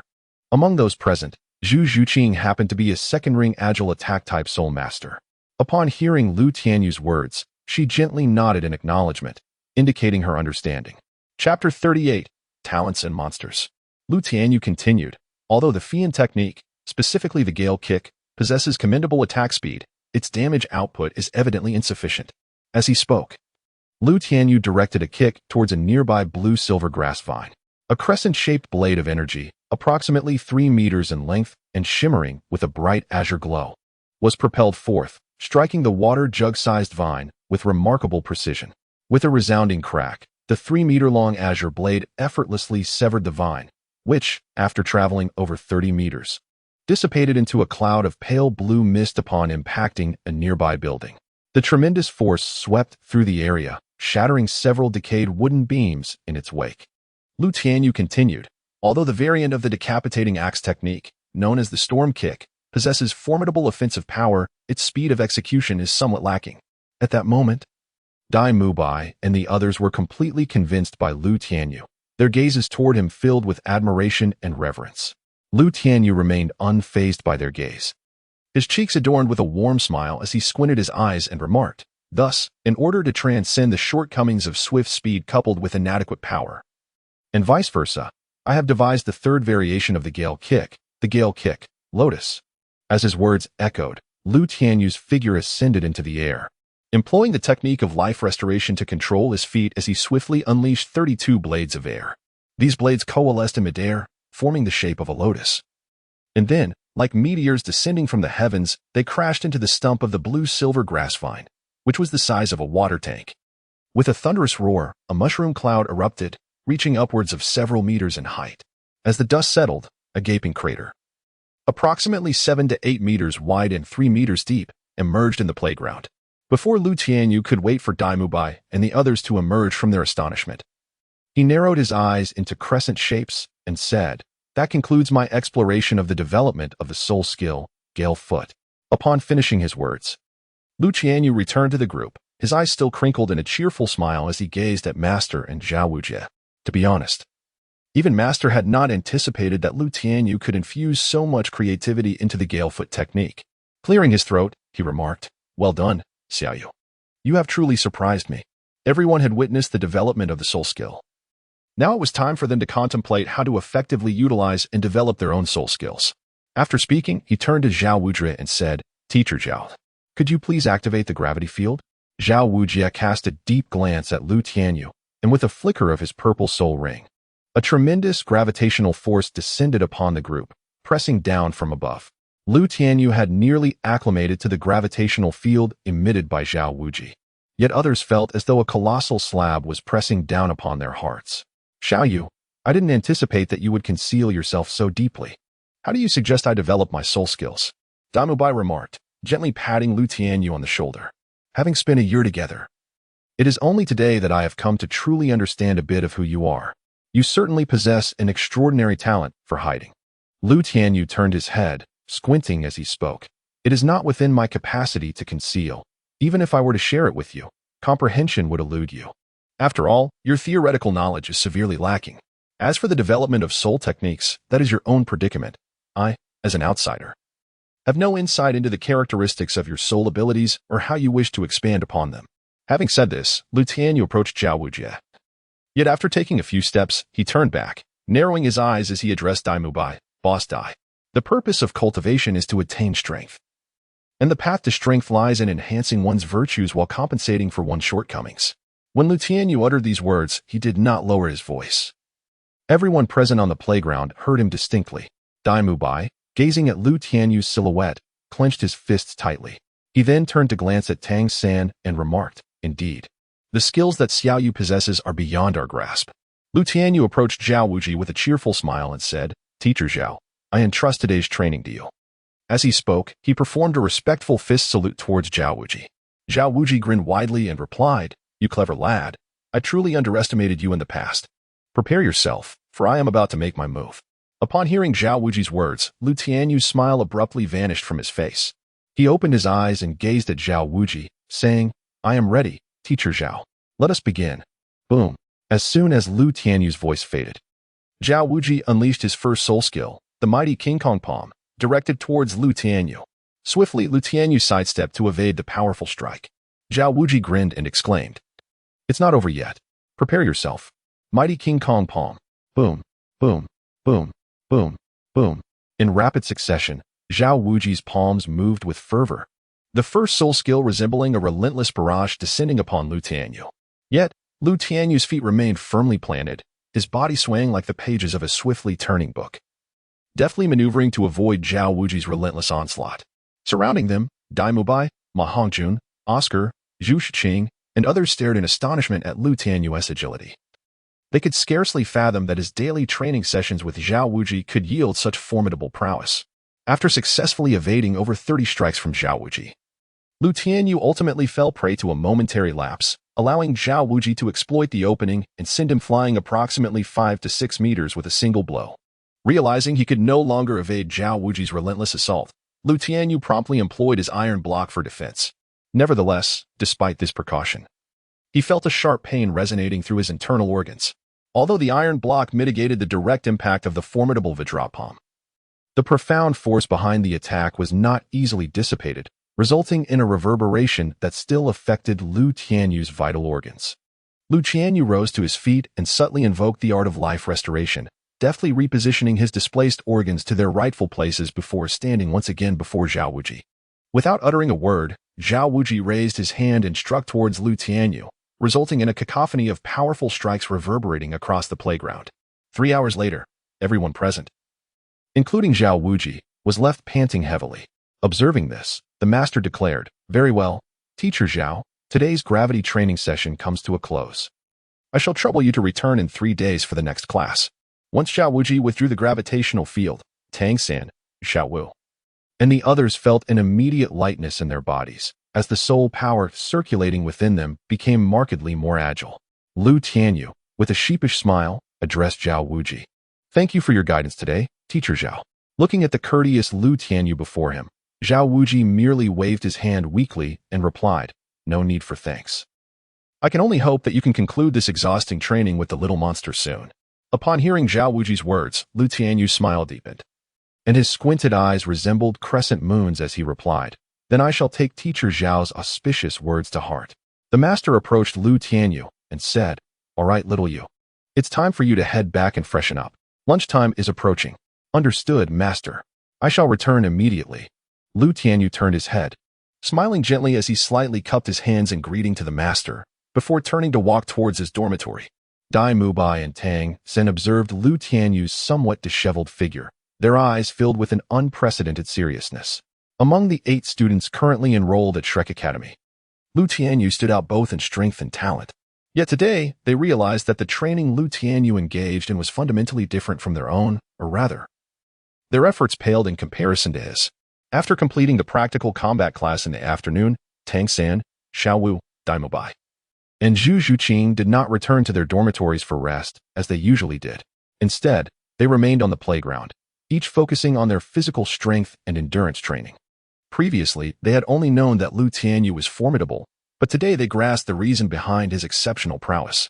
As Tianyu traversed the playground in search of Li Yusong for training, he chanced upon Tang San, Tianyu My, Xiao Wu, and Zhu Shiqing diligently honing their skills, which elicited a knowing smile from him.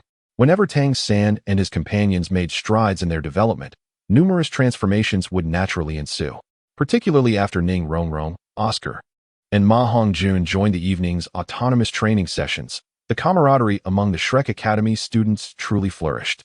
At the month's end, the master introduced a credit ranking system, which would assess scores every 7 days, with the top achiever awarded a day off.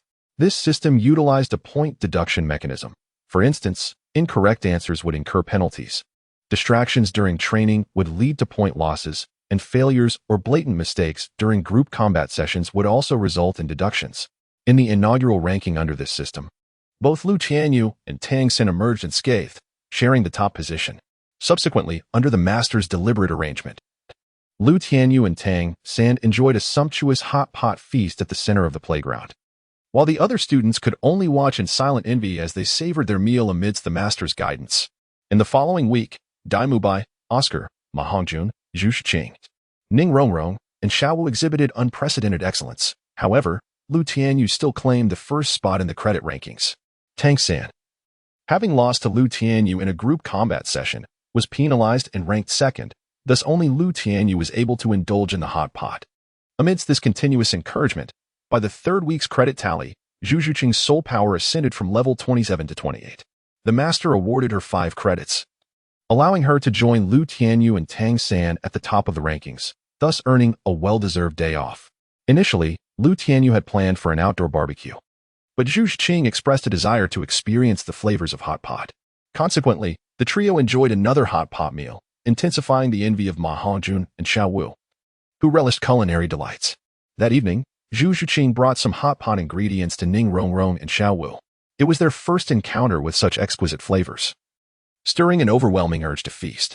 In the 4th week, Ning Rongrong also broke through to a higher level of soul power, while Xiao Wu, having struck a bargain with Tang Xin, triumphed over him in the group combat session, successfully securing the top position. Lu Tianyu expressed his desire to forego any further vacations and chose to train alongside Tianyu My and Tang Xin instead of attending the lavish feast hosted by Xiao Wu and Ning Rongrong. He believed that competition fosters progress, and now that he had begun to witness improvement, he saw no reason to squander time on leisure. After 2 months of rigorous training, Ma Hongjun finally experienced a breakthrough in his soul power. Initially, Ma Hongjun anticipated a well-deserved holiday filled with accolades, only to find that the first phase of their training had concluded. All students were granted a half-month break, although this so-called holiday varied in significance for each individual. For Lu Tianyu, it merely meant the opportunity to dedicate himself entirely to the practice of his techniques. However, when Lu Tianyu sought out Zhao Wujing to continue his training in paper drawing, Zhao Wujing declined his request, citing the holiday as a reason. The past 3 months had not been easy for Zhao Wujing, as he was required to conduct gravity training classes for the disciples of Shrek Academy every 3 days. He would not cease his efforts until his soul power was fully expended, and with the long-awaited break finally upon him, he was understandably reluctant to expend additional energy assisting Lu Tianyu. Although Zhao Wujing refused Lu Tianyu, he found support from Li Yusong, who readily agreed to Lu Tianyu's request. Thus, Lu Tianyu devoted himself wholeheartedly to training in Li Yusong's courtyard, consequently missing the drama surrounding Tang Xin, Tianyu My, Xiao Wu, and Oscar avenging Ma Hongjun's grievances. During the subsequent half-month break, Lu Tianyu diligently frequented Li Yusong's small courtyard, resulting in his proficiency in the technique of iron block far surpassing that of paper drawing. Yet, he felt a significant distance remained before he could grasp the concept of Busashoka Haki, which could be likened to an invisible armor. Only after cultivating it to a certain degree could it transform into offensive power. Lu Tianyu speculated that mastering the iron block technique to an extraordinary level would naturally lead to the acquisition of armament haki. As for the gale kick technique, he had already perfected it to an unparalleled degree. As long as he maintained the sensation of releasing the air blade, he could effortlessly wield armament haki. When the academy's break concluded, Lu Tianyu, who had been diligently honing his skills alongside Li Yusong, finally made his appearance before others. Upon seeing Lu Tianyu, Tianyu My could not help but exclaim, "Little you, could you grant us, the academically challenged, a chance for survival? You are already so formidable. Yet you remain so devoted to rigorous training." Lu Tianyu maintained a warm smile on his face, squinting at Tianyu My as he remarked, "The characteristics of my martial soul differ from yours. Even if I were to acquire soul skills, I would still need to exert considerable effort to fully harness their power. Furthermore, as merely a soul master of level 35, I am but a mere speck in the presence of soul emperors and soul saints, my combat prowess barely reaching 5. Strength is a concept that eludes me. Tianyu My, upon hearing Lu Tianyu's words, felt a surge of frustration. After all, a level 35 Soul Master could sweep through the ranks of Soul Masters with ease. Did he truly believe that only by challenging the martial Soul Hall or stepping on the Haotian sect could one be deemed powerful? Chapter 39. The Shrek team and their code names. While Tianyu My and Lu Tianyu engaged in their quiet conversation, Tianheng gently nudged Lu Tianyu's shoulder and whispered, "The master has arrived." Quickly, Tianyu My and Lu Tianyu stood at attention, with the others lining up beside Lu Tianyu, awaiting the master's address. Master, with his hands clasped behind his back, approached the group, his gaze sweeping over their faces. During the past 3 months, under the supervision and assistance of your teachers, you have completed the first phase of your training. Your physical strength and mastery of soul skills have significantly improved, yet becoming an exceptional soul master demands far more. I have heard from Flander that you have already visited the Soto Great Soul Arena, so I shall refrain from further introductions. Your second phase of training will take place at the Soto Great Soul Arena. At this juncture, the master's tone grew serious as he continued. I require each of you to obtain an individual Silver Soul badge, as well as a Team Silver Soul badge. The completion of this requirement will signal the conclusion of the second phase of your training. We will elaborate on the details of the second phase once we arrive in Soto City. The master's urgency to head to Soto City stemmed from the fact that the academy's food budget had been depleted, leaving them unable to afford even the ingredients for lunch. The faculty and students of Shrek Academy arrived in Soto City and rented a modest hotel not far from the Soto Great Soul Arena. This would serve as their residence henceforth. Due to the limited number of rooms, it was impossible to assign one room per person. So Lu Tianyu shared a room with Tianheng. After settling in and arranging their toiletries, the group reconvened in the hotel lobby. Once everyone had gathered, the master began. Now that you are all here, you are aware that the competitions at the Great Soul Arena include 1-on-1, 2-on-2, and team battles. In addition to 1-on-1 and team battles, you may freely form pairs for 2-on-2 soul duels. As I speak, I am pacing before you, my hands clasped behind my back. My expectation is for each of you to participate in at least one team battle and one 1-on-1 or 2-on-2 duel each day. Furthermore, regardless of the format, be it team battles or 1-on-1 and 2-on-2 duels, you must not disclose your true names or ages to your opponents. Upon hearing this, Tianyu My promptly raised his hand and said, Master, while one can use a pseudonym for their true name, how can one disguise their age? The master's lips curled into a slight smile as he replied, Fear not, I have already devised a method. With that, he withdrew 8 masks from his soul guide and continued, From now on, the 8 of you shall present yourselves as the Shrek battle team in the Great Soul Arena.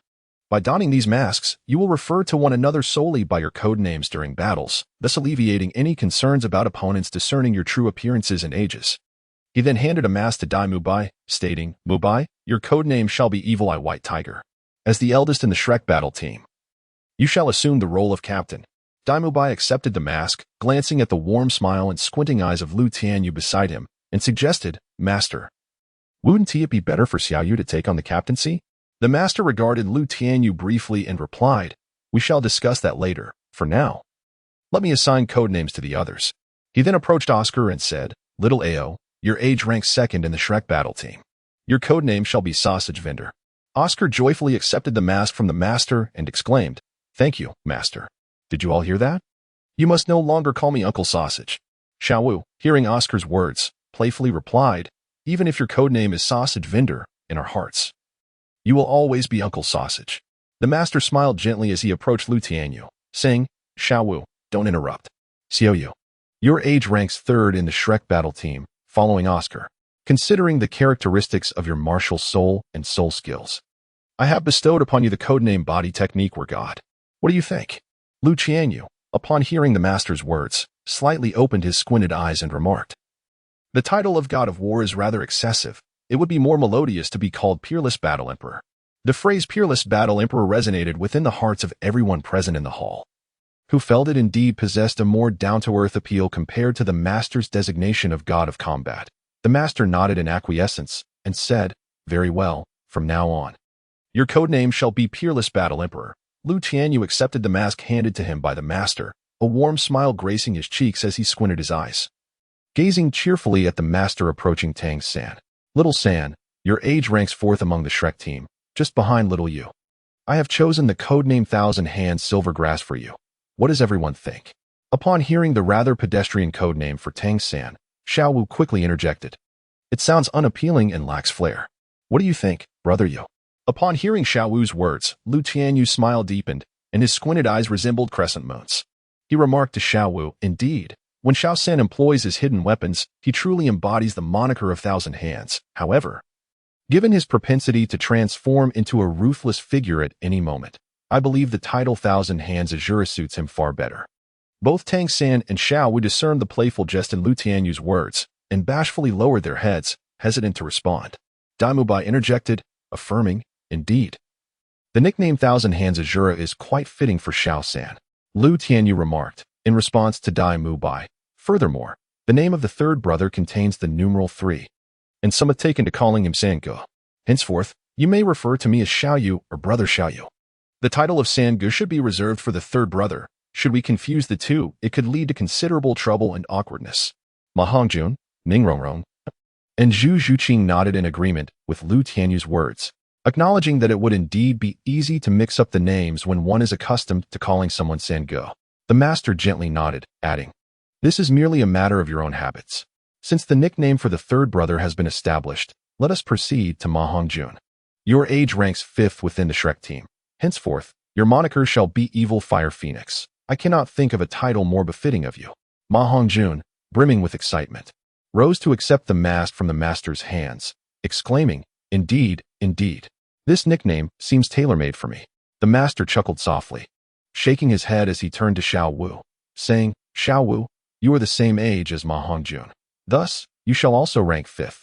Lu Tianyu suddenly burst into laughter, drawing the attention of everyone present towards himself. Ahem, Xiao Wu, you and this third brother share an uncanny affinity.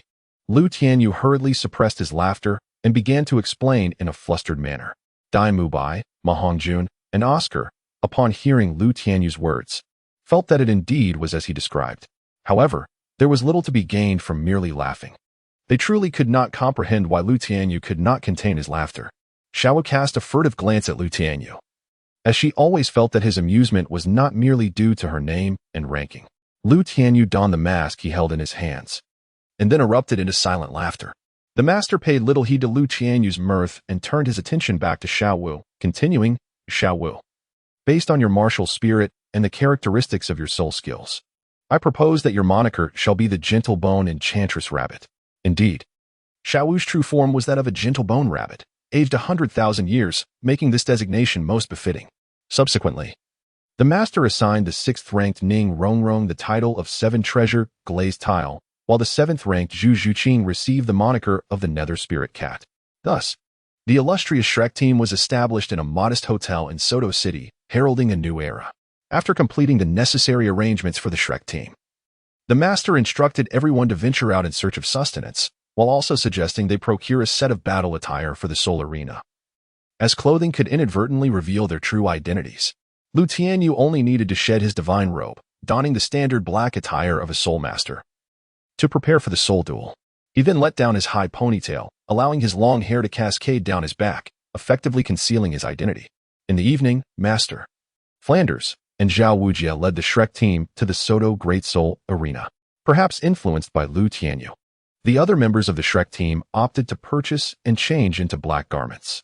To avoid drawing attention, they entered the Soto Great Soul Arena in a dispersed manner, each heading to the registration counter to re-enroll as Iron Soul Masters. Once these tasks were completed, the Shrek team reconvened in the designated resting area for Soul Masters within the arena. Master took the Iron Soul badges of the group to the registration counter, securing a Team Iron Soul badge for Shrek. At this juncture, there remained half an hour before the commencement of the duels. Aside from Oscar and Ning Rongrong, the 2 auxiliary Soul Masters, everyone else signed up for one-on-one duels. Master glanced at Oscar and Ning Rongrong and suggested, you two could team up with others for a 2-on-2 duel. This would expedite your advancement to Silver Soul Masters. As soon as Master finished speaking, Oscar dashed over to Tianyu My and said, Boss Dai, let us team up. My support abilities will undoubtedly aid you. Although Tianyu My had a desire to pair with Zhu Zhuqing, he hesitated at the thought of her, feeling a pang of reluctance. Having known Oscar for quite some time, he ultimately acquiesced to Oscar's request. Observing Oscar's choice to team with Tianyu My, Ning Rongrong had no option but to turn her gaze towards Lu Tianyu and implored, Little you must help me.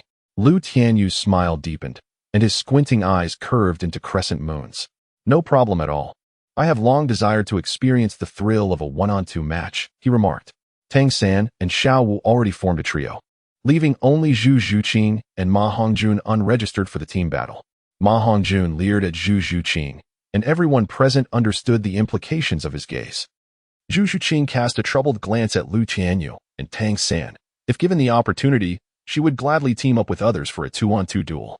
However, Ma Hongjun's demeanor was undeniably off-putting.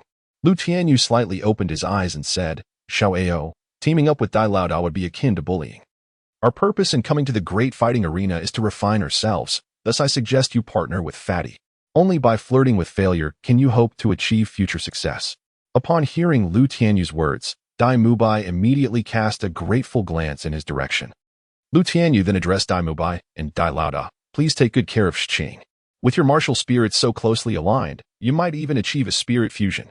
Zhu Zhuqing gazed at Lu Tianyu in astonishment, but upon seeing Dai Mubai, she huffed softly and turned her face away. Ma Hongjun, hearing Lu Tianyu's words, quickly interjected.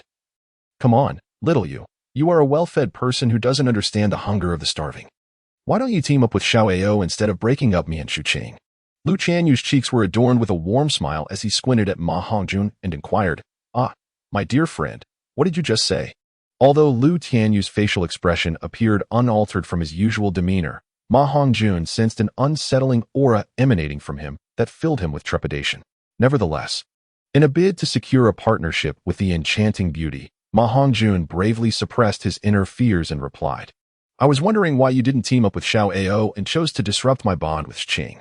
I beg your pardon, my friend. I didn't quite catch that. Could you please repeat it?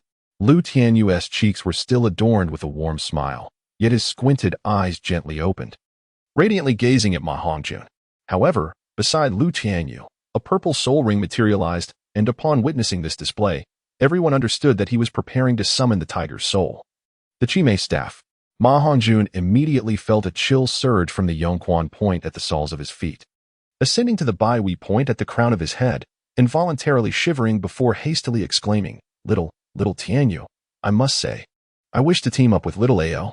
Upon hearing Ma Hongjun's words, Lu Tianyu feigned comprehension and remarked, so you intend to team up with Xiao Ao.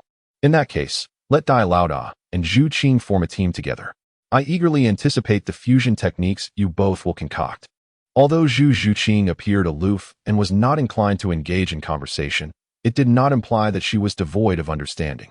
Lu Tianyu mentioned the fusion of martial souls twice, indicating his familiarity with Dai Mubai's background. Seventh sister, some matters can indeed be resolved through communication. What do you think, big brother Dai? Upon meeting Lu Tianyu's gaze, Dai Mubai gathered his courage and replied, Zhuqing, I will prove it to you. Hearing the words from Lu Tianyu and Dai Mubai, Zhu Zhuqing turned her head towards Dai Mubai and softly responded with a slight HM.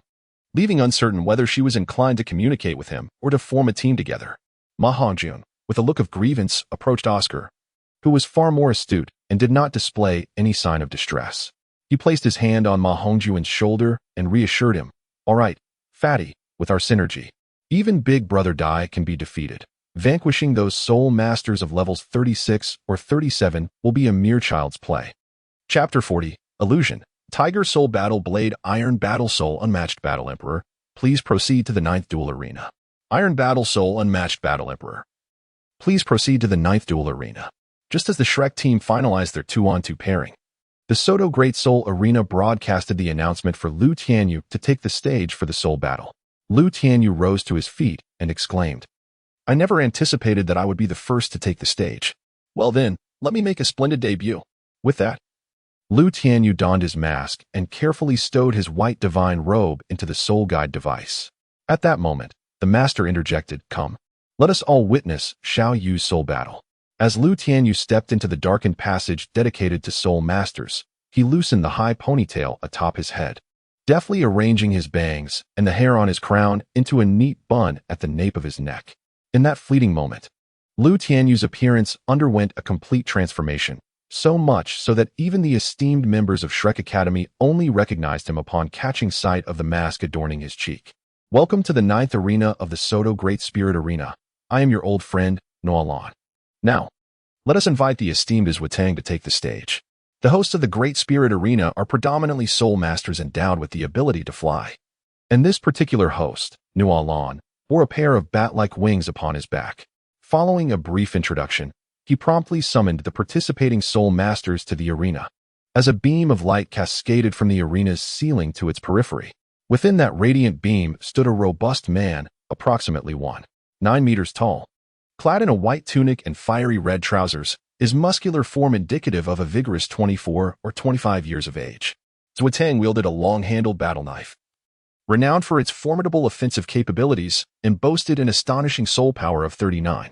2 months prior, Zwatang had graced the Soto Great Spirit Arena, dominating the Soul Master stage with a record of 21 victories and 6 defeats at the Soul Master level. On the observation platform, Tianyu My scoffed. Another Iron Soul Master poised to ascend to the Copper rank. This fellow, Xiaoyu, truly lives up to the title of the Copper rank Terminator. This moniker, bestowed upon Lu Tianyu 3 months ago, had seemingly faded into obscurity, with few now recalling his illustrious title. As Nualan, soaring gracefully in the air, concluded his introduction of Zwatang, he continued, next to grace the arena is the unparalleled Battle Emperor Soul Master, possessing a soul power of 35. With a beast martial spirit, this is the first appearance of the unparalleled Battle Emperor at the Great Spirit Arena. Let us anticipate the performance of this remarkable individual. Lu Tianyu stood at a height of less than 1.60 meters, feeling as if he were 3 heads shorter when positioned on the soul battle platform beside Zwatang. Zwatang regarded the mask adorning Lu Tianyu's face without displaying any contempt. Rather, he sensed an unsettling aura emanating from Lu Tianyu that caused his heart to race. Nualan descended gracefully between Lu Tianyu and Zwatang, announcing, "Esteemed Soul Lords, you have 10 seconds to summon your martial souls. Attacks may commence only after I declare the battle to begin. Should either of you lose all fighting capability or fall from the platform during the duel, it shall be deemed a failure. Now, please summon your martial souls." Upon hearing Nualan's permission to call forth their martial souls, Zwatang swiftly activated his soul power, causing 3 soul rings, 2 yellow and 1 purple, to materialize beneath him. Golden Blade of the Lujin, I seek your guidance. As the 3 soul rings floated before him, Zwatang grasped the air with both hands, conjuring a gleaming golden battle blade approximately 170 centimeters in length. The hilt of the golden blade measures 70 centimeters, with a blade length of 100 centimeters and a width of 10 centimeters. As this formidable weapon manifested upon the soul battle platform, Lu Tianyu felt a fierce and chilling wind rush towards him. Martial soul manifestation, Tiger Spirit, Tianyu My staff. With a subtle surge of soul power from his left foot, Lu Tianyu summoned forth 3 soul rings, 1 yellow and 2 purple, accompanied by a towering spectral figure standing over 3 meters high. As the ethereal image of his martial spirit transformed into shimmering motes of light and merged into Lu Tianyu's being, he conjured a staff approximately 40 centimeters in length with his right hand. Subsequently, thousands of fragments glimmering with a pearlescent sheen coalesced around the staff, ultimately forming a quarterstaff about 150 centimeters long.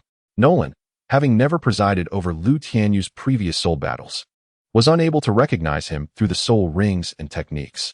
However, many spectators in the audience discerned Lu Tianyu's identity based on the composition of the soul rings, the characteristics of his martial spirit, and his soul skills, though this revelation bore no significant consequence. Observing that both contestants had summoned their respective martial spirits, Nolan gracefully unfurled the wings behind her and ascended into the air, proclaiming, "I hereby declare the commencement of the first one-on-one soul battle in the 9th Division Arena."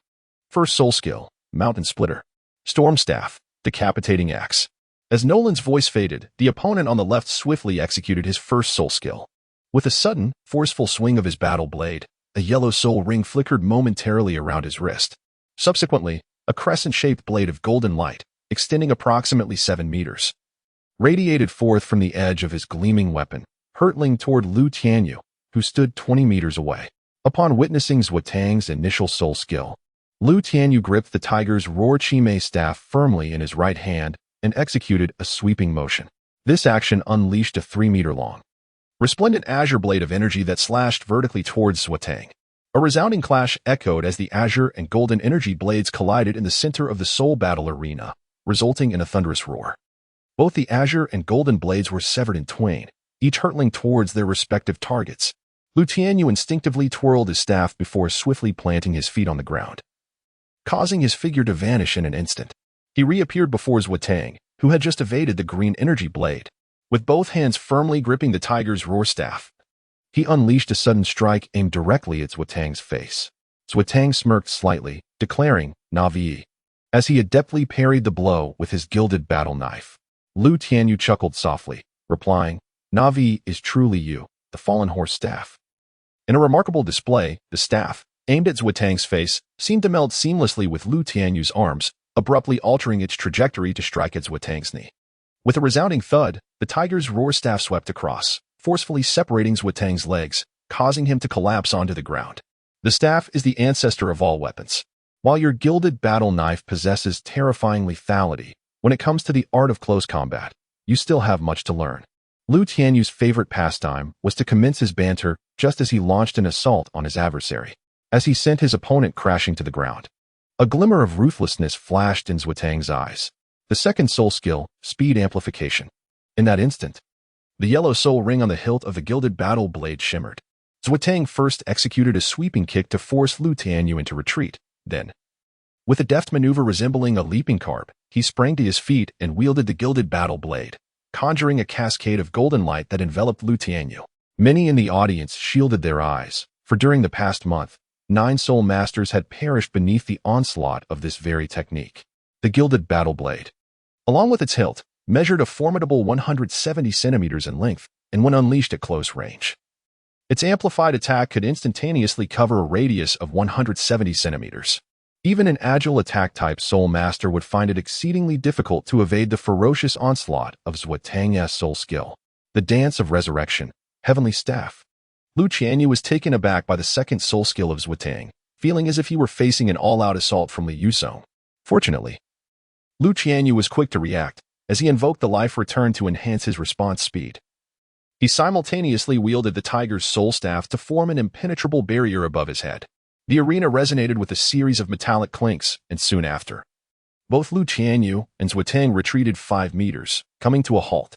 Zwatang gazed at Lu Tianyu in astonishment, stating, "Since acquiring my second soul skill, no one has ever managed to retreat unscathed within half a meter of me. You are the first, and also the last." Second soul skill, Attack Acceleration. First soul skill, Mountain Split Slash. With a flash of the 2 yellow soul rings on his arm, dozens of golden blades of energy, accompanied by a piercing sound, enveloped Lu Tianyu from 10 meters away. When Zwatang unleashed his second soul skill, Lu Tianyu anticipated this move. Recognizing that Zwatang would first accelerate his attack speed before executing his first soul skill for a wide-range assault. Typically, an ordinary attack-type soul master would overpower defense-type and control-type soul masters with this tactic, potentially even obliterating them. However, in the state of life return, Lu Tianyu's speed, propelled by his body technique, rivaled that of an agile attack-type soul master. After evading a golden blade of energy, he swiftly swung his tiger's soul staff, unleashing a wave of energy slashes. Shave, Storm Staff, Raging Swallow. The arena was filled with several illusions of Lu Tianyu as he deftly dodged the dense barrage of golden blades, simultaneously sending forth dozens of pale blue energy slashes towards Zwatang's position. Zwatang was genuinely unprepared for the terrifying speed Lu Tianyu displayed. To counter the incoming energy slashes, he had no choice but to halt the release of his first soul skill and focus entirely on utilizing his second soul skill to intercept the energy slashes emitted from Lu Tianyu's staff. As the pale blue energy slashes collided with the gilded war blades, they erupted with thunderous sounds. The immense force of the energy slashes transmitting through the gilded blades into Zwatang's body, causing him to slide backward repeatedly. After forcing Zwatang to cease the release of his first soul skill, Lu Tianyu refrained from employing the Gale Staff and the Shave, returning instead to a poised stance at the center of the soul arena. In midair, Nualan could not help but exclaim, "Is this truly a contest of soul masters at the level of soul respect?" The unparalleled battle monarch is actually holding his ground against Zwatang, who possesses a soul power of 39. Zwatang's breath grew somewhat labored, although simultaneously unleashing both the first and second soul skills boasted considerable power and range. The energy consumption was not negligible. Upon hearing the host's reflection, Zwatang's gaze toward Lu Tianyu turned frigid as he pointed his gilded battle knife at him and proclaimed, "The stamina and explosive power of a weapon soul master indeed pales in comparison to that of beast soul masters." However, this does not imply that weapon soul masters are inherently weaker. Youngster, should you perish, you have only your lack of skill to blame. Lu Tianyu was well aware of the relationship between weapon soul masters and beast soul masters. He never perceived the latter as superior. Take Zwetang before him. For instance, his strength surpassed that of a beast soul master of the same rank by a notable margin. After all, not everyone possesses a martial soul like Lu Tianyu's, which amplifies all physical attributes. With his third soul skill, power amplification, Zwetang infused his energy into his third soul ring. The purple soul ring around him flickered momentarily, and then Zwetang charged toward Lu Tianyu. When he was merely 5 meters away, he suddenly swung the gilded battle knife in his hand, unleashing a faint golden blade of energy from its edge. This was not a soul skill, but rather the result of Zwetang's strength being significantly augmented. A mere slash of the gilded battle knife. Lu Tianyu, not daring to be careless, prepared to activate the 8 gates of Duanjia. Simultaneously, he unleashed a bright azure energy blade with his Tiger S Roar staff. The technique known as Storm Staff, decapitating axe, saw the vibrant azure energy blade collide with a pale golden blade of energy, resulting in an explosion on the Duhan platform that unleashed a shockwave. A pale golden shockwave surged through the azure energy blade, striking the Tiger S Roar staff, leaving Lu Tianyu feeling as though he had been struck by Zhao Wuji's formidable diamond palm. The third soul technique, 8 gates of Duanjia, commenced with the opening of the first gate. Lu Tianyu was taken aback, channeling his soul power into his third soul ring. Subsequently, he raised the Tiger's Roar staff to parry the golden battle blade that was cleaving towards him. A thunderous crash ensued.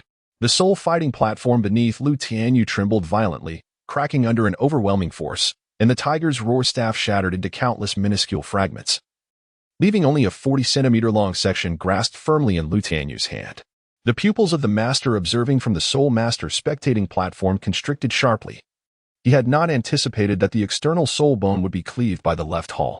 After shattering the Tiger's Roar staff, the gilded war blade continued its descent towards Lu Tianyu's head. Just as the members of Shrek Academy believed Lu Tianyu would employ a maneuver such as shaving or paper drawing to evade, the shattered fragments of the Tiger's Roar staff suddenly adhered to the gilded war blade, halting the blade's edge just an inch away from Lu Tianyu's crown. A peculiar thought inexplicably emerged in Lu Tianyu's mind, compelling him to wield his intention to shape the Tiger's Soul Chi Mei staff. The fragments encasing the gilded war blade began to coalesce into streams of milky white light, converging upon the end of the staff held in Lu Tianyu's grasp. Zwetang stood in stunned silence as he beheld the transformation of his gilded war blade into milky white streams, which then gathered towards the staff in Lu Tianyu's hand. Ultimately, Lu Tianyu manifested a war blade approximately 150 centimeters in length. Its milky white hue and the design of the hilt and blade collar mirroring perfectly that of Zwetang's gilded war blade. Meanwhile, Zwetang's weapon, the gilded war blade, had vanished, yet he could still sense his martial spirit lingering. With a mere thought, he summoned forth another gilded war blade. Lu Tianyu gazed at the long-handled war blade in his hand, which gleamed with a pearly white hue, featuring a tiger head guard between the hilt and the blade. His expression one of utter bewilderment. Just moments ago, as the external soul bone had fully taken the form of a war blade, an inexplicable thought had surfaced in Lu Tianyu's mind, the ethereal concept of the tiger's spirit blade. Lu Tianyu was uncertain whether this transformation of the external spirit bone was a result of its evolution or an innate ability of the soul bone itself. However, the metamorphosis of the Chi Mei staff into a battle blade likely fell within the realm of evolution. In Chapter 41, the Frenzied Combat Team. Among those present, whether it was the onlookers in the audience or the members of Shrek Academy observing from the Soul Master platform, including Zwetang, everyone perceived this as the manifestation of Lu Tianyu's soul skill. Only the master, Tang San, and Lu Tianyu understood that the transformation of the Tiger Soul Chi Mei staff into the Tiger Soul battle blade was far more intricate than it appeared on the surface. Now, the situation had taken an unexpected turn for Lu Tianyu, and he no longer wished to prolong the confrontation with Zwetang. With a thought, he retracted the external spirit bone, slightly parted his feet, leaned forward, and placed his right palm before him. Lu Tianyu gazed at Zwetang and remarked, "To be candid, you are among the most exceptional spirit masters I have encountered. You have also showcased all your soul techniques. Now, it is my turn to demonstrate my prowess, soft fist technique, Bagua empty palm." As his words faded, Lu Tianyu's figure flickered, and he appeared 3 meters in front of Zwetang. Simultaneously, Lu Tianyu swiftly retracted his right hand. A wave of gentle force, akin to a block of water, was hurled forth, striking Xuetang's abdomen. Xuetang felt as though he had been struck with tremendous force, causing his body to involuntarily slide backward. In that fleeting moment, an opening emerged before him. The figure of Lu Tianyu strangely materialized before Xuetang. Adopting a posture with his body crouched and leaning forward, his left hand extended straight ahead pointing to the ground, while his right hand gestured backwards towards the sky. The gentle fist technique, 8 trigrams 64 palms. 8 trigrams second palm. Lu Tianyu's hand struck swiftly against Xuetang's abdomen. The gentle force penetrating deeply to the dantian, erupting with vigor. In an instant, the soul power within Xuetang's dantian was shattered, causing the soul energy that coursed rapidly through his body to come to a complete halt. Without the support of soul power, his martial soul transformed into flickering lights and vanished. The 8 trigrams 4 palms. 8 palms. 16 palms. 32 palms. 64 palms.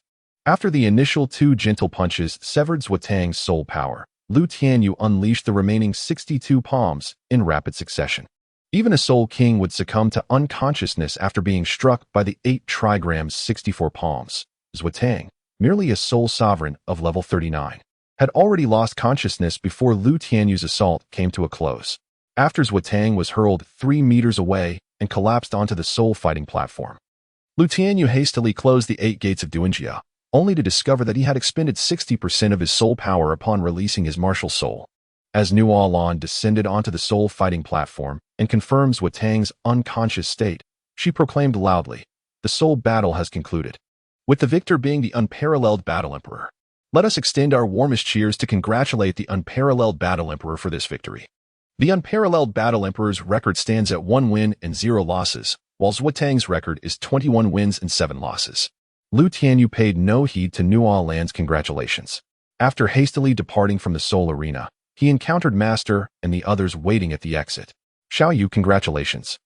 Brother Xiaoyu, congratulations to you." Upon seeing Lu Tianyu, the members of the Shrek team promptly began to offer their well wishes. Lu Tianyu could only nod in acknowledgement of their felicitations. At an opportune moment, Master spoke, "Xiaoyu, your recent use of the 3rd soul skill has consumed a considerable amount of soul power. Have a recovery sausage and take a moment to rest." Oscar quickly handed Lu Tianyu a recovery sausage, which he promptly consumed. "Ning Rongrong, may I register for the 2-on-2 soul battle after I regain some soul power?" Lu Tianyu inquired.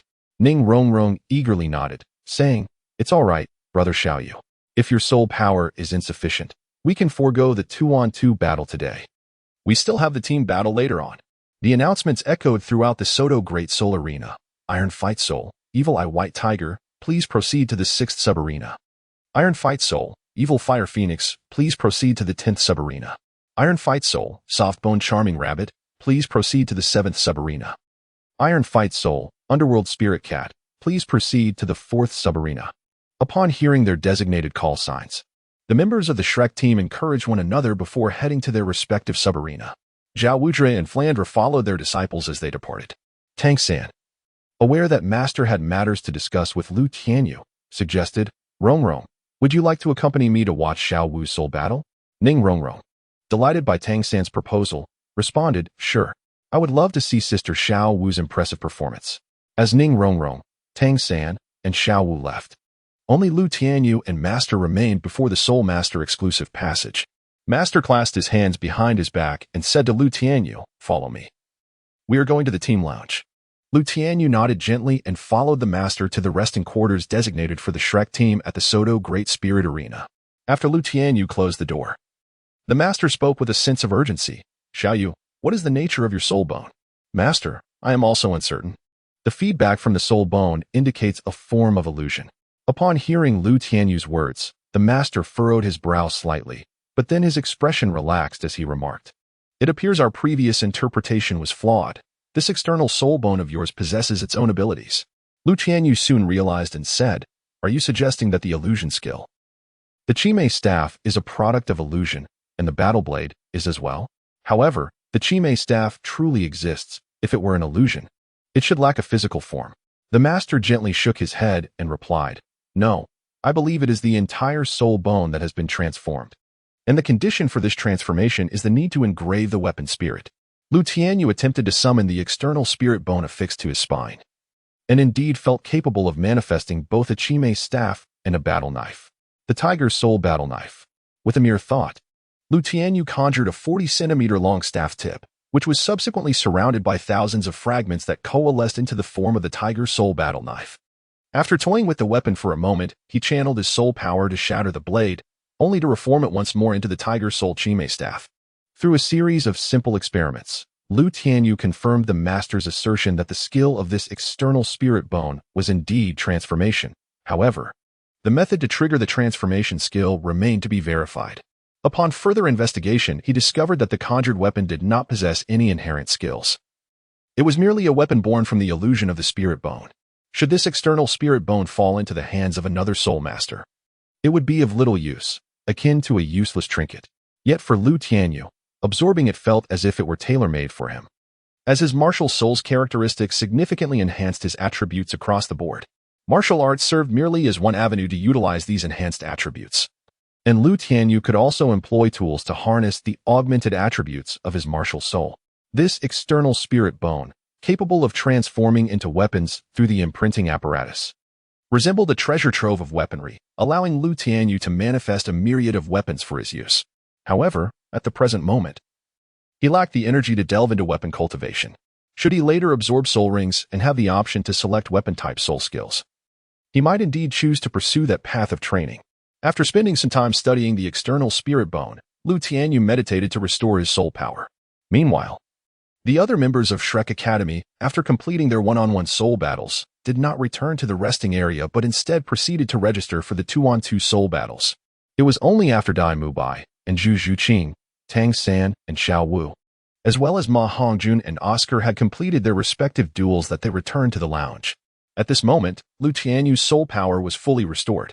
Initially, he intended to join Ning Rongrong for a 2-on-2 soul battle as well, but time was no longer on their side, as participants for the team battle were required to gather in the team lounge within the next 10 minutes.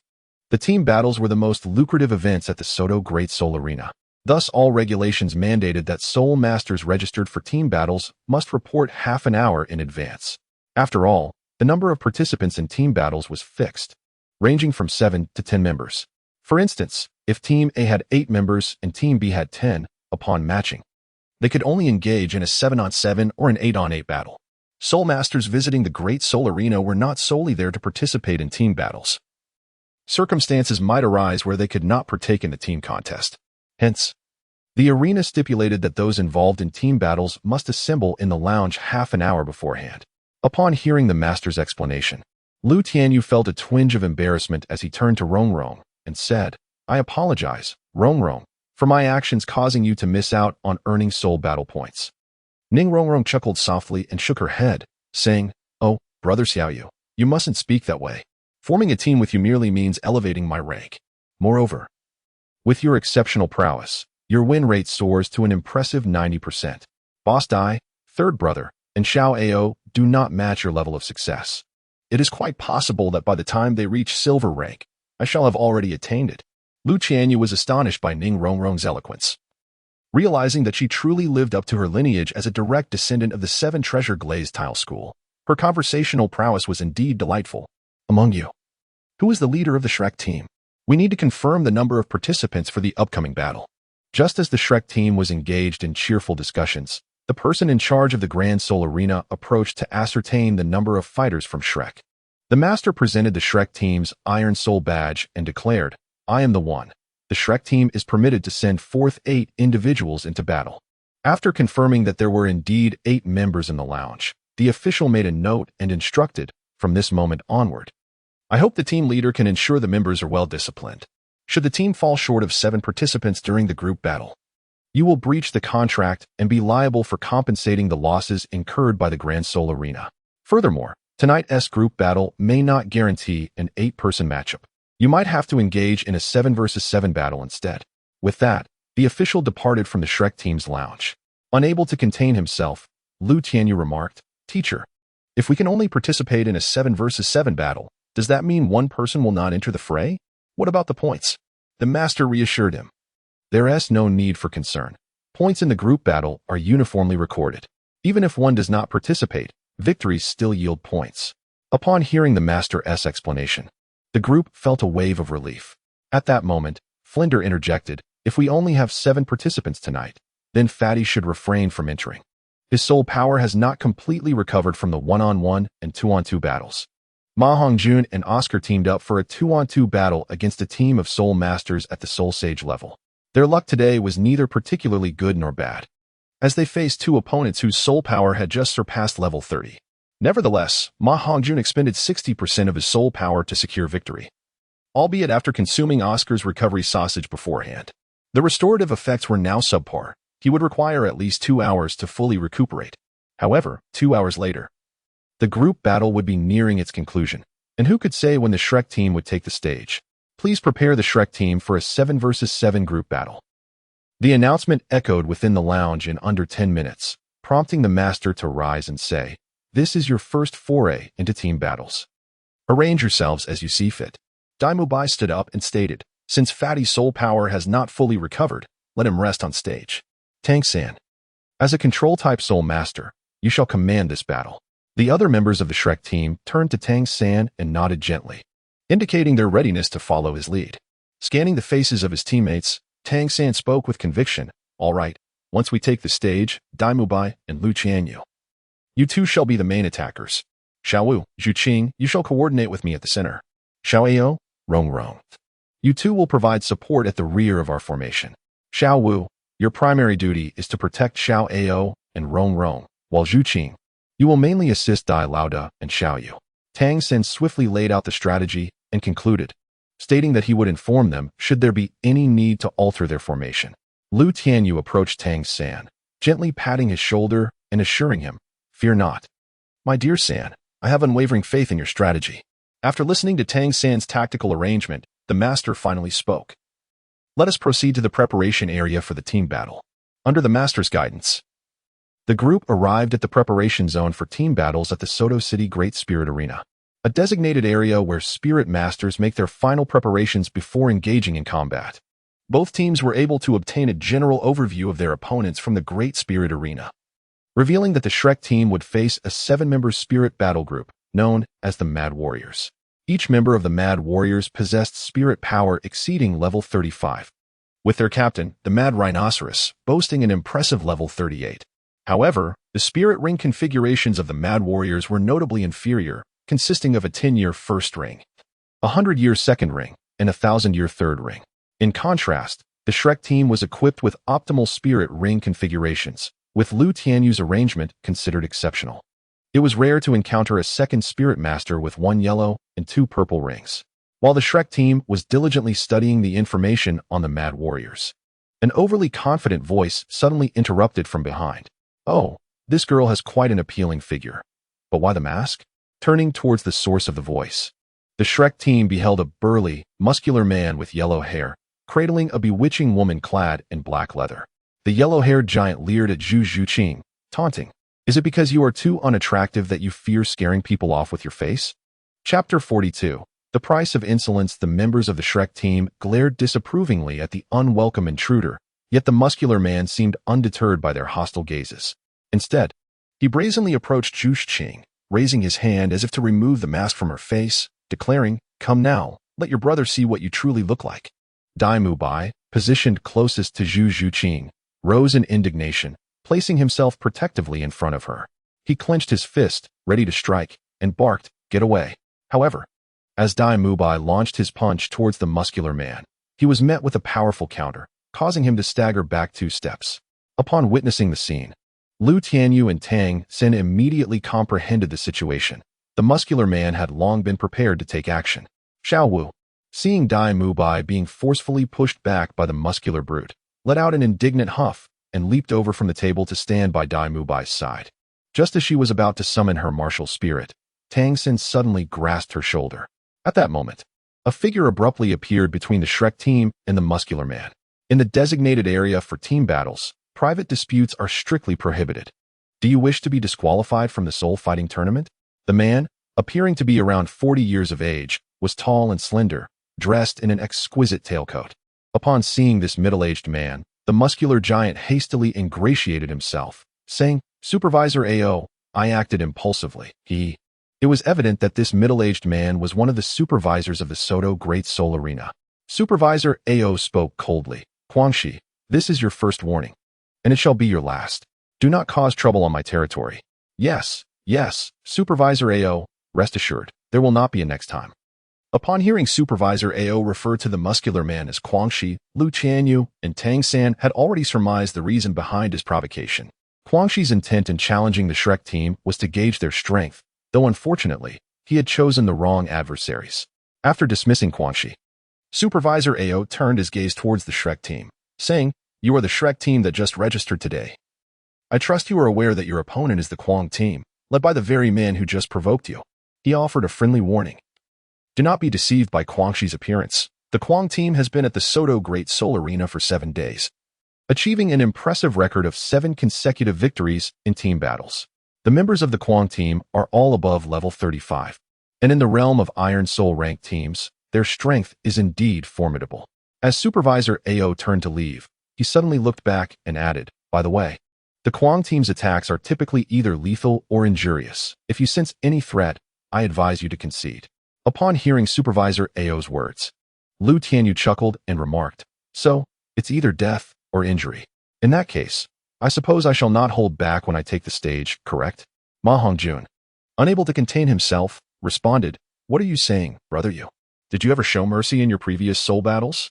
In the past, Lu Tianyu was indeed very restrained in his fighting prowess during duels, only aiming to incapacitate his opponents. Of course, it goes without saying that even a gentle strike to vital organs such as the heart, kidneys, or liver could easily lead to one's demise. Lu Tianyu gazed at Ma Hongjun's astonished expression and, with a hint of exasperation, remarked, "Surely, you don't believe that the soft fist merely renders an opponent devoid of combat capability?"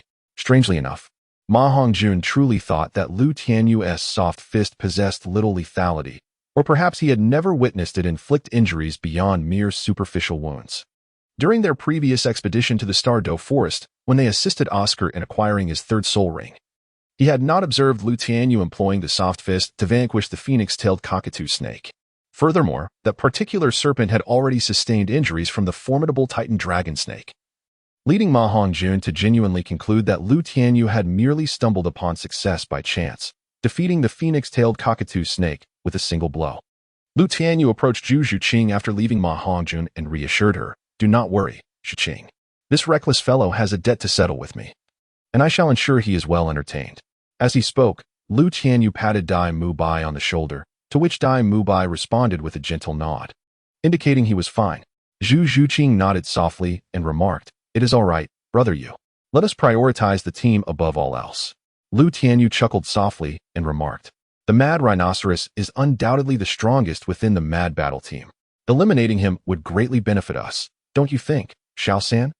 Tang San glanced at Zhu Zhuqing and Dai Mubai before turning to Lu Tianyu and replied, "Indeed, the Mad Rhinoceros is likely the cornerstone of the Mad Battle team. By removing him, we would have already secured half of our victory. Leave this matter to me. The Mad Rhinoceros' martial soul should be that of a rhinoceros. Thus his martial soul traits are likely inclined towards defense and strength." Lu Tianyu boldly declared, "My soft fist is perfectly suited to counter defensive soul masters. So allow me to handle the raging rhinoceros." The power of the soft fist was well known among the members of the Shrek team. Even a Soul King could be subdued with a single set of moves, rendering it somewhat excessive for a 38-level raging rhinoceros. Hearing Lu Tianyu's words, Tang San nodded gently and said, "After Xiaoyu defeats the raging rhinoceros, we will implement a one-on-one tactical approach. Rongrong and Oscar, ensure you provide ample support." The members of the Shrek team who were to participate in the match nodded in agreement. Tang San extended his right hand and encouraged, "Let us all do our best." Upon witnessing Tang San's gesture, Lu Tianyu chuckled and placed his hand atop Tang San's. Subsequently, Xiao Wu, Zhu Zhuqing, Dai Mubai, Ning Rongrong, and Oscar all stacked their right hands together. After a shared breath and a glance among the 7, they proclaimed in unison, "Shrek will surely triumph." At that moment, it was time for the Shrek team to enter the arena. Master, Flandra, Zhao Wujiet, and Ma Hongjun were unable to approach the entrance of the battle arena. Lu Tianyu, Dai Mubai, and the others stepped out of the team preparation room ahead, making their way to the exclusive viewing platform reserved for the Shrek team as they awaited the commencement of the team battle. Ladies and gentlemen, welcome to the Soto Great Soul Arena, where we have meticulously prepared a group battle for all to witness. The announcer introduced the formidable Raging Team, who had achieved 7 victories in the Soto Arena.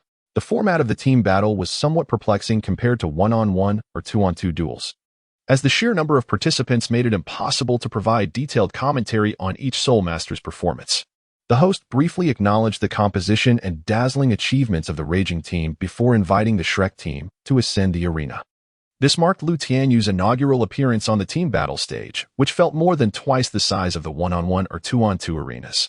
Moreover, the number of spectators in the viewing area was substantial, with the roar of cheers causing Lu Tianyu to feel slightly lightheaded.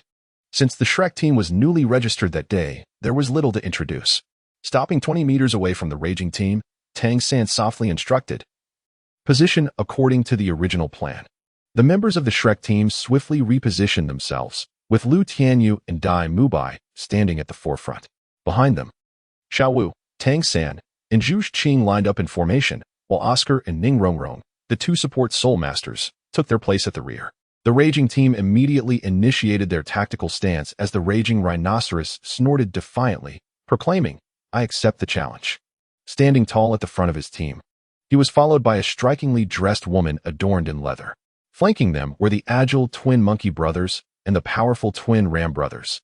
With the support Soul Masters of the Raging Team positioned at the back, tension filled the air as both sides prepared for battle. Yet no actions could commence until the declaration of the fight. Without further ado, both sides, please summon your martial spirits. Dai Mubai let out a soft snort and declared, "Brothers, unleash your martial spirits." White Tiger manifestation. Simultaneously, the other members of the Shrek team summoned their martial spirits, and in an instant, the area around the Shrek team was illuminated with brilliant hues of yellow and purple. At this moment, Lu Tianyu's soul ring ratio was no longer as conspicuous as it had been during the pairings of 1 or 2. Although the frenzied battle team boasted 6 10-year white soul rings, they were all merely 35-level low-tier soul emperors, possessing 1 additional 1,000-year soul ring compared to the Shrek team. The host summoned both teams to reveal their martial souls, proclaiming loudly, "Countdown, 5, 4, 3, 2, 1. The soul battle begins. The attack aura of the Wishful Plate shimmered, followed by the defensive light of the Wishful Plate. Upon hearing the host's command, the support-type Soul Master of the frenzied battle team sprang into action first, swiftly bestowing attack and defense enhancements upon his teammates. The first soul skill, Charge. After receiving the boosts, the frenzied rhino propelled itself forward, its white soul ring flashing as it charged like a frenzied rhinoceros towards the front line of the Shrek team, targeting Dai Mubai and Lu Tianyu. The second soul skill, Web. The only female member of the frenzied battle team, who also happened to possess the optimal soul ring ratio, executed her second soul skill midair, conjuring a spider web that spanned over 30 meters wide above the heads of the Shrek team. Lu Tianyu nodded at Dai Mubai, adopting a stance that involved crouching slightly forward, with his left hand pointed straight at the ground and his right hand directed toward the heavens. The soft fist technique, 8 trigrams 128 palms. Tang San lifted his gaze to the spider web above, a subtle smile gracing his lips as he channeled his soul power into his third soul ring. Third soul skill, spider web binding. Suddenly, hundreds of blue-silver grass vines sprouted around the fighting arena, swiftly intertwining to form a web that not only obstructed the spider web of the control-type Soul Master from the frenzied battle team, but also ensnared the enchanting woman suspended in midair. On the fighting arena, the rampaging rhino had advanced to within 2 meters of Lu Tianyu, while at the back of the Shrek team, Ning Rongrong's soul ring flickered as she unleashed her amplification soul skill. 7 treasures glazed tile, first, strength, second, speed. In an instant, a radiant spectrum of colors burst forth from the 7 treasures glazed tile, enveloping Lu Tianyu, Dai Mubai, Tang San, Xiao Wu, and Zhu Qing. Third soul skill, 8 gates of Duanjia. The first gate opens.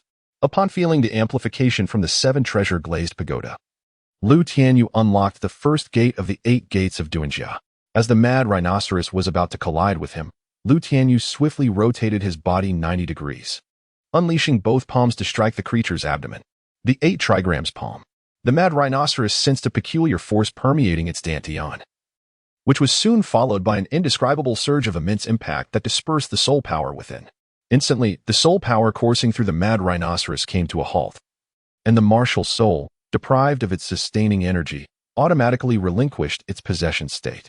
The 8 trigrams 4 palm, 8 palms, 16 palms, 32 palms, 64 palms, 128 palms. Although Lu Tianyu's soul power was 3 levels inferior to that of the mad rhinoceros, the activation of the first gate of the 8 gates of Duanjia had elevated his attack power to a level equivalent to that of a 39th rank assault-type soul master. Despite the defensive enhancements afforded to the mad rhinoceros by its support-type soul master, Lu Tianyu also benefited from the unparalleled offensive boost of the 7 treasure glazed pagoda. With just the initial soft fist strike, the soul power within the mad rhinoceros's dantian was shattered. Subsequently, under the augmentation from the 7 treasure glazed pagoda, Lu Tianyu unleashed a total of 126 strikes within 30 seconds. The robust form of the mad rhinoceros was sent hurtling back 5 meters by Lu Tianyu's final palm strike. Before it could land upon the soul arena, the mad rhinoceros coughed up a mouthful of blood and fainted. This is the price you pay for your arrogance. As Lu Tianyu deactivated the first restriction of the 8 gates of Duanjia, he glanced at the fallen, twitching form of the mad rhinoceros and spoke softly. While Lu Tianyu employed his gentle fist technique against the mad rhinoceros, Tianyu My, Tang San, Xiaowu, and Zhu Zhuqing surged forward, entangling the dual monkeys and dual sheep of the frenzied squad. Though Tang San, Xiaowu, and Zhu Zhuqing's spirit power levels significantly lagged behind their adversaries, they still maintained the upper hand due to the amplification provided by the 7 treasures glazed pagoda. Zhu Zhuqing faced a disparity of 1 spirit ring against her opponent, yet she relied solely on her speed to keep him engaged. Meanwhile, Tianyu Mai's spirit power exceeded that of his foe by 2 levels, and with the assistance of the 7 treasures glazed pagoda, he swiftly dispatched his opponent within 30 seconds, before hastening to aid Zhu Zhuqing. Observing Lu Tianyu's successful execution of the gentle fist technique against the mad rhinoceros, Oscar quickly conjured a recovery sausage and tossed it into the air, exclaiming, "Above your head." Lu Tianyu raised his hand and seized the recovery sausage thrown by Oscar, swallowing it in 2 bites and redirecting his focus onto the auxiliary soul master of the frenzy squad. At that moment, the control soul master of the frenzy squad returned to the soul arena, shooting a thread from his palm to pull the unconscious frenzy rhino to his side. The auxiliary soul master of the frenzy squad still bore a bewildered expression, having never witnessed his team being so thoroughly vanquished from the outset. Upon hearing the control soul master's prompt, he hastily infused his martial soul with soul power. With a swift motion, the 8 trigrams air palm was unleashed. As a purple soul ring shimmered around the Rui plate, Lu Tianyu's figure suddenly appeared before the auxiliary soul master of the frenzy squad, covering a distance of 30 meters in an instant. He struck the auxiliary soul master, sending him flying, though Lu Tianyu was a moment too late. A blood-red beam surged from the Rui plate, penetrating the bodies of the 6 members of the frenzy squad. Instantly, they were engulfed in a frenzied state, their attack power and speed soaring to levels nearing 38 or 39. Chapter 43. Forced into a pinnacle, realizing the precariousness of the situation, Tang San quickly activated the Ghost Shadow Misty Step, returning to Ning Rongrong and Oscar, summoning his martial soul to entwine blue-silver grass around the waists of Tianyu My, Zhu Zhuqing, and Xiaowu. The situation was dire. They had to regroup swiftly.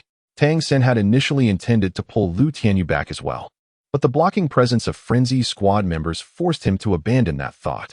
A glint of coldness flashed in the eyes of the frenzy squad's control soul master as he channeled all his soul power into his 3rd soul ring. The 3rd soul skill, Spiderweb Break. With a flicker of the purple soul ring beneath his feet, thousands of soul power threads erupted from the soul arena, intertwining to form a massive spider web in the center, separating the Shrek team from the frenzy squad and Lu Tianyu. Xiaoyu, brother Xiaoyu.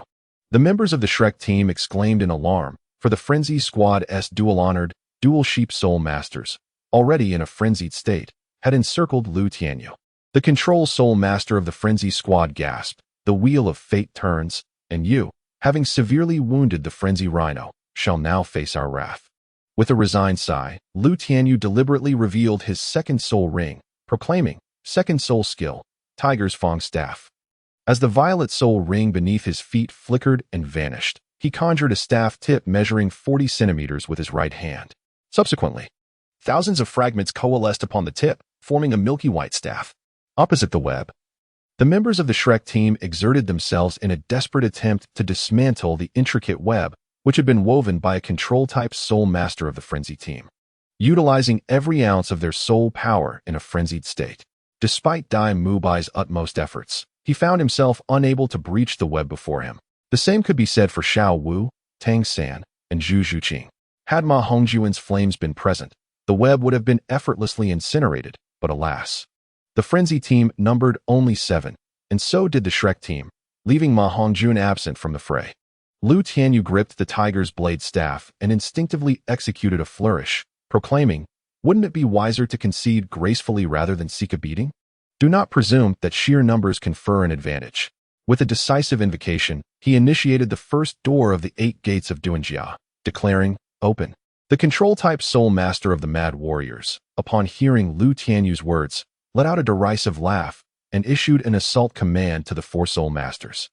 Comprising 2 monkeys and 2 goats. Enthralled by fervor, the quartet surged toward Lu Tianyu.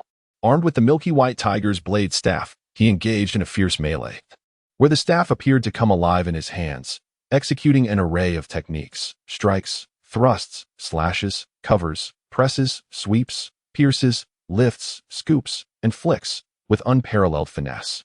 Yet, the 2 goats and 2 monkeys of the Mad Warriors seemed impervious to pain. After being felled by Lu Tianyu's staff, they sprang back to their feet, launching a frenzied counterattack. Lu Tianyu could not help but speak to the control-type soul master from the frenzied battle team, who was watching the spectacle nearby. "Hey, is this truly acceptable? Although I have shown some restraint, the injuries they have sustained are undeniably severe. Do not be misled into thinking that the absence of pain grants you the liberty to act recklessly. In the face of absolute power, all cunning tactics are rendered futile." In the brief span of a single utterance, Lu Tianyu had struck the 4 soul masters of the frenzied battle team, 2 rams and 2 monkeys, approximately 3 times.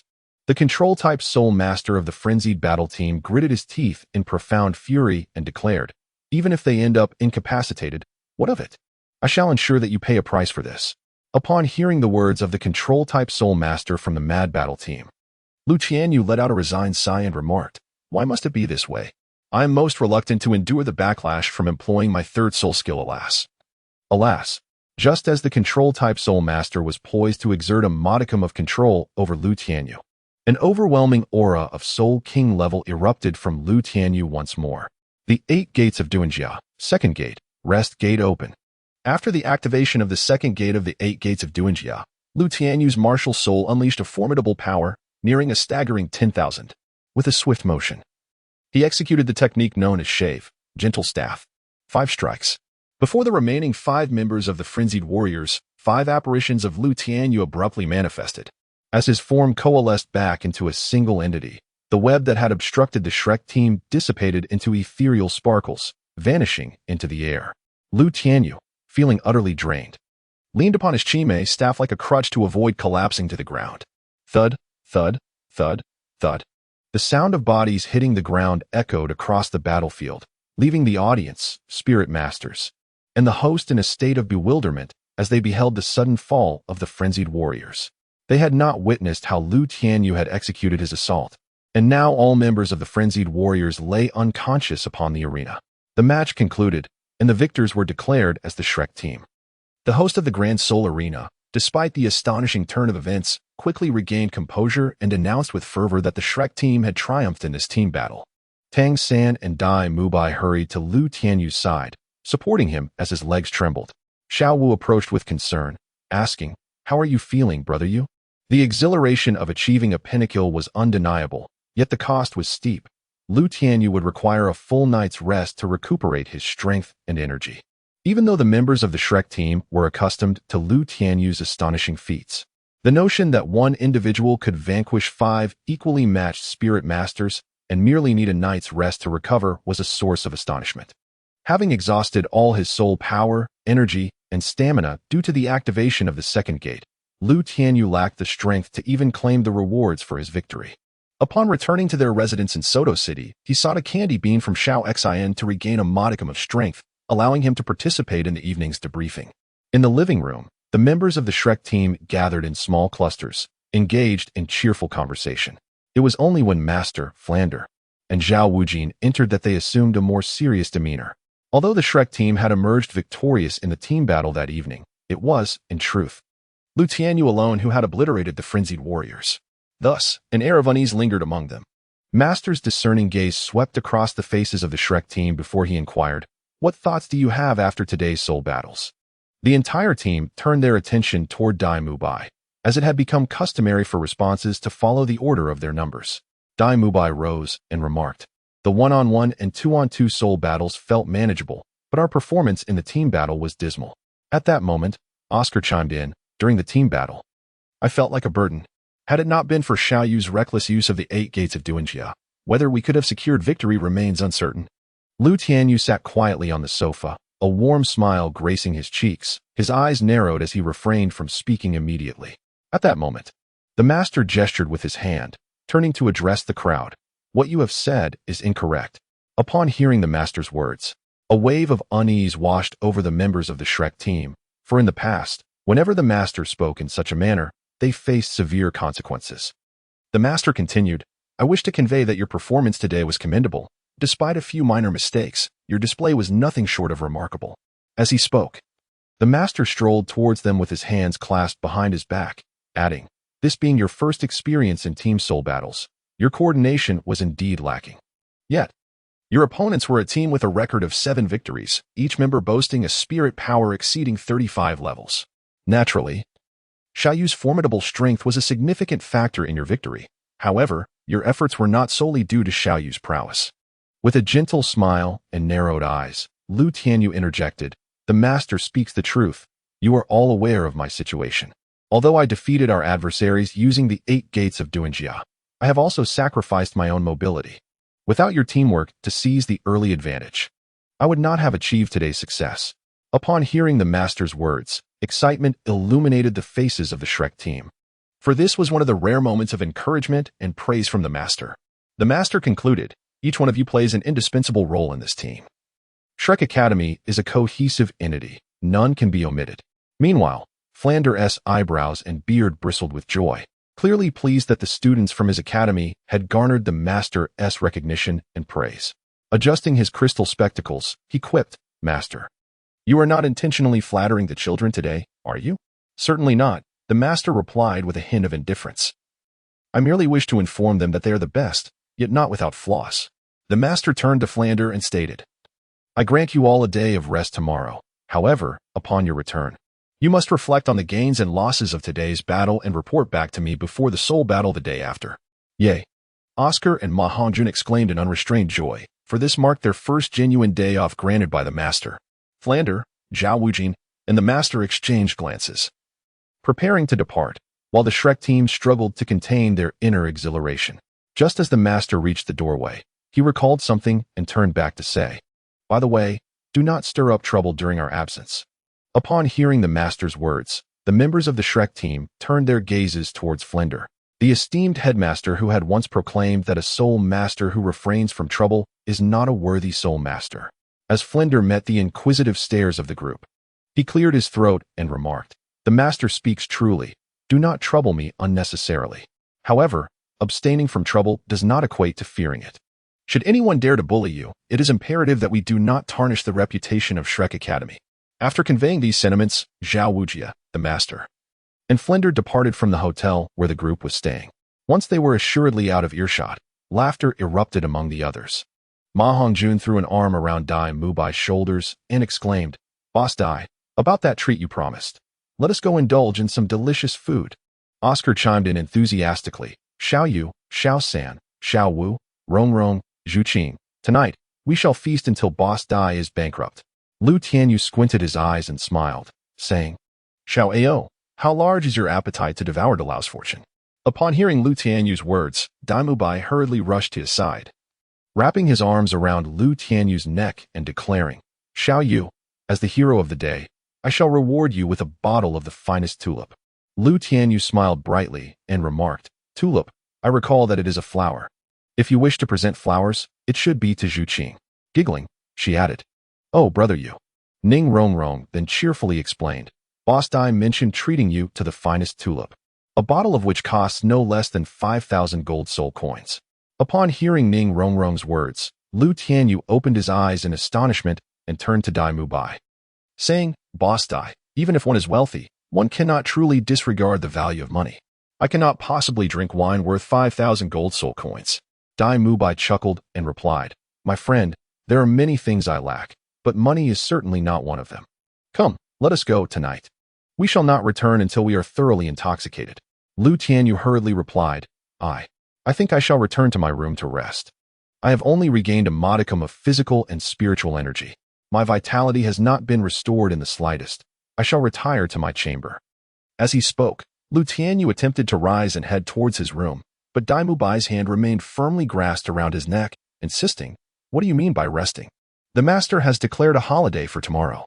For you, a humanoid spirit beast, today's exertion is trivial. A brief slumber will have you bouncing back by dawn." Ning Rongrong, witnessing Lu Tianyu's unusual demeanor for the first time, teased him, "Little you, our master often states that our Shrek team is a cohesive unit, each member indispensable. After such a rare collective holiday, how could you possibly be absent? Wouldn't everyone agree?" Ma Hongjun and Oscar were genuinely exhilarated today. Upon hearing Ning Rongrong's words, Ma Hongjun quickly chimed in, Yes. Rongrong is absolutely right. We are indeed a unified whole, each part essential." Oscar added, "Exactly, little you. You're often preoccupied with your training and seldom partake in our gatherings. Moreover, the finest tulip you could forego could certainly be enjoyed by me." Tianyu My playfully slapped Oscar on the shoulder, saying, Scram. Come back to me when you've earned your golden fighting spirit badge, and then you can ask for the finest tulip." This reward was one that Lu Tianyu had earned single-handedly by defeating the frenzied team. Surely, he could extend this favor to his friends. Although Tianyu My feigned insistence on Lu Tianyu's favor, he had already pulled him towards the entrance of the hotel. At that moment, Lu Tianyu found himself unable to resist Tianyu Mai's strength and was compelled to follow the group to the 5-star hotel in Soto City. Upon seeing the exquisite tulips presented on a golden tray by the hotel staff, he paused momentarily, for he had ample quantities of such treasures stowed away in Chadley's storage soul guide. Lu Tianyu, unsure of what he had encountered, initially ignored it, only to discover that a single bottle was worth 5,000 gold soul coins, a premier tulip, with the knowledge that he possessed several of these exquisite items. Lu Tianyu relaxed and savored the drink. Chapter 44.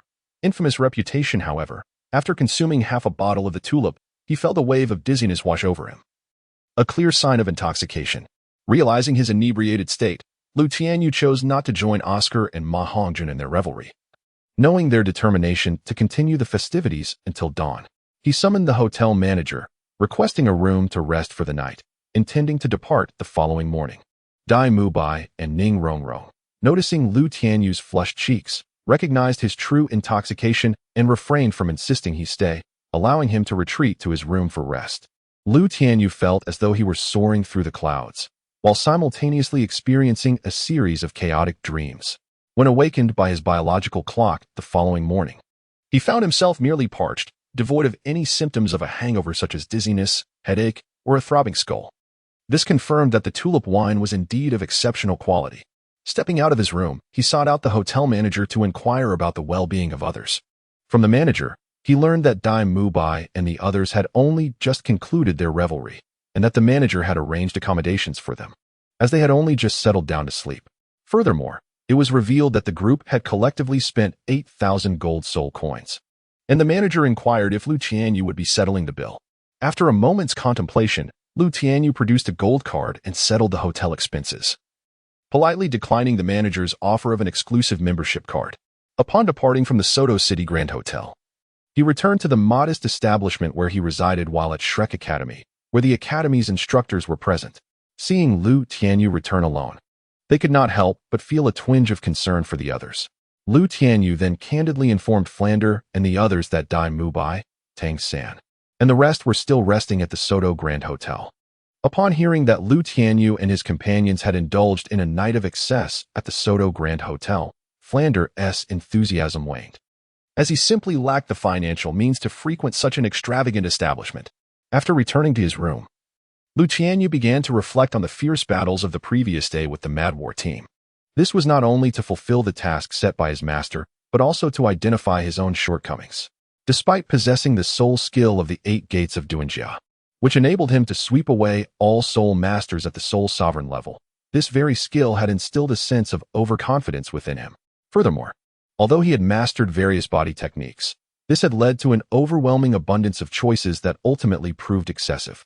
Thus, Tianyu felt it prudent to consider relinquishing some of the less effective techniques. The first technique that came to his mind for abandonment was the Bagua palm of the soft fist. As he engaged in more battles, he realized that this technique demanded a considerable amount of energy. Although the advanced forms of the Bagua palm, namely the 64 palms and the 128 palms, exhibited formidable power, each execution required a substantial expenditure of soul power, particularly when facing opponents with soul power vastly superior to his own. He found it necessary to activate the 8 gates of Duanjia to effectively launch the Bagua palm attacks. Moreover, to utilize the Bagua palm, one must close the distance to the opponent, which posed a risk. While he had yet to encounter any soul masters with triggering or passive soul skills, should such an encounter occur, he would undoubtedly find himself in a precarious situation.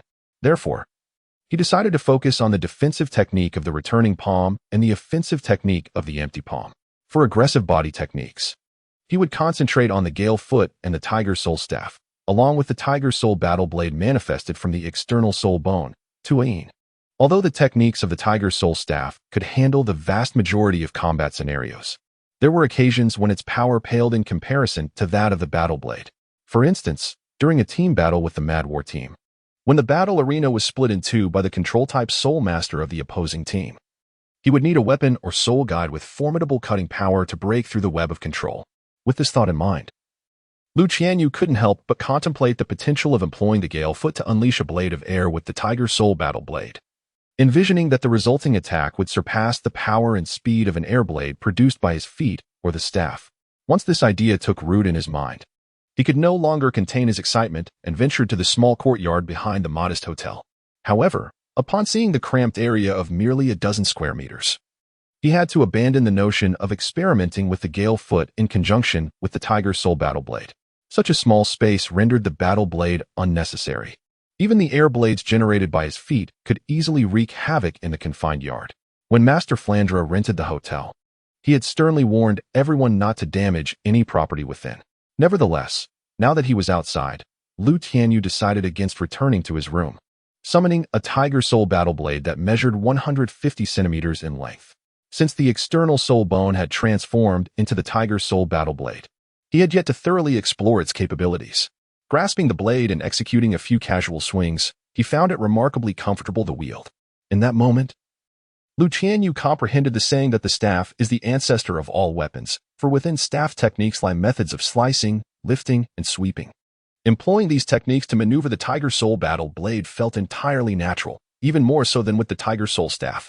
Alone in the courtyard, Tianyu familiarized himself with the Tiger Soul Blade until 5:30 in the afternoon, when Tianyu My and the others finally returned. Since 5 o'clock, the master had been awaiting the gathering of everyone to review their progress. However, apart from Tang San, who appeared composed, the others wore expressions of dismay. Consequently, the master had no choice but to ask Tianyu to share his thoughts on the battle against the Mad War team.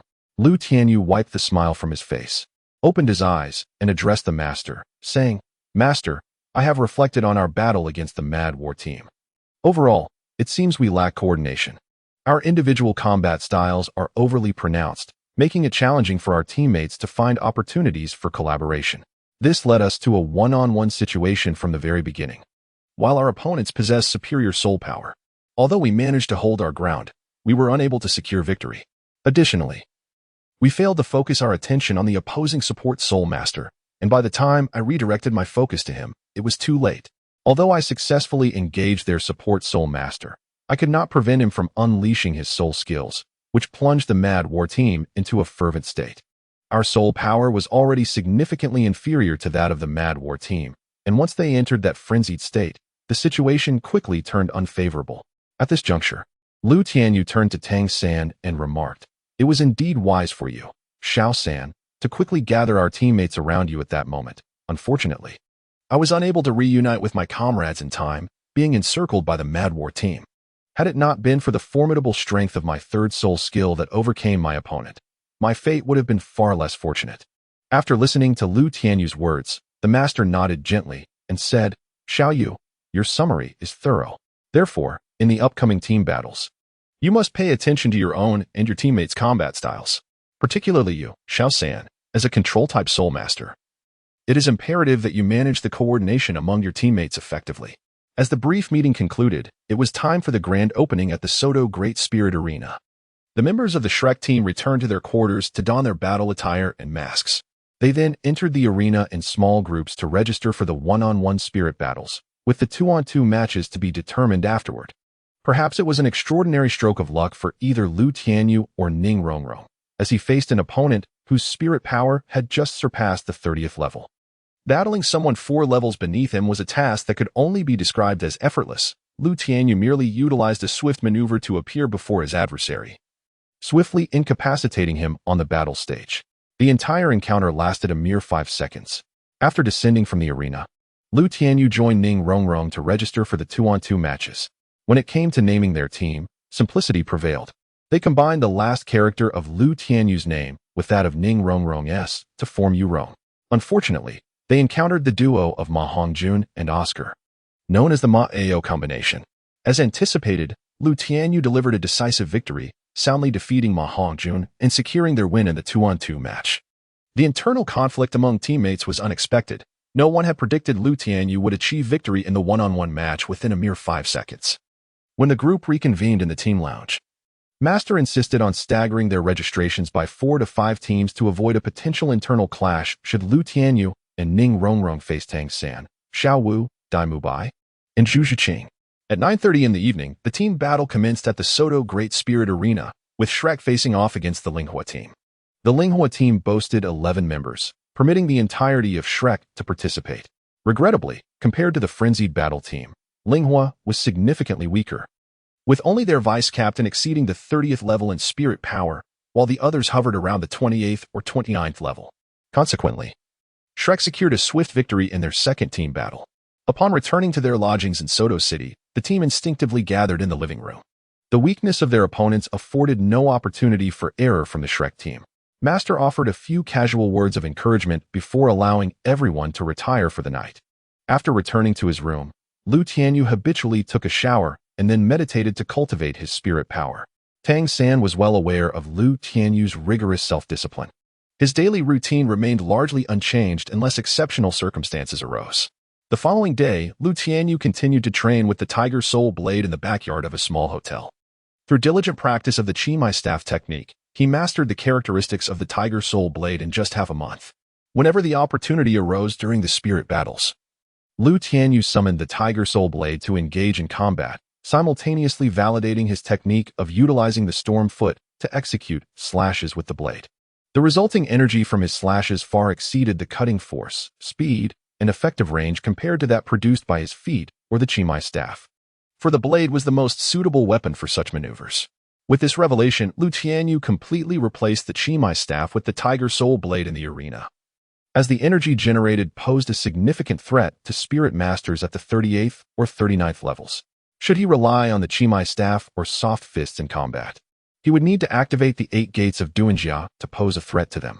This affirmed the age-old adage that no matter how skilled one may be, there is always something that can overpower them. A high level of martial arts can be undone by a simple blade. For Lu Tianyu, substituting the Tiger Soul Blade for the Tianyu My staff as his primary weapon was merely a different application of the enhanced attributes granted by his martial soul. Of course, this was a choice for standard battles. When faced with opponents that the Tiger Soul Blade could not defeat, he would still resort to the 8 gates of Duanjia. Over the course of a month, the Shrek team became a formidable presence amongst the spirit masters frequenting the Soto Great Spirit Arena.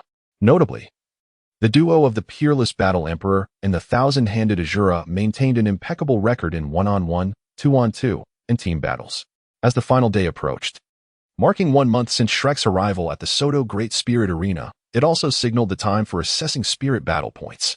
In the early morning, Lu Tianyu engaged in his usual meditation, during which his spirit power seamlessly ascended from 35 to 36.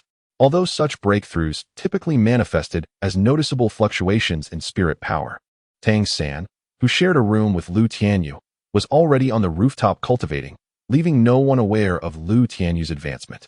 In the evening, as was customary, The Shrek team dispersed to enter the Soto Great Spirit Arena. Tianyu My, Tangsan, Ma Hongjun, Xiaowu, and Zhu Shuqing were the first to register for the one-on-one battles.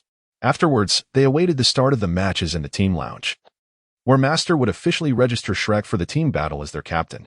Upon receiving the Iron Spirit battle badge from Master, the staff member stood up in excitement and inquired, "Are you the captain of the Shrek team?" Presently, the Shrek squad has garnered a formidable reputation at the Soto Great Spirit Arena, prompting the Master to urge with a hint of impatience, "Indeed, please expedite the process." The staff member promptly responded, "Captain, please hold on a moment." With that, the staff member swiftly entered the main hall of the Soto Great Spirit Arena.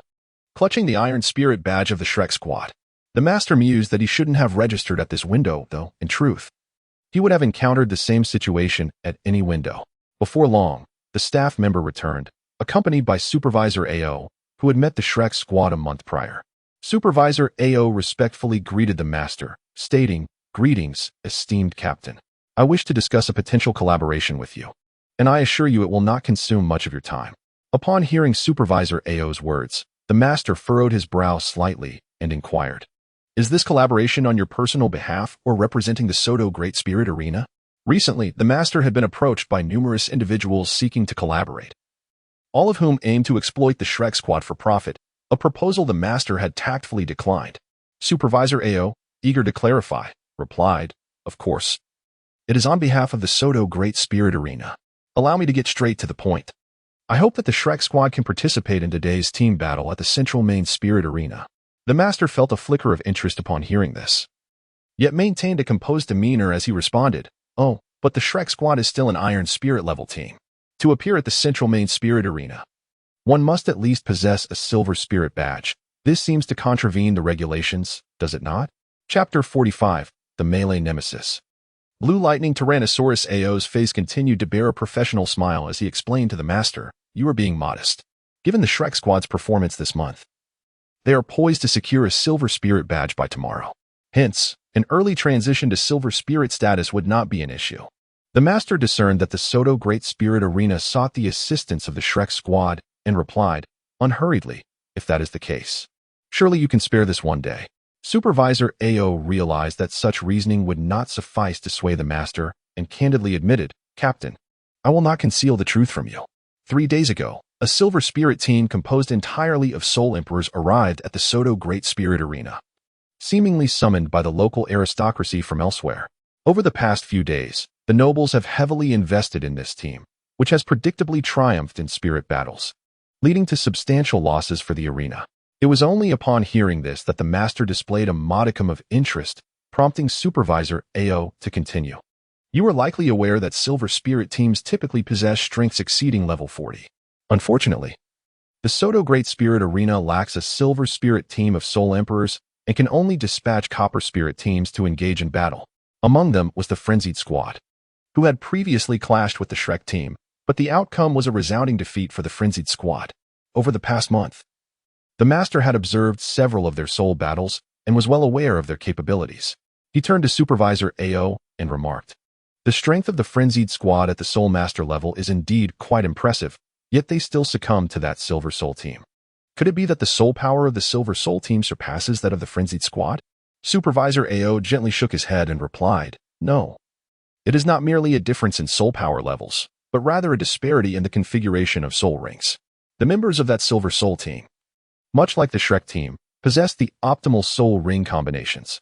At this point, the Master felt a twinge of desire to arrange a contest between the Shrek team and the Silver Soul team. Yet he understood the necessity of negotiating for the benefits at stake.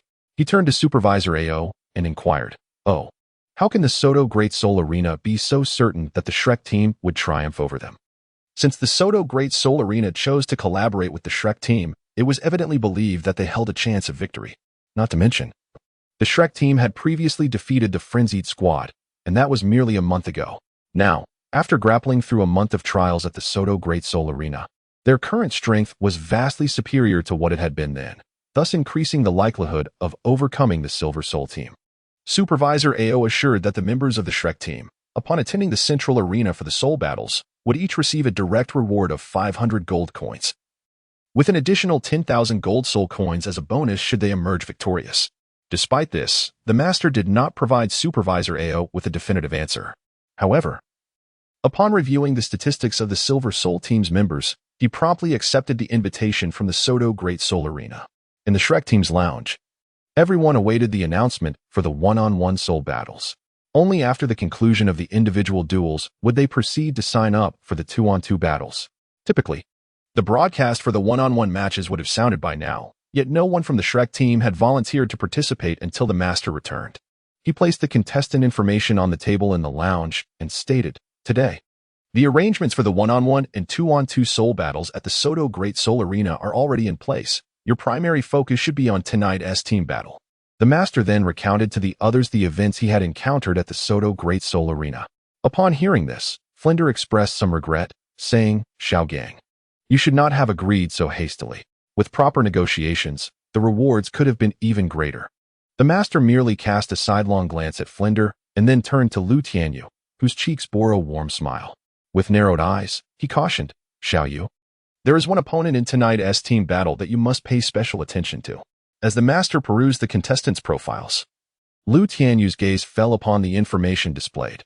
The captain of the Emperor Battle Team, Tianheng, possessed the Blue Electric Tyrannosaurus Rex as his martial spirit. With a soul power level of 39, classified as a powerful attack-type soul master, and his soul ring configuration comprised 2 yellow and 1 purple. The Blue Electric Tyrannosaurus Rex martial spirit is renowned for being the most formidable beast martial spirit in terms of offensive capabilities.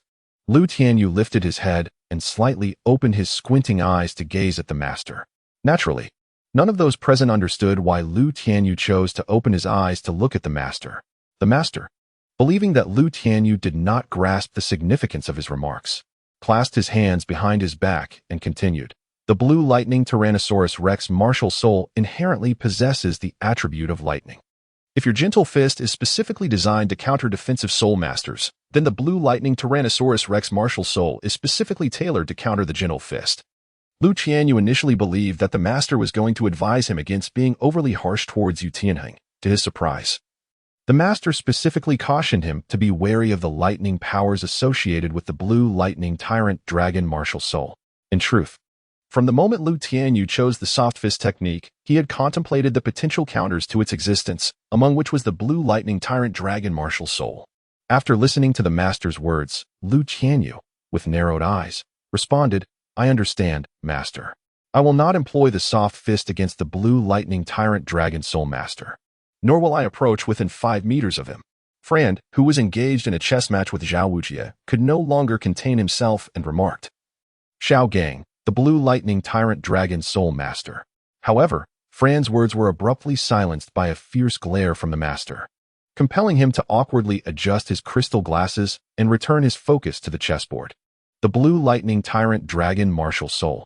Could it be that the captain of the Royal Combat Team belongs to the esteemed lineage of the Blue Lightning Tyrant Dragon? Though the master had interrupted Frand, he could not prevent Ning Rongrong from voicing her thoughts. Frand cast a sidelong glance at the master and said, "Aside from the Blue Lightning Tyrant Dragon family, I have not heard of any other soul masters of this type. The Blue Lightning Tyrant Dragon family, indeed, a renowned lineage of soul masters." Many within the Shrek team were aware of the Blue Lightning Tyrant Dragon family, and following Ning Rongrong and Frand's comments, discussions about the family ensued. The master, maintaining a stern demeanor, interjected, "First, focus on studying your opponents. They are foes unlike any you have encountered before." Upon hearing the master's directive, Tang San retrieved the selection materials from the table, flipping to the next page, and began to read aloud. Vice Captain Duguyen. Martial Soul, Emerald Scaled Serpent, Soul Power, Level 30, a Control-Type Soul Master, with 2 yellow and 1 purple soul rings. Team Member Ao's Luo, Martial Soul, Ghost Leopard, Soul Power, Level 36, an Agility Attack-Type Soul Master, with 2 yellow and 1 purple soul rings. Team Member Yu Feng, Martial Soul, Wind Bell Bird, Soul Power, Level 36. An Agility Attack-Type Soul Master, with 2 yellow and 1 purple soul rings. Team Member Yi Lingling, Martial Soul, 9 Hearts Begonia, Soul Power, Level 35. A Support-Type Weapon Soul Master, with 2 yellow and 1 purple soul rings. Team Member Shi Mo, Martial Soul, Xuanwu Turtle, Soul Power, Level 37. a defense-type soul master, with 2 yellow and 1 purple soul rings.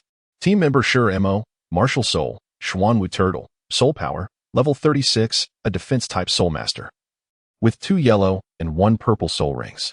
Lu Tianyu squinted slightly before opening his eyes, casting a serious glance at the members of the Shrek team. The Imperial Combat Team appeared to be several times stronger than the Frenzied Battle Team. The Xuanwu turtle, renowned for its formidable defensive prowess, possessed a martial spirit capable of fully resisting soft punches. Its shell was sufficiently robust, significantly enhancing the defensive capabilities of its wielder. Among them, the most extraordinary was the 9 Hearts Begonia martial soul, whose extensive healing abilities could be utterly debilitating. In the lounge, the members of Shrek Academy fell into silence after absorbing the fundamental information about the Imperial Combat Team. After a prolonged pause, Lu Tianyu smiled and said, "Don't worry, everyone. If necessary, I can open the 6 gates. I refuse to believe that the Imperial Combat Team can withstand an attack of Soul Sage caliber. Xiaoyu. Brother Xiaoyu." Just as Lu Tianyu finished speaking, the members of Shrek Academy hurriedly attempted to dissuade him. Flender, with a somewhat grave demeanor, remarked, "It's merely a soul battle. It's not a matter of life and death. Please refrain from recklessly using your so-called 8 gates." Tang-san also addressed Lu Tianyu, saying, "Indeed, Xiaoyu, we agreed to minimize the use of the 8 gates. Besides, we are not without a chance of victory." Lu Tianyu awkwardly scratched the back of his head and said, "I was merely concerned about your confidence. However, the Imperial Battle Team consists of only 7 members. This implies that one of us need not participate." In an effort to alleviate the awkwardness, Lu Tianyu hastily shifted the conversation to the upcoming soul battle. Upon hearing his words, the members of the Shrek Academy team realized that the Imperial Battle Team indeed comprised only 7 individuals. It is worth noting that this number barely meets the minimum requirement for participating in a group soul battle. Typically, teams that frequent the Grand Soul Arena boast a roster of over a dozen members. This not only ensures a diverse range of strategies, but also allows injured or unwell members sufficient time to recuperate.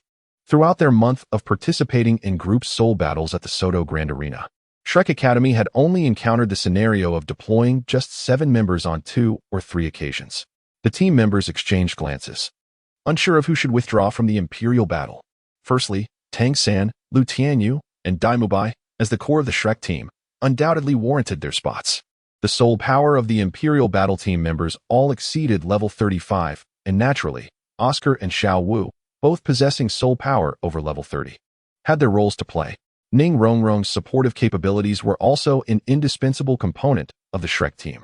Thus, it appeared that either Ma Hongjun or Zhu Shiqing would need to sit out. "I'll step back. I'll take a rest."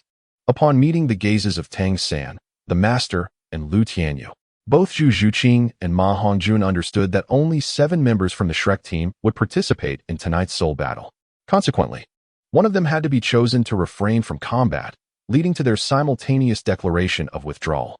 Tang-san waved his hand and remarked, "One of their soul masters wields the Windbell bird as their martial spirit, which should possess a certain degree of counter against the fatty's martial spirit. However, that Windbell bird soul master specializes in agility-based attacks. I find it somewhat dubious for the fatty to face an agility-type opponent." No sooner had Tang-san's words left his lips than Lu Tianyu expressed his thoughts. While Ma Hongjuan's martial spirit indeed unleashed formidable attack power, his speed was a significant shortcoming. If the adversary's martial spirit were not avian, he could have relied on Oscar's flying mushroom sausage for mobility. Yet, the opponent's martial spirit was, regrettably, the Windbell bird, which, having chosen the agility route, undoubtedly possessed flight capabilities. Tang-san, after considering Lu Tianyu's insights, cast a troubled glance at Ma Hongjun. Firstly, his soul power level was insufficient, and secondly, he suffered from a lack of speed. Against the Imperial Battle Team, this placed him at a distinct disadvantage.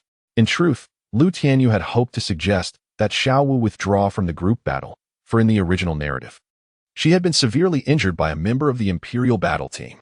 However, with Xiao Wu's soul power reaching level 31, it was inconceivable for the Shrek team to allow her to sit out.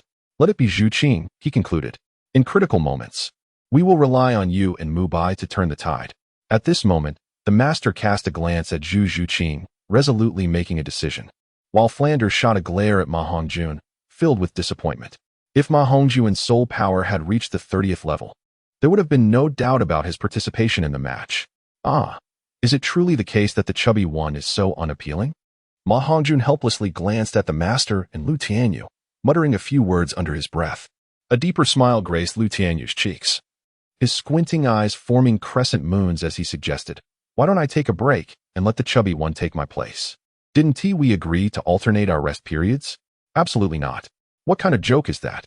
The opponents are all soul masters above level 35. As his words echoed, the members of Shrek Academy unanimously voiced their dissent. After all, Lu Tianyu was the ace of the Shrek team, just as Lu Tianyu had previously articulated. Employing the 8 gates of Duanjia at a critical moment could indeed turn the tides in their favor. Frand exclaimed in a booming voice, "Little you, don't heed the chubby fool-ass nonsense. If you forego participating in tonight's soul fighting, that hard-earned 10,000 gold soul coins will surely take flight." Lu Tianyu squinted at Ma Hongjun, shrugging his shoulders to indicate that he was truly at a loss for assistance. Ma Hongjun hastily responded, "It's all right, Brother Xiaoyu. I don't have to do anything to earn points and gold soul coins. Leave this delightful task to me." The master glanced at Ma Hongjun and then at Lu Tian, chuckling softly and shaking his head, before turning to Tang San, "Xiao San, you must pay special attention to the vice-captain of the royal fighting team. It is customary for a control-type soul master to oversee the battle during the soul duel. And as the control-type soul master of the Shrek team, Tang San naturally needed to be wary of the opponent's control-type soul master." After examining the information on the competitors regarding Duge Yan, Tang San turned to the master and said, "Teacher, the vice-captain of the royal fighting team possesses a snake spirit. Generally speaking, one would cultivate towards agility or strength. However, she is a control-type soul master. What means does she employ for control?"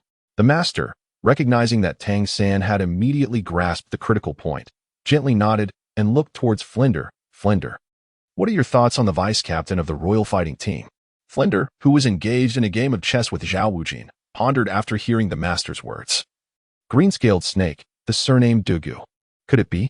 Chapter 46. The royal fighting team. The master, noticing Flinder's reaction, became increasingly certain of his hypothesis and addressed the Shrek team. The green-scaled snake spirit is quite rare in the realm of soul masters. Only one individual has gained renown because of the green-scaled snake spirit. I wonder if you have heard of the green-scaled Douluo? Lu Qianyu's cheeks were adorned with a gentle smile. His eyes narrowed in a serene demeanor as he gazed at the crowd. Tang San, Xiaowu, Oscar, and Ma Hongjun looked at the master with bewilderment. While they were familiar with the titles of Soul Douluo, the mention of the poison Douluo was new to them. However, Daimu Bai, Ning Rongrong, and Zhu Zhuqing's expression shifted dramatically. Daimu Bai stammered, "Master, you aren't referring to the infamous poison Douluo, are you?" The master replied softly, "Indeed. He is known for his insidious and cunning nature." Tang San suddenly grasped the implication, saying, "Teacher, are you suggesting that the vice-captain of the royal combat team employs poison as a means of control? If that is the case, our chances of victory have increased by 30%. The members of Shrek Academy believed in Tang San's insights, yet the master felt compelled to caution, "Do not underestimate." Little San, the royal combat team's Blue Lightning Tyrannosaurus, the Azure Scale Serpent, and the Black Tortoise spirits are particularly effective against melee-type assault soul masters. Here, Mubai Xiaoyu, Xiaowu, and Shuqing are all melee-type attackers. If Hongjuan's soul power reaches level 30, things will become significantly easier. In any case, during the soul battle, ensure you protect yourselves, understood? With a cheerful demeanor, Lu Tianyu raised his hand and assured, "Rest easy, master. I am well prepared. I possess 6 techniques in addition to my gentle fist." The others merely smiled in acknowledgement of Lu Tianyu's words, though they still perceived the royal combat team as quite formidable. After a prolonged moment of hesitation, Ning Rongrong finally resolved to speak. "Master, Brother San, may I propose a suggestion?" The gathered individuals turned to Ning Rongrong, eager to hear her thoughts. She continued, "During the forthcoming soul battle, could we prioritize targeting their support soul master?" The master, intrigued by her proposition, inquired, "Oh Rongrong, what prompts this idea?" "I am aware of the 9-Heart Sea Pearl Spirit. It possesses a singular soul skill, a comprehensive area healing ability. With the potency of its healing increasing with the number of soul rings," Ning Rongrong articulated, her fair cheeks flushing with a shy hue as it was her first time addressing the crowd of Shrek Academy. Yet she spoke resolutely. "My father has always said that with a 9 Hearts Sea Pearl Soul Master present, it is nearly impossible to perish. Originally, Shrek's team had little advantage against the Royal Combat team, and now the opposing support Soul Master's spirit was a remarkably potent healing type. The Master felt a jolt within. Reflecting, this is an almost perfect combination. It seems that achieving victory will not be a simple endeavor. Meanwhile, in another team's lounge at the Soto Great Spirit Arena, 7 young individuals adorned in splendid robes, not yet burdened by the weight of many years, prepared for the imminent team spirit battle. One of them, a youth with somewhat effeminate features, inquired, "What sort of adversaries do you suppose the arena will present us with tonight?"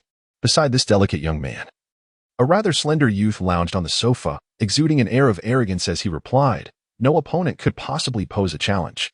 Yufeng, you must understand that in the Soto Great Spirit Arena, no one stands a chance against us. Rest assured." Yufeng pouted at the slender youth and cast a furtive glance at the quiet girl in a black dress standing in the corner of the lounge, saying, lingling, "If I happen to be injured during the battle, you must be the first to heal me." The girl in the black dress nodded gently, her silence imbued with a chilling aura that seemed capable of freezing anyone in place. "Yufeng, stop being infatuated. Lingling would never fancy you."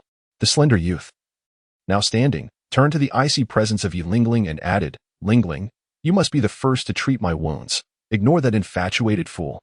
Oscar, if you keep calling me infatuated, I might just tear your mouth apart." Yufeng retorted, assuming a stance as if to strike. Oscar hastily ducked behind a larger, slumbering youth, exclaiming, "What of it? Infatuated you are, indeed. Enough, you two.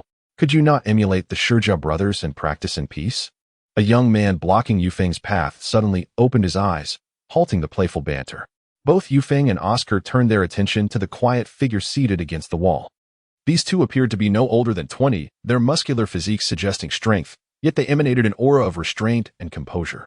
At that moment, a woman with purple hair and green eyes, her figure gracefully alluring, approached with a glass of red wine, saying, "Tianheng, do not intervene. Let us see who can capture Lingling's heart." Just then, a man in his 30s, holding a dossier marked with the name Shrek Team, entered the lounge. Teacher, Qin Ming.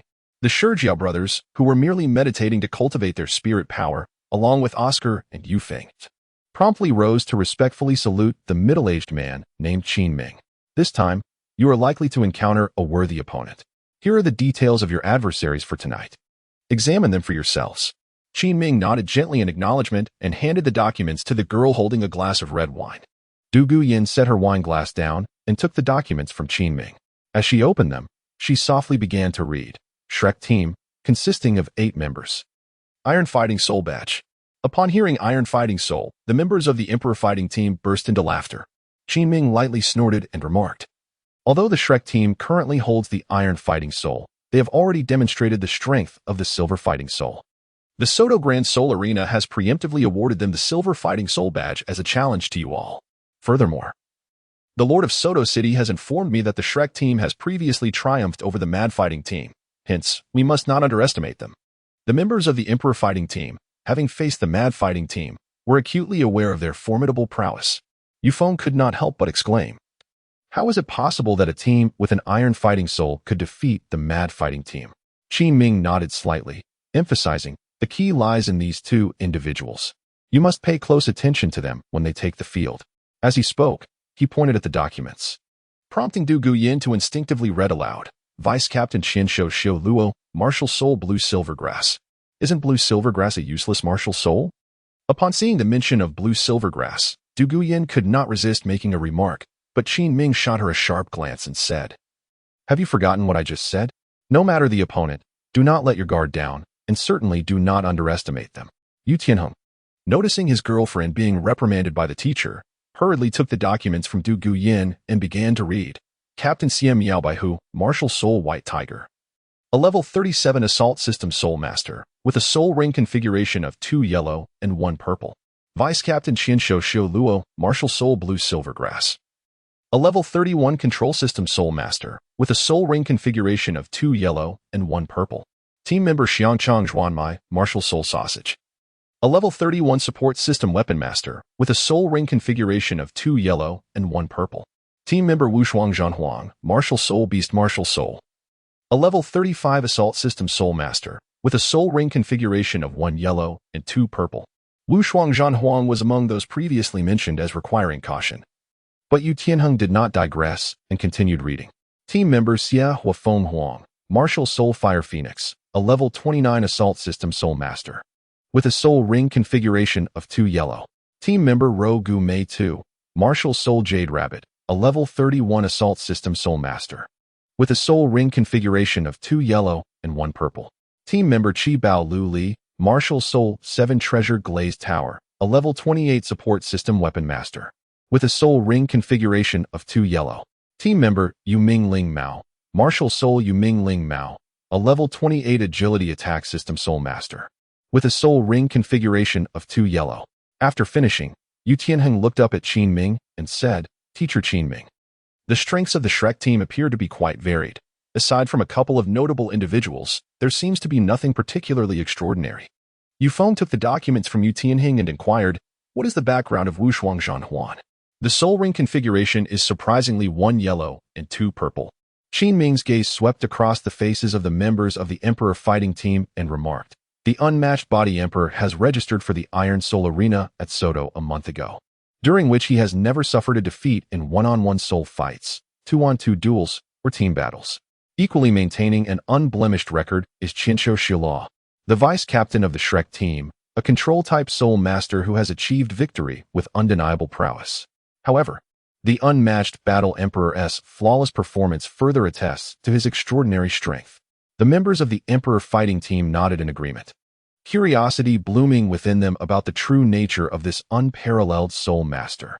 Qin Ming continued, furthermore, the captain of the Shrek team warrants attention.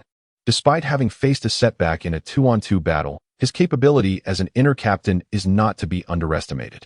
Additionally, the 7 Treasure Glazed Tile Soul Master. One can only imagine the potency of the enhancement effects bestowed by the 7 Treasure Glazed Tile. The members of the Emperor fighting team exchanged whispers as they perused the dossier on the Shrek team. Once they had all finished reviewing the information, Qin Ming concluded, lastly, I must impress upon you my demand. Under no circumstances should you incapacitate your opponent on the battle stage, particularly you, Yanzi. Should any of them fall victim to your poison, you must administer the antidote immediately after the duel. Duguyan looked at Qin Ming, puzzled, and asked, Teacher, do you not often say that life and death are inconsequential in the arena? How? After the duel concludes, I shall explain everything to you. Furthermore, the Shrek team comprises 8 members, while we are only 7. Qin Ming gently shook his head, choosing not to immediately clarify his thoughts to Duguyan, but recalled something and hastily added, thus, 1 member of the Shrek team will not participate. Be cautious not to employ the wrong tactics. Indeed, Teacher. Yes, Teacher Qin Ming. As the members of the Royal Fighting Team had yet to reach a consensus regarding which members of the Shrek Fighting Team would take the stage, the Grand Arena of Soto began to resonate with the Battle Soul announcements. It remained uncertain whether the nobles of Soto were orchestrating events behind the scenes or if the Soto Grand Arena was merely seeking to recoup its losses. Shortly after the commencement of the one-on-one battles, there was a promotional push for the team Battle Soul between the Shrek Fighting Team and the Royal Fighting Team, ultimately leading the Soto Grand Arena to decide on hosting a singular team battle that evening. Upon receiving this news, the master secretly encouraged Flinder to place bets, confident that wagering on a Shrek victory would yield substantial returns. Regrettably, Flinder's excessive caution led him to stake only 500 gold soul coins on each team. The members of the Shrek Fighting Team remained blissfully unaware of Flinder's betting activities, their focus entirely devoted to the imminent Battle Soul. The main battle arena of the Soto Grand Arena, capable of accommodating 20,000 spectators, was already teeming with eager onlookers anticipating the team battle. The exclusive VIP and Soul Master viewing areas were also crowded, and had Shrek not been a contender in the team battle, the Master, Flinder, Zhao Wuji, and Ma Hongjun would have found no place to observe. On the expansive, vintage-style battle arena, 18 stunning young women performed an opening dance, eliciting waves of applause from the male audience. The atmosphere at the center of the main battle arena soared in excitement, guided by the spirited opening performance. After the dance concluded, the newly appointed host, Douluo, soared into the air above the arena. Welcome, esteemed guests, to the Soto Grand Arena. I am your old friend, Douluo, he announced. With little time for pleasantries, he invited the Shrek Fighting Team and the Royal Fighting Team to make their entrance. Most attendees had come to witness the showdown between these two formidable teams, and Douluo wisely refrained from inciting their ire with formalities. As the entrances on either side of the battle arena opened simultaneously, the Shrek fighting team and the Royal fighting team, who had been waiting for over 10 minutes, were ready to make their appearance. Two beams of bright light descended from above the arena, illuminating the entrance. Where the members of the Shrek fighting team appeared clad in their signature black attire, their faces concealed by matching masks. In contrast, the members of the Royal fighting team donned outfits that prominently showcased their unique martial souls, allowing the Shrek team to discern their identities merely by their attire. Tianyu glanced around and remarked, "There are so many people today, it feels as though the entire city of Soto has gathered." Tianyu, leading the procession, responded to Tianyu's observation, "Indeed, the crowd is quite substantial. I did not anticipate such a throng in the VIP seating area." As they spoke, the members of the Shrek and Royal combat teams converged at the center of the Seoul Arena, standing approximately 20 meters apart to assess one another.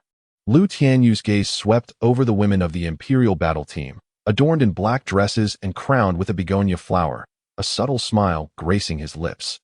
Chapter 47, Fierce Battle, Part 1. The moment Tianyu stood firm, he immediately unleashed his aura, capturing the attention of the Imperial battle team. As the sole masters of the Imperial battle team sensed Tianyu's presence, they, as anticipated by Tang San and Tianyu, directed their focus towards him. Meanwhile, Tianyu concealed his own aura, rendering himself overlooked by the members of the Imperial battle team. The woman with purple hair and green eyes was likely Douluo, the control-type soul master of the Imperial battle team. The two robust youths, even more formidable in stature than Teacher Zhao, were presumably the Black Tortoise soul masters. While the young man standing between them was undoubtedly Tianheng, the captain of the Imperial battle team. Tianyu and Tang San engaged in a hushed conversation, revealing to the Shrek team the identity of their adversaries. The woman clad in black, adorned with a camellia hairpin, was undoubtedly Yi Lingling, a soul master of the Nine Hearts Sitang. It was imperative that she be dealt with first when the battle commenced. The somewhat androgynous figure, presumably Yufeng, bore accessories reminiscent of a bird, while the slender youth was none other than Osro, the wielder of the ghost leopard spirit. At this moment, Douluo finally completed the introduction of both the Imperial combat team and the Shrek team, descending between the two groups. "Attention, competitors. You now have 1 minute to summon your spirits. Attacks may commence only after I declare the start. The battle concludes when one side concedes. All combatants are rendered incapable of fighting, or all participants fall from the Seoul Arena. Now, summon your spirits." In team battles, the initial clash is often determined by momentum, and both the Shrek team and the Imperial combat team were seasoned veterans, having participated in dozens, if not hundreds, of battles. Almost simultaneously, they summoned their spirits. The arena illuminated by a dazzling interplay of yellow and purple light. Two formidable energies surged forth from the members of both teams, converging and sweeping towards their opponents. Unfortunately for the Shrek team, two of their members possessed soul power below level 30, resulting in a lesser number of soul rings compared to their adversaries. Despite Tianyu boasting 2,000-year soul rings, the disparity in soul power levels allowed the Imperial combat team to gain the upper hand at the moment of confrontation. Scatter. At Tang San's command, the Shrek team members swiftly dispersed to assume their positions. Naturally, Tianyu and Tianyu stood at the forefront, with Zhu Zhuqing positioned behind Tianyu on his right, and Xiao was situated behind Tianyu on his left. 3 meters behind Tianyu and Tianyu stood Tang San, flanked by Ning Rongrong and Oscar on either side. As the Shrek team took their positions, the Imperial combat team completed their own formation. At the forefront stood the renowned defensive soul masters, the Shimo brothers, wielding the Xuanwu turtle spirit, followed by the team captain, Tianheng, a soul master of the Blue Lightning Tyrannosaurus. Yufeng and Osro, both agile attack-type soul masters, flanked Tianheng, while the final members, Douluo and Yi Lingling, brought up the rear. Prepare yourselves, the countdown commenced. 5, 4, 3, 2, 1. The battle began. 7 treasures, radiance of glass. First is strength, second is speed. As Douluo's words faded, Ning Rongrong infused all her soul power into her 2 soul rings, granting a 30% enhancement in strength and speed to Tang San, Tianyu, Tianyu, Zhu Zhuqing, and Xiao Wu.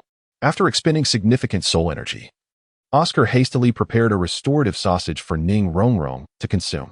Empowered with increased strength and speed, Tianyu, Zhu Zhuqing, and Xiao Wu charged simultaneously towards the Imperial combat team. Third soul skill, White Tiger Transformation. The second soul skill, Phantom Claw. The first soul skill, Waistbow. Daimubai, Xiaowu, and Zhu Zhuqing simultaneously unleashed their most formidable offensive soul skills, targeting the front lines of the Imperial fighting team. Specifically the Shimo brothers. Tianheng had never anticipated that the Shrek team would initiate their assault on their defensive soul masters. This attack, which was clearly a trap at first glance, left him momentarily bewildered. In all the battles they had participated in, no team had ever set their sights on defensive soul masters right from the outset. After a brief hesitation of 2 seconds, Tianheng resolved to send Osro, positioned to his left, to assist Shimo and Shimo. Just as Osro's figure appeared beside Shimo, Scythe Blade. With the augmentation of speed and strength granted by the 7 treasure-glazed pagoda, Tianyu simultaneously executed the techniques of Shave and Galefoot. Swiftly surging over Tianheng's head towards Duguyin and Yi Lingling. Although Tianheng had focused his attention on Tianyu, he never anticipated that Tianyu would unleash a speed comparable to that of a soul master at the level of the Soul Clan's agility. As Tianyu soared above Tianheng, a brilliant azure energy blade struck Tianheng, who instinctively summoned a layer of lightning as a shield before him. Boom! With a resounding crash, the lightning shield before Tianheng shattered under the force of the energy blade, and the impact surged into his body, causing him to involuntarily stagger back. At that moment, Tianyu had already reached the front of Duguyin and Yi Lingling. Just as he prepared to unleash the 8 trigrams empty palm upon Yi Lingling, a vision of being engulfed by a swirl of purple poisonous mist suddenly flashed in his mind, prompting him to halt the release of his technique and retreat hastily. Life Restoration, Gale Foot, Chaotic Swallow. As Tianyu's figure retreated, a burst of purple poisonous mist erupted suddenly before Duguyin and Yi Lingling. The Imperial battle team, having entrusted Duguyin with the protection of Yi Lingling, undoubtedly possessed absolute confidence in Duguyin's ability to handle the poison. Few in the realm of soul masters would dare to confront the venom of the azure scale serpent head-on. As his body was hurled backward, Tianyu swiftly kicked out his right leg, sending forth over a dozen azure energy blades, each extending 5 meters, into the swirling purple mist. Lingling. Duguyin's startled cry soon echoed, and at that moment, Tianyu sensed several gusts of wind rushing toward him from behind. Paper drawing, flying fluff. Tianyu's body suddenly transformed into a flurry of willow catkins, gracefully evading the feathered assault of the agile soul master, Yufeng, from the Emperor battle team. Meanwhile, Tang San, observing that Tianyu had penetrated deep into the rear of the Emperor battle team, swiftly channeled his soul power into his third soul ring, preparing to unleash his soul skill. The third soul skill, Web of Restraint. In an instant, hundreds of blue-silver grass vines sprouted around Tianheng, Shiremo, and Oscar, temporarily isolating the 4 of them from Yufeng, Yi Lingling, and Duguyin, who were positioned behind their team. After deftly evading the slicing attack of the wind blade, Tianyu abruptly leapt into the air, landing directly in front of Yufeng. His second soul skill, the Tiger's Fury Staff, was unleashed. Yufeng, momentarily bewildered by Tianyu's sudden appearance, reflected on the audacity of non-flying soul masters engaging in aerial combat with those who possessed the ability to soar. With a smirk, he derided.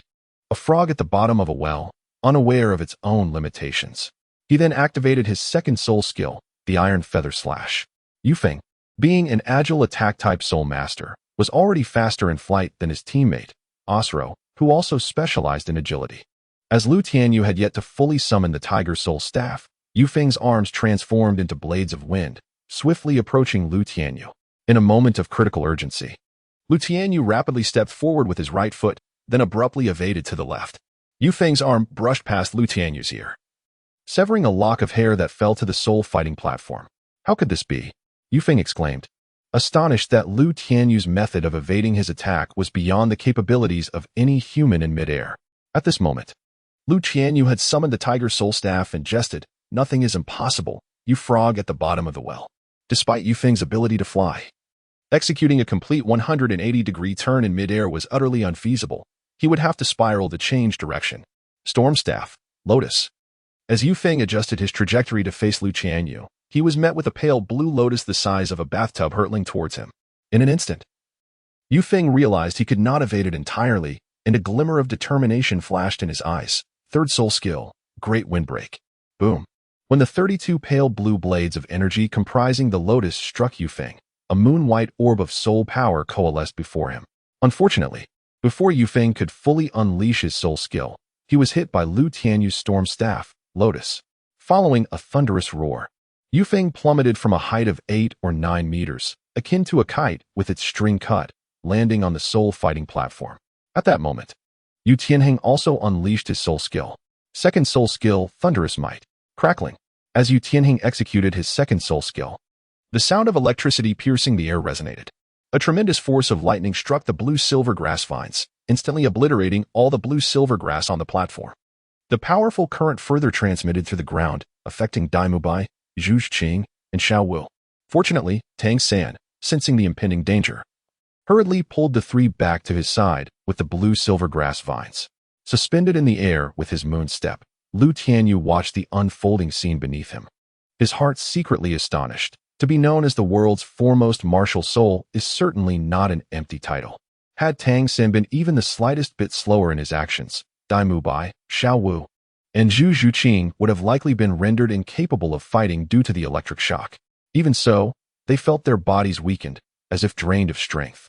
The Yufeng contestant from the Royal Combat Team was eliminated from the soul fighting platform, while the unparalleled Combat Emperor of the Shrek team once again demonstrated his formidable prowess. At this moment, the hovering Douluo above Lu Tianyu's head finally began to comment, for scarcely had 40 seconds elapsed since the battle commenced. Yu Tianheng, Osro, Shimo. And Shimo's attention was drawn to Lu Tianyu, who stood above them, gracefully executing the moon step. Shimo, come quickly to assist, Gu Yin said with evident urgency, while Yu Lingling beside her grimaced in pain, clutching her left shoulder.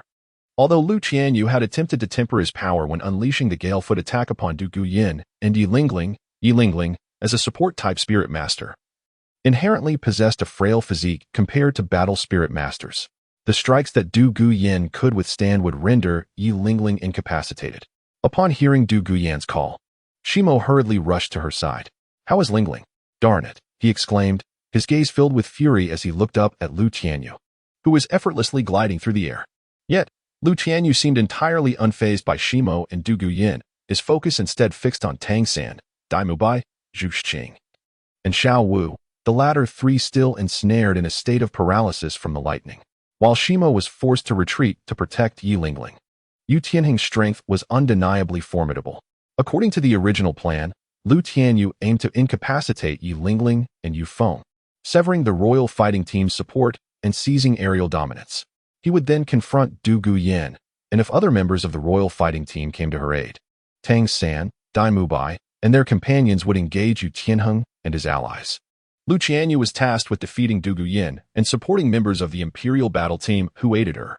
Should Yu Tianheng come to Gu Yin's assistance, Lu Tianyu would be responsible for holding him off while Tang San, Tianyu My, Zhu Qing, and Xiao Wu combined their strength to vanquish Shimo, and Osro, regardless of any adjustments made by the Imperial battle team.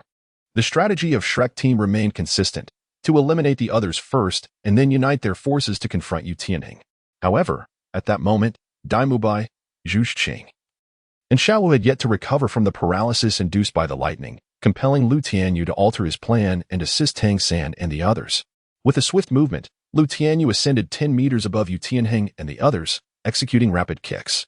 Dozens of pale blue air blades rained down upon Yu Tianheng, Shimo, and Osro.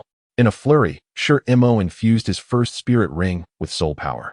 First soul skill, Xuanwu Shield. The yellow soul ring beneath Shimo flickered, and the phantom of the Xuanwu tortoise shell behind him expanded, shielding Yu Tianheng and Osro. Boom, boom, boom. The pale blue air blades, accompanied by the sharp sound of slicing air, struck the battle platform in the Xuanwu shell, creating a cacophony of explosions. Seizing the opportunity, Oscar crafted a recovery sausage and a detoxifying sausage for Tianyu My, Xiao Wu, and Zhu Qing. After consuming Oscar's creations, they felt the tingling sensation in their bodies dissipate. Third soul skill, Xuanjia Whirlwind. At that moment, Shimo, who was guarding Gu Yin and Yi Lingling, unleashed his third soul skill, which fragmented his Xuanwu tortoise shell into hundreds of tiny shards.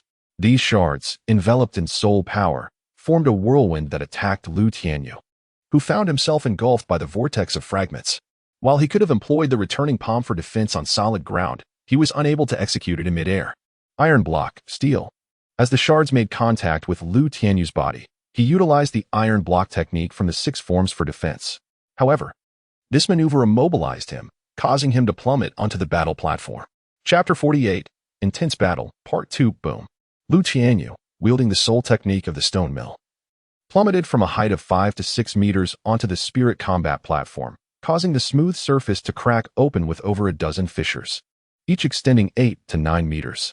At that moment, the stone mill ceased its release of the soul technique, relentlessly assaulting the fragments of Lu Tianyu's Xuanwu turtle shell, which then reassembled into a complete shell and soared back into the stone mill's grasp. In this instant, Lu Tianyu appeared rather disheveled. His long hair, cascading to his lower back, was in disarray. His clothing lay tattered and torn, and more significantly, a fragment of the mask upon his cheek had shattered, revealing a glimpse of the left side of his face surrounding his eye. Behind Lu Tianyu, the captain of the royal fighting team, Tianheng, along with teammates Shimo and Osro, gazed in bewilderment at the other members of the Shrek team. At that moment, Tianheng was torn between focusing his attention on the main forces of the Shrek team or dealing with Lu Tianyu, who stood behind him. He was acutely aware that if he left, Shimo and Osro would swiftly be overwhelmed by the Shrek team's core members. Such a scenario would result in the royal fighting team losing half of its combat capability, even if he managed to defeat Lu Tianyu. The advantage would still lie with the Shrek team. Conversely, should he neglect Lu Tianyu and concentrate on the main forces of the Shrek team, Lu Tianyu could easily target Yi Lingling, the most vulnerable member. Despite the protection of Shimo and Douluo, facing an opponent like Lu Tianyu, who excelled in speed, defense, and offense, would prove to be an insurmountable challenge. The Shrek team was not inclined to grant Tianheng the luxury of contemplation. Rejuvenated, Tianyu My, Zhu Zhuqing, and Xiao Wu, under Tang San's coordination, launched another assault against Tianheng, Shimo, and Osro. Drawing from their previous experience, Tang San entwined a strand of blue-silver grass around the waist of Tianyu My, Zhu Zhuqing, and Xiao Wu. At a critical moment, he would utilize the control technique, controlling the crane and lifting the dragon, to manipulate the blue-silver grass, aiding their evasive maneuvers against Tianheng's attacks. Meanwhile, the support-type soul master of the royal fighting team, Yi Lingling, finally regained her composure and hurriedly activated her martial soul to heal both herself and Douluo. Lu Tianyu squinted his left eye and sighed. Alas, I have refrained from being too harsh, considering you are young ladies. Yet, my leniency may lead to our own troubles. At this juncture, Lu Tianyu cast his gaze toward the stone mill that stood before Douluo and Yi Lingling, and said, My good brother, what do you suggest I do? Upon hearing Lu Tianyu's words, the stone mill momentarily paused, then retorted, Spare me the pretense. If given the chance, would you truly hold back? In the arena of combat, life and death hang in the balance. Showing mercy only invites further complications. As the stone mill spoke, Lu Tianyu opened his squinted eyes, causing a shiver to run through the stone mill, as if being scrutinized by an ancient soul beast. So be it. Do not blame me for my ruthless actions. Lu Tianyu's gaze was firmly fixed upon the stone mill. With a sudden jerk of his right hand grasping the staff of the Chi Mei stick, which measured approximately 110 centimeters, it shattered into thousands of fragments. With a mere thought, the scattered shards converged once more into the staff's end in his right hand, ultimately coalescing into a long-handled battle knife that radiated a lustrous milky white hue, extending to a length of 150 centimeters. The hilt of the knife measured 40 centimeters, while the blade, shaped like a tiger's fang, stretched 10 centimeters. And the blade itself was 100 centimeters long and 10 centimeters wide, with the tip slightly curving upwards, forming an arc along the cutting edge. Be cautious. Yi Lingling hastily cautioned Douluo and the stone mill, feeling a sense of unease that Lu Tianyu's banter concealed ulterior motives. Douluo scoffed. If you seek your own demise, do not blame me. Upon hearing her words, Mo and Yi Lingling understood and promptly retrieved from their soul-guiding devices pills emanating a verdant glow, preparing to ingest them. In an instant, Lu Tianyu sprang into action as Mo and Yi Lingling produced their pills. He executed a swift maneuver and appeared before Mo, unleashing a wave of gentle force from his palm that struck Mo squarely in the chest. Caught off guard, Mo stumbled back, the pill he had intended to consume slipping from his grasp and into Lu Tianyu's possession. What soul technique is this? Why does it hurt so much? Mo exclaimed in pain, as a crimson handprint began to manifest upon his chest. Lu Tianyu's figure flickered before retreating to his original position. His left hand delicately pinching a green pill the size of a pea, he gazed at the stone mill and remarked, "Truly, you are the embodiment of the pinnacle of defensive martial souls, the Black Tortoise. Had it been any other defensive soul master, a mere empty palm strike from me would render them incapacitated, yet you merely endured a slight impact. I am impressed." The stone mill turned to Lu Tianyu and soon realized that his antidote pill had been snatched away. Lu Tianyu then glanced at Donggu Yin and chuckled, saying, "Using poison to manipulate an opponent's movements is indeed a formidable strategy. Alas, poison knows no allies. Once I consume this pill, your toxin will temporarily lose its efficacy against me. Of course, there exists the possibility that you might unleash a toxin beyond the control of this antidote. Yet in such a scenario, your comrades would also be unable to withstand your poison." With that, Lu Tianyu swallowed the pill and continued, "From this moment forth, I should no longer be affected by the green scale toxin, so I kindly ask the three of you to withdraw from the battle." After executing a graceful flourish with his blade, Lu Tianyu pointed it towards Yi Lingling and added, "Had my previous attack been delivered with a blade, its power would have tripled. This is my final warning. I hope you possess some self-awareness." Donggu Yin had never encountered such a frustrating battle. Lu Tianyu's theft of the antidote from the stone mill rendered her poison ineffective against him for a considerable duration. Elevating the potency of her toxin would also endanger her allies, Yi Lingling and the stone mill. The stone mill stepped forward, positioning himself before Yi Lingling and Donggu Yin, declaring, "Yin, you ensure Lingling's safety. I shall handle this adversary." Having said this, he braced himself for the impending clash, prepared to receive my strike. Decapitating axe slash. Upon observing that Mo had no intention of heeding his advice, Lu Tianyu refrained from further persuasion. With a sudden flourish, he wielded the tiger blade, unleashing a brilliant azure blade aura that slashed diagonally towards Mo's chest. The first spirit skill, Xuanwu's protection. Mo hastily activated his inaugural spirit technique. The yellow spirit ring beneath him flickered, and the Xuanwu turtle shell on his body expanded dramatically, shielding him in front. With a resounding roar, the blade aura clashed against the energy blade generated by a kick, revealing a stark contrast in lethality. The energy blade's destructive power primarily stemmed from its impact force, while the blade aura's potency first manifested through its cutting force, followed eventually by its impact damage. The same technique executed with a foot and a blade yielded vastly different results, as Mo utilized his turtle shell to deflect the flying swallow slash.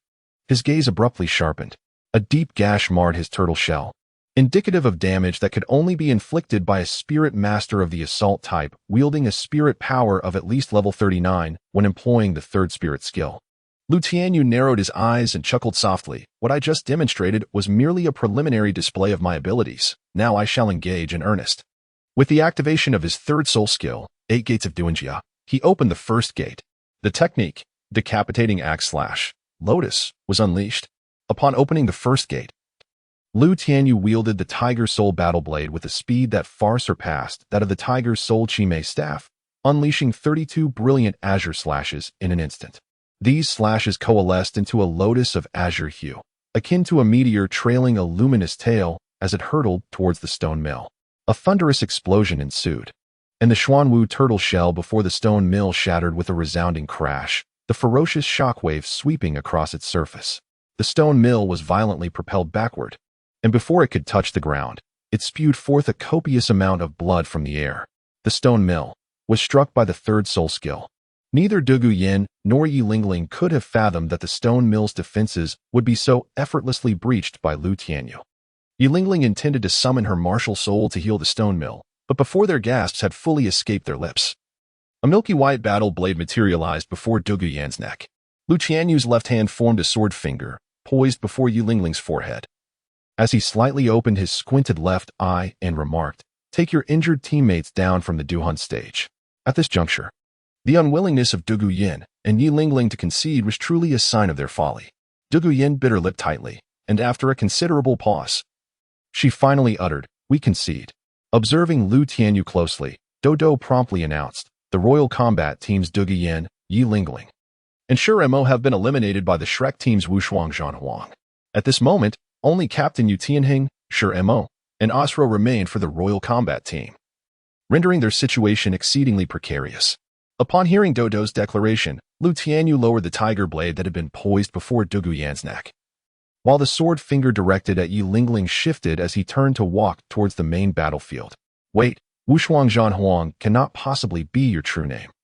Might you reveal your real name to me? Dugu Yan inquired urgently, chasing after Lu Tianyu's retreating figure.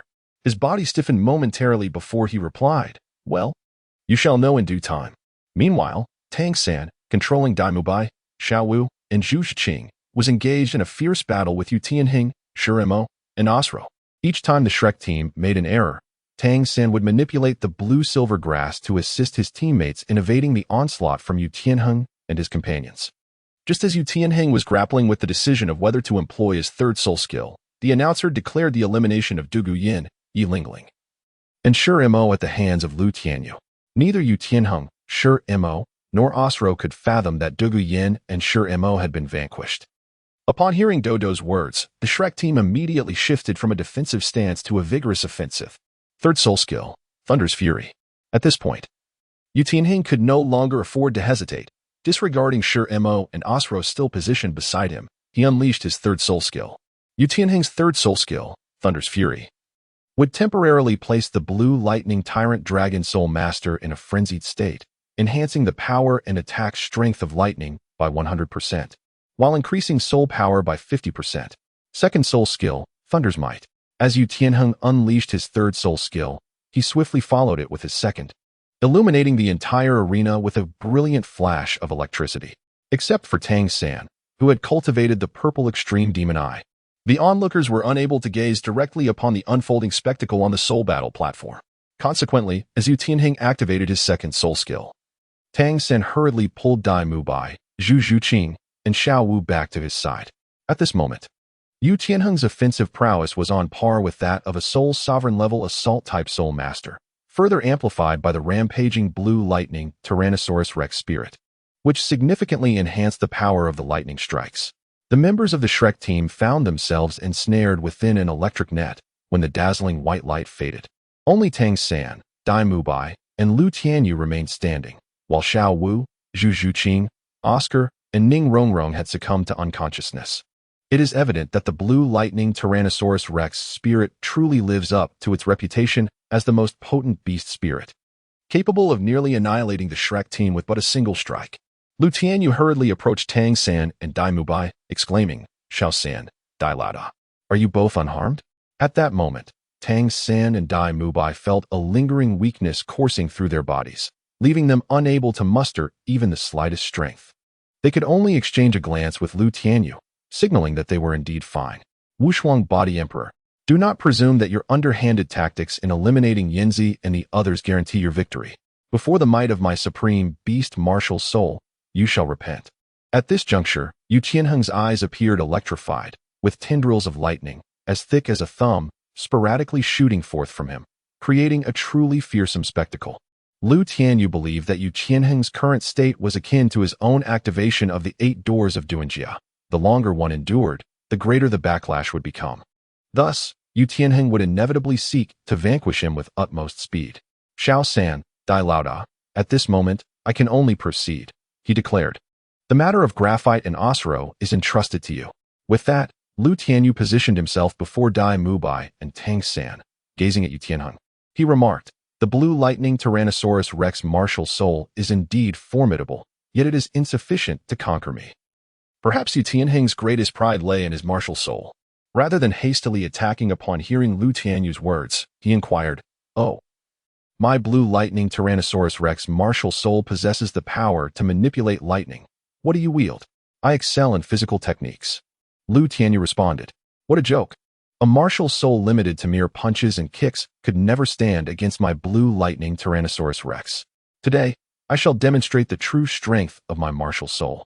Anger surged within Tianheng as he heard Lu Tianyu's taunt. With an arm resembling a dragon's claw raised, he summoned forth a current as thick as a water barrel. Lu Tianyu chuckled softly, saying, let us speak such grandiose words only after you have bested me. The third gate of the 8 gates of Duanjia. Open. Upon unlocking the third gate, a faint azure mist enveloped Lu Tianyu, causing his tousled hair to sway gently in the breeze. First soul skill, Thunder Dragon Claw. Decapitating axe slash. Lotus. Lu Tianyu swiftly swung the tiger blade in his hand, unleashing 32 brilliant azure slashes. As these slashes soared forth, they coalesced into a lotus of dazzling azure, approximately the size of a basin, which struck fiercely against Yu Tianheng's dragon claw. Chapter 49. Intense Battle, Part 2. The lotus formed by the 32 azure slashes collided with the dragon claw, shimmering with silvery arcs of electricity in midair, resulting in an explosion of resplendent light at the center of the Soul Duel platform. Boom! As the surrounding spectators closed their eyes, they heard a deafening roar. And soon the blinding light faded, leaving flickering arcs of electricity dancing upon the Soul Duel platform. Yu Tianheng gazed at Lu Tianyu across from him, somewhat astonished. Throughout his life, he had never encountered such a situation in his battles of soul techniques. His own technique had been shattered by what appeared to be either a soul technique or an original move of unknown origin. Lu Tianyu was secretly astonished by the formidable power of the Blue Electric Tyrant Dragon. After activating the third gate of the 8 gates of Douluo, his attack strength had reached the level of a soul sect. Moreover, he had unleashed an attack in the form of Blade Qi, crafted from his tiger soul saber, forming a lotus to strike at Yu Tianheng. This was the most potent assault he could currently muster, yet it merely shattered Yu Tianheng's soul skill. As Lu Tianyu and Yu Tianheng engaged in direct confrontation, Tianyu My and Tang San were embroiled in battle with Shimo and Osro, respectively. Shimo's soul power was only one rank lower than Tianyu Mai's, a discrepancy that did not confer any significant advantage. In fact, Tianyu My found it challenging to inflict damage on Shimo. Conversely, Osro found himself at a distinct disadvantage against Tang San, whose agility and movement techniques, like the Ghost Shadow, rendered him as swift as a soul sovereign of level 38 or 9. Furthermore, as a control-type battle soul master, Tang San had a natural advantage over agility and strength-type soul masters, who were typically severely restrained by control-type practitioners. Had Osro's martial soul possessed a fire attribute, he might have been less fearful of Tang San's blue-silver grass. However, with merely his first and second soul skills, Tang San effectively ensnared Osro. Consequently, Osro was paralyzed by the accompanying venom of the blue-silver grass. Lying limply on the soul arena while witnessing Shimo and Yu Tianheng being relentlessly pummeled by the Shrek team's Evil Eye White Tiger and the unparalleled Battle Emperor. The technique. Step slash. Decapitating axe. Meanwhile, Lu Tianyu, unwilling to prolong his confrontation with Yu Tianheng, was aware that the after-effects of activating the first 3 gates of the 8 gates of Douluo were within tolerable limits. However, prolonged activation would inevitably lead to a backlash from his martial soul, resulting in exceedingly severe repercussions. Lu Tianyu executed the shaving step, swiftly circling around Yu Tianheng, who was 10 meters away, leaving behind a multitude of afterimages on the soul fighting arena. As Lu Tianyu dashed, he wielded the tiger blade, unleashing a series of brilliant azure blade energies directed at Yu Tianheng. With the thunder shield, Yu Tianheng, lacking Lu Tianyu's swiftness, could only summon the power of thunder to create a protective barrier of lightning around himself. The sharp azure blade struck the thunder shield, producing a cacophony of thunderous sounds. Although the shield mitigated the cutting damage of the blade energies, the impact was inescapable, reverberating through Yu Tianheng's body. In an instant, he felt a surge of blood rising, with crimson seeping from his nose, eyes, ears, and mouth. How infuriating. What skill is a long-range ambush? If one possesses courage, they should face me in direct combat. Realizing that he would surely lose if this continued, Yu Tianheng couldn't help but shout at Lu Tianyu's afterimages. How foolish of me to exploit my weaknesses against the strengths of my enemy. Is this not a form of self-inflicted torment? The voice of Lu Tianyu resonated from all directions, reaching Yu Tianheng's ears. Yu Tianheng was uncertain whether it was due to Lu Tianyu's incredible speed or his own injuries. Suddenly, Lu Tianyu's figure halted behind Yu Tianheng, his right hand gripping the tiger blade, which he swiftly swung. The decapitating axe strike, Twin Lotus. After a flurry of hundreds of blade shadows, 2 luminous azure lotus flowers, each the size of a bathtub, emerged on the soul fighting platform, trailing long tails as they surged towards Yu Tianheng. The second soul skill, Thunderous Might. Yu Tianheng barely managed to defend against the first radiant azure blade energy forming the lotus, when the second lotus struck his lightning shield. Boom. Rumble. Accompanied by this tremendous roar, the soul fighting platform once again shimmered with blinding light, causing the spectators to instinctively shut their eyes. The second soul skill, White Tiger Radiant Wave. As the audience around the soul fighting platform reopened their eyes, they witnessed Tianyu My unleashing his second soul skill, sending the graphite flying 5 meters away, collapsing on the platform, unable to rise again. The crowd's primary concern remained the outcome of the battle between Lu Tianyu and Yu Tianheng. When they finally located the figures of Yu Tianheng and Lu Tianyu, they were taken aback. Yu Tianheng lay pale, blood trickling from his orifices, sprawled on the soul fighting platform, his ornate garments torn apart by the tremendous impact, presenting a particularly tragic sight. Lu Tianyu knelt on the soul arena, gasping for breath. Having pushed himself to the limits by unlocking the first 3 gates of the 8 gates of Douluo, his martial spirit had drained all of his soul power, leaving him with scarcely any physical strength. As the announcer's voice boomed, countdown, 5, 4, 3, 2, 1. Soul battle concluded. The victors are the Shrek team. Vibrant fireworks erupted around the grand arena. Among the Shrek team, only Tang San remained capable of movement. He hurriedly made his way to Lu Tianyu's side and asked, "Little you, how are you holding up?" A faint, bitter smile appeared on Lu Tianyu's cheek as he lamented, "Ultimately, I have still succumbed to the backlash of the 8 gates of Douluo. Fear not, a night's rest will suffice. Tianheng, I shall bring about your demise." After the conclusion of the battle, the other members of the Imperial battle team hastily rushed to the arena to assess the conditions of Yu Tianheng, Osro, and Shimo. Upon witnessing Yu Tianheng's woeful state, Douluo was instantly consumed by murderous intent. With a flicker of her violet soul ring beneath her feet, Douluo lifted her hand and unleashed a shimmering, pale purple mist of poison towards the location where Lu Tianyu and Tang San stood. This was the first release of the 3rd soul ring, the Azure Scale Purple Poison. Even though Lu Tianyu had previously consumed an antidote, he could not withstand the current wave of toxic fumes. "Stop, please." Yanzi. Suddenly, a chorus of admonitions rang out around the battle arena, yet the Azure Scale Purple Poison released by Douluo was swiftly engulfing both Lu Tianyu and Tang San. Humph. Beside Lu Tianyu, Tang San let out a soft grunt and swiftly retrieved a large leather pouch from his soul guide, tossing it into the air. He then utilized his Tianyu hand to shatter the pouch, causing the liquid within to erupt into a vast cloud of alcoholic mist under the impact of his soul power. Following this, Tang San threw a spark to ignite the airborne mist. With a resounding whoosh, the mist ignited upon contact with the flame, blossoming into a large, orange-red fireball on the soul fighting platform. Once the flame subsided, the emerald-scaled purple poison released by Douluo vanished almost entirely. Douluo had realized her mistake when unleashing the toxic mist, but by then, it was too late for her to retract her actions. Little did she expect that her emerald-scaled purple poison could be dispelled. Expressions of regret, shock, and disbelief simultaneously adorned Douluo's face, while the members of the Imperial fighting team stared agape at Lu Tianyu and Tang San. "Why you? How could you possibly dispel my emerald-scaled purple poison?" Douluo stammered. A glint of coldness flickered in Tang San's eyes as he replied to Douluo with indifference. "It is merely the snake venom among the 5 poisons of the emerald scales. Is it truly so difficult to counter? I apologize." The vice-captain of the Shrek team, Qianshou Azura, the unmatched battle emperor, has acted impulsively at that moment. Yi Lingling, who had come to the soul fighting platform alongside Douluo, Shuremo, and Yu Feng, suddenly bowed deeply to Lu Tianyu and Tang San. "I understand this cannot amend the mistakes made by Yanzi. As recompense, allow me to treat your injuries."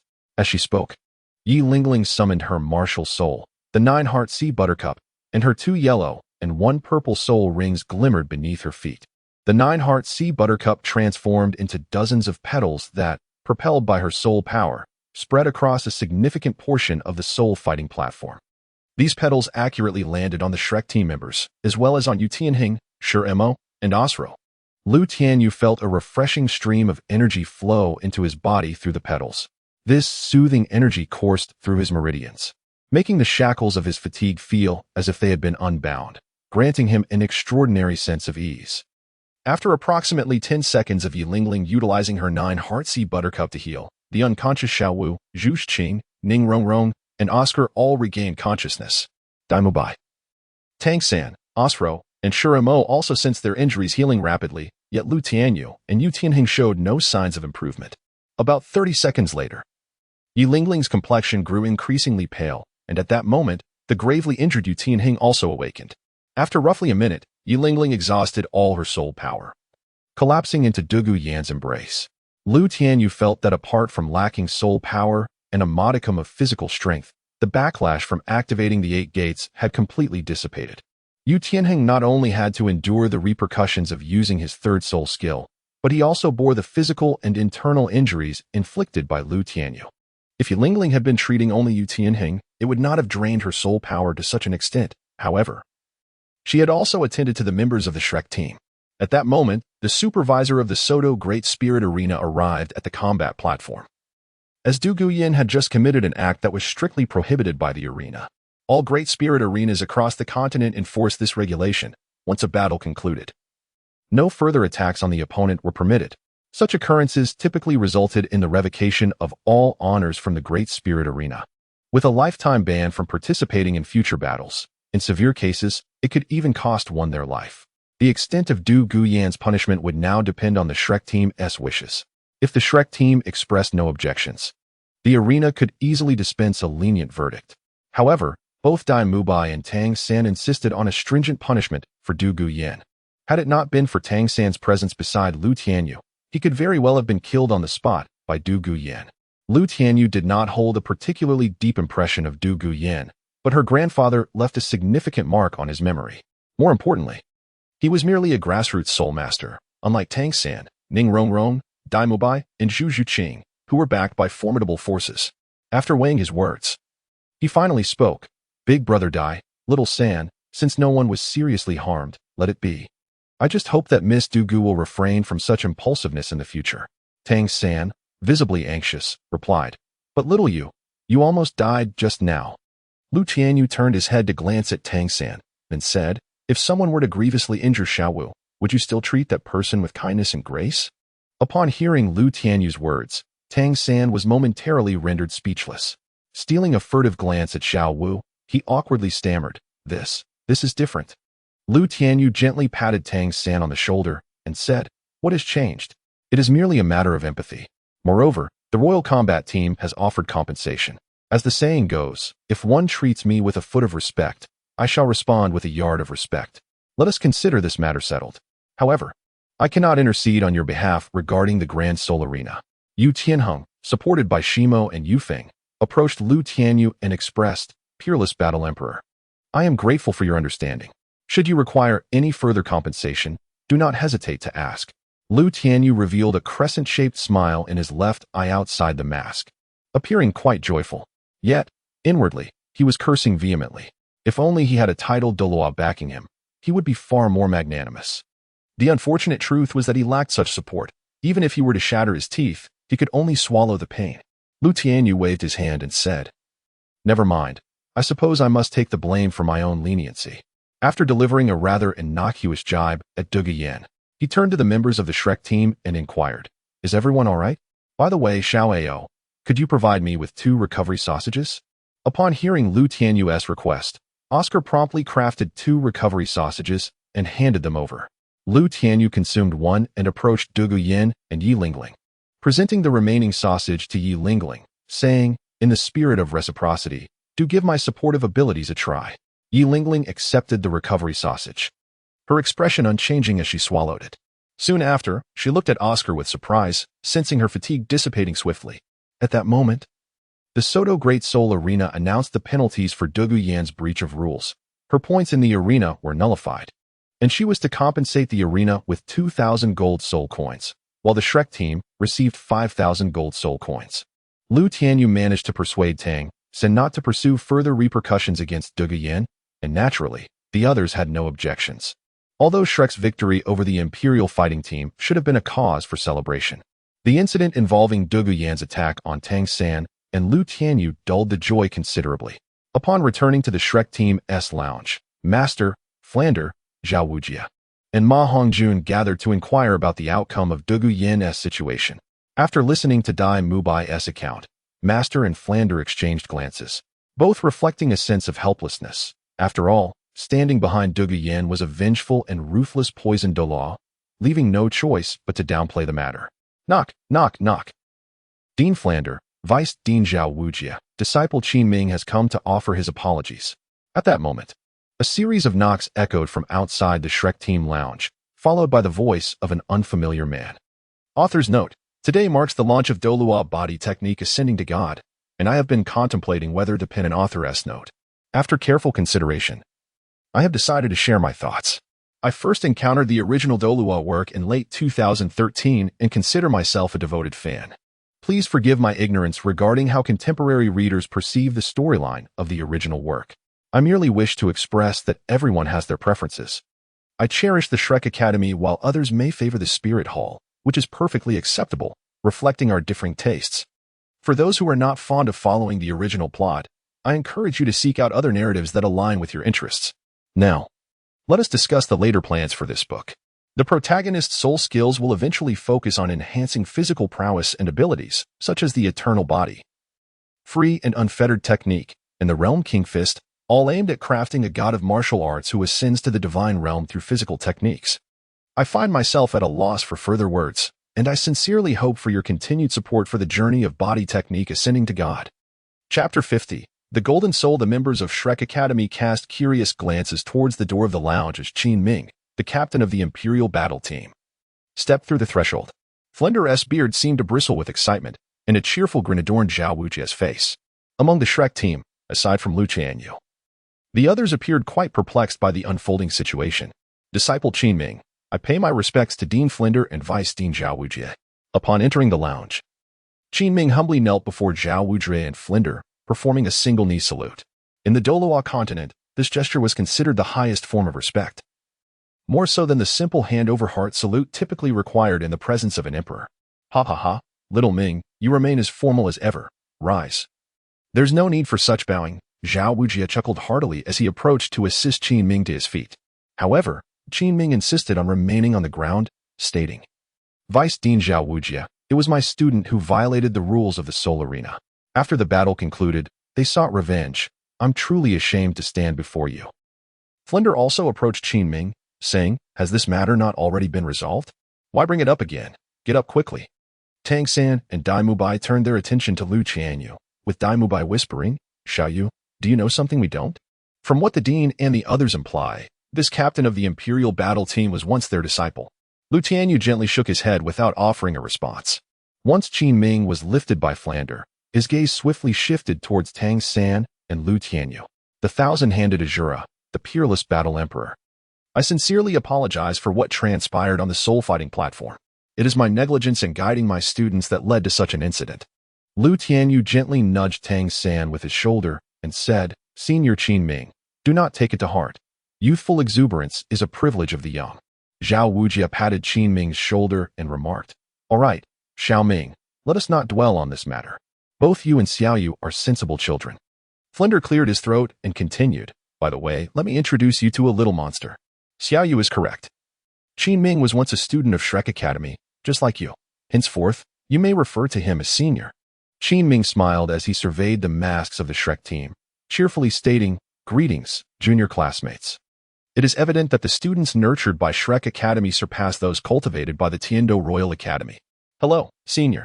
Greetings, senior Qin. Hello, senior Qin Ming. The members of the Shrek team responded in a somewhat disorganized manner after Qin Ming greeted them.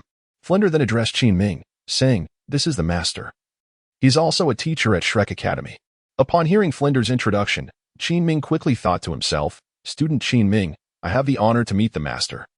However, when Qin Ming attempted to bow in respect to the master, he turned aside to avoid the gesture, which caused a slight change in Qin Ming's expression as he wondered if the master still held a grudge regarding Dugu Yan's attack on Lu Tianyu and Tang San. At that moment, Flinder spoke up, you are Tianheng's teacher. In that regard, you are peers. Xiaogang naturally will not accept your bow. The members of the Shrek team became mere bystanders, as apart from Lu Tianyu, the others were oblivious to the connection between the master and Tianheng. Upon hearing Flinder's words, the master shot Flinder a glare, to which Flinder candidly responded, at this point, you still refuse to acknowledge that Tianheng is your nephew? What? Tianheng is the master's nephew? So that means, except for Lu Tianyu, who remained unfazed, Zhao Wujie and Qin Ming looked at the master with astonished expressions. Flinder, how many times must I tell you? I have severed all ties with the Blue Electric Tyrannosaurus family long ago. Flinder's words thoroughly provoked the master, who, after expressing his frustration, exited the Shrek team's lounge. Watching the master's departing figure, Flinder wore a helpless expression and adjusted his crystal glasses, saying, after all these years, I thought he had let it go. I never expected he still cared so much. Ma Hongjun could not suppress his astonishment and exclaimed, wow. I had no idea the master belonged to the Blue Electric Tyrannosaurus family. At that moment, Flinder realized why the master had suddenly lost his temper. It was only natural for him to react fiercely when his scars were exposed before so many. Cough, cough, you all should go settle your points. My money is at stake. Flinder instructed the members of the Shrek team to settle their respective scores, only to suddenly remember his own bets. Once you have finalized your points, return to the hotel without wandering off, understood? Flinder anxiously admonished the Shrek team before ushering them out of the lounge. The group of 8 exchanged knowing glances, suppressing their laughter, as Flinder's flustered demeanor suggested he had indeed profited, though not in monetary terms. Tianyu My chuckled and shook his head, saying, let us settle our points first. As they walked, Tianheng spoke up. Do you all know what the Tianyu Royal Academy is? It sounds quite prestigious. Tianyu My, who was at the front of the group, looked surprised. Seriously, Xiao-san. You've never heard of the Tianyu Royal Academy? Upon hearing this, Xiao quickly jumped next to Tianheng and said, I haven't heard of it either. Is the Tianyu Royal Academy really that famous? It's not merely a matter of fame. For the Tianyu Royal Academy is the largest advanced soul master academy in the Tianyu Empire. Ning Rongrong, at the back of the line, could not help but elaborate. The academy's past deans have all been emperors of the Tianyu Empire, making it quite renowned in the realm of soul masters. Tianheng, Xiao Wu, Ma Hongjun, and Oscar exchanged glances, all indicating they had genuinely never heard of the Tianyu Royal Academy. It was at this moment that Tianyu My explained. It's quite normal you haven't heard of it, as the academy only accepts students with noble titles. Thus, its name does not resonate widely among common folk. But it is supported by the entire Tianyu Empire and is highly esteemed within the Soul Master community. Upon hearing Tianyu Mai's words, Tianheng and Xiao Wu nodded in understanding. Xiao Wu then turned to the silent Lu Tianyu and asked, why are you so quiet today, Xiao Yu? Have you begun to hold a grudge against the vice-captain of the royal fighting team? I told you that you shouldn't have let her off so easily. Lu Tianyu lifted his head and gently tapped Xiao Wu's forehead, saying, am I truly the petty person you think I am? I am merely contemplating how to further my cultivation. If this remark were to reach the ears of others, they would undoubtedly perceive it as Lu Tianyu making excuses. However, those from Shrek Academy knew that his silence was a clear indication that he was engrossed in thoughts regarding his training. Xiao Wu rubbed her forehead and replied, you are beyond hope. Can you not think of anything beyond cultivation? For instance, when are you and Xiao-san planning to hold your wedding ceremony? Xiao Yu ji. As Lu Tianyu's words faded, Tianheng and Xiao Wu simultaneously exclaimed, akin to cats whose tails had been stepped on. The members of the Shrek team erupted into light laughter, with Tianyu My clapping Tianheng on the shoulder and quipping, indeed, Xiao-san. When do you and Xiao Wu intend to hold your wedding ceremony? Why are you also? I'm ignoring you all. Tianheng initially wanted to retort but found himself at a loss for words. He could only dismiss them with a hasty remark before striding towards the point settlement window. The Shrek team, a celebrated squad within the Soto Great Spirit Arena, was escorted by staff to another hall for the settlement of points. Upon learning of their arrival, Supervisor Ao also came to the venue, bringing with him the promised 10,000 gold soul coins for Master and the compensation for the royal fighting team to Lu Tianyu, along with Tianheng's 3,000 gold soul coins. As the captain of the Shrek team, Tianyu My naturally took charge of the 10,000 gold soul coins. The 3,000 gold soul coins were designated separately for Lu Tianyu and Tianheng. Lu Tianyu turned to Tianheng and said, Xiao-san, you should take this money. Tianheng quickly shook his head, replying, Xiao Yu, you should keep it. I have enough money on me. Third brother, Xiao Yu. Your little brother is in dire need of funds. Perhaps I could help you manage it? Ma Hongjun interjected, unable to restrain himself from stepping forward with a flattering expression. Tianyu My pulled Ma Hongjun back, admonishing, you glutton, temper your enthusiasm. This money was earned through the lives of Xiao-san and Xiao Yu. Ultimately, the 3,000 gold soul coins found their way into Xiao Wu's hands, inciting a wave of envy and resentment from Ma Hongjun. At that moment, a graceful and charming young woman approached, holding a stack of score sheets. With a radiant smile, she addressed the crowd, esteemed members of the Shrek team. Upon hearing her words, Ma Hongjun, who had been enviously brooding, suddenly perked up as though invigorated. Please come and collect your score sheets. Once verified, rewards will be distributed, and your spirit badges will be upgraded. Soon, Tianyu received his score sheet, which indicated Peerless Battle Monarch, 28 one-on-one battles, 28 victories, 0 defeats, with 18 consecutive wins, earning a total of 855 points. The Yurong Duo, in 27 2-on-2 battles, achieved 27 victories, 0 defeats, also with 18 consecutive wins, earning 854 points. The Shrek team, in 28 team battles, secured 28 victories, 0 defeats, with 18 consecutive wins, earning 855 points. The total score amounted to 564 points, elevating the spirit badge to the gold level. At that moment, Ning Rongrong approached Tianyu, exclaiming, "Xiao Yu, I have been elevated to the silver spirit badge level. Let me see yours." Although Ning Rongrong did not participate in the one-on-one soul battles, she achieved an impressive 27 consecutive victories in the 2-on-2 soul battles alongside Tianyu. Coupled with her team's remarkable 28 consecutive wins in group battles, they reached the points required for the Silver Soul rank. Well, Brother Yu has actually ascended to the Golden Soul level, Ning Rongrong exclaimed, instantly drawing the attention of the other members of the Shrek team. Tianyu, with a sense of resignation, remarked, "Why do you not gather to observe Tang-san? My total score pales in comparison, being even 1 point less than his." Upon hearing Tianyu's words, Mai hastily compared Tang-san's score with Tianyu's total points and discovered that it was indeed true. Meanwhile, Supervisor Ao sighed. At the Silver Soul Douluo level, a discrepancy of a single point is hardly significant. Throughout the history of the Soto Great Soul Arena, no Soul Master has ever exhibited such a terrifying rate of advancement. Yet, within this month, 2 have emerged. I feel as though I could boast about this for a lifetime. After Tianyu successfully diverted everyone's attention to Tang-san, he began to reflect on the Battle of Souls against the Imperial fighting team that took place earlier that day. This is not good. Just as Tianyu was about to delve deeper into his thoughts, Ma Hongjun suddenly shouted with exaggerated surprise. The crowd shifted their focus from Tang-san to Ma Hongjun. And Xiao Wu, hands on her hips, expressed her displeasure, saying, "You glutton, what is it now?" Ma Hongjun glanced at Tang-san and then at Tianyu, exclaiming, "Both Brother Yu and Brother San have reached the Golden Soul level. From now on, when we participate in team battles, we will only encounter opponents of the Golden Soul level." Upon hearing Ma Hongjun's words, it became evident that today's hard-fought victory against the Silver Soul level Imperial fighting team would be a mere prelude to the inevitable defeat against a team of Golden Souls. At that moment, Supervisor Ao spoke up, reassuring everyone, "You need not worry about this. I have yet to hear of any Golden Soul teams at the Soul Master level in that region. In other words, among your peers, you are the strongest." After hearing Supervisor Ao's words, the group felt a sense of relief. At this time, a sweet-looking lady approached, carrying a tray with the soul badges of the 8 members of the Shrek team. After they received their respective badges, the group departed from the Soto Great Soul Arena. Traversing the dimly lit corridor, Tianyu gently placed the fractured corner of his mask into the soul guide, while simultaneously retrieving the divine robe from within and adorning himself with it. He gathered his long hair into a high ponytail atop his head. After tidying his bangs, Tianyu restored his usual appearance, a warm smile gracing his cheeks, and his squinting eyes imparted an amiable aura.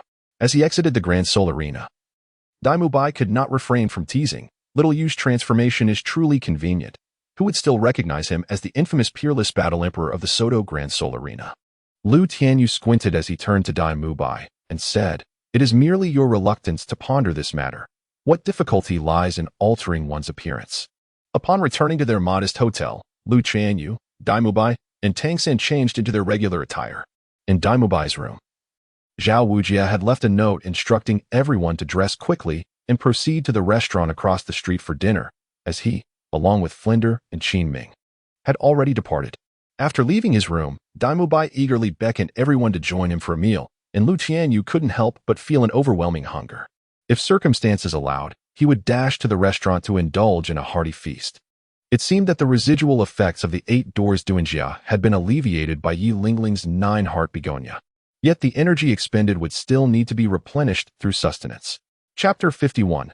Cultivation is a vacation. The Shrek team traversed the street to their usual dining spot. At the front, Ma Hongjun suddenly caught sight of Flinder's room and hurried inside, exclaiming, "Ha ha ha! Tonight we shall have wine." He attempted to seize a bottle from Flinder's side, but as he reached out, Flinder deftly repelled him with his chopsticks. Ma Hongjun let out a yelp and quickly brought his injured hand to his mouth to blow on it, just as Tianyu My, Tang-san, and Lu Tianyu entered the room. Initially, Qin Ming found Ma Hongjun somewhat familiar, but upon spotting Tianyu My, Tang-san, Ning Rongrong, and Zhu Zhuqing, he realized the truth. This group of 13 or 14-year-old children were none other than the members of the Shrek team. Qin Ming gazed in astonishment at Lu Tianyu, who wore a gentle smile and squinted his eyes. Although Lu Tianyu had tied his long hair into a high ponytail, this feature set him apart from the other male members of the Shrek team. You are the captain of the Shrek team, the evil-eye white tiger. You are the vice-captain, the thousand-handed Azura. You are the unrivaled battle emperor.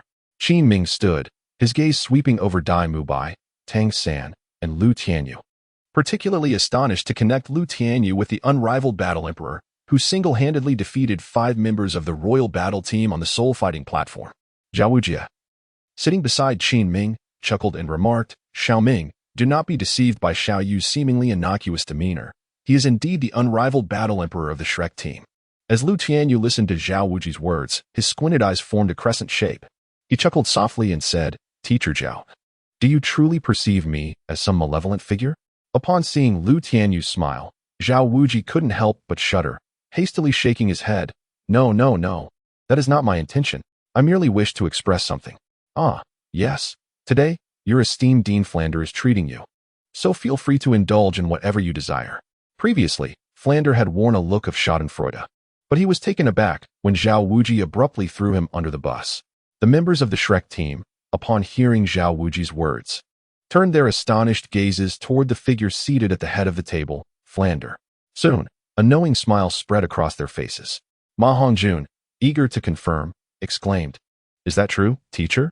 Flander, valuing his dignity and having indeed promised to treat them after a modest windfall, reluctantly conceded, Indeed. The little monsters ought to be rewarded for their victory over the Do Huang. Order what you desire. With a mischievous grin, Ma Hongjun seized the menu from the table and called out to the restaurant staff, Come here, we are ready to order. The waitstaff, familiar with the Shrek Academy group, hurried over to Ma Hongjun, ready to take notes. Glancing at the menu, Ma Hongjun pointed to the least expensive dishes, saying, this one, and this too. Flander discreetly observed the dishes Ma Hongjun chose, secretly chuckling to himself at the selection of the cheapest items. Very clever. My disciple, he thought. Forget what I ordered earlier, bring me the others, and make sure to add 2 barrels of fine wheat beer. At this, Flander nearly crushed the wine glass in his hand. While a proud smile lingered on his lips, his expression darkened considerably. The Shrek team, beaming with joy, settled around